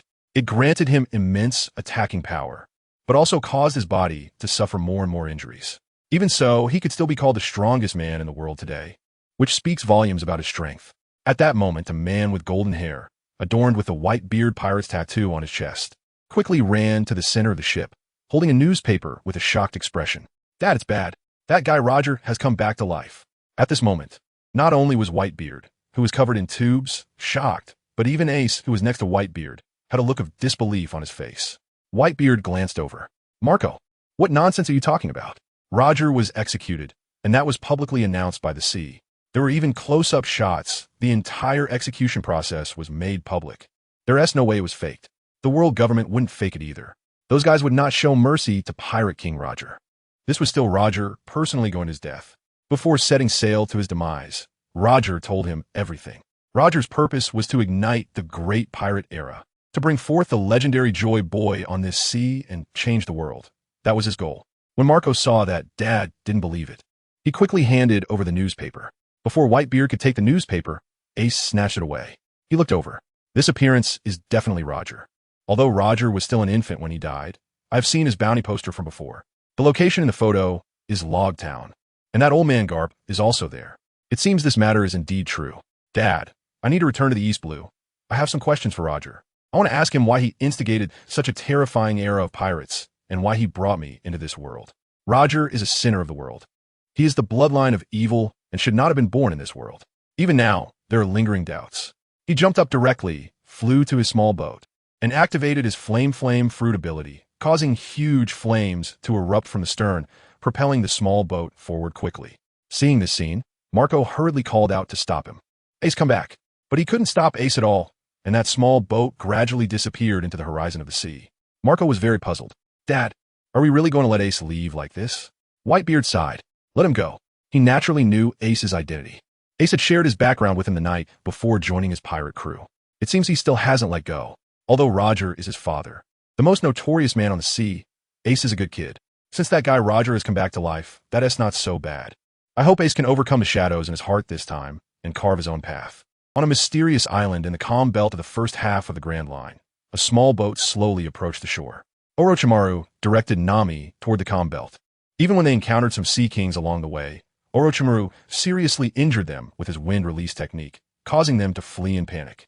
Those sea kings, even if not killed on the spot, were seriously injured enough to scare them off. The strong smell of blood would attract other sea kings. If they didn't find a good place to hide, they would definitely become another sea king's dinner. Minato pointed to the family island and said with a smile, "Sister Nami, our home is right here." This time she knew the route for going out to sea, so it would be quite easy in the future. However, crossing the doldrums was not difficult for her. Nami looked at the huge, luxurious mansion on the island. This must be the location of Watergate's father. And I can't help but feel a bit nervous. Because this is her other half. Is he really as handsome and gentle as Watergate said? This girl wouldn't lie. But I'm still inevitably anxious. What if he doesn't meet my expectations?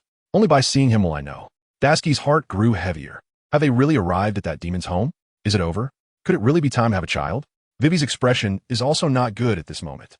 I don't know what the future fate will be like, but I should know after today. I hope this father is a good person and will let me go. Nami parked the ship, and then the group disembarked.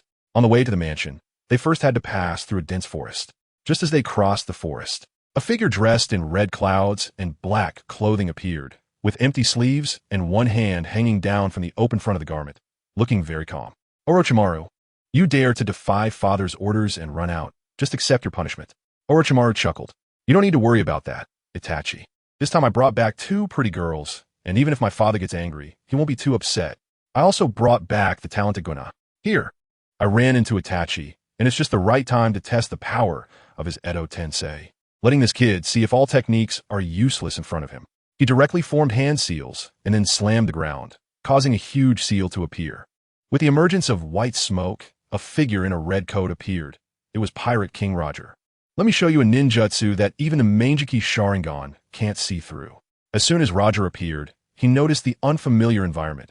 It was an island. Could this be the location of his family? It seems he might get to meet that mysterious father.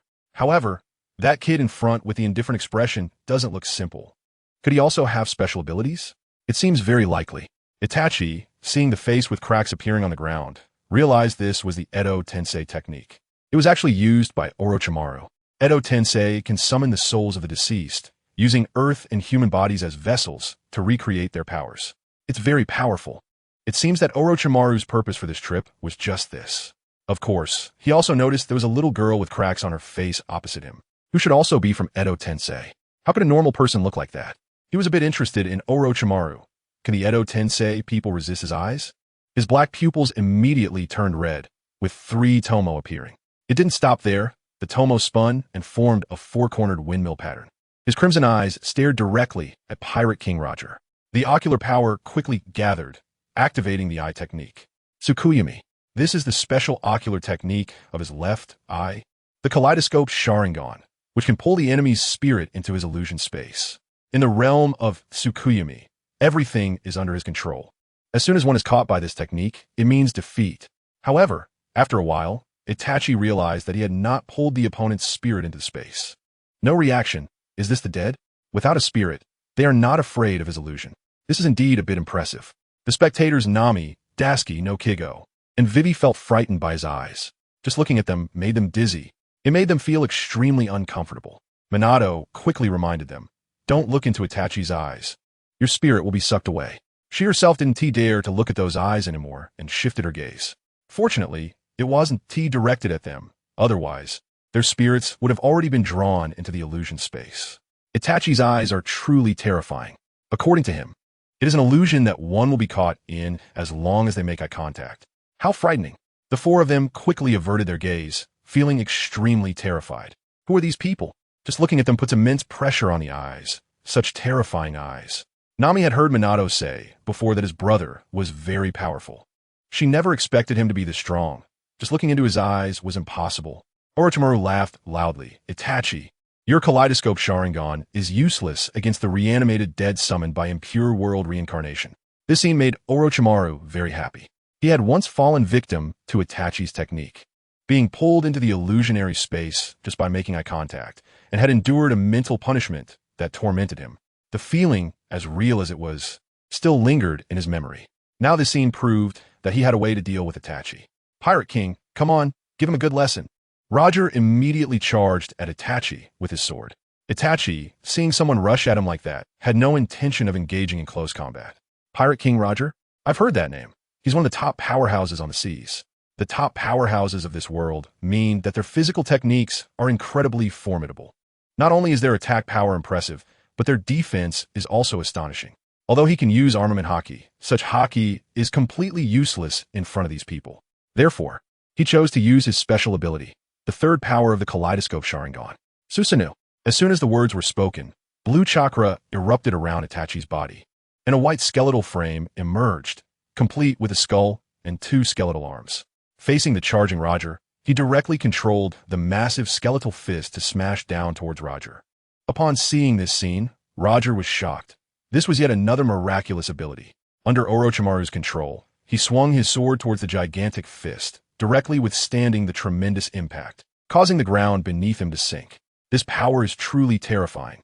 At the same time, the left fist of the skeletal giant smashed towards Roger, who directly covered his left hand with armament haki to withstand such a punch.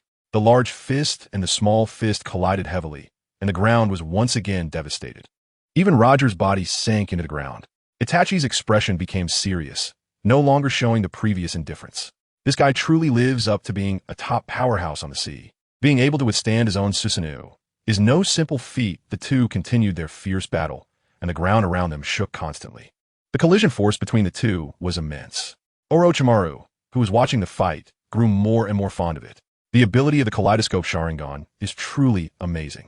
It can summon such a powerful Susanoo with great defensive and offensive capabilities, looking very formidable in both attack and defense. Nami and Noki were stunned. The skeletal giant feels so strong. It's a very miraculous technique. Will their future children be able to do this too? Daisuke was also surprised. This person can actually fight against Roger. It's terrifying, and he is just a teenager. Does this family still have such strong individuals? This family is really terrifying. Vivi was also shocked.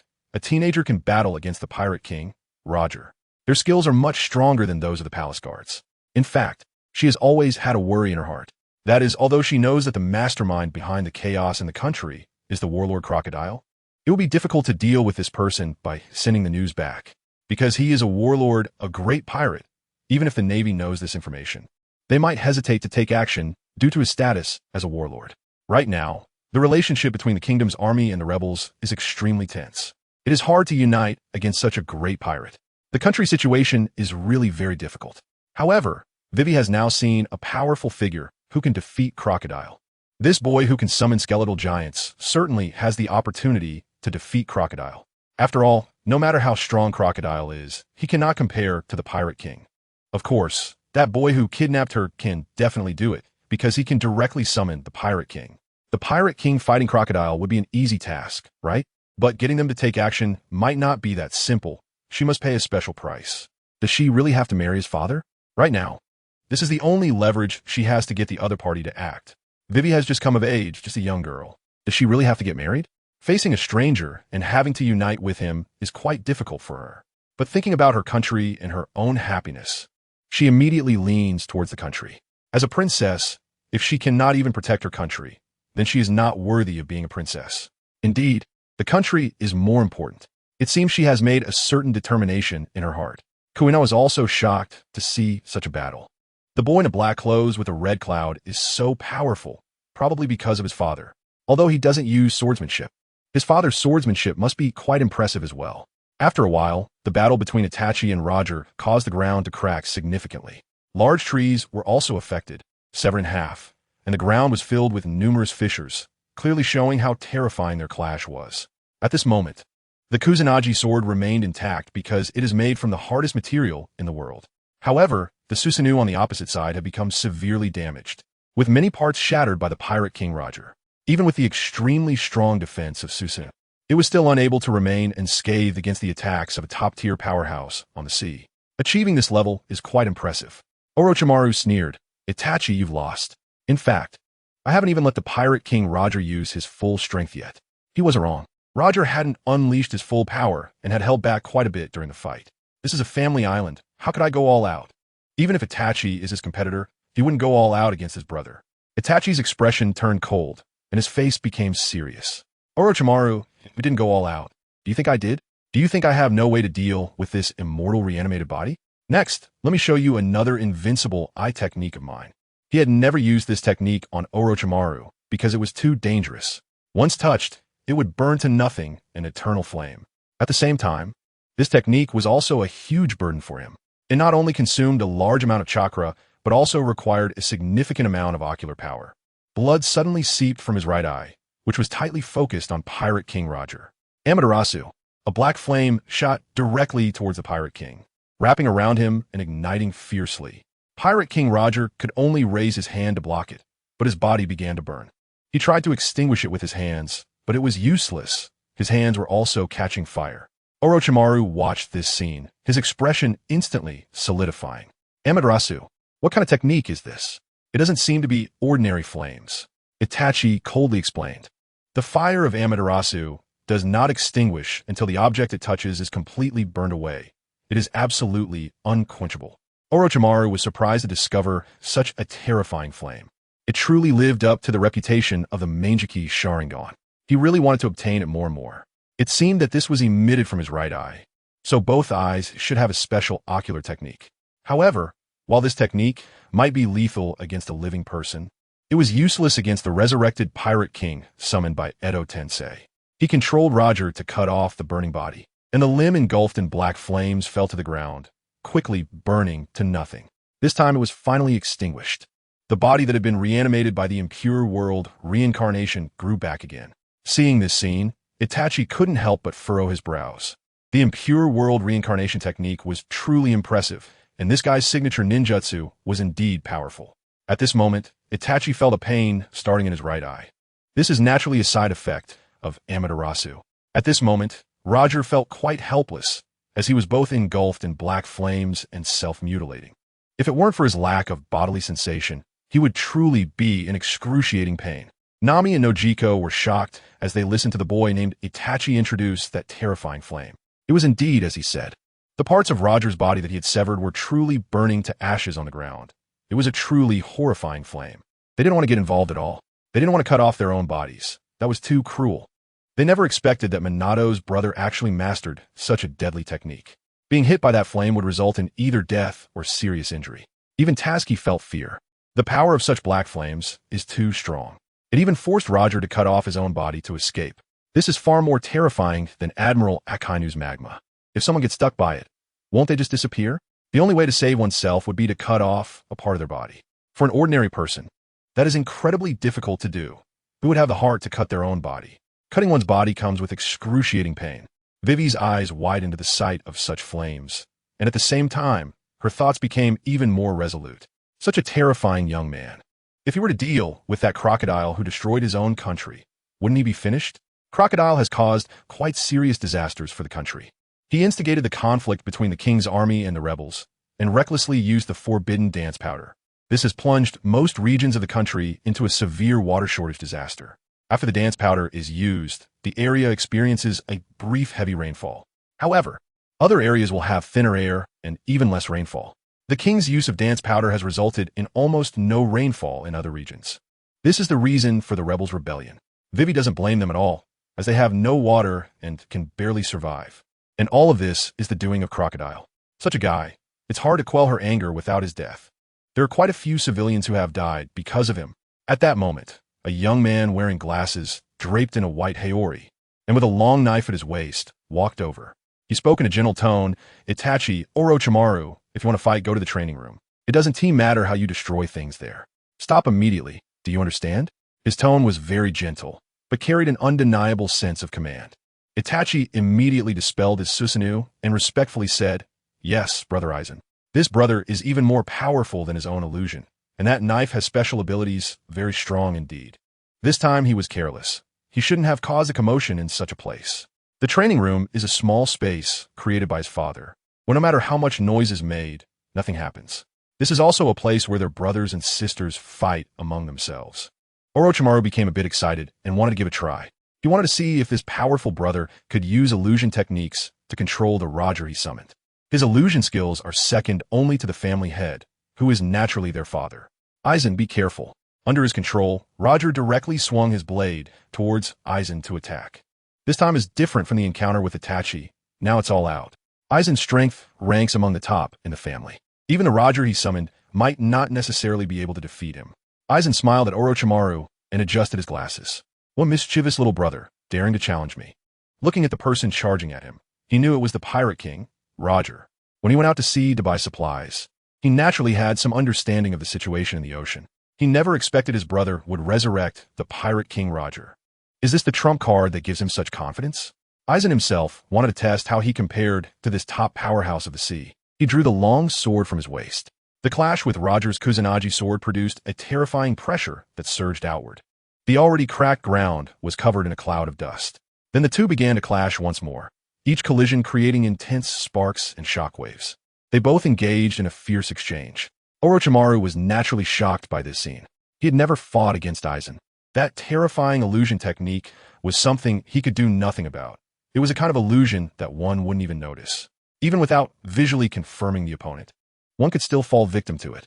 He didn't understand the reason behind it, and could only say that the Shinigami's ability was too unique. Aizen could be considered one of the strongest in the family with Shinigami powers. What surprised Orochimaru even more was that Aizen's combat strength was actually this strong. The Pirate King Roger was a powerhouse on par with Garp. Aizen was able to fight Roger to such an extent without losing ground at all. The most shocked was Roger himself, who was fighting Aizen.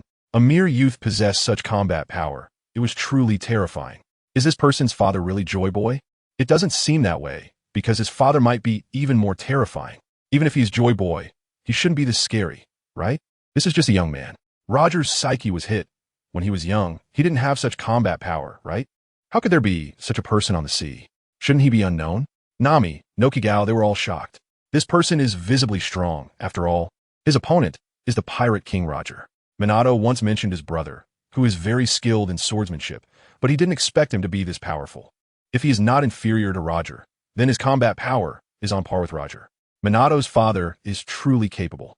Nami is very excited at this moment.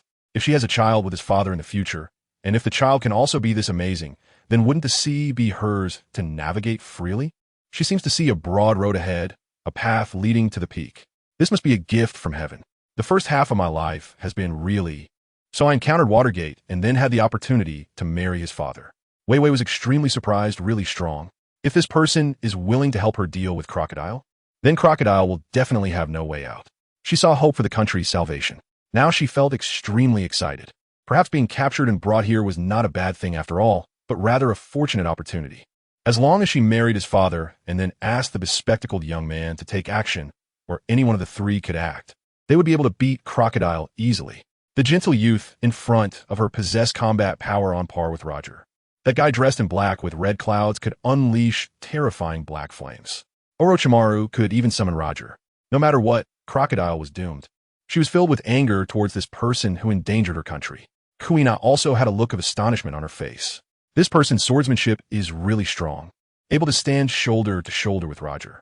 After being resurrected, I stayed on the ship for a few days. Of course, I know that Watergate's father is even stronger. Perhaps I can realize my dream of becoming the world's greatest swordsman. Although I will be resurrected, my age will be the same as when I died. So I am 8 years younger than Zoro. The situation has reversed. Zoro is already an adult, while I'm still just a little girl, making it impossible for me to compete with Zoro. Now, there is hope. If she could become her father's disciple and learn impressive swordsmanship, then she would have a way to catch up to Zoro. In the past, she had defeated Zoro without him being able to fight back at all. Although she was a few years older than Zoro at that time, her strength and swordsmanship were much stronger. Kuina was naturally unwilling to accept that Zoro had now far surpassed her. She learned from Nami that Zoro was now a very formidable person, although he suffered a crushing defeat against Mihawk. That was merely due to the vast difference in their abilities. Mihawk was at his peak, while Zoro was just beginning. After venturing out to sea, he would surely become a powerful swordsman. This ancient Ina is still certain, because Zoro is indeed a person with such strong will. Dasky has already been shocked beyond measure. How could two such powerful individuals suddenly appear on this island? One can't help but compare these two to Smoker. Without a doubt, both of them are younger than Smoker. And they might even be a bit younger than myself. The boy dressed in black with red clouds is undoubtedly just a child. The young man wearing glasses is definitely younger than me and is not even taller than I am. Moreover, girls develop much faster than boys do. These two people seem capable of pinning Admiral Smoker to the ground. How can such terrifying individuals appear on the sea? If such people venture out into the open ocean, a major power is likely to emerge immediately. Now she already knows of 4 individuals, a blonde little girl, a long-haired boy, and Orochimaru who can summon Roger. Among these people, surprisingly, the weakest is that blonde little girl. She used to envy people like her immensely. With a single instant movement technique, she toyed with Admiral Smoker, who was completely unable to catch her. Even the Navy hero took a lot of effort to almost catch him. She is becoming increasingly curious about what kind of place this is and why it is so terrifying. If the news here were to spread to the sea, it would probably shake the ocean.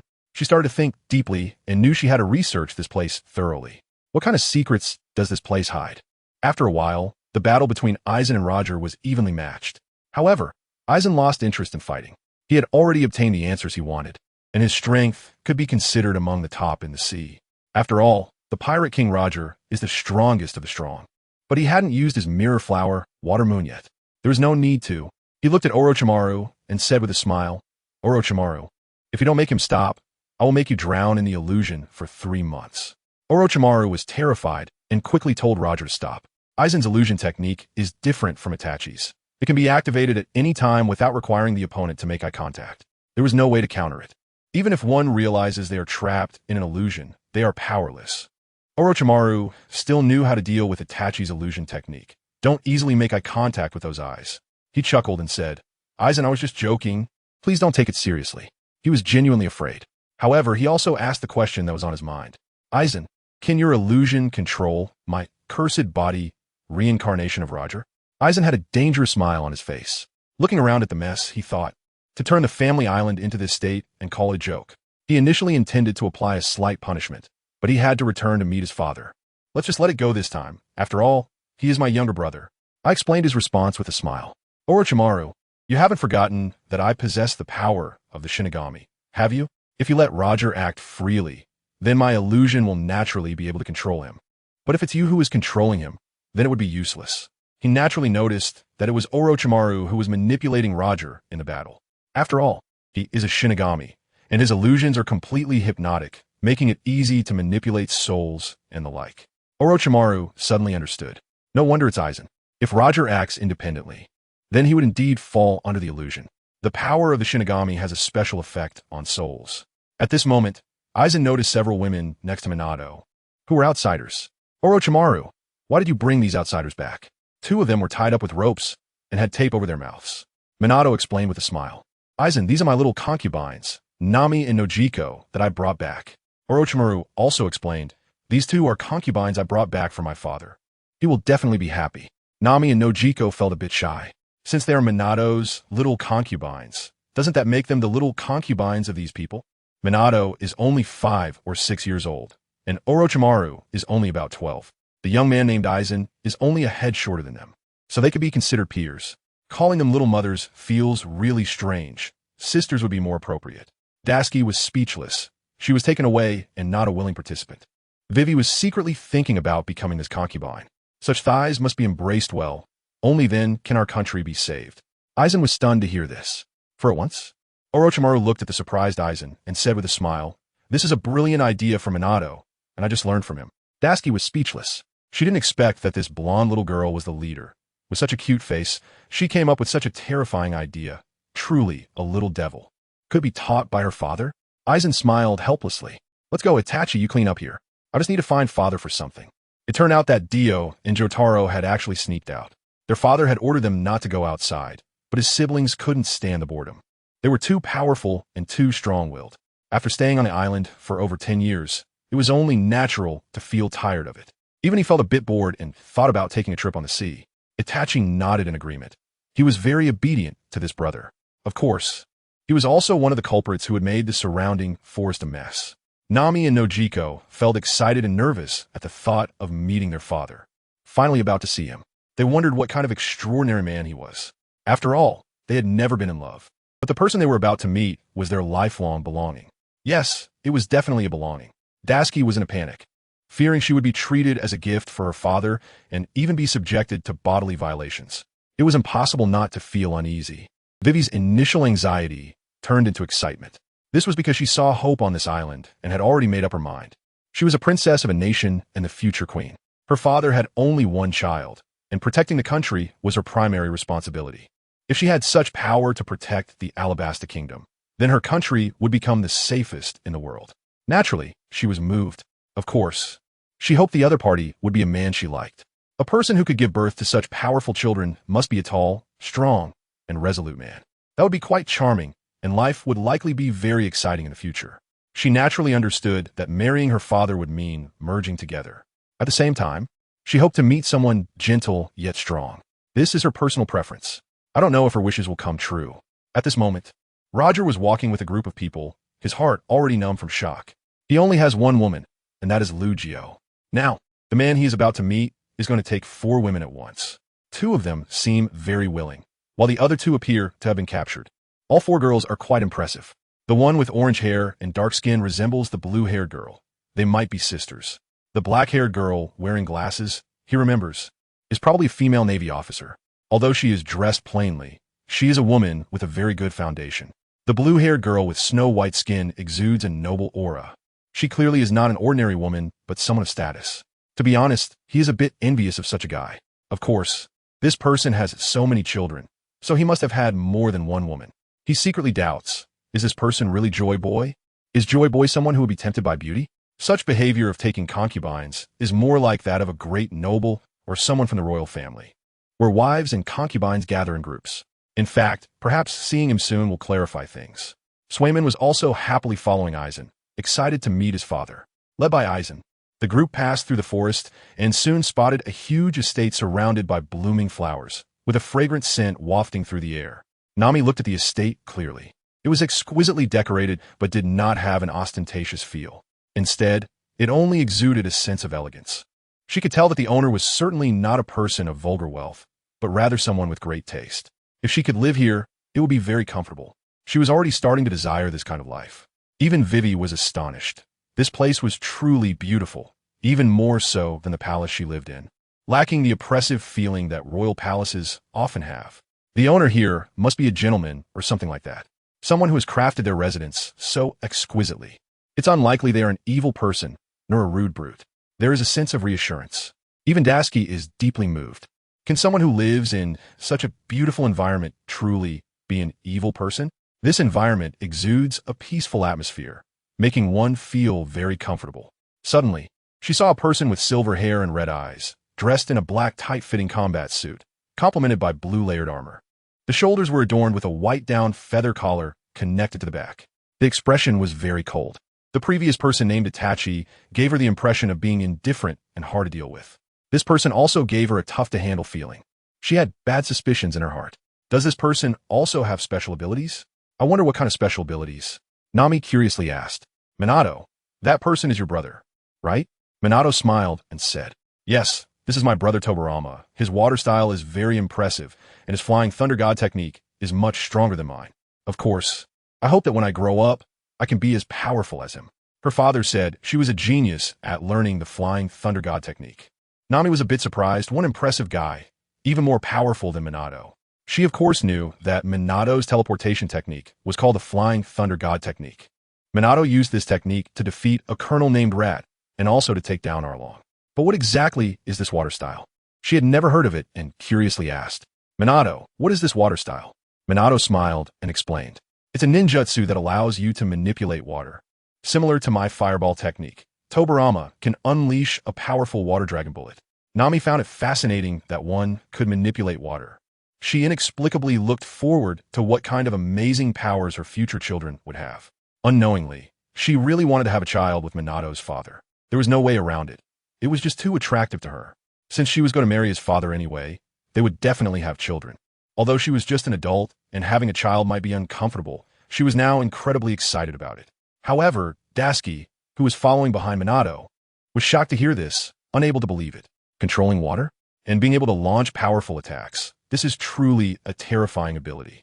It should be known that devil fruit users are afraid of seawater.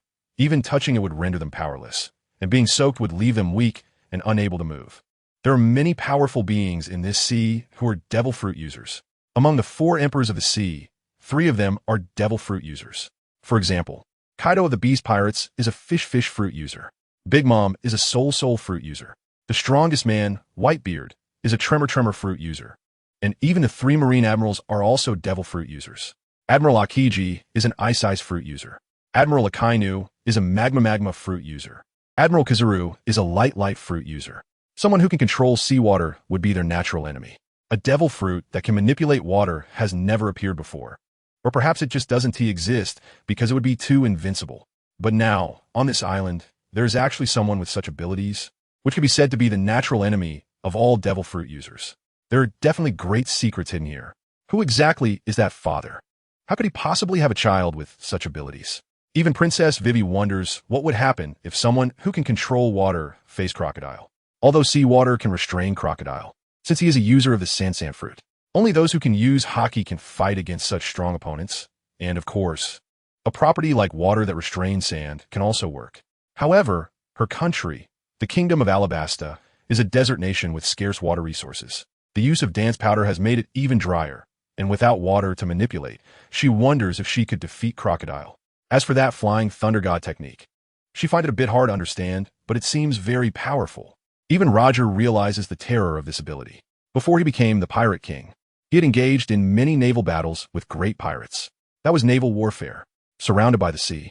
If he were to encounter someone who can control seawater, although he is confident in his ability to fight back, it would undoubtedly be a huge trouble and a very difficult opponent.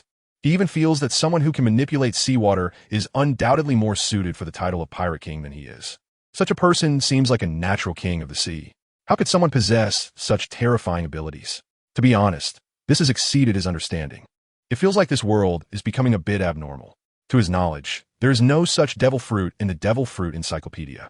He doesn't believe that such a fruit exists in the world, because such power is simply too against the heavens. This world is a world of oceans. Having the ability to control water basically means being invincible. The boy dressed in blue layered armor merely nodded to his siblings as a gesture before leaving. At this moment, another boy dressed in black with red clouds, expressionless, and with orange hair walked over. He knew that Minato had sneaked out earlier and was quite worried about it. After all, the outside world was very dangerous, filled with pirates everywhere. However, since his father had sent Ko to find Minato. He naturally felt at ease because Ko was very strong. He approached and asked with concern, "Minato, did you encounter any danger sneaking out this time? This world is very dangerous, so don't do such things in the future." Minato looked at his brother Pain and recalled his previous experiences at sea. Before finding Snake Brother, it could be considered a thrilling yet safe adventure with no pressure. But after finding Snake Brother, he encountered that old man Gong Shiro, who had the strength of a great swordsman, and his swordsmanship was impressive. However, it was understandable for him to be angry and take action, especially since they had dug up his daughter's ashes. She was a girl too.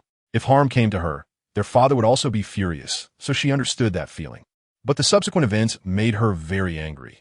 That subordinate of the warlord Doflamingo actually wanted to kidnap them and turn them into slaves. Even wanted to take Nami and Nojiko back to their father. Later, she also encountered the Navy hero Carp in Logtown, who was indeed a difficult character and made her feel very frustrated. Minato told his brother about these two incidents, his little face full of displeasure. Upon hearing this, Pain exuded a dangerous aura. He coldly snorted, "Daring to harm my sister is unacceptable. Very well, there is no need for Warlord Doflamingo to exist anymore. The Navy also wants to take my sister. They must be taught a harsh lesson. I'll speak to our father and go out to sea with you to find trouble with them." Vivi was astonished. This person's aura was truly powerful. He was even colder than the one named Tobarama earlier, giving her a sense of being high and mighty. Such a person is only strong, not weak. It seems that the blonde little girl has come into conflict with Don Quixote Doflamingo. She is now threatening to eliminate Doflamingo. It's important to note that Doflamingo and Crocodile are both warlords of the sea, so they should be on the same level as great pirates. This truly shocked her. This mysterious force was too terrifying. Of course, she felt delighted inside. In this way, Crocodile also had no way out. However, Dasky panicked. This person was clearly much stronger. If they acted against the Navy, who knows how many would die in battle? As a member of the Navy, she had to explain herself. She struggled desperately to break free from her bindings, but it was completely ineffective. She was indeed very weak, unable to even loosen the ropes. Watergate noticed something unusual about her. "It seems you have something to say?" Dasky nodded in response. Of course, she had something to say. She couldn't just watch the Navy get slaughtered. Watergate looked at her. "If I let you go, you won't make a big fuss, right? You were tied up and had your mouth sealed because you were too noisy." Dasky could only shake her head, indicating that she wouldn't. Only then did Watergate gently remove the tape from her mouth. Instantly, Dasky felt a wave of relief, took a few deep breaths, and the feeling of being bound disappeared. She could speak and quickly explained, "Actually, the Navy has no ill intentions. They just want you to join and become a pillar of strength for the Navy. The method was indeed a bit wrong. I apologize." After saying that, she bent her body slightly, wanting to appear more sincere. She knew that the person in front of her, named Pain, was terrifying, and just standing there made her feel a chill. This is the person who gives her the most sense of oppression. When Watergate saw her showing such a respectful attitude, he still felt unhappy and mumbled to himself. How can this be? She didn't like the Navy. She had heard that they were accomplices of the Celestial Dragons. That carp made her feel very constrained and under great pressure. When Pain saw his sister like this, he thought, "Good, if anyone bullies my sister, I will make the Navy feel some pain." When Watergate heard this, a lot of the anger in his heart dissipated. Although she was very angry, it wasn't to the extent of wanting to destroy the Navy. This brother's move of carrying a bag of rice up several floors is really impressive. He once took her flying in the sky to the sea to catch fish, and that move left a deep impression on her. It created a huge hole in the sea instantly. The lethality was too strong. She said a bit shyly, "Pain, although the Navy is quite annoying, there is no need to go to such extremes. That move is really terrifying." Nami couldn't help but ask curiously, "How terrifying is it? Is it a technique so scary that even Minato finds it frightening?" Nami had seen many techniques, like the burning black flames, the giant skeletal giant, the reanimation of the dead, and the giant snake summoned by Orochimaru. Dasky felt a strong sense of unease. What kind of terrifying technique would such a person unleash? Would the Navy be in serious trouble? Minato looked at Sister Nami, gesturing with his hands to indicate expansion, and explained, "It's a ninjutsu called Super Shinra Tensei, which can create a massive hole in the sea and flatten an island instantly. It's extremely terrifying. Although the Navy is despicable, I don't want my brother to use such deadly force. Moreover, my father doesn't allow such actions." Pain said coldly, "This is the punishment they should receive." Not even equivalent to a hair on my sister's head. Vivi was truly shocked. This person really cares about his family. This move, the ultra-divine righteousness, vividly demonstrates its power. If it can level an island, then wouldn't it be able to flatten the royal palace in an instant? The destructive power is indeed terrifying. And of course, his personality is also very cold. The members of this family are more terrifying than one another. This is even more terrifying than the black flames that erupted from the eyes of that person named Weasel.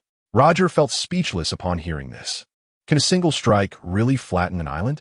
Such destructive power is something even he could not achieve. On the sea, only that guy with the white beard could probably do it. After all, his Tremor Fruit ability allows him to create earthquakes, and destroying an island should be no problem. But now that he is old, he likely can't do it anymore. To generate such large-scale seismic destruction would also have significant backlash on Whitebeard himself. Even if he could, he wouldn't do something like that. Of course, there are still things that can accomplish such feats, but they are not human. They are ancient weapons. He really wanted to retort, "Is your brother a humanoid ancient weapon?" If he hadn't previously seen a few people on the island, he definitely wouldn't have believed it, because it transcended his understanding. But after witnessing it, he had no choice but to accept it. The person before him exuded a sense of superiority that even he felt was lofty, not out of arrogance, but a certain aura. It felt almost divine, overlooking all beings. This shouldn't be any weaker than the young man wearing glasses. With such destructive power, he really didn't know what to say. Dashki had a look of shock on her face. Is it really possible to do something like this? It's terrifying. She didn't doubt that the other party could accomplish it. It now gave her an overwhelming sense of fear. If that move, the super god Luo Tianzhong, were to be used, countless Navy soldiers would perish. She had to find a way to stop it and prevent such a thing from happening. There was only one solution now. That orange-haired woman and the blue-haired woman were going to become Watergate's stepmother, and Watergate showed them great respect, appearing very obedient. So there was only one way left. After calming down for a moment, she said seriously, "I am willing to marry your father and be your stepmother. For my sake, spare the Navy this time." Watergate was a bit surprised. "Huh, you're willing to marry my father. It really sounds like you'll be my stepmother." This person's age is not that big, similar to Nami's sister. After thinking for a moment, he looked at Brother Payne. "Brother Payne, since she is going to be the future stepmother, let's spare the Navy this time." Hearing this, Payne seemed to understand that she was the concubine brought back by Minato for his father. Since she is the father's concubine, she can also be considered his stepmother. "All right, just this once. If they dare to bully my sister again, I will make them feel pain." Orochimaru had no doubt about his words. This brother in front of him possesses the Rinnegan and has very strong abilities. After all, it is a level above the Sharingan. He can be said to be the powerhouse of ninjutsu in the family. Without reaching this level, it is difficult to compete with those siblings who have powers like the Shinigami or Hollows. This is also a pair of eyes that he really wants. He wonders if his father would be willing to give them to him. Dashki finally breathed a sigh of relief upon hearing that he would let the Navy go. She felt it was worth sacrificing herself to protect the Navy. If the Navy were to suffer at the hands of this person, they would definitely be severely weakened. At that time, the pirates would become even more arrogant, and the world would become incredibly chaotic. She was fulfilling her duty to the Navy. Then, the group continued to walk forward. Payne also followed, as he needed his father's approval to go out to eliminate the 7 warlords, Don Quixote, Doflamingo. Although he had agreed to let the Navy go, he had not forgotten about this person who wanted to capture his sister as a slave. What a bold move. The thought of this ignited a fire within him, and he would not let it go. The group had not walked far when another young man approached. This person is dressed in a black training suit, with a white haori draped over it. They have a solemn and dignified demeanor, with short black hair. Even the usually gentle Aizen shows a hint of respect on his face. Elder brother. Even the usually aloof Payne lowers his head. Elder brother. He is the eldest son of the family, possessing the strongest and oldest Zanpakuto of death, and he also has the strongest attack power among his siblings. The deep purple longsword he carries at his waist releases flames hot enough to turn everything it touches to ashes. Tian Dao Payne feels he cannot compete with his older brother, even using Shinra Tensei to push away those terrifying flames. But he cannot escape the scorching sensation, which makes him very uncomfortable. Even Minato is flustered at this moment, respectfully saying, "Brother Yuan Liujai." This brother places too much importance on his father's rules. Even she would be punished. Of course, she would wait for her father's punishment. Many people in the family have been punished by this person. Nami looked at this person, feeling a sense of oppression in her heart. The pressure he exerted on her was truly too great. Is this the eldest son of the family? It's truly terrifying. Dashki is equally alarmed. This person is even more frightening than that pain, as if he is a blazing fire. Now even that lofty pain has to bow his head. Such people are even more difficult to deal with. One scarier than the other, and now she is glad about her earlier decision. She cannot let such individuals become enemies of the Navy. Roger's expression was emotionless. His perception was strong, and he sensed a terrifying aura from this person. There was no doubt this person was even more terrifying than the young man with glasses, and he felt that he might not be this person's match. It was truly outrageous. How could there be two such strong people on this island? The other youths also possessed various strange abilities. Most importantly, how could these people willingly remain obscure on an island? Why not venture out to pursue their freedom? Vivi was also shocked. There was no doubt that this person could defeat that crocodile. The sense of oppression he exuded was simply too strong. Yuan Liujai looked at his younger sister and brother, Minato and Orochimaru. They had sneaked out before and should be punished. However, he did not chase after them, as their father did not allow them to go out. He looked at the two of them sternly and said, "Did you know it was wrong to go out without permission?" Minato and Orochimaru nodded in unison. "We know it was wrong." They looked like obedient children, showing no intention of arguing, as this was their father's command. And this older brother was the executor of their father's orders. After all, they had indeed sneaked out. Of course, they had no intention of resisting. That would be a joke. This big brother was able to easily handle both of them without using his Zanpakuto.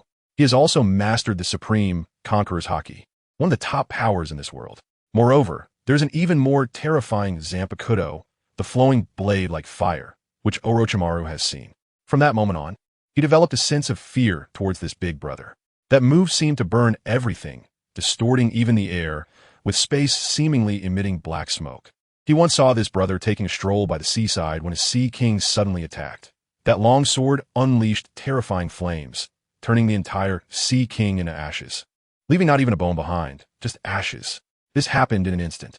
According to Aizen, this move is not even the big brother's strongest move. His strongest move is said to be comparable to the temperature of the sun. It is rumored that this move can completely burn the sea dry. Goodness, that's truly terrifying. Summoning Roger back to life is already an extraordinary ability, but compared to this brother, it's like the difference between fluorescence and the bright moon. Yuan Liujai saw that these two younger siblings had a good attitude about admitting their mistakes and was about to punish them, with the minimum being confinement. At this moment, Aizen intervened, saying, "Big brother, I still need to take these two to see father. Let's discuss the punishment later." Minato breathed a sigh of relief, thinking that if he asked their father, he probably wouldn't be punished since he favored her the most. Of course, only their strong-willed big brother would change his mind based on their father's words. Yuan Liujai had to agree upon hearing this. Their father's words were orders. However, he suspected that Minato would definitely plead with their father to spare him. It seemed like this would be quite a situation. Although their father had issued various prohibitions, there were still some people who disobeyed. In fact, their father hadn't been very strict in his discipline. He had no objections. If they were to be let off, then let it be. Then he left. After this person left, those present finally breathed a sigh of relief, feeling less oppressive. Under the leadership of Aizen, several people continued on their way. Soon, they arrived at the other end of the island, in a luxurious courtyard facing the sea. Inside, there was a large garden filled with various flowers. A man dressed in a white casual outfit was quietly lying on a reclining chair, with a sunshade beside him blocking the sunlight. He was enjoying the rare tranquility while feeling the sea breeze. This man was, of course, Reinhard Astria. Suddenly, his tightly closed eyes opened because he sensed a familiar presence returning. It was the aura of Minato Namikaze, accompanied by Orochimaru and Aizen. Previously, Little Yu had already reported to him that Minato was with Orochimaru. He was playful and wanted to stay outside a little longer. He was naturally at ease. As with Orochimaru's care, no one should be able to harm Minato. He also learned from Little Yu that Minato had once used a technique to kill the world's #1 swordsman, Dracula Mihawk. He found it hard to believe. Although his son possessed a 6-star template, that of Ulquiorra, he certainly did not have the original's power at present. He had seen that kind of power before, and while the attacks were quite strong, it was impossible for a single strike to kill Mihawk. After all, he was just a boy. How could he be so ridiculously strong? Mihawk was one of the top powerhouses in this world, probably only slightly weaker than Shanks, one of the 4 emperors. Therefore, he believed that Mihawk would definitely be fine. Moreover, he actually didn't want to kill such a swordsmanship master. He was not a person who sought to kill. There was no enmity between the two sides. This time, he sensed not only the presence of his own child, but also other unfamiliar presences, indicating there were outsiders. He got up and turned around to see who the outsiders were. To his surprise, he saw Nami, Nico Robin, Tashigi, and Princess Vivi, these 4 women. This counts as an acquaintance. Of course, there's also Kuina. That guy Orochimaru really brought her back to life. But that's fine. He actually feels quite regretful for Kuina, a genius swordswoman who passed away at a young age. He wonders what her future achievements would have been. However, what surprises him is why Pirate King Roger was also resurrected, dressed in a red coat, with a big beard and thick hair.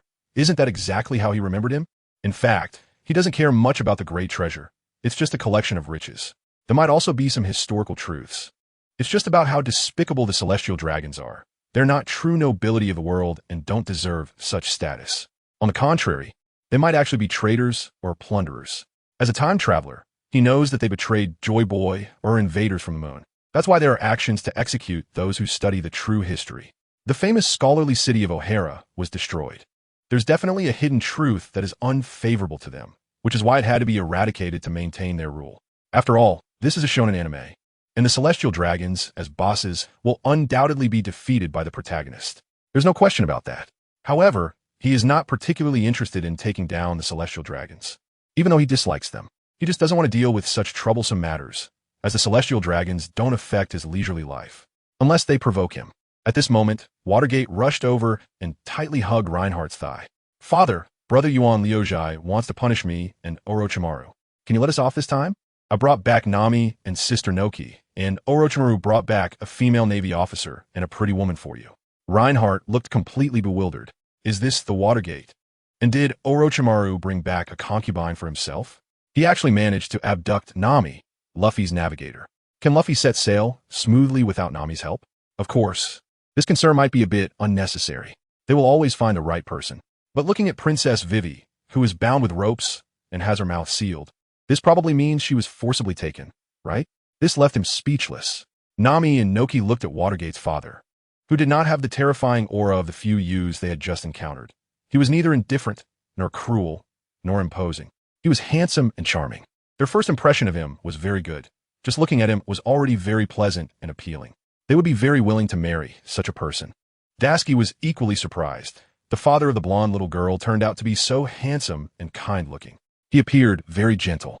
In fact, it wouldn't be impossible to marry him as a concubine. She recalled the blonde little girl's words about how marrying her father was a lucky thing. There was indeed some truth to that. His personal strength, appearance, and temperament were all top-notch. Perhaps it really was a fortunate thing. Vivi also felt relieved. Her wish had truly come true. Handsome, charming, powerful, gentle, and even taller than herself. This is the other half she has been looking forward to. Not to mention that marrying each other would also grant her the protection of his strength, saving her country. So she feels a bit relaxed and a bit excited now. One Piece Roger looked at her with a face full of doubt. He had used the perception of the breath of all things, but he could not sense the powerful aura of this person at all. It was very ordinary. However, he would not naively believe that this person was just an ordinary person. It could only be that their aura was hidden. In other words, it was a complete mastery of their own power, which made it undetectable. This ability surprised him a bit. On this vast sea, one can actually tell whether a person is strong just by sensing their aura. A strong person can never completely hide their aura. That kind of temperament and the powerful strength they exude naturally radiates from within. Even if a strong person pretends to be lazy and despondent, those with keen perception can still feel the power contained within them. When Kuina saw the man in white, she felt an indescribable charm about him, sensing something special. Although he seemed ordinary in every way, this ordinariness was unlike that of an average person. It felt strange. She wondered if he would agree to take her as a student to teach her swordsmanship. Reinhardt stretched out his large hand and grabbed Watergate's small head, questioning. These 4 people weren't abducted by you too, were they? Princess Vivi was still bound. There were also marks on Dasky's clothes from being tied up, indicating that she had definitely been bound as well. Nami and Nokigo didn't show any signs of being in trouble. But why would she suddenly want to marry him? Watergate hugged his father's thigh tightly and smiled. Say no. Then he recounted how he met Nami in the EC, the promise he made to help her deal with Colonel Mouse in exchange for her marrying his father, strengthening their family. And later the adventures that happened while traveling with Snake Brother. Reinhardt's eyes narrowed upon hearing this. So that's how it is. Nami is marrying him because of her promise to Watergate. No, Kigo must have come along because she wants to revive her mother. This is understandable. After all, he knows the plot and is aware that these two love their mother, Belle-Emery, deeply. As for Princess Vivi, she is in conflict with her own son, which is why she was captured. This Navy officer Dasky is also unexpected. But who would have thought that after summoning Roger through the Edo Tensei with his son, he would have a fierce battle with the Navy hero Garp in Road Town? Wouldn't such a thing cause a stir throughout the entire ocean? He certainly didn't want to become the center of attention in the sea. And then he gazed at Orochimaru. Orochimaru felt his father's stern gaze and obediently lowered his head. Indeed, such an incident would make his father unhappy. He felt a sense of unease in his heart. This time, going out to sea by ourselves won't be in vain, right? Bringing GainAll back probably won't earn us any rewards. Reinhardt turned to look at Nami, Noki, Princess Vivi, and Dasky. These four are undoubtedly top beauties on the sea. They already possess quite a voluptuous figure, but this is not the pinnacle. The future will be even more exceptional. However, he no longer needs, nor does he disdain, to use despicable means to have beauties bear his children. He already has a woman who truly loves him, who is also among the best on the sea. He wouldn't want anyone who isn't top-notch, so he is unwilling to coerce these people. He spoke, "Nami, your agreement with Minato doesn't count. You can go back and don't have to fulfill it. Noki Gao, although I sympathize with your loss of your mother, the resurrection technique shouldn't be used lightly. Life, aging, illness, and death are the constants of nature." He has always been reluctant to disturb the laws of nature. Upon hearing this, Nami became anxious. Although what this father said made sense. Yes, a child's words generally don't count. She didn't want to accept it. She also wanted to have children with a man before her. She eagerly said, "The agreement counts. I came willingly. Combining with this man can not only produce powerful children, but also gives me a very pleasant feeling, which I like." She was sure this was indeed a liking for the opposite sex. She was no longer a child. He is the first person on the sea to make her feel this way. Upon seeing this, Noki quickly spoke up, "I truly am willing." She was at the age where she should be looking for a man. She was certain that she would never find a better man than the one in front of her. Finding a man is the most important thing for a woman. If she misses the opportunity, she will definitely regret it for life. Although she agreed that he shouldn't casually use the resurrection technique, as it indeed goes against the laws of nature, she felt that if she became his concubine, she could still ask him to make an exception. This is very likely. Reinhardt is a bit surprised. Is this voluntary? Are you sure? Nami and Nojiko saw that he had no intention of driving them away, and they breathed a sigh of relief, feeling there was still hope, with smiles appearing on their faces. "Sure, then you can stay." Reinhardt could only agree. Since they were willing, he certainly wouldn't force them to leave. Nami and Nojiko were cheering with joy in their hearts. This is good. Not only can she marry such a handsome and likable man. The two exchanged a glance and saw the meaning in each other's eyes. Although they didn't say anything now, once she became his concubine, she would definitely use various tricks to ask him to revive her mother. Nami was quite confident. She had often used her charm when she was a pirate. Of course, she didn't let those people take advantage of her. Just a few sweet words were enough to leave them dizzy. This time, she would show her all and work hard to make him happy. Maybe then, she could get him to revive her mother. She might even be able to seize a large sum of money for herself. She really liked money. Just looking at it made her feel very comfortable. Such a handsome man with a lot of money. Life in the future will definitely be very comfortable. And her descendants will also be very strong. After raising them, they can go out and make money. In this world, having the ability means you can earn money. For example, robbing pirates, that is definitely not illegal. The future is truly bright. Watergate saw his father and left Nami and Nojiko on the island. He looked eagerly at his father. "Father, since Nami and Nojiko are staying on the island, can my punishment be lifted?" Reinhardt pinched her little face. "All right, just this once. You are too small. Going out to sea is still too dangerous. Fortunately, this time I was with Orochimaru, and I'm glad that Doflamingo didn't personally come to the East Blue, and I didn't encounter Mihawk either. These people are not opponents that Watergate can defeat." A happy expression appeared on Watergate's face. No punishment is good enough. Reinhardt turned to look at Dasky, who had binding marks on her body. Surely, she couldn't have done this willingly? "Dasky, if you don't want to, I can let you go. Don't worry, I won't let pain cause trouble for the Navy." Although the way of forcing his daughter to join the Navy is very wrong, he wouldn't resort to killing. His child Pain possesses the Rinnegan and intends to use the almighty push against the Navy. That technique is too destructive. The Navy is indeed the lapdog of the celestial dragons, but they do protect certain regions of the world. Therefore, there is no need for killing. Of course, It's not worth joining the Navy. After all, they're the dogs of the Celestial Dragons. Having his son and daughter protect the Celestial Dragons is a joke. At this moment, Pain spoke up. Father, isn't this bad? His tone was no longer high and mighty. If Dasky wasn't his stepmother, then there would be no need to give her face. They must teach the Navy a severe lesson. Even the Navy shouldn't bully the Astria family. Reinhardt waved his hand. Let's drop this matter. If you destroy the Navy, who will protect the civilians of this world? The Navy cannot protect every part of the world, but they do maintain peace in many areas. At least the places they protect are definitely better than most pirate-infested regions. Seeing his father say this, Pain could only agree. However, there was still one person he was unwilling to let go. Father, that warlord Don Quixote da Flamingo. Please allow me to take him down. He actually wanted to kidnap my sister and make her a slave. After saying this, an uncontrollable rage surged in his heart. The smile on Reinhardt's face disappeared. Human traffickers. He despised them the most. To dare to touch his family has crossed his bottom line. Pain, you could take Xiao Wu with you. By the way, don't harm the innocent. Their techniques are too terrifying. Whether it's the almighty push or the black flash, their lethality is too great. If they're not careful, the capital of the Dressrosa Kingdom could be completely destroyed, inevitably harming the innocent.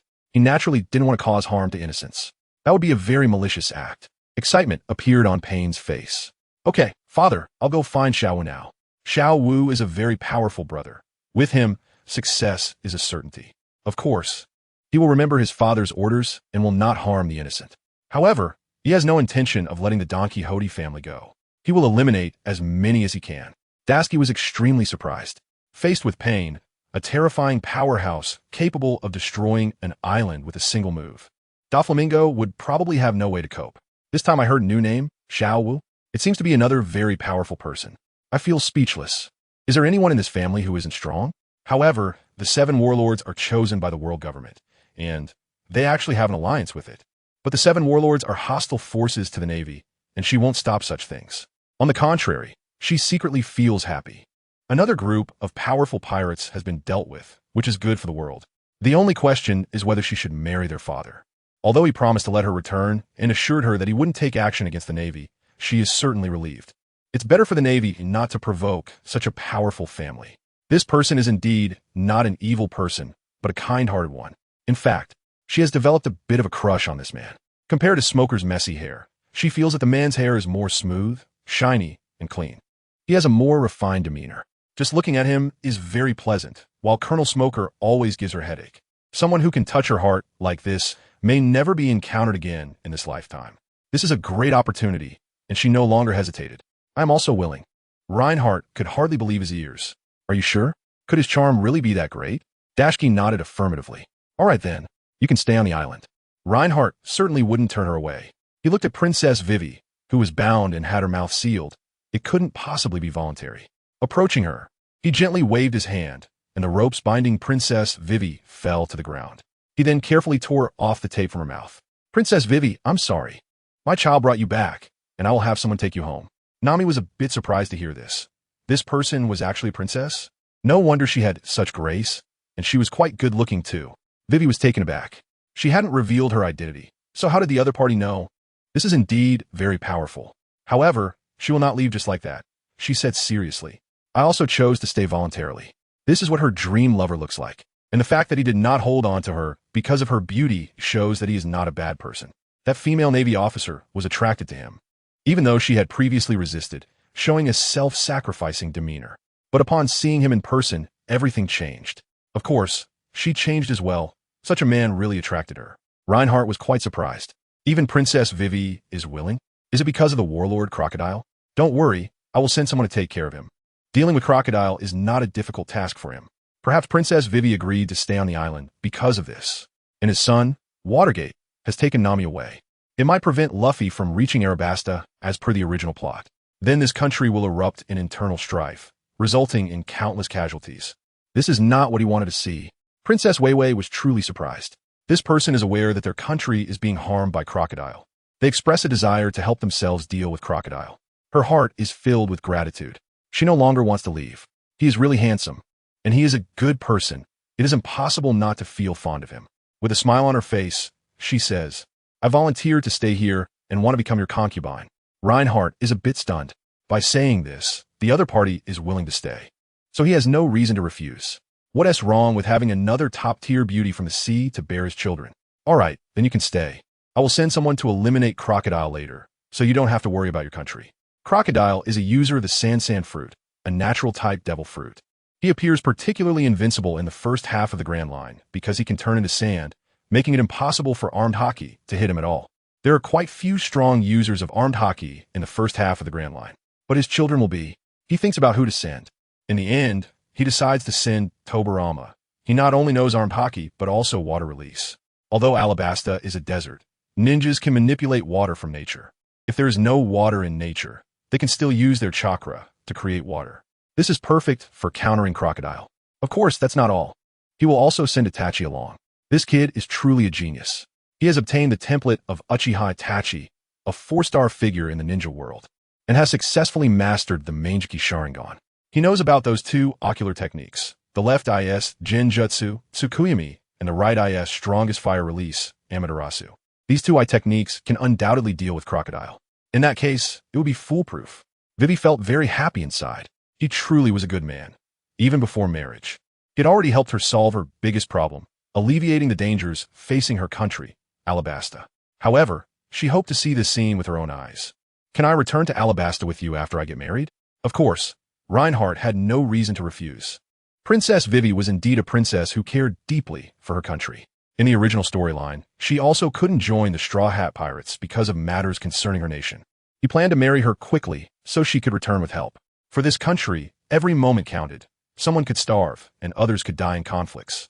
Since she was now his, it was natural to help her resolve her troubles. He looked at Watergate. Take Nami, Noki, Princess Vivi, and Dasky to find a place to rest. They all look exhausted. It took several days to get here from the East Blue. There are plenty of rooms on the island. Watergate immediately took the 4 of them away. As for her learning Haki, that could wait. At that moment, Aizen walked up to his father to report, "Father, that guy Dio has taken Jotaro out to sea." A hint of panic appeared on Reinhardt's face. This is his most mischievous child, as well as the most rebellious one. Even he dares to defy him, thinking that having a world stand can defeat him, not realizing that his own stand is even stronger. This system is very good, allowing one's own power to be stronger than that of one's children. So there's no need to worry about them rebelling. If this child goes outside, he will definitely cause a big scene. He might even attract the attention of the world government. He is not afraid, but he doesn't want the world government to disturb his happy life. It's better for the world government to let Luffy and the others do the hard work. Why should he bother with such things? After this, his work will become busy again. After all, there are 4 of them, so it's time to start having children. Aizen continued to suggest, "Father, actually, my siblings have been a bit bored staying on the family island. I wonder if we could relax the rules and let them explore the world." Reinhardt was taken aback for a moment. It seems that his children have really grown up. He had always been afraid of trouble and didn't let them go out. This kind of rule seems a bit too restrictive. In fact, Dio is already around 15 or 16 years old, which is the age of most energy. If he stays on the island all the time, it would definitely be quite boring. Unlike me, who feels very comfortable just enjoying the sea breeze on the island. Although I don't particularly like this child, since he is my own, I should give him the treatment he deserves rather than making him a slave. Perhaps it's time to let go. But with so many children, each with extraordinary abilities, if they set sail, wouldn't the sea be shocked? Because the children he has include those from the world of death and top-tier character from the world of ninjas. They obviously possess top-tier power in this world as well. After thinking it over, I ultimately decided to let them go out. Otherwise, staying on the island would be too idle and disturb my peace. Of course, I still need to remind him. Aizen, you make a good point. Let us send Dio out to sea. And I need you to remind him not to cause too much of stir. Aizen had a hint of a smile on his face. All right, father. I will inform Dio properly. Can the other siblings go out as well? Reinhardt nodded slightly. Go ahead. Children eventually need to spread their wings and fly. Enjoy the beauty of the sea. Okay, father. I will go and organize my siblings. After saying that, he left. After Aizen left, only Kuina, Roger, and Orochimaru remained in the room. Reinhardt looked at Orochimaru. You really made quite a stir, huh? I doubt any commotion could compare to the news of the Pirate King Roger's resurrection. The man that the world government fears. The person that pirates admire the most. Who knows how many people will gather in Logtown.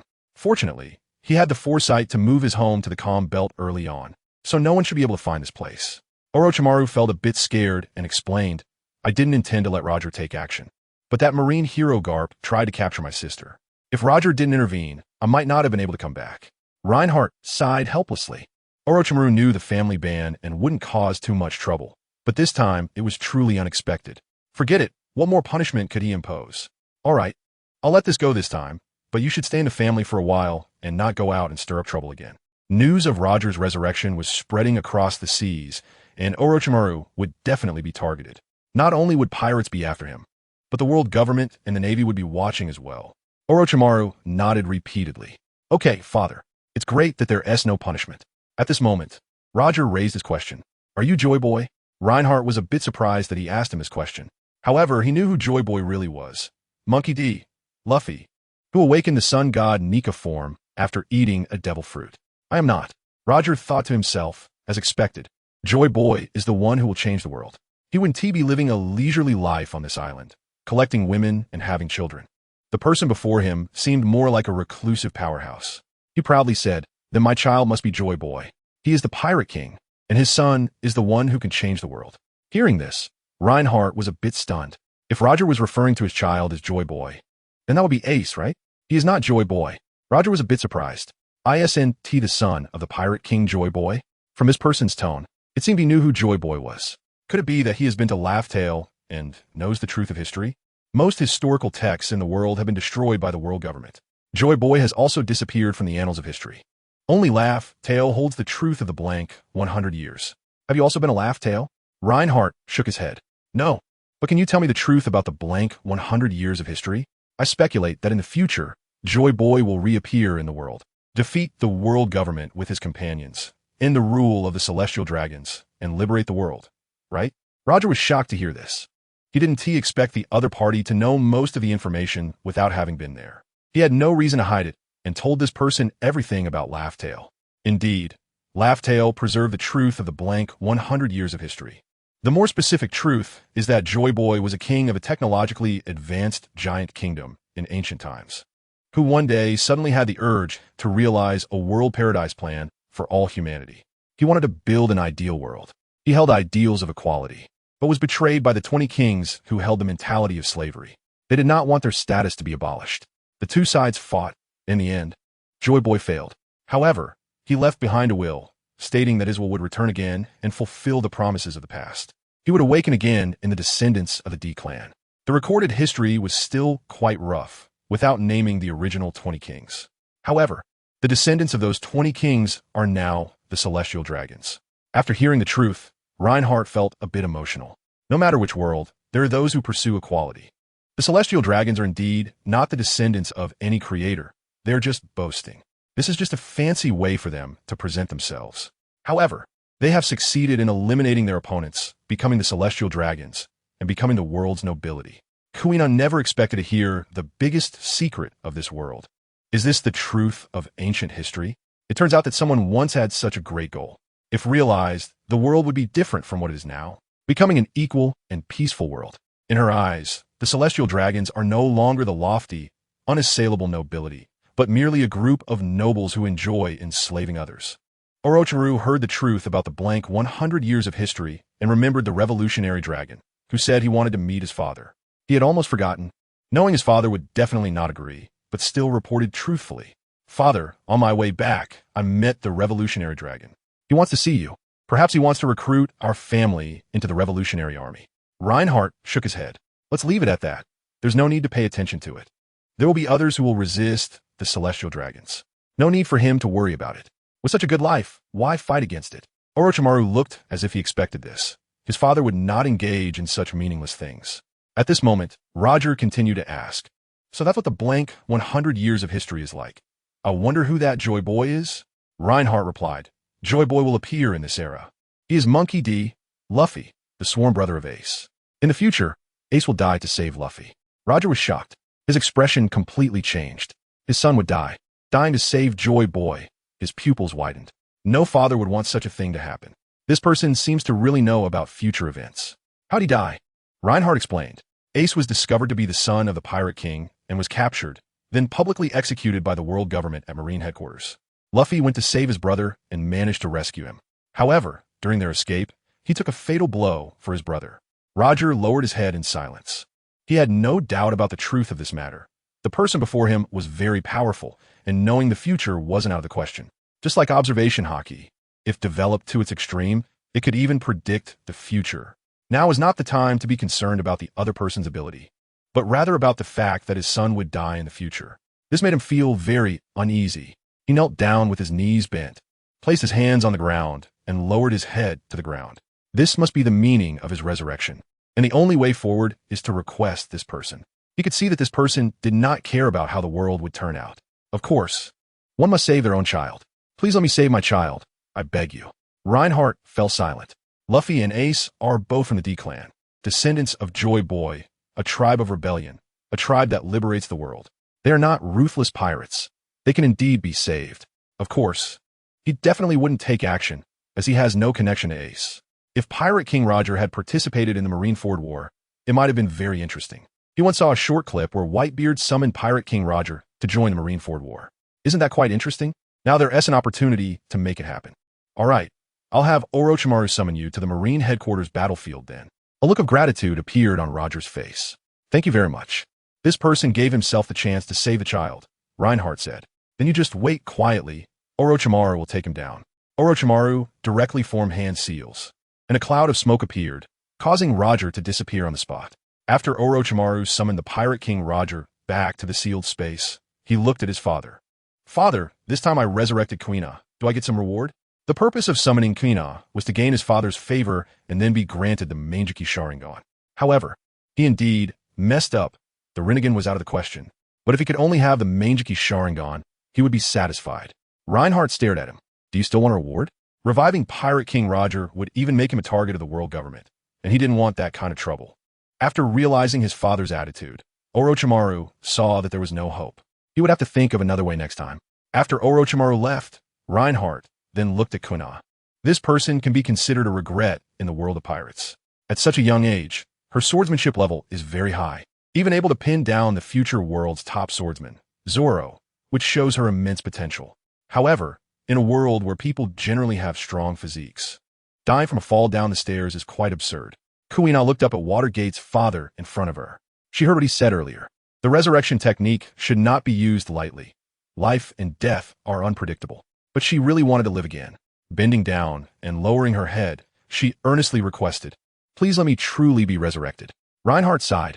Dying so young is truly a pity, so let's break the rules for her. All right, as you wish. Kuina excitedly raised her head to look at this person. Thank you so much. Reinhardt's eyes narrowed, and a series of patterns appeared in his black pupils, glowing with a faint purple light.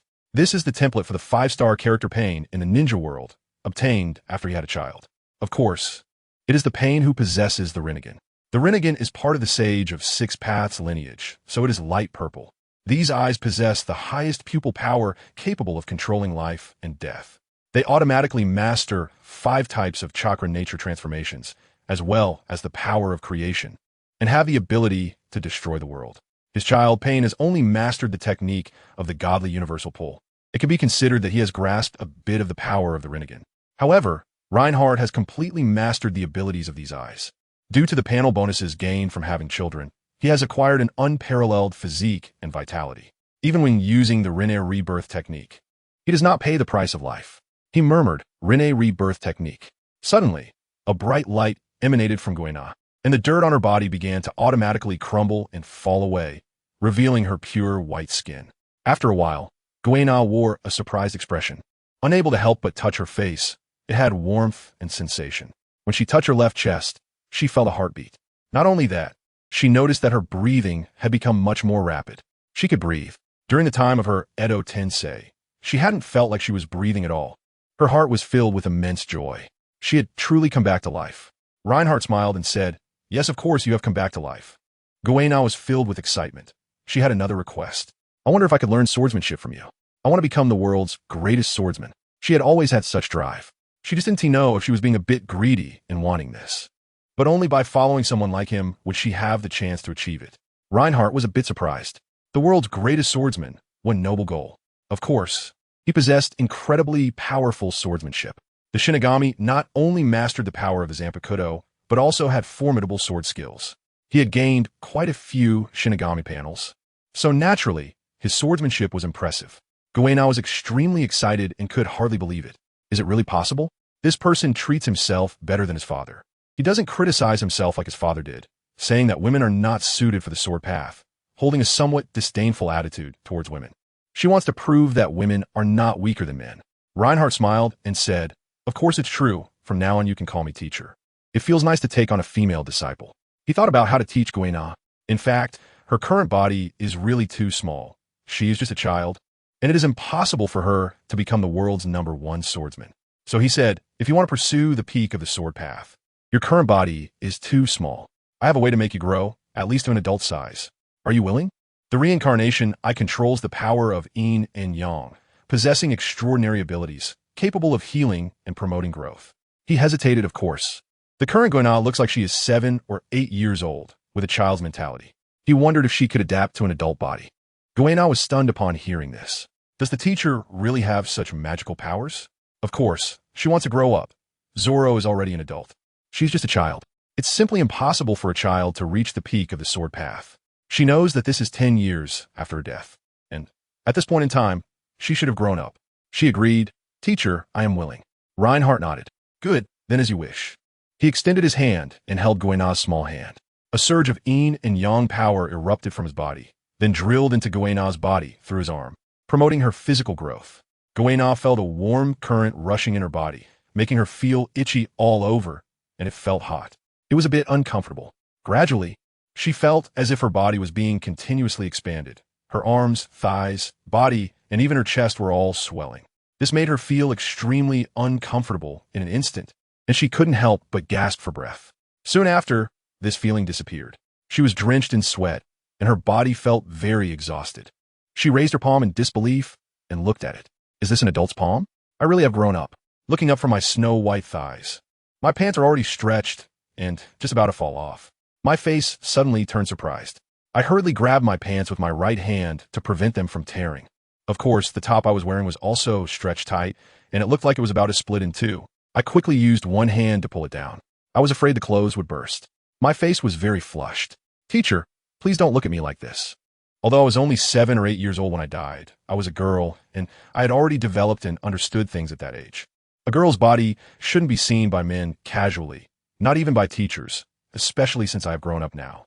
Reinhardt silently turned his head away. He had seen bigger, whiter, and rounder ones. GainAll had grown to 18 years old. She really had a lot of feminine appeal, even more so than Nami. Of course, her appearance was just a larger version of GainAll. Seeing her teacher turn his head away, GainAll felt a little less shy, but this situation was still too embarrassing. The small child's clothes and pants were almost torn apart, and luckily I was holding them up, so they didn't fall down. "Teacher, can you give me a suitable piece of clothing? This is really not something that can be shown to others." Reinhardt pointed to the house next to him and said, "Go inside and look for a practice outfit. There's hot water inside. Just turn the switch to turn it on."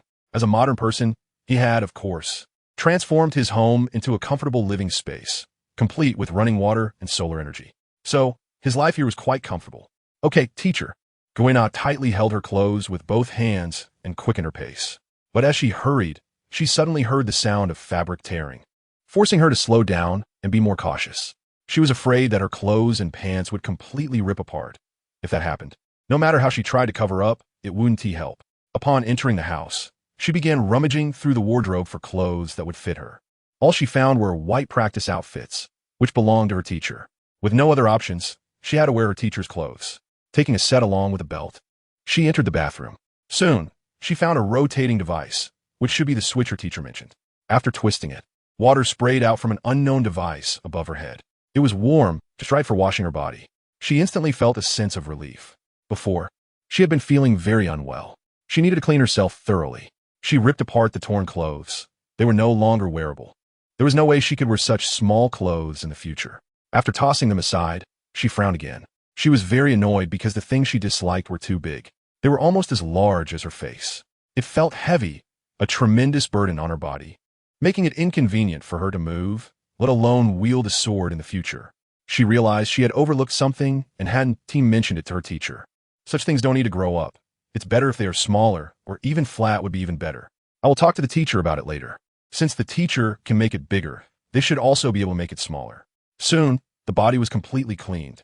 The towel in the bathroom clearly belonged to the teacher, so I had no choice but to use it to dry my body. Then I put on the white training uniform, which belonged to the teacher. It was a bit ill-fitting, the sleeves were too long, so I had to roll them up, and the pant legs also needed to be rolled up a bit. I don't know why wearing the teacher's clothes didn't make me uncomfortable. On the contrary, it gave me a strange feeling. Loose clothes are nice. There is no feeling of being restricted. Now I felt much more comfortable. I went out to the garden and saw the teacher lying down again. I walked over and requested, "Teacher, can you make this smaller for me or flatten it? This burden is so heavy." I really disliked it. I kept shaking, which completely affected my walking posture and balance. With two big things like watermelons, how could I train? My tone was somewhat complaining. Reinhardt's expression changed upon hearing my words. "My foolish disciple, how can you have such a foolish thought? The flesh has grown where it should grow. This is what many women desire but cannot obtain. Not everyone in this world has a good figure. There are some who are overweight, but their key features are rather ordinary, which greatly diminishes their charm." His own disciple is surprisingly discontent. Although this might affect her cultivation in swordsmanship, she is first and foremost a woman, and only then does she pursue her dreams. In other words, a woman's charm is the most important, and strength comes second. He cannot allow his disciple to make such a foolish decision. This is his responsibility as a master.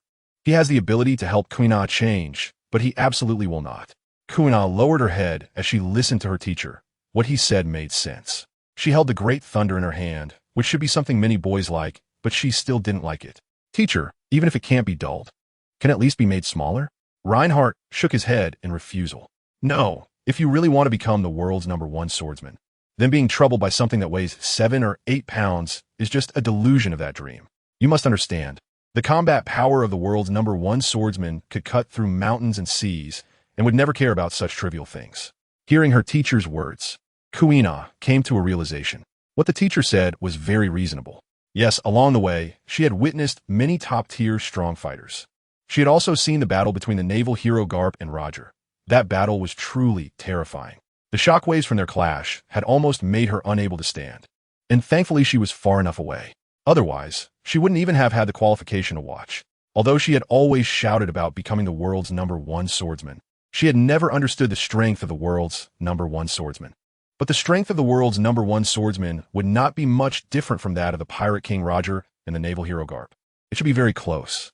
Therefore, the world's #1 swordsman also possesses such terrifying power. In comparison, it really isn't worth worrying about these two things. "Teacher, I was wrong." Harriet nodded in satisfaction. "It's good to realize your mistakes." At that moment, Kuina became aware that she was just a weak girl. Perhaps her father was right. Women are not suited for the path of the sword. Did she really have hope of reaching the pinnacle of swordsmanship? She couldn't help but voice her doubts. "Teacher, can I really achieve the dream of becoming the world's #1 swordsman?" To be honest, if she thought about it seriously now, she would feel that her thoughts were a bit too naive. It really was a child's idea. Having not experienced the terror of the sea, she also realized the courage Zoro had to draw his sword against Mihawk. If it were her, would she dare to draw her sword against Mihawk? Reinhardt smiled and said, "Who knows? What could be confirmed is that if you give up, it will really be impossible. However, as your teacher, I can provide you with very good conditions to help you achieve your dream." Reinhardt looked at Kuina and introduced the help he could offer her. "From now on, train well. I can heal your body, so you don't have to worry about injuries from training. Additionally, I will teach you some basic swordsmanship and hockey. In fact, in the world of pirates, having a good foundation in swordsmanship doesn't seem to be that important. Strong fighters are basically those who are powerful enough to break bricks. Whoever has the stronger destructive power is impressive. Swordsmanship will combine with hockey and conqueror's hockey.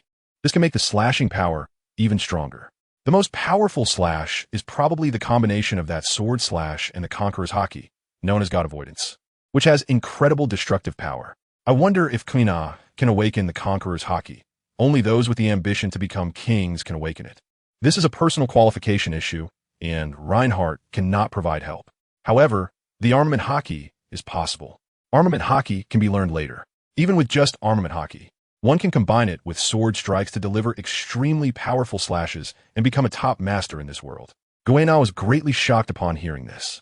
She didn't expect her teacher to have such abilities, so she could train hard without worrying about physical injuries or hidden wounds. She really wanted to start training immediately to improve her strength. But before that, she had one thing to do.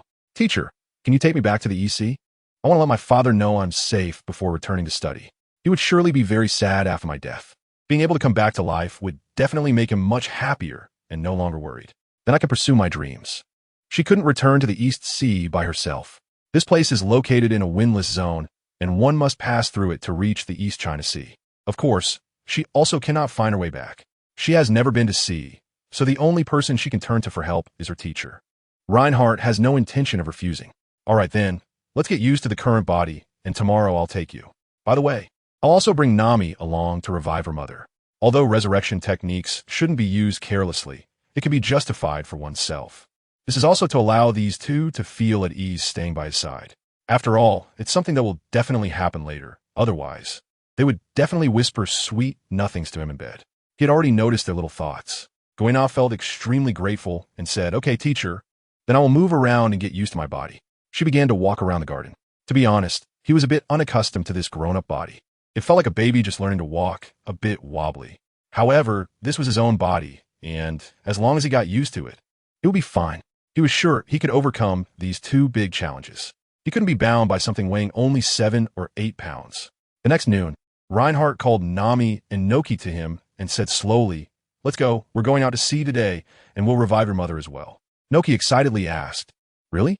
If my mother Belmare comes back to life, then my life will be complete, and I will have no regrets." Even Nami looked at Reinhardt with excitement. What a good man, she thought. He helped her without her, even using her beauty. But who is this person next to him? He has a head taller than me. He looked so much like the grown-up Kuina, and she was quite surprised. She was still a newly adult girl. But this person seemed to be 2 or 3 years older than her. She couldn't help but speculate. Could it be that Watergate's father made her grow up? This was the only explanation. Not only did he revive her, but he also made her grow up. Only Watergate's father could do such a thing. She was immensely shocked. Reinhardt naturally nodded. "Yes, come on, let's go to the seaside. We're getting ready to set sail." The four of them walked towards the sea. Nami leaned closer to Kuina and said, "You are Kuina, right? I didn't expect you to grow so much in just one day." Kuina nodded and said, "That's right. I am Kuina. The teacher used a little trick to make me grow up." Nami couldn't help but exclaim, "It really is amazing. My man's methods are truly incredible." Although she wasn't married yet, she already considered him her man. Even Noki followed with an exclamation of surprise. This is what Kuina said. So there are no previous cracks on her body. She was completely calm before, but now it feels like she is a living person. Surely, her mother can do the same. The four of them arrived at the shore, but the shore was empty. Nami couldn't help but curiously ask, "Is there no boat? How are we going to get there? Are we going to fly?" In fact, she thought that if Water's father could even be resurrected, then flying shouldn't be impossible, right? Reinhardt shook his head. "No, I don't plan to fly. Next, I'm going to make a small boat." He clapped his hands and shouted, "Wood release, wooden boat technique." A thick piece of wood directly emerged from the sea in front of them, then slowly transformed into a delicate little boat. This is the Ninja World 5-star template obtained by Hashirama after having a child, the Senju Hashirama template. His proficiency is naturally maxed out. Basically, whatever he shouts comes true, and he doesn't need to perform hand seals at all. Of course, he can also create submarines. This is a technique that all wood-style ninjas in the ninja world possess, but Reinhardt has never tried it before. The hardness of this wooden boat is not something to worry about. This is a creation condensed from his chakra, very hard. His wood release is at least as strong as that of Hashirama Senju. After all, he has many templates. In the ninja world, Hashirama Senju is known for smashing Uchiha Madara's Susanoo with wood. It should be noted that Madara's Susanoo is a combination of the eternal Manjiki Sharingan's Susanoo and the Nine Tails chakra, making its defense incredibly formidable. Of course, he hasn't set sail in a long time, and it's just the right time for a voyage. Kuina, Nokigao, and Nami were all amazed. With a clap of his hands, he was able to create a small boat. His methods were truly extraordinary. It was as if he possessed the power of creation. After the three boarded the small boat, Reinhardt used his spiritual pressure to propel the boat quickly forward. The speed was very fast, like an arrow darting through the air. Even when sea creatures detected something passing overhead, they initially thought it was something delicious and wanted to take a bite, but it vanished in an instant. Only then did Nami realize with surprise. This ship is not an ordinary vessel. It is now moving at an unusual speed, without human or any other power. This is another kind of magical ability. Nami asked curiously, "What kind of ability is this?" Reinhardt did not hide it and introduced, "This is a power called spiritual pressure, and it is driven by this power." The few people on the ship were all surprised, and with this explanation, it seemed they understood. It is a power they had never heard of. Nami also realized that this ship is very sturdy. Otherwise, at such a fast speed, the hull would crack. This ship is much sturdier than the Mary. Soon, the small boat passed through the doldrums and arrived at the East Sea. Reinhardt looked at Nami. Next, you take the lead. Let's go to your village to revive your mother. The revival first summoned Belmir's soul using the dirt of the earth. Nami suppressed the excitement in her heart. They had arrived at the East Sea so quickly. She took out the compass. Finally, it was useful. This is not the Grand Line, so the compass isn't spinning wildly, clearly pointing towards the South and North Poles. Based on past experiences, I can roughly determine the direction of the village. Similarly, on the other side of the Grand Line's doldrums, a small boat is sailing quickly. On it is a young man with thick golden hair, pale skin almost transparent, exuding an enchanting and alluring aura. He is dressed in a black tight-fitting suit, a golden coat, and golden pants. Looking at his companion beside him, Jotaro, he says, "The outside world is indeed vast. This feeling of freedom is truly delightful." On the other side, Jotaro, wearing a black hat and black uniform, also has an excited expression. Life on the island is indeed too boring. It's just so small. After spending over 10 years there, he knows exactly where the crabs are plentiful under the rocks. That's why he followed his brother out. However, he still feels a vague sense of unease, worryingly saying, "Dio, what if Dad comes out to catch us? If we get caught, we'll probably be locked in the little black room." He's been locked in the little black room relatively few times, but Dio is often confined there. Each time lasts 1 or 2 weeks. Jotaro doesn't want to experience that again. Hearing this, Dio's face shows anger. "That lecherous old man. We are already 15 years old. Jotaro, you are 14. How can he still keep us locked on that island? It's simply unreasonable." Jotaro's expression changed. Dio still disrespects their father so much that being locked up would be deserved. He spoke, "Dad is not an old man. He is just worried about our safety. After all, there are many dangers at sea, like countless pirates and the unfathomable world government." Dio laughed heartily. Although the old man doesn't look old, he is already old, spending every day immersed in women's bellies, living an ordinary, mundane, and lifeless life. The world government is nothing, and those so-called great pirates can't do anything to us.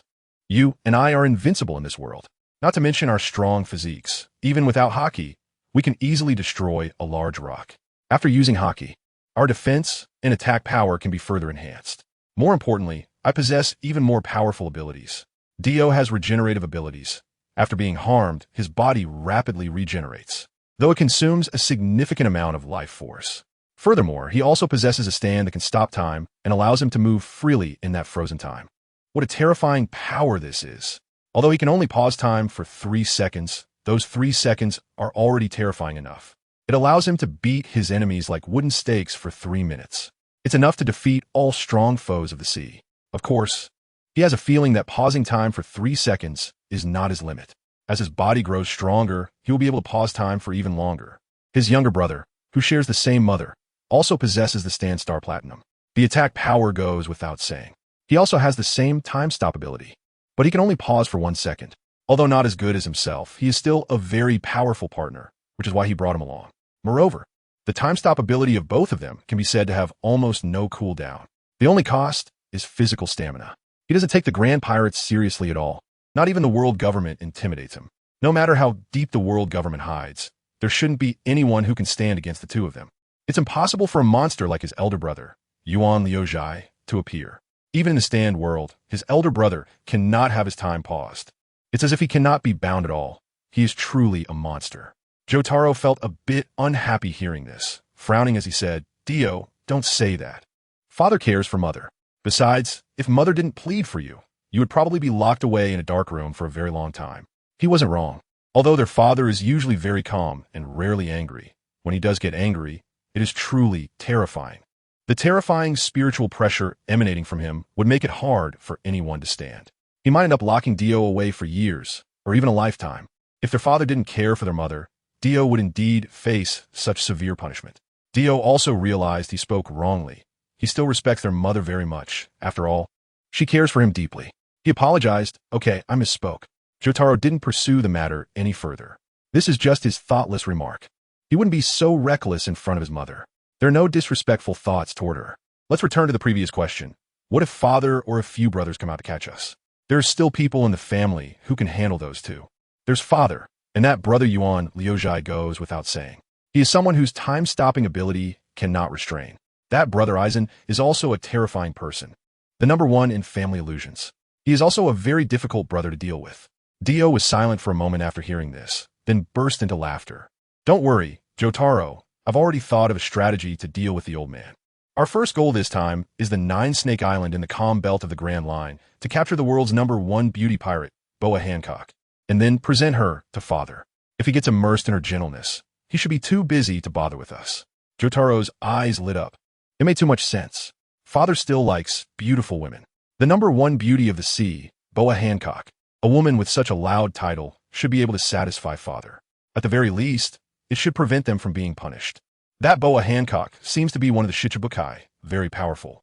However, in the hands of the two brothers, she has no chance of winning. Not even a chance to escape. Soon after, Jotaro and Dio arrived at Nine-Snake Island. The huge words Nine-Snake Island were carved into the mountainside in the distance. It was impossible not to recognize it. A large capital city was located at the foot of the mountain. It seemed they had reached their destination.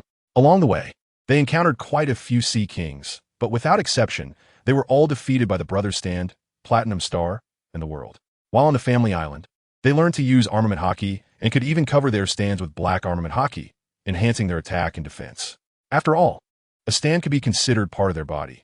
If it gets injured, the main body will also suffer damage. For dealing with ordinary sea kings, their stands were sufficient. Against those giant sea kings, Dio's Stand the World could use its time-stop ability to attack for 3 seconds, enough to inflict fatal damage.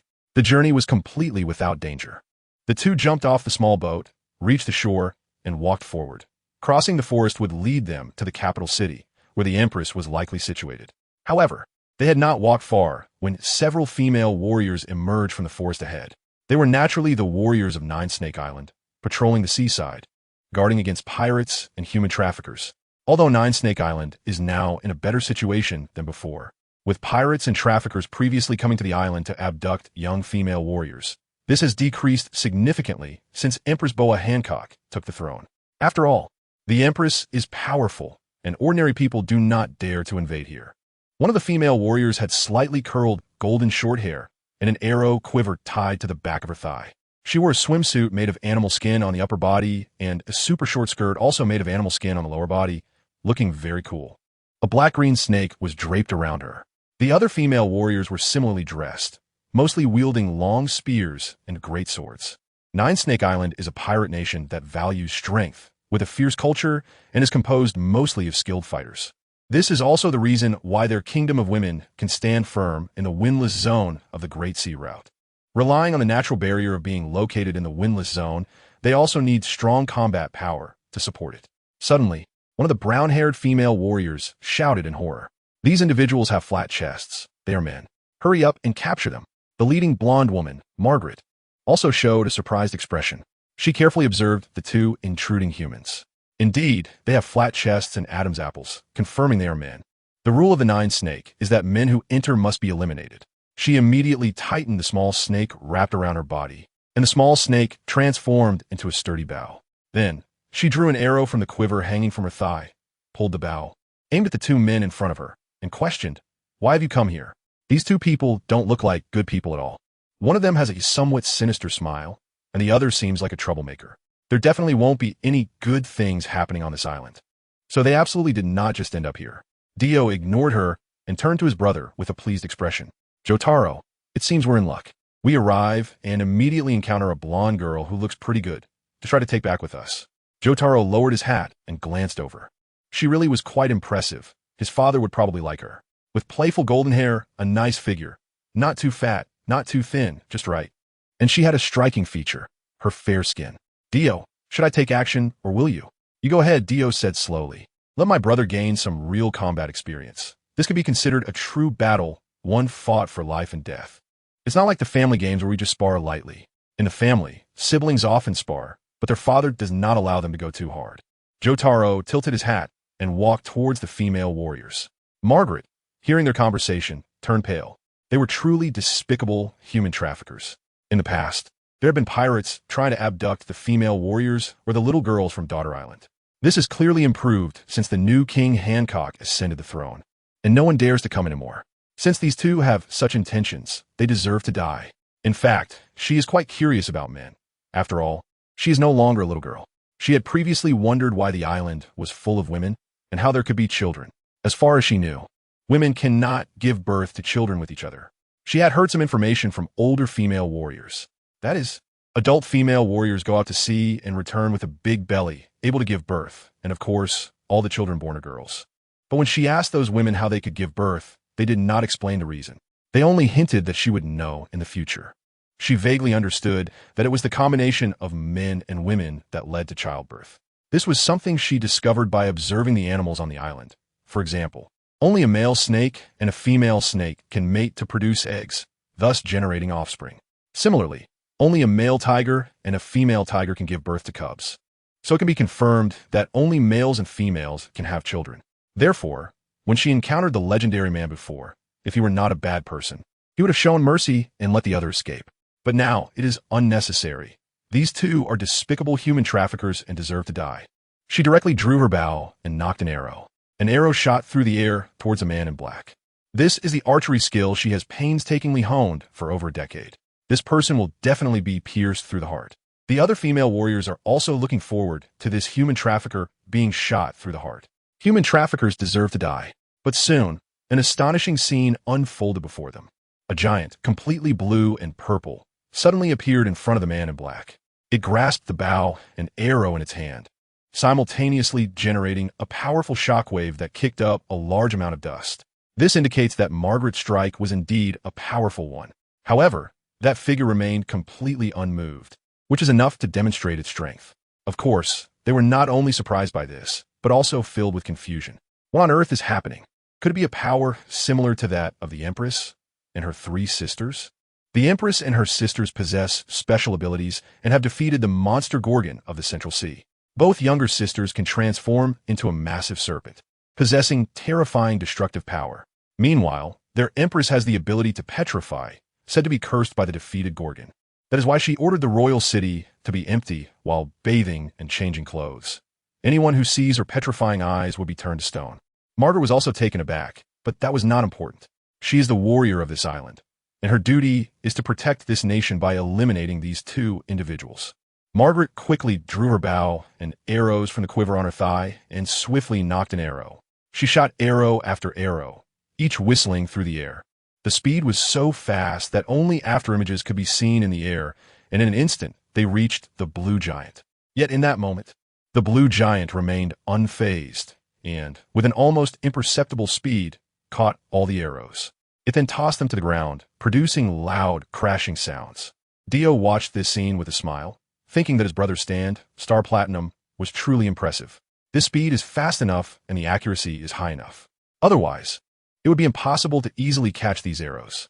It turns out that the effort was not in vain. Unlike his father, who lacks ambition, he at least wants to make a name for himself in this world. Were some notable names on the sea, like the naval hero Carp, the 3 admirals of the Navy, and that naval fleet Admiral Sengoku. These titles all belong to the naval aspect, so he certainly isn't eager to join any navy. It's absurd that he has to protect those celestial dragons. It really leaves one speechless. He believes he is greater than the celestial dragons. Of course, titles like the 7 warlords feel a bit weak. It's not what he desires. However, titles like the 4 emperors of the sea seem quite good to him, as they represent the kings who dominate a part of this world. They are not subordinates to anyone, but individuals who fight for themselves. Therefore, he plans to first establish himself as the 5th emperor in this world, and when his strength is sufficient, he will become the pirate king. He even aspires to become the king of the world, manipulating the world at his fingertips. To achieve the goals in his heart, he certainly needs helpers, and his brothers are the best assistants, possessing the same type of stand as him, also having the ability to stop time. If he becomes the 5th emperor, then having his brother as a vice-emperor would be great. Alternatively, his brother could become the 6th emperor, which would also be good. Margaret was shocked to see this scene.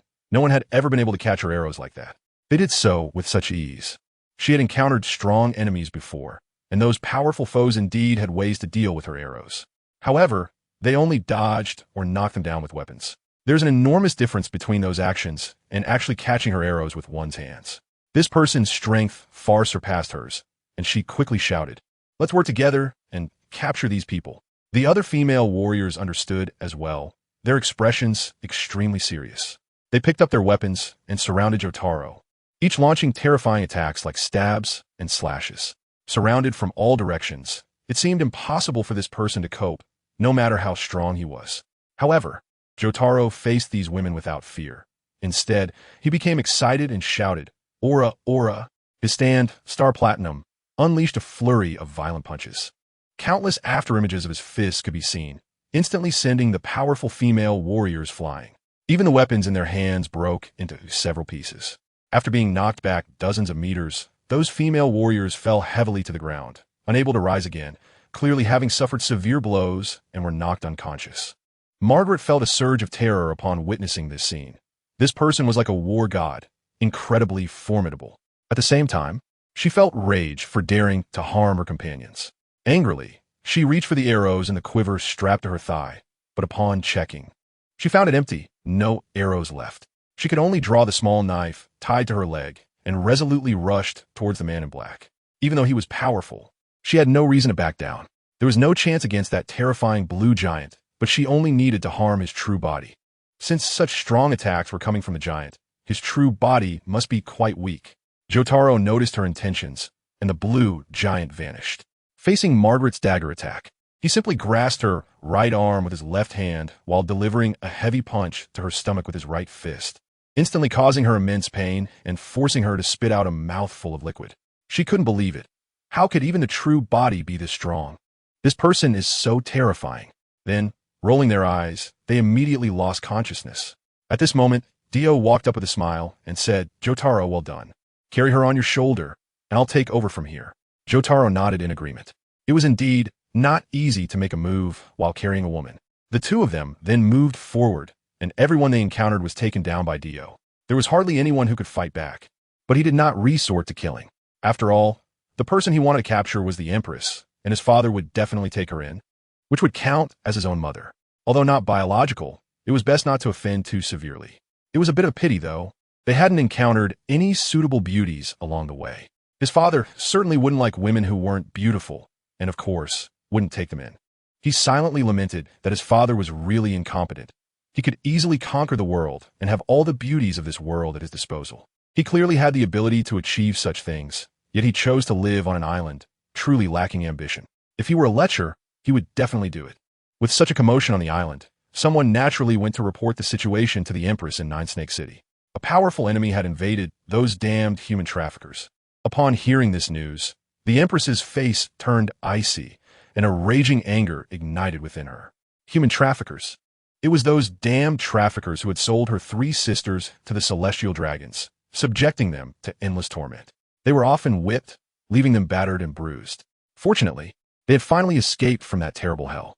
This completely ignited her anger, and she immediately took her second and third sisters to find those too. She was determined to turn both of them into stone and then crush them mercilessly. The former king, Guluwali Osa, a short white-haired woman known as Granny Ja, was also furious. Who on earth were those reckless people daring to come to Nine Snake Island to snatch others? The fate of these people will not be good. She quickly followed suit. Soon, they arrived at the city gate and saw a man with strange golden hair and a person wearing a black hat and black clothes, carrying a female warrior. Grandma recognized her immediately. Wasn't that the female warrior Margaret from the island? She was even tied up. Furious, she shouted, "Damn human traffickers. Why don't you let Margaret go?" Dio paid no attention to the short, white-haired old woman. Instead, he looked at the beautiful woman in a purple chi-pao, her face full of pride. It goes without saying that she was indeed the most beautiful woman in the sea. After all, even he found her beautiful. With such grace and looks, she truly deserved the title of number one. He smiled and said, "I am Dio from the Estrella family. Empress Boa Hancock. Could I ask you to marry my father and become his concubine?" Although his father ordered that the family name should not be revealed to avoid trouble, was he someone who feared issues? This time, let's start with courtesy before resorting to violence. If you are willing, there's no need to fight. If not, we can take action later. Marrying one's own father shouldn't be a bad thing. At least you won't suffer any loss, and he is quite friendly towards women. At least on the island, Dio hasn't seen any mothers who look wronged. They all appear happy and show no signs of distress, indicating they are very content with their fathers. Hancock felt displeased upon hearing the young man's words. Not only is he a human trafficker, but his target is also herself, wanting her to marry his father. What boldness! She must be envious of her own beauty. The Istria family? I've never heard of them. A small family wants to marry her? What a pipe dream, like a toad wanting to eat swan meat. Moreover, with such grown children. Those two fathers are probably old men, yet they still want me to become a concubine.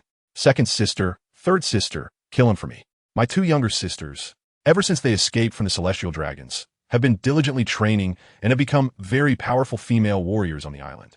They can easily handle these two small family members. It doesn't even require my intervention. The second sister with green hair and the third sister with orange hair stepped forward without hesitation upon hearing their sister's command. They were equally furious at the one daring to covet their sister. They activated their devil fruit abilities immediately. The second sister transformed into a large green snake, while the third sister turned into a large snake with fiery red hair. Both had human heads and snake bodies, and the third sister wielded a large machete. The second sister twisted her snake body and swiftly charged toward the blonde man. As she got closer, she swung her terrifying tail to attack him. If her tail wrapped around him, he would never escape. However, just as her tail was about to strike, a golden giant suddenly appeared, and the thought crossed her mind that this was a devil fruit user. But it was too late to retract her tail now. It didn't matter, though. She didn't think this suddenly appearing giant could harm her. She just needed to smash this giant. Her tail aimed to wrap around him. But the golden giant caught her tail with both hands, and a terrifying force transmitted from her tail to her brain. At that moment, Dio revealed a smile. Got you. The golden giant exerted force on the tail, executing a shoulder throw, and the immense strength made it impossible for the green snake to resist. Her body flew into the air and crashed heavily to the ground, causing a strong tremor. She felt intense pain, and her body sustained serious injuries. At this moment, the third sister, filled with rage at the injury to her sister, quickly twisted her massive body and advanced rapidly. Upon getting closer, she swung her machete, aiming to split the golden giant who was holding her sister in half. However, the golden giant suddenly covered his hands with black armament hockey. He freed one hand and grabbed the machete. The collision between them produced a tremendous impact, causing the ground to crack. The third sister looked astonished. Her weapon was actually caught barehanded. This person has incredible strength and also possesses armament hockey, not just an ordinary thief. She wanted to pull back her large machete, but found it impossible to do so. After several unsuccessful attempts, she decided to give up her weapon and swung her right fist down instead. She didn't believe that the opponent's slender body could withstand her strike. However, the golden giant freed one hand and firmly grasped her incoming fist, while the other hand tightly held onto her fist as well. Once again, just like before, it swung, and the plump body of the third sister traced an arc before crashing down onto the ground in the distance, causing the earth to tremble instantly. These people are just a bit stronger than the female warriors he encountered before, not enough to make him use the power of time stop. After all, he often practices with his siblings on the island. His body is extremely strong, and this strength is reflected in his stand as well. The onlooker, the old lady, showed a look of astonishment. These two individuals are the strongest female warriors on the island besides Boa Hancock. Yet, in this person's hands, they couldn't last for many moves. This person is really strong, and their intentions are not good. What kind of force is the Istria family? With her extensive experience, she has never heard of them. They possess the strength to defeat the two sisters, so they shouldn't be so obscure. Well, as long as the Empress Hancock is still on the island, there shouldn't be any problems. She is the most outstanding ruler in history, with powerful devil fruit abilities, as well as conqueror's hockey and the qualifications to become a king. In terms of strength, she is definitely a top expert of the sea. However, for some reason, she feels a vague sense of unease in her heart. Since these people dared to attack Hancock, they must have been well prepared. No one would come to their death for no reason, and these two didn't seem like reckless youths. On the contrary, they appeared quite confident. However, she truly couldn't figure out how these two would strike. At that moment, the Empress was furious. Her two younger sisters were utterly useless, having been taken down so easily, and she would have to take action herself. She directly pulled out a red heart with her hand, and then manipulated it to shoot out a series of pink light arrows. Anyone hit by her arrows would turn to stone. Facing these pink light arrows, Dio naturally chose to evade. The Empress had eaten the sweet fruit, which could petrify any object it touched, making it extremely dangerous. However, the opponent was still 20 meters away, which was beyond his attack range. Faced with such an opponent, he planned to use the power of time stop. This is foolproof. Next, as long as I get within 20 meters of the opponent, I can activate the time stop power. Then, using the ropes prepared by my family, I will bind them tightly so they can't even move their hands. After all, this is a gift from my father, so I certainly can't hurt them. The Empress, seeing that her arrows can't hit no matter how she shoots, feels displeased. What a nimble monkey. She plans to engage in close combat, since she is the strongest female warrior of Nine Snake Island. With a movement, she charges towards the blonde youth. Lifting her right leg, she delivers a heavy blow. Fragrant leg. Anyone hit by her would be instantly petrified and shattered. There's no need to hold back against these people. However, Dio reveals a surprised smile. He doesn't even need to find a way to get close. The opponent came directly to him, saving him a lot of effort. When the opponent approaches within 20 meters, his stand appears right in front of him, roaring. The world, time stop. It sounds as if a clock is ticking. Everything comes to a halt. The Empress is suspended in midair, still maintaining the kicking motion. However, she does not fall to the ground, which clearly violates Newtonian mechanics. But this is the power of time stop. Newton's laws have no effect here. Jotaro is conscious and can see what is happening because he also possesses the time stop ability. The time of the others has completely stopped, and of course, their thoughts have stopped as well. Once Dio uses this move, the battle is about to end. No matter how strong, they cannot compete with such an ability. Far away in the EC, Reinhardt sits on a ship, sensing something unusual. This power of time stopping should be activated by his child Dio or Jotaro. The range is vast, enveloping the entire pirate world. I hope these two guys don't do anything terrible. In fact, he is a bit worried, after all. His children are somewhat uncontrollable. That's why they are confined to the family island, which is also a helpless move. But people always have to grow up and live their own lives. If they really do something terrifying, then he can just lock them up again. Meanwhile, on the mysterious island in the doldrums, the young man in black with short hair, Yuan Liujai, also sensed something unusual and opened his eyes. This is my brother's ability. The two younger brothers sneaked out, and if they return, they must be punished on behalf of their father. In the depths of Mary Geos, in the dark environment of Panga City, a person wearing a crown stands in shock on the Void Throne, their face filled with fear. This makes their gaunt skin appear even more terrifying. What is this strange feeling? My body seems to be a bit unresponsive. Could it be that a strong enemy has invaded here? I focus and feel, but there is nothing. So what is this strange feeling? This is a feeling that has never been experienced in 800 years. On a small boat nearing Nine Snake Island, a young man wearing glasses and dressed in a white haori also felt his body unable to move. But he was still conscious and aware. This is my brother's ability. Of course, it was something that couldn't be perceived before, but now it has awakened due to the Bungyu in his body, which is a magical pearl.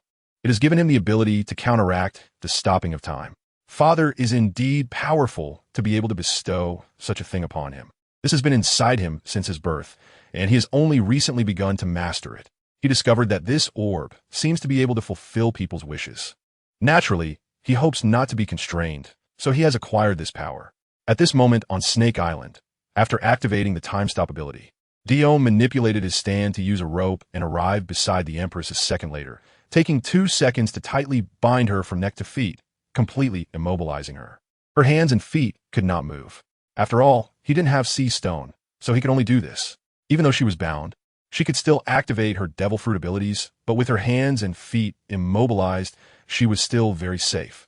As the time stop ended and time began to flow again, the Empress instantly felt something was wrong with her body and couldn't move. Looking down, she realized she had been completely tied up like a zongzi, her expression one of shock and horror. What the hell is going on? You clearly launched the attack before, and now you're just suspended in midair. How did it suddenly turn into this? What exactly did you do to me? Did you manage to subdue her in an instant? I didn't even have time to react. But how could that possibly be achieved? It's impossible for anyone to achieve that. Dio laughed heartily. Want to know? Just become my father's concubine and then ask him. Of course, even if you know, you won't be able to resist it. Only those who are extremely powerful can resist such abilities. He believes that those strong Navy warriors or the 4 emperors of the pirates simply cannot resist it at all. The Empress felt only frustration, anger, and helplessness in her heart. Is she going to be captured again, like before? This might be an existence even more terrifying than the celestial dragons. How could the Astria family have such a terrifying person? Such a family should not remain unknown. At this moment, Dio had already thrown the bound Empress over his shoulder. The task was done, and it was time to leave. Only then did the old lady realize what was happening. This person was about to take Hancock away. Previously, she had full confidence in Hancock. believing that the invading enemy would not stand a chance against her. But in the blink of an eye, Hancock had been completely subdued. She couldn't believe it, but the evidence was right before her eyes. She immediately rushed in front of the blonde man, put her down. The Empress absolutely could not be taken away. This was not only a dangerous situation for the country, but the Empress was also like her own child. Even the female warrior who had come along bravely stood in front. She had no idea what had happened. How could the Empress be captured so easily? Her heart was filled with horror, but she absolutely could not just watch her king being taken away. How could these two people possibly stop Dio? He directly used his stand to knock them down to the ground with a few punches, rendering them unconscious. Then the two brothers each carried a woman and walked towards the small boat they had come from. This time has already been a great harvest. I originally thought it was only the Empress, but unexpectedly, I gained another person. My father will definitely be very busy in the future. After they arrived by the small boat, they quickly noticed a small boat approaching with a young man wearing glasses and a white haori. Jotaro and Dio both changed color at the same time. The person coming over was their brother Aizen, and Aizen's appearance here can only mean that their father sent him. This brother's illusionary skills are incredibly strong. Even Dio is on guard, fearing he might fall victim at any moment. The most terrifying part is that once caught in an illusion, there is no resistance ability. Not even stopping time can help. Dio looks at his brother sailing over with a vigilant expression. Aizen, what brings you here? Aizen adjusted his glasses and smiled, saying, Father asked me to remind you. It's fine to go out to sea, but don't make too much noise, got it? Father is still indulgent towards them. Otherwise, with his abilities, it would be impossible for these two to sneak out. With the existence of the H-Gyoku, it would be too easy to confine these people. Now he even has a way to do it. That is to completely isolate the family island. He could even set up a barrier so that even spatial techniques cannot be activated. Dio was momentarily stunned upon hearing this. Then he quickly reacted, his face filled with joy. The old man finally figured it out. It was about time he let us out. The small island cannot contain him. The world is his stage, where he can do as he pleases. Jotaro looked surprised. If that's the case, wouldn't there be no need to worry about being held accountable? However, the Empress felt scared upon hearing this. Is it really an old man? To think she, the most beautiful woman of the sea, would have to marry an old man. How tragic. Aizen's smile faded upon hearing Dio's words. Dio, are you being so disrespectful to father? His gaze carried a dangerous intent. No one in the family dares to be as reckless as Dio. This made him a bit eager to teach him a lesson. Dio laughed heartily. Aizen, you don't want to make a move against me, do you? You better think it through. The moment you draw your sword, I'll strike. After saying that, he summoned the stand world, and a golden giant appeared in front of him. He knew that the Zanpakuto possessed a special ability, capable of releasing the illusionary technique, Mizukigami. But it had to be drawn to be used. His time-stopping power could prevent the opponent from even drawing their sword. In that case, he could perfectly counter the opponent's abilities. This is also the reason why he is not afraid of Aizen. Aizen remains unmoved. Is he going to make a move before drawing his sword? It can indeed break his ability of Mirror Flower, Watermoon. It might have troubled him in the past, but not anymore. Kneel and accept the punishment. You have no idea of your father's greatness. Dio said with disdain. I understand the old man's greatness better than you do. The old man's time-stop ability is much stronger than his. After stopping time, he can still move around, even teach me a lesson, which is quite terrifying. Yet, I can't move at all during the old man's time stop. However, Aizen is not my opponent. Aside from my brother and the old man, my combat power can be said to rank third in the family. If you have the ability, come at me. The Empress on his shoulder looked a bit surprised. He had indeed mentioned before that he was from the Astria family. Previously, she thought it was a small family, but now it seems like a very powerful one. How can this guy, who can actually subdue himself, only rank third in power? Does that mean there are two even more terrifying individuals above him? Where did this come from? Carefully thinking back on the memories in his mind, he indeed found no records about this family. Aizen sneered. You think your ability ranks third, which means it's above mine. Very well, let me show you. He made a move to draw his Zanpakuto, placing his hand on the hilt. Dio narrowed his eyes when he saw Aizen truly make a move. Aizen, then I'll teach you a lesson. You asked for it. The world time stopped. It was as if a giant clock was turning. Suddenly, the entire world came to a halt. Even Aizen was frozen, maintaining the action of drawing his sword. Dio knitted, and after activating his time stop ability, Aizen couldn't break free from a binding. He immediately commanded his stand to go and beat him up, at least to incapacitate him. As long as he didn't die, it would suffice. Jotaro could also observe everything. He felt it was over. Activating the time stop before Aizen's illusion took effect meant that Dio had won. Just as his stand was about to reach Aizen, a faint smile suddenly appeared at the corner of Aizen's mouth. Dio, you are truly naive. Dio's expression changed drastically. Impossible. How can you do this to? Only my father and brother in the family should be able to. Jotaro was also shocked. Aizen is this strong? The world could not bind him. At that moment, Aizen drew his sword and slashed at the rushing stand, directly cutting open its abdomen. If the stand was injured, Dio would also be hurt. Just then, the time stop ended, and Dio let out an agonizing scream. A large wound appeared horizontally on his body, blood splattering everywhere. Unable to hold on, he fell to the ground, and the Empress he had on his shoulder crashed to the earth. She watched as Dio lay on the ground, howling in pain, with a large wound suddenly appearing on his abdomen. Her brain couldn't comprehend what was happening. She saw this guy named Dio, who had taken her away, unleashing that golden giant. But now, the golden giant had a huge wound on its body. Even the Dio who had taken her had a large wound. It seemed that as long as that golden giant was injured, Dio would be injured too. However, she hadn't seen how that bespectacled man had acted at all. There was no action of drawing the sword, nor any flying slash produced. But at that moment, the bespectacled man clearly had a downward sword-drawing motion, indicating he had completed the swing.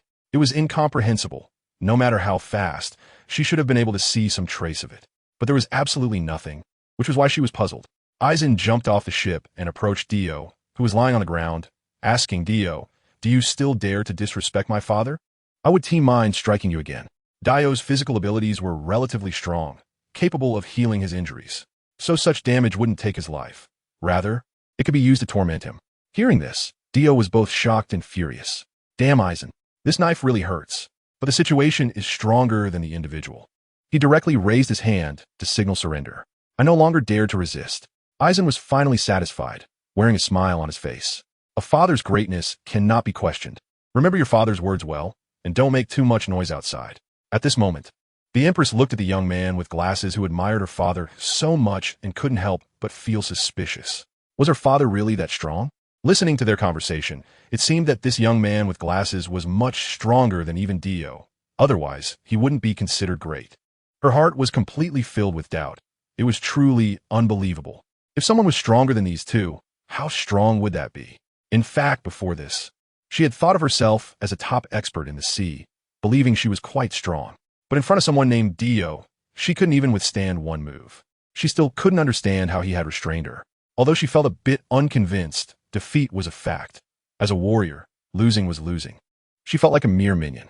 If the opponent had murderous intent towards her, she could be gone in an instant, so there was no reason to be unconvinced. Just as Aizen was about to leave, Jotaro hurriedly called out to him. "Aizen, wait a moment. The two women are gifts I and Dio brought back for father. Please help take them along." Aizen frowned as he looked at the two bound individuals. One was on Jotaro's shoulder, and the other was lying on the ground. "These two were kidnapped by you, right? Father doesn't like such behavior. Besides, father has already taken in 4 new concubines. Minato brought back 2, and Orochimaru also brought back 2.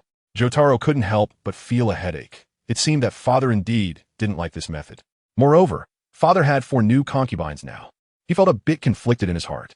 Letting the 2 go like this would be a bit of shame, especially since one of them was the most beautiful woman in the sea, Empress Hancock. The Empress felt incredulous. 4 concubines, all at once? This clearly showed he was a lecher. How could an old man have so much energy to deal with 4 women? Suddenly, she thought of a way to save herself, to have the young man with glasses release her. She hurriedly shouted, "These 2 came to my country and kidnapped me. Please let them go. They should let her go, right?" At least that old man still had a bit of conscience and didn't like such abductions. She saw a glimmer of hope. She was the Empress. How could she become a concubine? There probably wasn't anyone in the sea worthy of her. At this moment, Dio's body slowly healed, and the wound on his abdomen had disappeared. Of course, it was at the cost of his vitality. He was filled with trepidation. Aizen had become stronger again. He looked at the Empress and said with dissatisfaction, "Shut up. Aizen, this is Boa Hancock, one of the 7 warlords, a great pirate. Pirates have no human rights.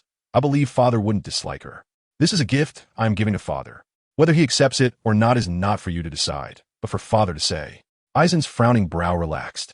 He was not angry because of Dio's words. There was no need to compete with Dio to pull himself down to his level. "Only my father can make the decision on this matter," he said lightly. "Then I'll take her back." The Empress was completely panicked. What the hell is this? How can pirates not have human rights? Let go of me, you bandits. Aizen didn't indulge her, directly using Kido to silence her. Then he carried her, took another woman from Jotaro's hands, and brought them back to his ship. Then he used his spiritual pressure to drive the small boat away. He had already instructed these two brothers. If they caused a big commotion, their father would naturally deal with them. The Empress was flustered. Why couldn't she speak, feeling lost? After Aizen left, Dio got up from the ground, dirty all over. This guy finally left. Jotaro looked at Dio and advised him. Dio, you shouldn't disrespect father anymore. Actually, father is quite good to them. The only flaw might be the confinement. Dio looked gloomy. That old man, forget it, no more to say. Now Aizen can teach him a lesson. And their big brother can also teach him a lesson. Feeling a bit unapproachable. Let's go, Jotaro, it's time to set sail. He jumped onto his small boat first. Jotaro naturally followed onto the boat and asked, where are we going next? Dio shook off his previous gloom and laughed heartily. Of course, we're going to the New World. That's our stage. Let's occupy a few territories first. To become the 5th Emperor, we definitely can't do without territory. In fact, he heard what Aizen just said. Wataru really is his sister. She actually found 2 concubines for their father, and Orochimaru also found 2. So how could he have less?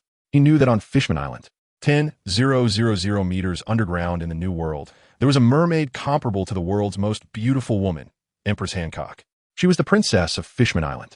Although she was a mermaid, it would be nice to keep her as a pet for their father. This time, being taught a lesson by Aizen truly scared him. His father is indeed a very terrifying person. It's better to please him a bit more. Moreover, now that he has come out this time, he certainly does not want to be ordinary and will inevitably cause a huge stir. Having been so constrained in the family, how could he be a coward outside? On the other side, Reinhardt arrived at Coco village with his boat made of wood. Nami and Nojiko called out to Aiken, who was guarding the village. He is also someone who cares deeply about his mother. Now that the village is free from Arlong's threat, living conditions have improved a lot, and they no longer suffer oppression like before. The remaining fishmen have not returned to this island, and no one knows where they escaped to. The 5 of them walked towards the orange grove on the back mountain, where Bel-Emri is buried. Along the way, Aiken couldn't help but lean over to Nami and ask, is it really possible to bring Bel-Emri back to life? He still couldn't quite believe such a thing. He just felt that this person was quite handsome and a bit special. Did he really have the ability to bring the dead back to life? Nami said confidently, of course, he can. I've seen it with my own eyes with no Kigo. This well-developed Kuina beside her is one example. She's taller and has a better figure than her. Upon hearing this, Ajin felt a surge of excitement inside, and his hands and feet trembled a bit. That would be great. It would be amazing if Belmere could be revived. Soon after, the 5 of them arrived at the orange grove on the back mountain. Nami pointed to a small hill and said, my mother is buried here. Lord Reinhardt, please bring her back to life. In fact, she wanted to call him husband, but she couldn't bring herself to say it. It was just too embarrassing. Of course, for some reason, she felt she couldn't act recklessly in front of this man. No Kigo beside her also had an excited expression. She had witnessed the entire process when Orochimaru revived Kuina. It was very simple and only took a few minutes. Reinhardt naturally intended to fulfill her wish, as that was the purpose of coming here. He waved his finger, and the soil on the small hill immediately flew up. With his strength, he didn't even need to form seals for the earth release, nor did he need to clap his hands. It felt like a natural law, but it was still a form of ninjutsu. Large chunks of soil scattered into the air, and among them was a jar, which should contain Belmere's ashes. Then, he waved his finger again, gently letting the jar land steadily on the ground. He took a body of white zetsu from the system space. It was made from Hashirama's cells. It was excellent material for the impure world reincarnation technique. He opened a jar and scattered some ashes over the white zetsu body, calling out, impure world reincarnation technique. A beam of light fell from the sky, and the white zetsu body suddenly changed, the earth covering it. It transformed into a slender woman with gray eyes and dark red long hair. Her eyes remained closed. Reinhardt had not awakened her consciousness. It was merely the impure world reincarnation, summoning Belmere's soul, not a true revival. Next, he would need to use the reincarnation technique to truly bring her back to life and give her a normal human body. Ajin, witnessing this scene, was already filled with immense joy. It really came back to life. It's really Belmere, just like the Belmere from 10 years ago. It's amazing. Only at this moment, there are still some cracks on her face, and her arms are the same. She probably hasn't been completely revived yet. Even Nami and Nojiko are very excited to see their mother from their memories once again. Of course, They know this is not a true resurrection. A true resurrection should be like Kuina, possessing a human body, with a beating heart and body temperature. Reinhardt directly revealed his light purple Rinnegan. He whispered, "Rebirth technique of the Rinnegan." A beam of light appeared, and the dirt from the Edo Tensei Bellmare began to shed, revealing normal skin underneath. This scene made a Jien, Nami, and no Kigo truly realized that this is what real resurrection feels like. It was completely different from the seemingly puppet-like state before. There was a sensation of being alive. It was only after reaching this step that Reinhardt awakened her soul.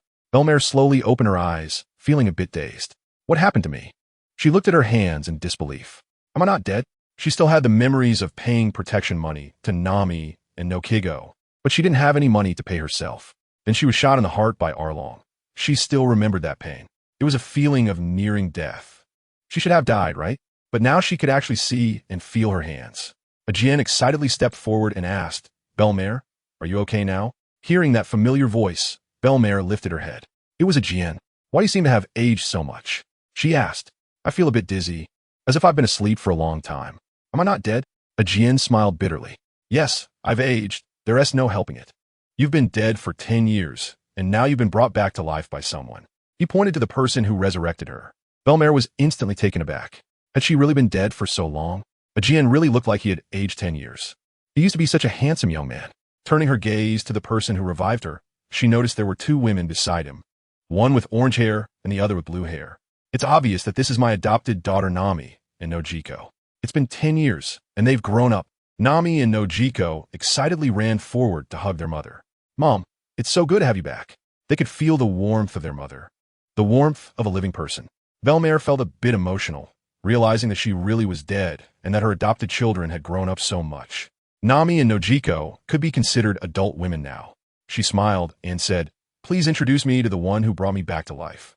Nojiko said with a smile, "This is my partner, Lord Reinhardt." Nami quietly added, "This is also my partner." Both of them undoubtedly had feelings for Reinhardt. It wasn't just because he resurrected their mother, but also because he was an incredibly handsome man with a very special aura. Aiken was stunned by their words. He really had become their man. Nami and Nojiko had undoubtedly become exceptional women.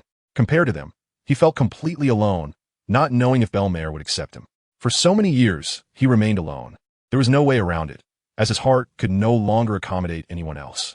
Perhaps it was time for him to take the initiative. Bellmare was also surprised. "Are you two going to marry this man together?" Nami and Nojiko nodded seriously. Yes. Bellmare was a bit speechless. Her two daughters were not joking.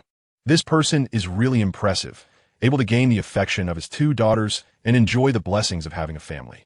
She released her daughters and walked up to Reinhardt, bowing respectfully. "I am very grateful that you brought me back to life." And she smirked and leaned closer to him, asking, "I didn't expect you to have such great skills to win over my two beautiful daughters. Shouldn't you give some kind of welcome gift?" Upon hearing this, Ajian's expression changed, and he spoke up to stop her. "Bellmare, he has already brought you back to life." He felt that her behavior was a bit reckless. It's like a mother-in-law who starts asking for a gift right away. Even Nami and Nico Robin were a bit speechless at this scene. In fact, resurrecting their mother was already the best gift. Reinhardt smiled faintly. Why does this look so much like Nami asking for money? It seems that Nami has picked up a bit of her mother's personality. Looking back at my own home, there are indeed some treasures. They were obtained when the family's children went to sea and encountered some pirates. Don't worry, there will be some, and I guarantee you will be satisfied. In fact, it's quite easy to acquire money in this world, and that is by hunting pirates. Pirates themselves have their own treasure troves, and of course, their bounties are quite valuable as well. Only true, strong individuals can do such things. After all, it's an act of licking blood off a knife's edge, and those who become pirates are mostly strong. Not many can achieve this. In the East Blue, bounty hunters are popular, but in the New World, there are far fewer people who want to be bounty hunters, and there aren't many well-known figures. Perhaps they realize that being a pirate is more profitable than being a bounty hunter. When Bellmare heard Reinhardt's words, she smiled. "You're quite understanding, so I can rest assured handing those two over to you. From now on, I'll leave my daughters in your care." Although it felt like just a blink of an eye for her, her two children had already grown up, but they would always be her children. Naturally, she hoped they would have a good place to belong. Reinhardt nodded seriously. "You can trust me. I will take good care of them. At the very least, he wouldn't let his women be unhappy or bullied." Bellmare smiled upon hearing this, feeling very satisfied. He appeared to be a particularly generous person, a significant figure, so she wouldn't need to worry. Reinhardt also reminded her, by the way, it's better not to reveal anything about your resurrection. Belmir immediately understood. Yes, if the news of her resurrection got out, it would be disastrous. Many people would come looking for her. After all, resurrection is a miraculous thing. Countless people's relatives, friends, and lovers have passed away unexpectedly, and upon hearing the news, they would surely target her. Not only herself, but her son-in-law would also be disturbed. To resolve such matters, Belmir should never have been resurrected. She said solemnly, "Don't worry, there will be no more Belmir, only Belmet." Anyway, she was just one person, and changing her name didn't require anyone's consent. She also extended an invitation. Would you like to stay a few more days? She wanted to understand this person better. Nami spoke up. Maybe later. He still has to take Kuina back to meet his father. Kuina has also been resurrected and is eager to reunite with her family. This is all she learned from chatting with GainAll on the ship. Belmel was taken aback when she saw this. She didn't expect this person to be resurrected as well. However, looking at this person's appearance, she seemed to be an adult woman. But for some reason, she always gave off a feeling of being a child. When Belmel looked over, this person even smiled at her. Afterwards, Reinhardt took GainAll away, equipped with a map given by Nami. The direction was quite accurate. Even though GainAll had never been to sea, she could still recognize her hometown. Although they couldn't avoid the risks of the sea, no violent waves could strike this small wooden boat, because Reinhardt's strength was enough to change nature. Of course, he had left the Flying Thunder God mark in Coco village. His Flying Thunder God technique allowed him to teleport to very distant places. Due to his own strength, he had also left the Flying Thunder God mark on his family's island, so he could return with just one teleportation and could also take others with him. GainAll was very happy. She was excited to meet Nami and Nojiko, her mother's friends. If she was this happy, then surely her father would be just as happy to see her. At this time, the East China Sea can be said to be boiling. However, the focus is mainly on the town of Rogue in the East China Sea. Countless pirates have arrived here, including the red-haired pirates, Mihawk, and the legendary pirate Rayleigh. Many other major powers have also sent people, such as the Don Quixote family, which sent Lindbergh. They are not only here to investigate the matter of Treble, but also to look into Roger's affairs. With so many pirates and various forces arriving here, the pressure on Colonel Smoker, stationed in Lowtown, is immense. In fact, he doesn't want the pirates to be so arrogant. But his abilities are certainly not enough to handle the situation. These pirates come from the Grand Line, and some are from the other three seas. Most of them are difficult to deal with. No matter how much he wants to keep the pirates in check, the reality is that he can only feel frustrated.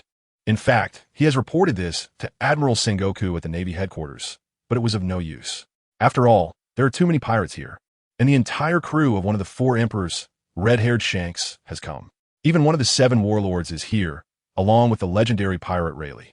To deal with these people, it would likely require the Navy Admiral and the 3 admirals to gather together. In this case, it is bound to trigger a terrifying war, and victory is not guaranteed. Of course, the outcome is almost predictable. Both sides will suffer heavy losses. This is certainly not what the generals of the Warring States period would have wanted to see. Of course, they could not afford to expend such manpower to initiate such a war. They still needed to protect the Navy headquarters, which is essentially the holy land of Mary Geos. They also had to guard the world's #1 prison, Impel Down, which holds countless criminals. If they were to mobilize, any attack on the holy land of Mary Geos or the prison would be a great disaster. These pirates naturally gained a deeper understanding of Roger's resurrection upon arriving at Lowtown. In fact, it was someone who brought him back to life, rather than it happening automatically. It is said that it was done by a long-haired boy and a blonde girl. They were, of course, greatly shocked and wanted to find them, but no one knew the whereabouts of these individuals. The bounty for these 2 individuals has already risen. The blonde girl is 300 million, and the long-haired boy is 1 billion. In fact, this is still relatively low. Although they're children, they're definitely criminals. They're the most terrifying kind of criminals.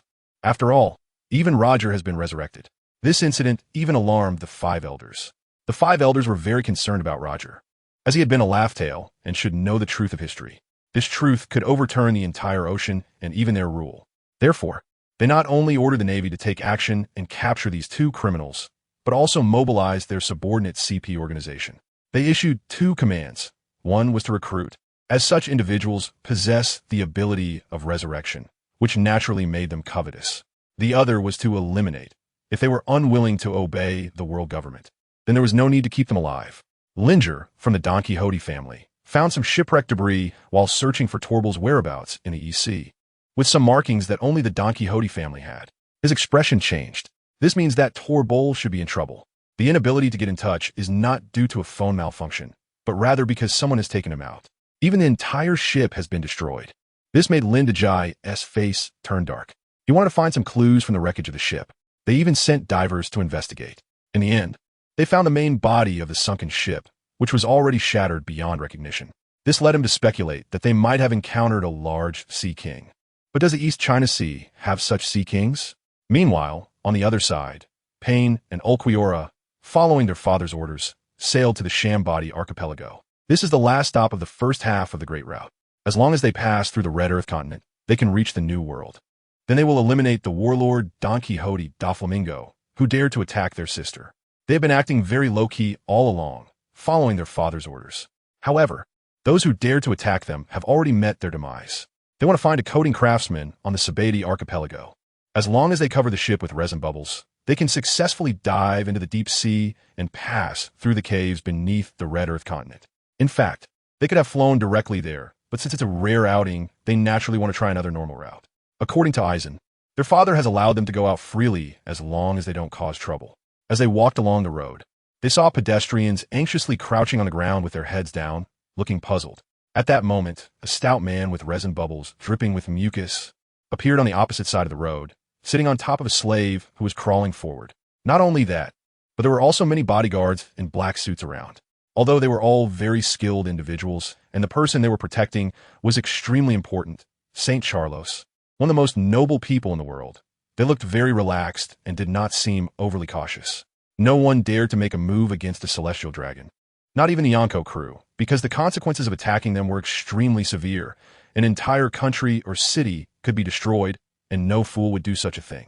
No one would think that killing a Celestial Dragon would allow them to escape unscathed.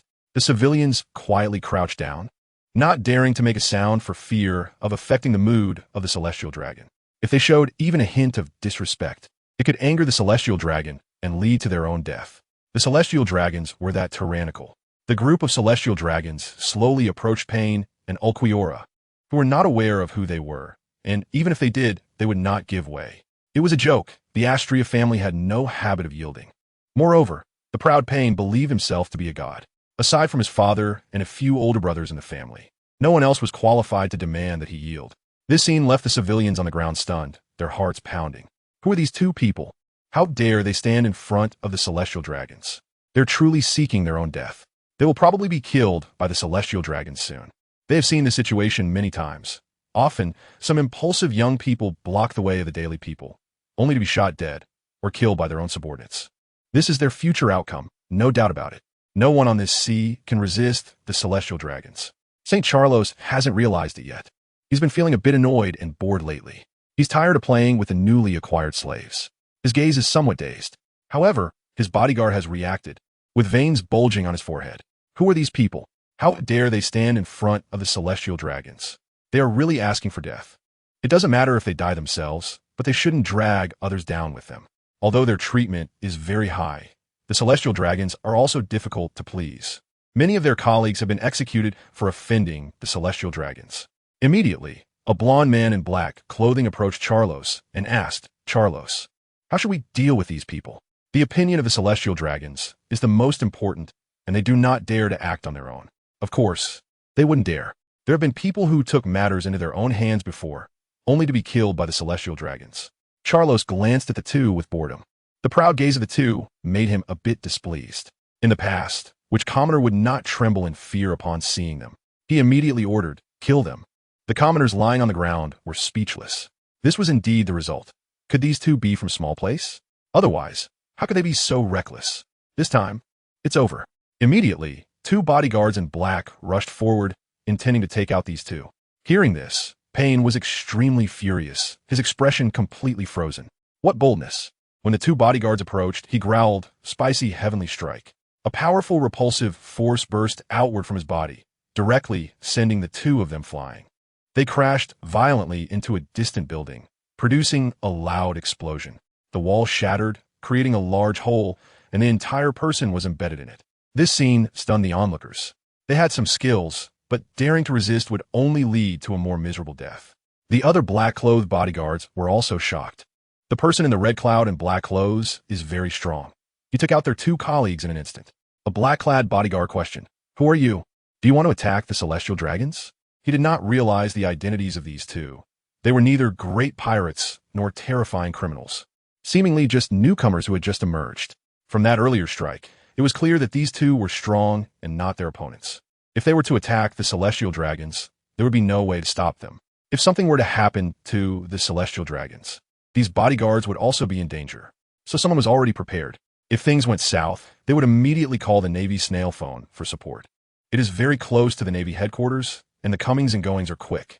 Charles Saint also reacted. The terrifying fluctuation just now made him unable to sit still, almost causing him to fall. He instantly became furious, wanting to thoroughly torment these two people. Pain said coldly, "I am a god." The Rinnegan he possesses is the highest ocular power that masters the eye of life and death. It automatically controls 5 types of chakra nature transformation. He masters yin and yang, possessing extraordinary abilities. He is a creator god with the ability to create, and also a destroyer god with the ability to annihilate. Although he has not fully mastered the Rinnegan yet, and cannot use various skills as proficiently as his father, he is certain that one day he will fully master it. Ulquiorra beside him completely agrees with his brother's words, with no doubts. He possesses the peak power of ninjutsu, which can completely counter his own hollow powers. However, these words left the civilian bodyguards shocked and utterly disdainful.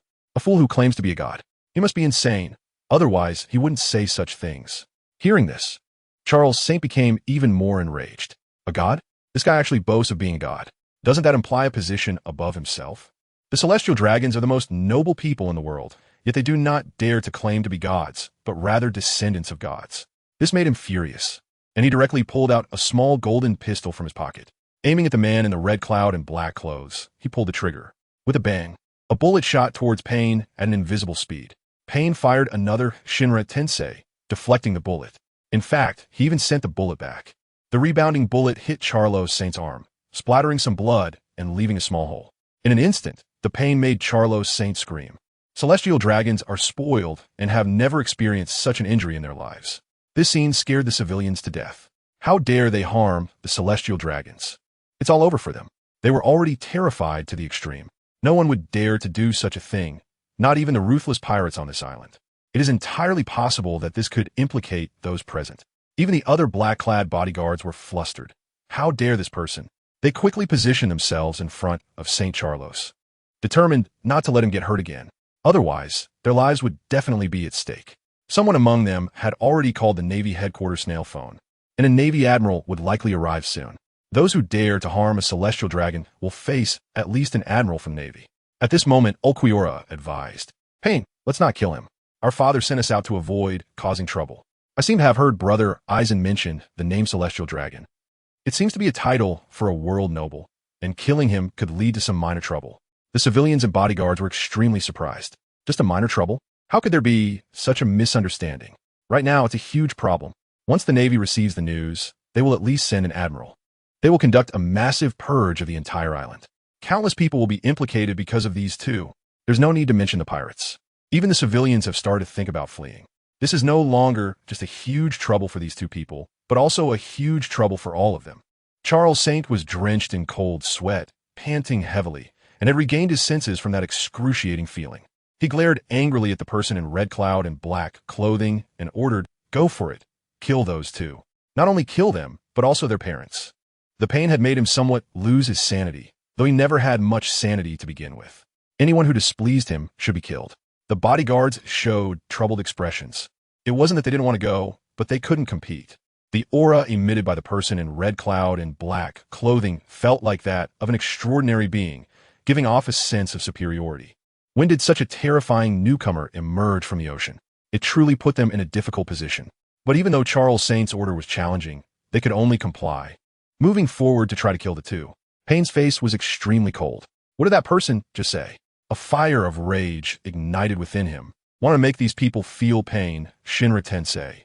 At that moment, Ulquiorra had already taken the initiative. He swiftly drew his sword and, in an instant, eliminated the rushing black-clothed bodyguards. There was simply no match at all, as he showed no mercy in his attack. A cold expression adorned his face. How dare they speak such insulting words about his father? His father was the person he respected the most, and his mother was the one he cared about the most. These people deserve to die, and the celestial dragons deserve to die as well.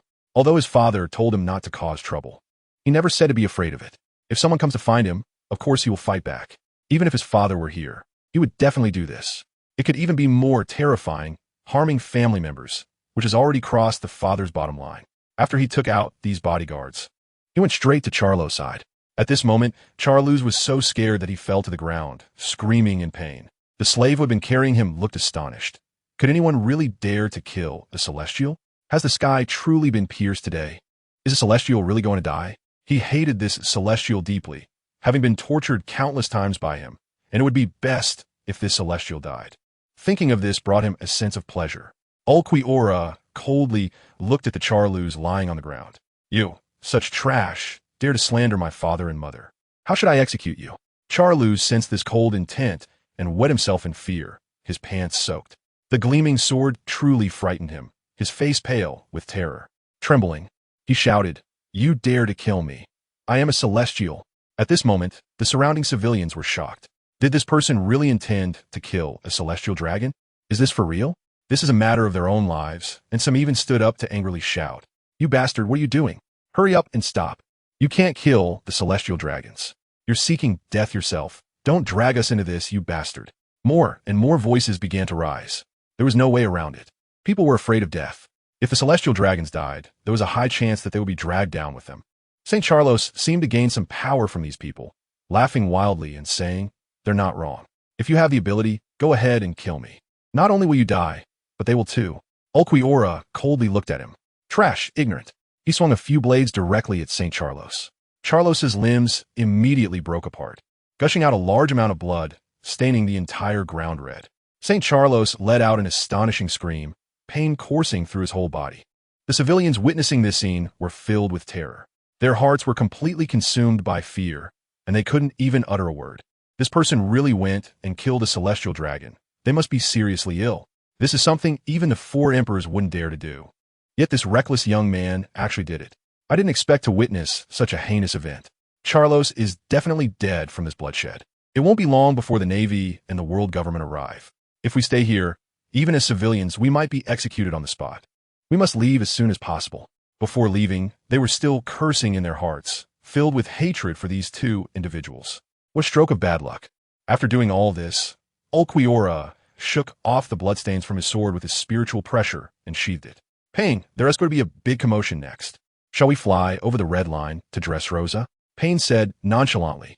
Let them make a fuss. They provoked us, not the other way around. Father won't blame us. Don't you want to see the mermaids underwater? It's a rare outing. We might as well take a look around. Ulquiorra was somewhat tempted upon hearing this. Indeed, as Payne said, staying in the family was a bit boring, and going out for a stroll didn't sound bad. As for who would come next, both of them didn't take care. At that moment, Sengoku, wearing a peace dove hat at Navy headquarters, looked extremely flustered. He didn't expect that just a short while ago, the Pirate King Roger had come back to life. They hadn't even had the chance to investigate it properly. Roger and those 2 criminals seemed to have vanished without a trace. Neither in the East Blue nor the first half of the Grand Line had the Navy found any clues. It was highly likely that these people were hiding in the comm belt. Only in such a place could they avoid detection. However, he was also conflicted about whether to send people after them. He feared provoking a great disaster, angering the people behind those 2. According to Karp's personal report, the Pirate King Roger had come back to life. Not only did he possess the abilities he had in life, but he also had terrifying Conqueror's haki and peak combat power. He even had the ability to automatically repair his body. His body could be completely destroyed and still automatically recover. He was even harder to deal with than before. Capturing Roger now would likely require even more Navy lives. Of course, there was something even more terrifying behind this, which was the father of those 2 individuals mentioned by Karp. He had a feeling that this was definitely not an ordinary father. An ordinary father could not possibly give birth to such terrifying children. This is very likely a family, a terrifying and mysterious force. To be honest, he didn't want to provoke them at all until he was sure of their intentions. Who knows what might be hidden behind this? What if it leads to a terrifying force becoming enemies with the Navy? He even boldly speculated that this mysterious force might be no weaker than the former Rocks pirates. At that point, there would be no way to resolve the situation. Now, another terrifying event has occurred. Someone has killed a celestial dragon.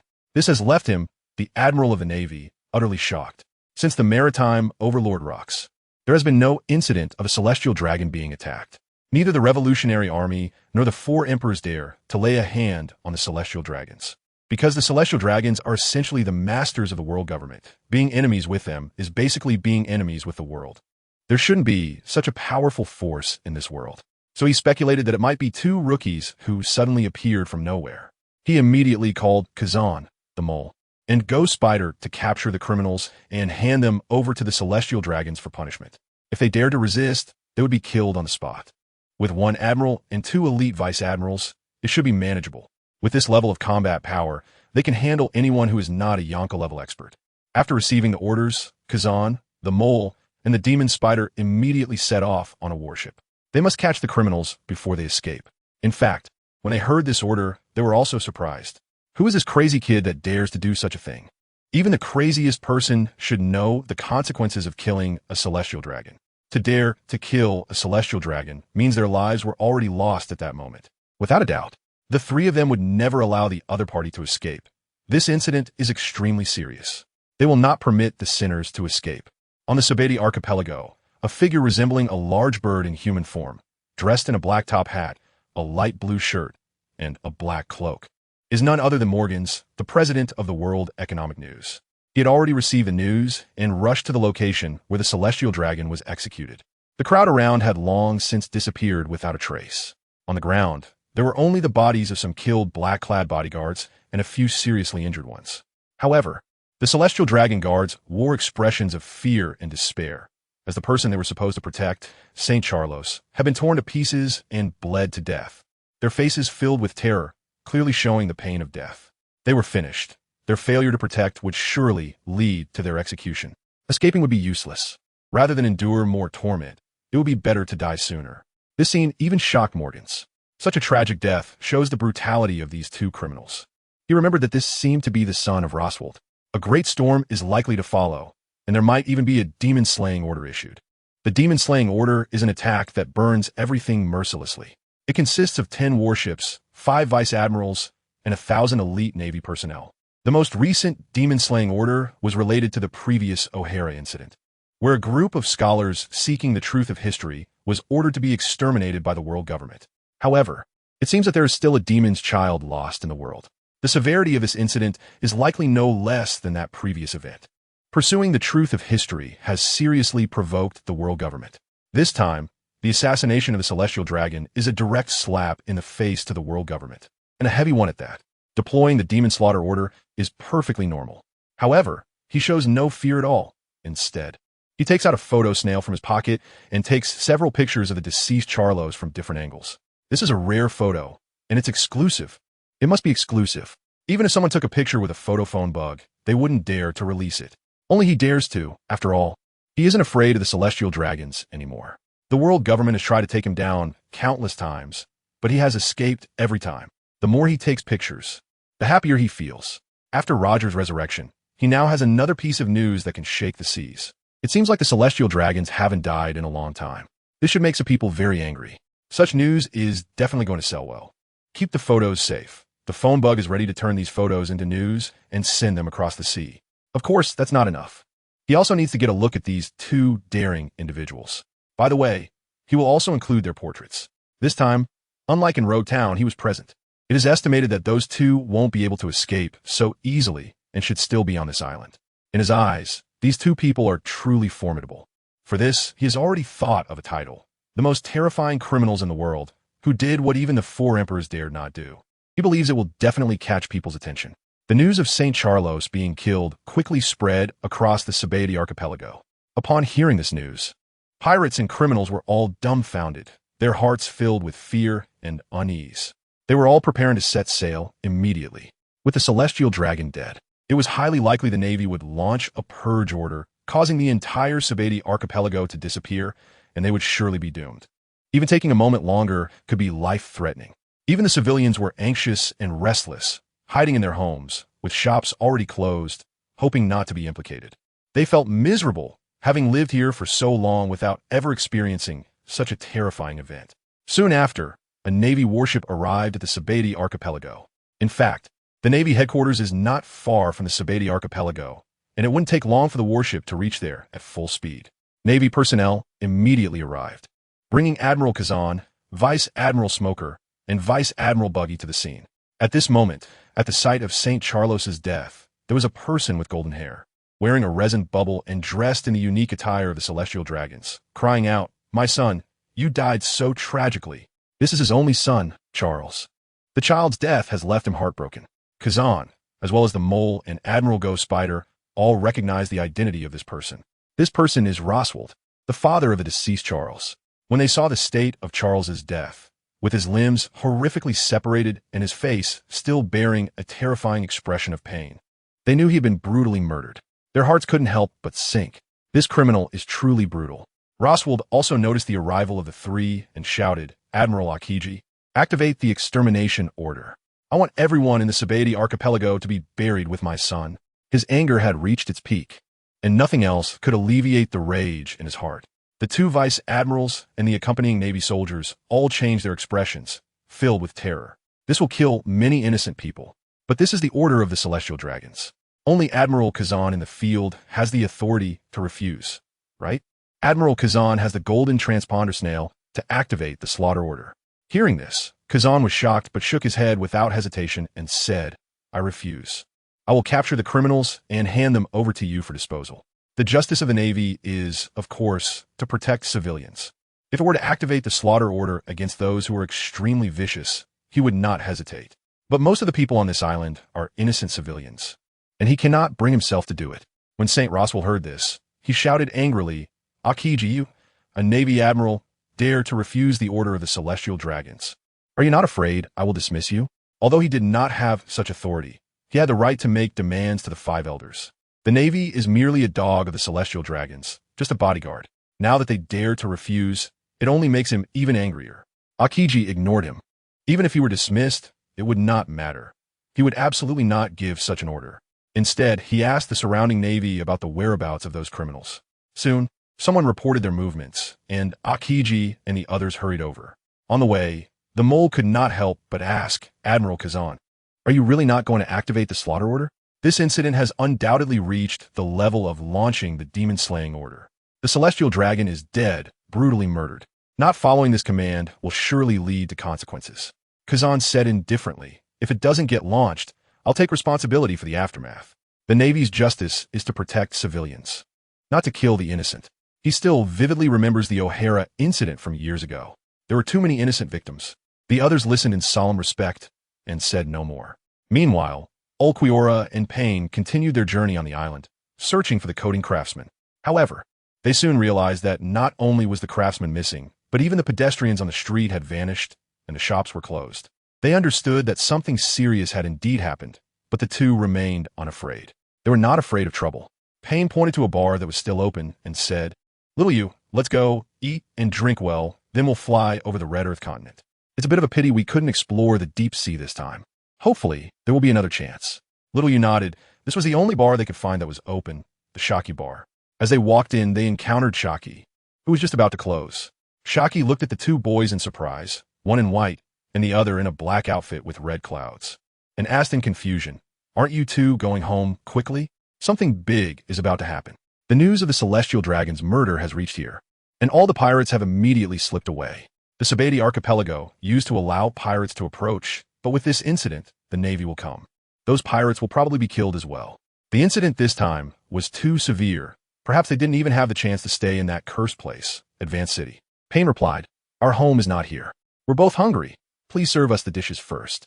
We'll continue our journey after we've eaten and drunk enough." Peichi nodded helplessly. "All right, then let's go inside and hide from the storm for a bit. You two find a spot to sit, and I'll go prepare for you." With that, she went into the kitchen. Xiaowu and Payne found a spot by the side to sit down. Soon after, Shachi brought out 2 plates of steaming pork chop rice, along with 2 bottles of drinks. The young boy is not yet of drinking age. "Eat up." The two picked up their forks, and the spoons started moving. The flavor made Payne's eyes light up, and he happily said, "This taste is really quite good." While eating, he took a sip of his drink. Xiaoqi felt very satisfied. She was quite confident in her cooking skills after all these years. Curiously, she asked, by the way, "Do you know who killed the celestial dragon? Who would have the audacity to do that?" Pain pointed at the young man sitting across from him, saying, "It's him." Even though it was clearly said not to make a move, he ended up striking.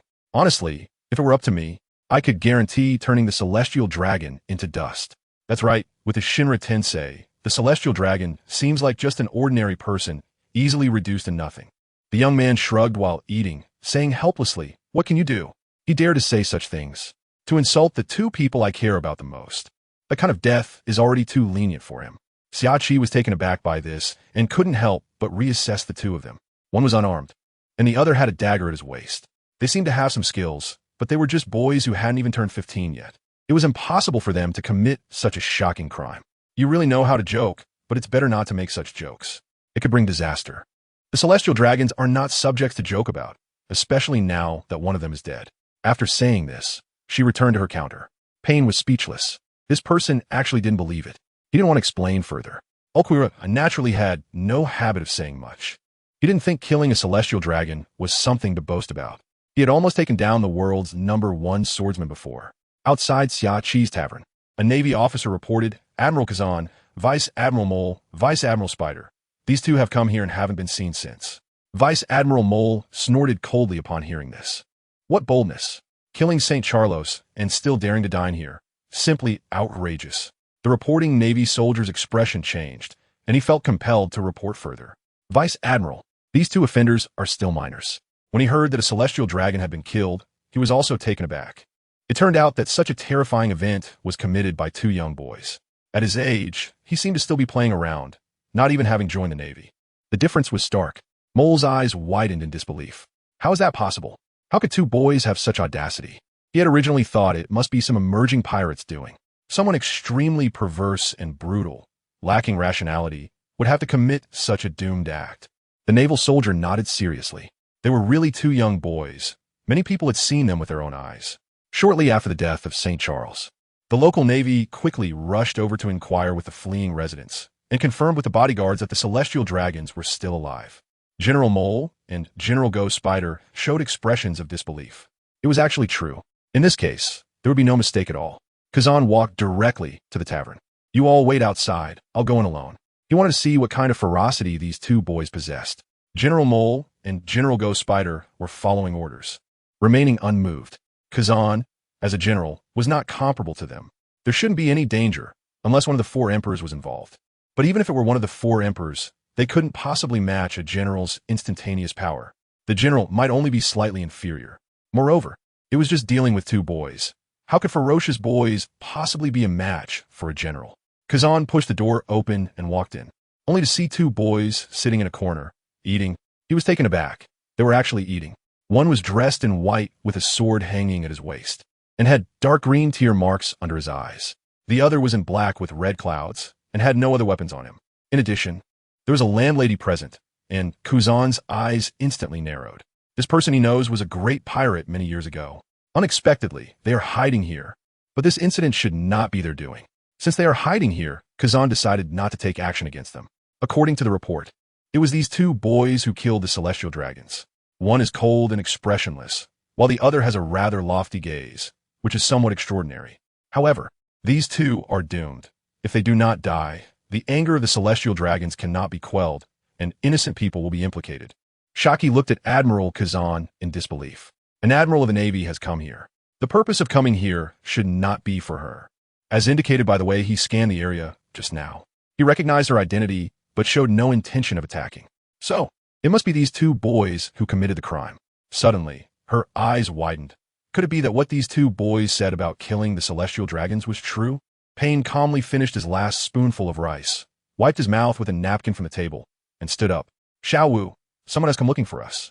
We should go." In fact, he was a bit excited inside. He possessed unparalleled strength, but felt like he had no place to use it. In the family, there was no concept of sparing no effort in sparring with siblings, but outside, he could act without restraint. Of course, he knew that using his full strength outside would still go against his father's wishes. He had already thought of a way to appease his father's anger. That was something he learned from Orochimaru and Minato, but that would be for later. Xiao Wu also finished the food on his plate and wiped his mouth with a napkin. He thought the food here was quite good, Perhaps it was because they had been eating grilled fish caught from the sea on the way here. Payne's cooking skills were really not that great. It was roasted with fire style, he said coldly. Navy, come out with us. I don't want to cause any damage here. Shaki was shocked to hear this. It really was true. It seemed she had misjudged. These two boys didn't look fierce, but their audacity was immense. At this moment, her heart couldn't help but boil with excitement. It had been a long time since such a fierce person had appeared on this sea. Compared to the era of her own cannibalistic times and Roger's era, this sea was still too gentle. The expressions of the two boys showed no fear at all. Could it be that their strength was truly formidable? She was increasingly looking forward to what would happen next. With the celestial dragon dead, this battle was inevitable. Kazan wore a displeased expression. These two boys were really bold to act so arrogantly in front of him. He didn't strike, but instead followed them out of the bar. Even Shaki joined in, showing great interest in the upcoming battle. Outside, waiting were Vice Admiral Mole and Vice Admiral Ghost Spider, both surprised to see the two boys emerge. They were indeed just two boys. Soon after, an admiral also walked out, indicating that no conflict had occurred inside. Payne looked at Little Crow. I'll handle this guy. This opponent looked quite impressive. After all, the Navy wouldn't send weaklings.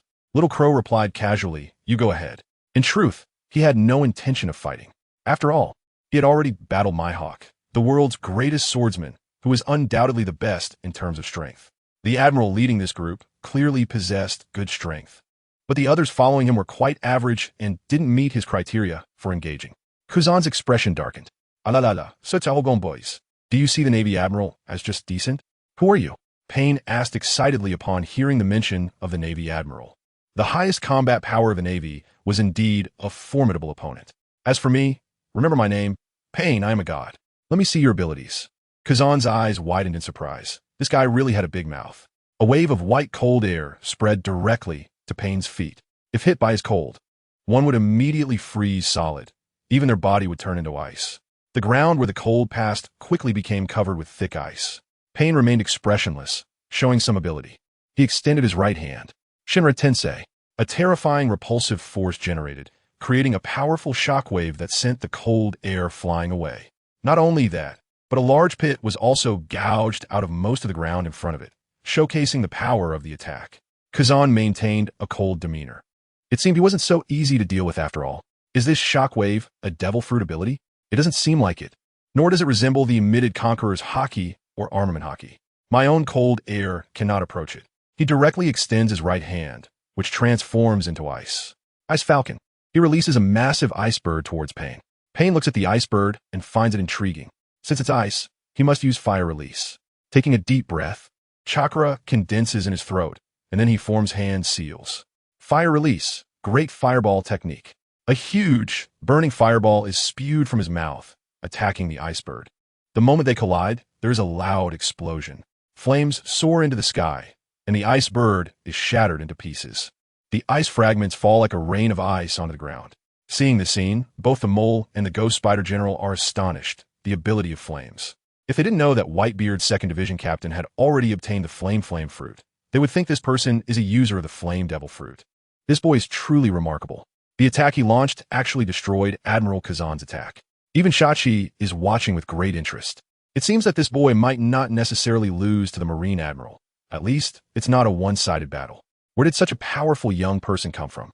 I wonder if they can match or even defeat an admiral. If that's the case, it would be truly terrifying. A child possessing the strength of an admiral is a frightening thought, but an admiral is not someone you can easily contend with.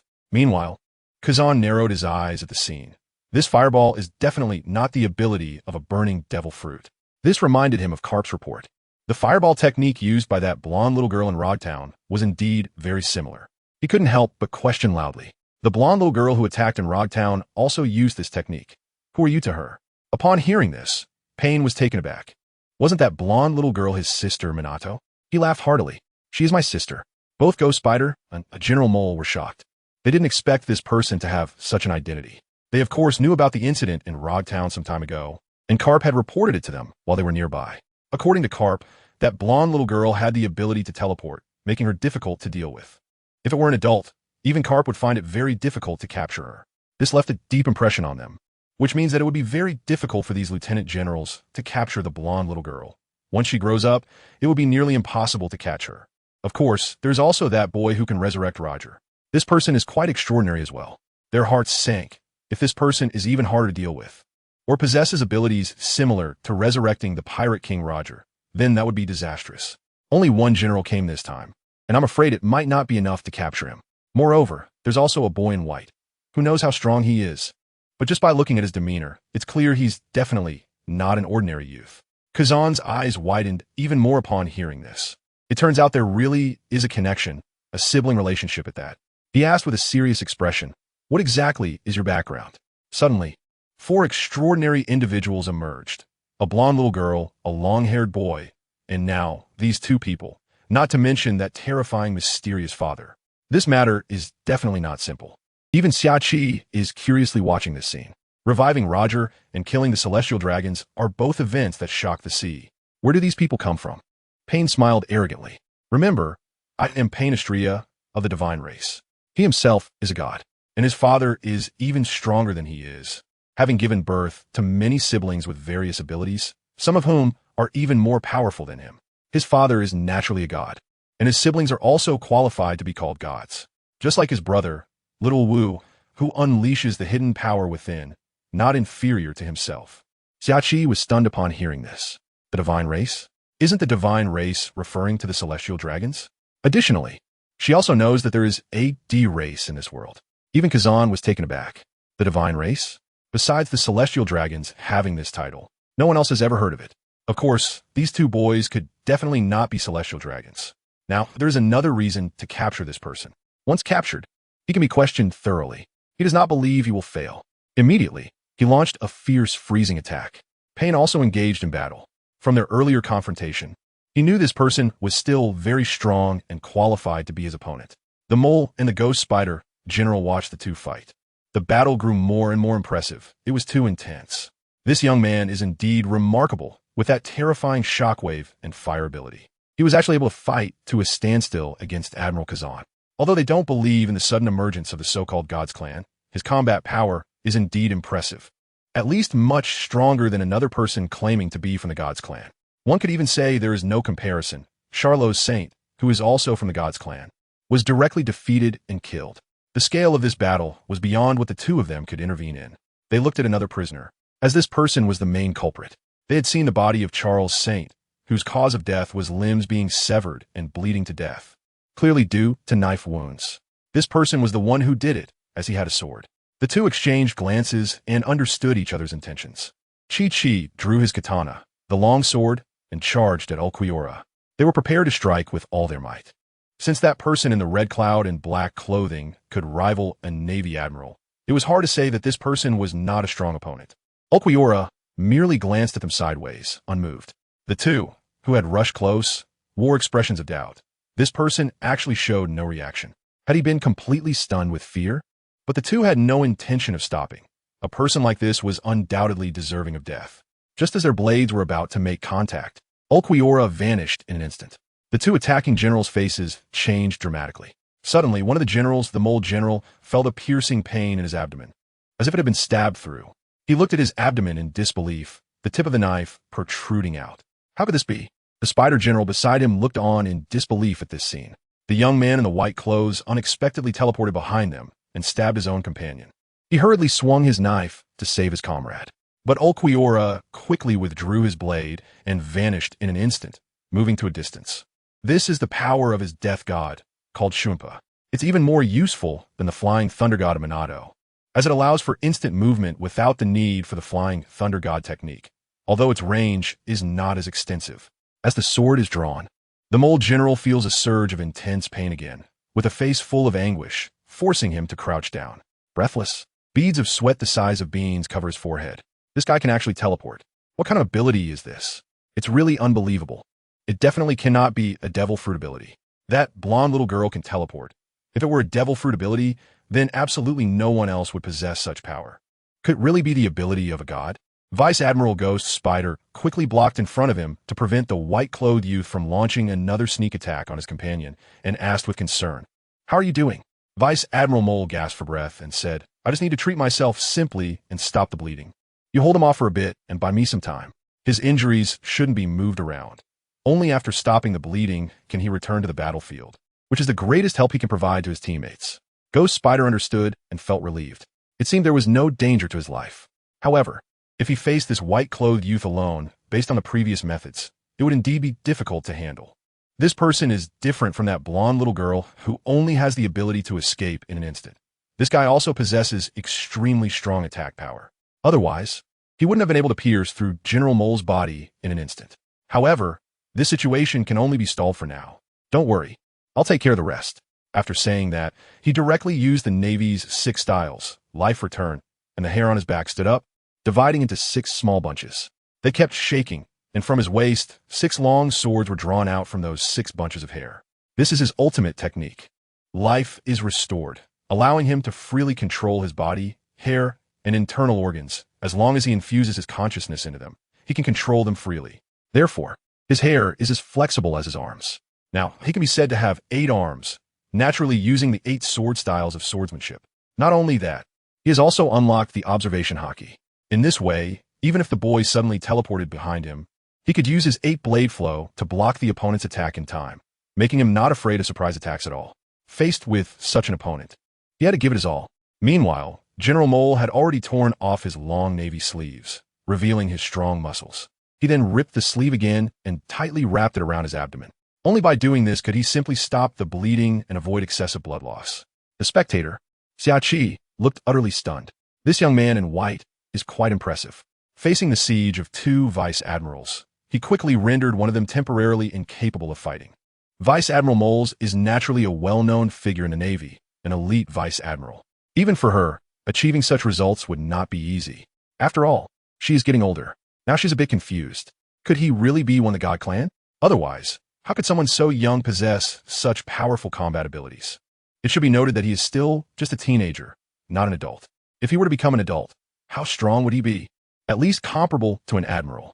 It feels a bit absurd to think that becoming an adult would make him comparable to an admiral, but that's hard to believe. However, looking at the other side of the battlefield, the boy in red clouds and black clothing is engaged in a fierce battle with Admiral Kazan, showing no signs of being at a disadvantage. This boy already possesses strength on par with an admiral. Deep down, she even has a bolder guess that this young man in white also has strength comparable to an admiral, although this time he injured someone, seemingly achieving success through a surprise attack with teleportation. As the battle unfolds, Ghost Spider actively initiates an attack. He rushes to Ulquiorra, wielding 8 long swords in a coordinated assault. Each sword strikes with the strength of both hands. After years of honing his skills, he has mastered the use of life return. His 6 strands of hair move as flexibly and powerfully as arms. Ulquiorra, expressionless, swings his dagger to respond. Ghost Spider's 8 long swords attack at an incredibly fast speed. Yet Ulquiorra meets each one with his blade, resulting in fierce clashes and sparks flying from the collision of weapons. After several rounds of battle, Ghost Spider's face is filled with disbelief. Despite his full force attack, he has not managed to suppress this young man, let alone defeat him. His strength is not low. Among the Navy, he is one of the strongest vice admirals, second only to Vice Admiral Carp. Even against those great pirates, he wouldn't say he could dominate, but he certainly wouldn't be defeated. What is meant here is certainly not the monsters that are one level above them, like the Yonko. Only admirals, Navy heroes, and marshals can handle these monsters. Looking at this person's appearance, could it be that this young man has already reached the level of an admiral? The heart is filled with anger. What a joke. It's already outrageous enough to have a young man who can fight against Kazan. Now this young man in white can rival an admiral. Isn't this a joke? How could a family have so many top-tier combatants? If that's the case, how can their navy maintain peace at sea? He believes in absolute justice like Admiral Akainu. He cannot afford to lose here. He used a higher intensity of life return, allowing his 6 strands of hair to launch an even more ferocious attack. His strikes are so fast that they are almost invisible to the naked eye. At this moment, Vice Admiral Moles has rested, and his bleeding has temporarily stopped. His body has barely regained combat strength. But if he engages in high-intensity combat again, his wounds will quickly reopen. He must finish this quickly and tightly grips his katana. Oni Spider, I'm here to assist you. Oni Spider has used all his strength, yet he still cannot suppress the boy in white. It requires both of them to be confident in defeating him. Vice Admiral Moles has clearly learned from his previous mistakes and first activated his observation haki to sense the situation around him. He won't be easily attacked from behind again, which led to him losing combat strength before. If it weren't for Oni Spider by his side, he might have already died. Looking at the indifferent expression on this guy's face, he does not think the opponent will hold back. Faced with the two-person assault, Ulquiorra feels a bit pressured. When he attacks one person, the other person's strike follows immediately. It seems as though these two are synchronizing their attacks, keeping him in a passive defensive state, making it hard for him to cope. Even when he uses Shuinpa to launch a sneak attack, he finds it difficult. These people seem to be able to react. They know this is observation haki. Moreover, the other one is attacking like crazy, forcing him to hold back. Ghost Spider and Mole Vice Admiral are both wary in their hearts, even when both of them go all out. They can't take down the opponent and only manage to reach a stalemate. They are not ordinary Vice Admirals, but elite Vice Admirals. One person facing this white-clad young man would definitely be defeated. They're astonished in their hearts. The young man in white has undoubtedly possessed the strength of a general. Therefore, their goal has shifted from defeating him to holding him back. As long as they can delay him, once Admiral Kazan wins on another battlefield, he will be able to come to their aid. They also observed another battlefield. At this moment, Admiral Kazan had already removed his Navy Justice cloak, revealing a blue and white shirt underneath. Clearly, he was about to use his full strength. The two shared a knowing smile, because aside from his extremely terrifying ice control abilities, Admiral Kazan also possessed very powerful martial arts skills. Many people are unaware of this now, but those of them who have been in the Navy for decades know. Admiral Kazan's martial arts are strong. After all, he has studied martial arts with Garp for decades. He trained as fiercely as Garp, using warships as targets for his training, sinking one warship after another with his bare hands. That shows just how formidable his iron fists are. Of course, he is certainly not as powerful as Vice Admiral Garp. One reason is naturally that he does not possess Garp's monstrous haki. However, Kazan's haki is not weak either. Moreover, Admiral Kazan's haki can combine with his ice fruit powers, carrying the force of freezing. In terms of power, it is not much less than that of Vice Admiral Garp. In a certain sense, it might even be more troublesome. At this moment, Ulquiorra coldly watched the two. Are you seriously still able to pay attention to others while fighting me? The two Marine majors looked at him. Although you are difficult to deal with, your companion is finished. The Marine Admiral is about to attack with full force. With our obstruction, you will definitely not join the other battlefield. Ulquiorra snorted coldly. The Marine Admiral is going to use his full strength? When have you ever seen Pain use his full strength? Furthermore, where do you get the courage to say you can stop me? Trash, let me show you what true power is. He slowly extended his dagger and said, "Seal it, black-winged demon." Instantly, the entire sky darkened and a cold, void-like aura spread around. At this moment, Ulquiorra sprouted black, demonic wings. His hair grew longer, and the dagger in his hand disappeared. He attempted to condense the Thunder Spear. When he fought against the world's #1 swordsman, Mihawk, he couldn't use it, so he had to resort to using Black Flash. However, the Thunder Spear is the weapon he uses after transforming. The veins on his arms bulged. Soon, a Thunder Spear appeared out of nowhere in the palm of his hand. A slight smile appeared on his cold face. It worked. Meanwhile, the faces of the two Marine majors changed dramatically. What ability is this? Is it a mythical beast-type devil fruit? Just sensing the aura emanating from this person already feels very ominous. They were already quite difficult to deal with. And now it turns out they have hidden tricks. The distant Akiji also sensed this cold, void-like aura. His expression was emotionless. What is that? This is like a Zoan-type devil fruit, and each Zoan-type devil fruit is powerful. For example, Kaido's fish Zoan-type devil fruit and the Marine Admiral's human fruit. Pain's cold lips curled into a slight smile. That is the return of the blade. Grow up well and watch closely. This is a kind of ability that even he finds tricky. In this state, the speed and power of the little crow have completely risen to a new level. Even he finds it difficult to say that he can win. After Ulquiorra transformed, he instantly appeared in front of the Mole General, his hand slicing through the air like lightning. Such speed left General Mole in shock. He could only manage to cross his katana in front of his chest to block the strike. However, as soon as they made contact, he felt an incredibly terrifying impact, and his entire body was instantly sent flying. He fell heavily to the ground far away, unable to even maintain his posture. General Ghost Spider was taken aback by this scene, but he did not forget to launch an attack. 8 long swords struck simultaneously. Ulquiorra swung his Thunder Spear again to meet the 8 long swords. This time, it was not an even match. There wasn't even a moment of stalemate. The immense power forced Ghost Spider to retreat numerous steps. His face was filled with shock. The 8 long swords were surprisingly no match for the opponent's thunder-like weapon. This guy possesses strength close to that of the 4 emperors, even rivaling them. Otherwise, how could he not withstand a single encounter under full power? Only when facing those monsters known as the 4 emperors does he find it impossible to endure head-on. Suddenly, his expression changed drastically. His observation, Hawkeye, sensed that person appearing behind him. He could only manage to use 6 long swords controlled by his hair to block behind him, attempting to fend off the attack. However, it was utterly futile. The 6 long swords were sliced apart, and a massive wound was carved into his back, causing a spray of blood. He felt intense pain and couldn't help but collapse on the ground. Seeing this scene, Xiaoqi was completely stunned. This person is really strong, even feeling stronger than the other boy in red and black. In an instant, they took down 2 Navy vice admirals. I didn't expect them to have such a trump card. Their strength is comparable to that of an admiral, if I dare to think boldly. They might even be on par with the 4 emperors. With Rayleigh not around, it's truly a missed spectacle. If he were here, he would probably be shocked and speechless upon witnessing this scene. Her expression tightened. This godly figure that suddenly emerged from the sea feels like it will stir up terrifying waves in this calm ocean. As for what kind of turmoil it will cause, she couldn't even begin to imagine. Will one of the god clans overthrow another god clan? At least she knows that the celestial dragons will never allow a so-called god clan to exist in this world. She never expected to witness such a grand spectacle in her lifetime. It would be impossible not to feel excited. The mole, who was blasted to the ground, watched as his comrade, Ghost Spider, was severely injured, and his heart sank.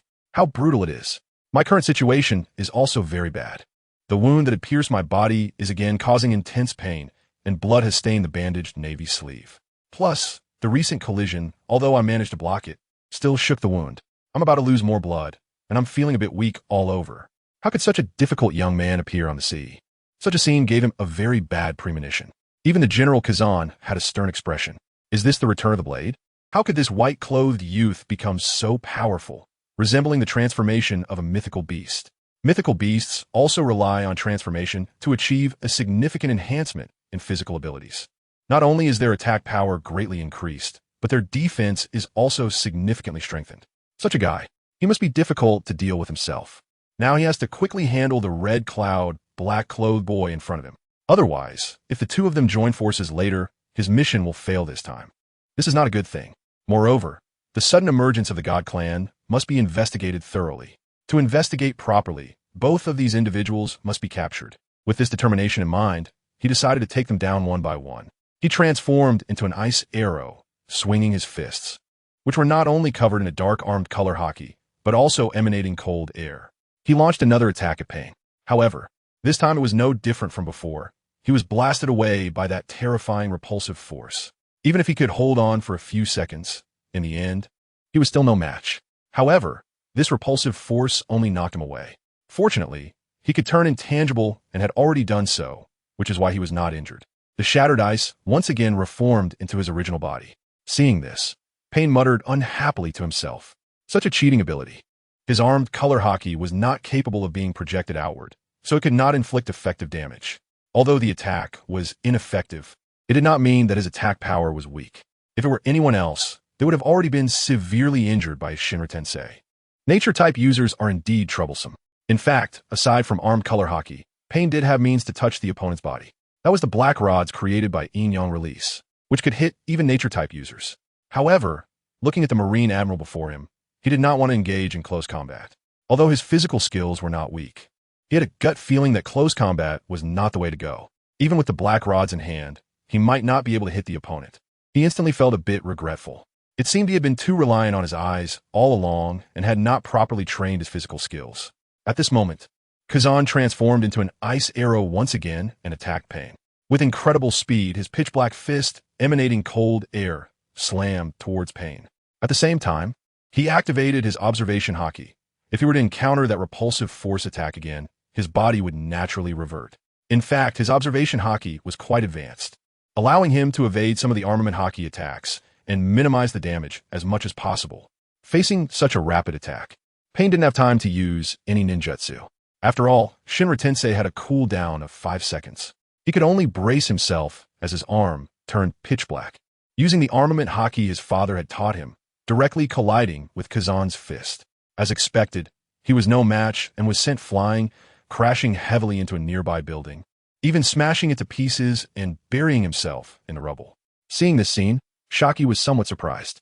It seemed she had overestimated this young man. Once a Marine Admiral got serious, this boy was indeed no match. Next, it would be the white-clad youth facing Admiral Kazan. To be honest, she didn't know who would win. Kazan was an established admiral who had already defeated this white-clad youth's companion, so his strength was undoubtedly formidable and top-notch in this world. Meanwhile, this youth had just demonstrated his power by instantaneously taking down 2 veteran vice-admirals, proving he was anything but ordinary. Kazan also turned his attention to the white-clad youth. It was time to deal with him. In fact, he had begun to realize something. The strong move from that red-clouded black-clad youth, called Spicy Tensei, had not been used in the end, which was clearly because he couldn't use it again. After all, how could such a strong move be used continuously? He hadn't noticed this weakness during their previous fight, having foolishly launched long-range attacks. Now looking back, he confirmed that although the opponent could use Spicy Tensei to counter his attacks, he would still evade his other freezing attacks. He looked at the white-clad youth and slowly walked over. It was time to deal with you. Ulquiorra coldly stared at him, then turned towards the building where Pain had been knocked down. Pain, what are you doing? Hurry up and finish him off. His brother had some strength. If he acted, it would probably not please him. Shaki was very surprised to hear this. Could it be that Pain had some hidden abilities? Did he have the ability to transform like this one? Even Admiral Kazan couldn't help but blink. With that punch just now, he should have already injected cold air into that youth's body. He should have been frozen stiff by now, at least unable to move. It wouldn't be easy to dispel his cold air. Pain, buried in the rubble, also felt his body stiffening. It was quite embarrassing that most of his body had already been frozen. Seating technique, absorption. In an instant, his Rinnegan absorbed the cold air from his body. He regained his mobility and unleashed another Spicy Tensei.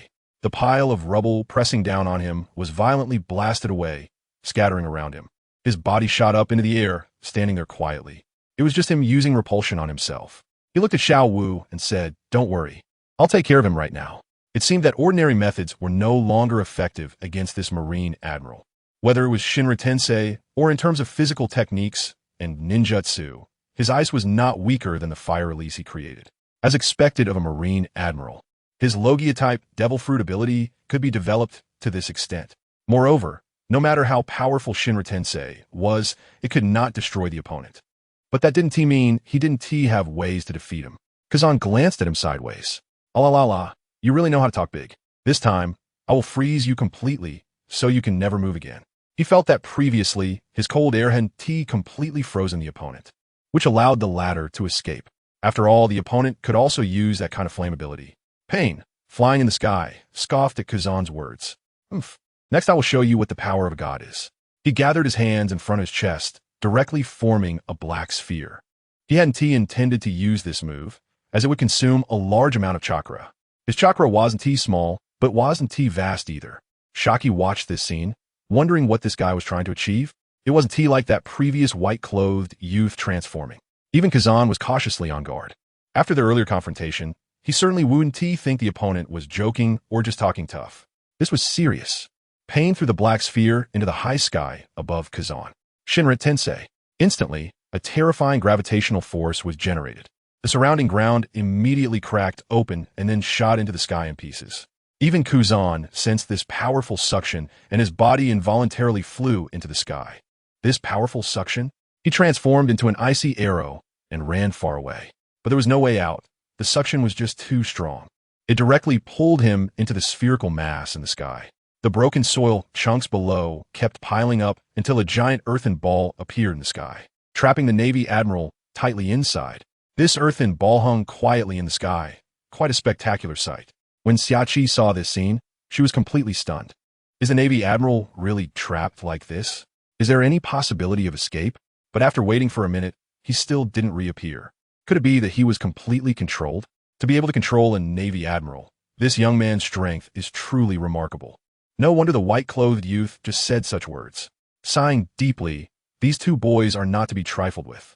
Even at her peak, she wouldn't dare to say she could defeat them. Her curiosity grew stronger. Where did the so-called Astria family that these two people talk about come from? Have they been hidden all along and are only now reappearing in the world? She, who traverses the seas, knows that there are some hidden families in this world. There used to be some divine families, not just the celestial dragons. Just like the former Lemuria family, but that family should have been exterminated by the celestial dragons. Now, the sea probably no longer exists. After doing all this, Pain slowly descended. His body felt a bit empty, which was due to the extensive use of chakra. The strength of a ninja is different from the power of Little Wu. Little Wu's power can be said to be much more vigorous than his. At this moment, Little Wu also released the form of the black-winged demon. Pain, it's time to go. I need to carry out the task assigned by my father. Then he came to Shaki's side. He took out some banknotes. This is for the meal, and he'll come back when he has time. Your bar's offerings are really good, he said. Even Pain mentioned it. It was indeed much better than what he could make himself. Shaki couldn't help but take the banknotes, feeling a bit honored. These two people did not seem to be that fierce. Feeling a bit curious, I wondered what command they were going to execute from my father. I didn't know what the command was. The two individuals immediately took off and flew towards the distant red Earth continent. This was their original purpose. After eating and drinking their fill, they were going to execute their father's orders. Xiachi was immediately astonished, wondering if they even had the ability to fly. In fact, the ability to fly over this sea is quite rare. However, there are some devil fruit powers that can achieve it, or there's a technique called moonwalk in the Navy. But these two had not created any auxiliary tools or transformations, which made her feel a bit magical. She looked around the scene, feeling somewhat troubled. The two young men caused a commotion with the Navy right at their doorstep, seriously injuring two rear admirals and suppressing a general, whose condition remains unknown. They wondered if they would be targeted as a result. It was truly a headache. They had finally managed to live a secluded and peaceful life, and they didn't want it to be disrupted. The first priority was to ensure that the two rear admirals did not die at their doorstep. They quickly returned to the kitchen to fetch some basic medical supplies. Then, they applied simple first aid to stop the bleeding for the two admirals. Upon seeing the horrifying wound on the ghost spider, a look of extreme surprise crossed their face. The injury was so severe. Even if it healed, it would likely leave a very deep scar. They swiftly took out white bandages, tightly wrapping them around the wound and applying some medicine. They hoped it would be in time and that they wouldn't die. Meanwhile, in another corner, Morgan, the head of the World Economic News, had already captured photos of the Navy and the two criminals who killed the celestial dragons during the battle. Even now, their heart was still pounding. What a terrifying power this is. Whether it's the transformation that seems to be the ability of a mythical Zoan-type devil fruit, which can easily defeat elite Navy vice admirals, this white-clothed youth is definitely among the top combat forces of the sea. Not to say he is comparable to the four emperors, but he can certainly hold his own against them, as the four emperors typically handle Navy vice admirals in a similar manner, taking them down with a single punch. Even the elite are treated this way, of course, except for that Navy hero, Garp, who would send them flying without any negotiation. This is also the reason why they are honored as the emperors of the sea. Of course, the red-haired boy who can control Admiral Kazan is equally astonishing. After all, he is an admiral of the Navy, a figure capable of suppressing an entire sea. If the four emperors do not take action, which pirate dares to claim, they could defeat an admiral. Of course, this is apart from some legendary pirates who are equally as strong as the four emperors. This red-clad and black-clad youth named Pain is also among the top combatants of this sea. He has never fought against the four emperors, and Morgans doesn't know if this technique, called Shinra Tensei, can control the four emperors. However, this technique is immensely powerful and could be quite troublesome for the four emperors. Of course, he has also heard of the so-called title of the gods. What an arrogant title it is. Now, with the materials in his hands, he could produce several copies of newspapers. The amount of information this time is truly overwhelming, whether it's their astonishing combat power or the mysterious identity of the God Clan. Both are enough to shock the entire world. Of course, it needs a bit of processing, and it's not any weaker than the recent news of One Piece's revival. Currently, he has already thought of several titles, of course, with some slight modifications. It's not too much, right? After witnessing the process and taking photos, Morgans quickly returned to his secret base in the Sabati archipelago. He slowly pondered over the news headline and then added content and images. After seeing the corpse of the celestial dragon, he had already thought of a title. The world's most terrifying criminal did what even the four emperors dared not do. Although it somewhat belittles the four emperors, it doesn't exaggerate. After all, the four emperors would never do something so foolish. To ordinary people, it might seem foolish, but he has witnessed the combat power of those two individuals and knows they belong to the race of gods, so perhaps such things are normal for them. This is the first newspaper. After thinking for a few more minutes, he came up with a very good headline. the terrifying boy defeats Admiral Kazan. His strength comparable to the four emperors. He remembered that Admiral Kazan was trapped in a huge ball of earth in the sky. As for life and death, he certainly did not know. However, this could be considered a defeat, and he thought it was a very reasonable speculation that it was comparable to the four emperors. It might just upset those high-minded individuals on the sea. In fact, he wanted to write about crushing the four emperors, but he felt a bit embarrassed to do so. That was because he had witnessed the combat power of the four sea emperors. Their strength was also devastating. Next, he also thought of a title for that boy in white. Instantly defeats two Navy elite vice admirals. Another four emperor-level power emerges.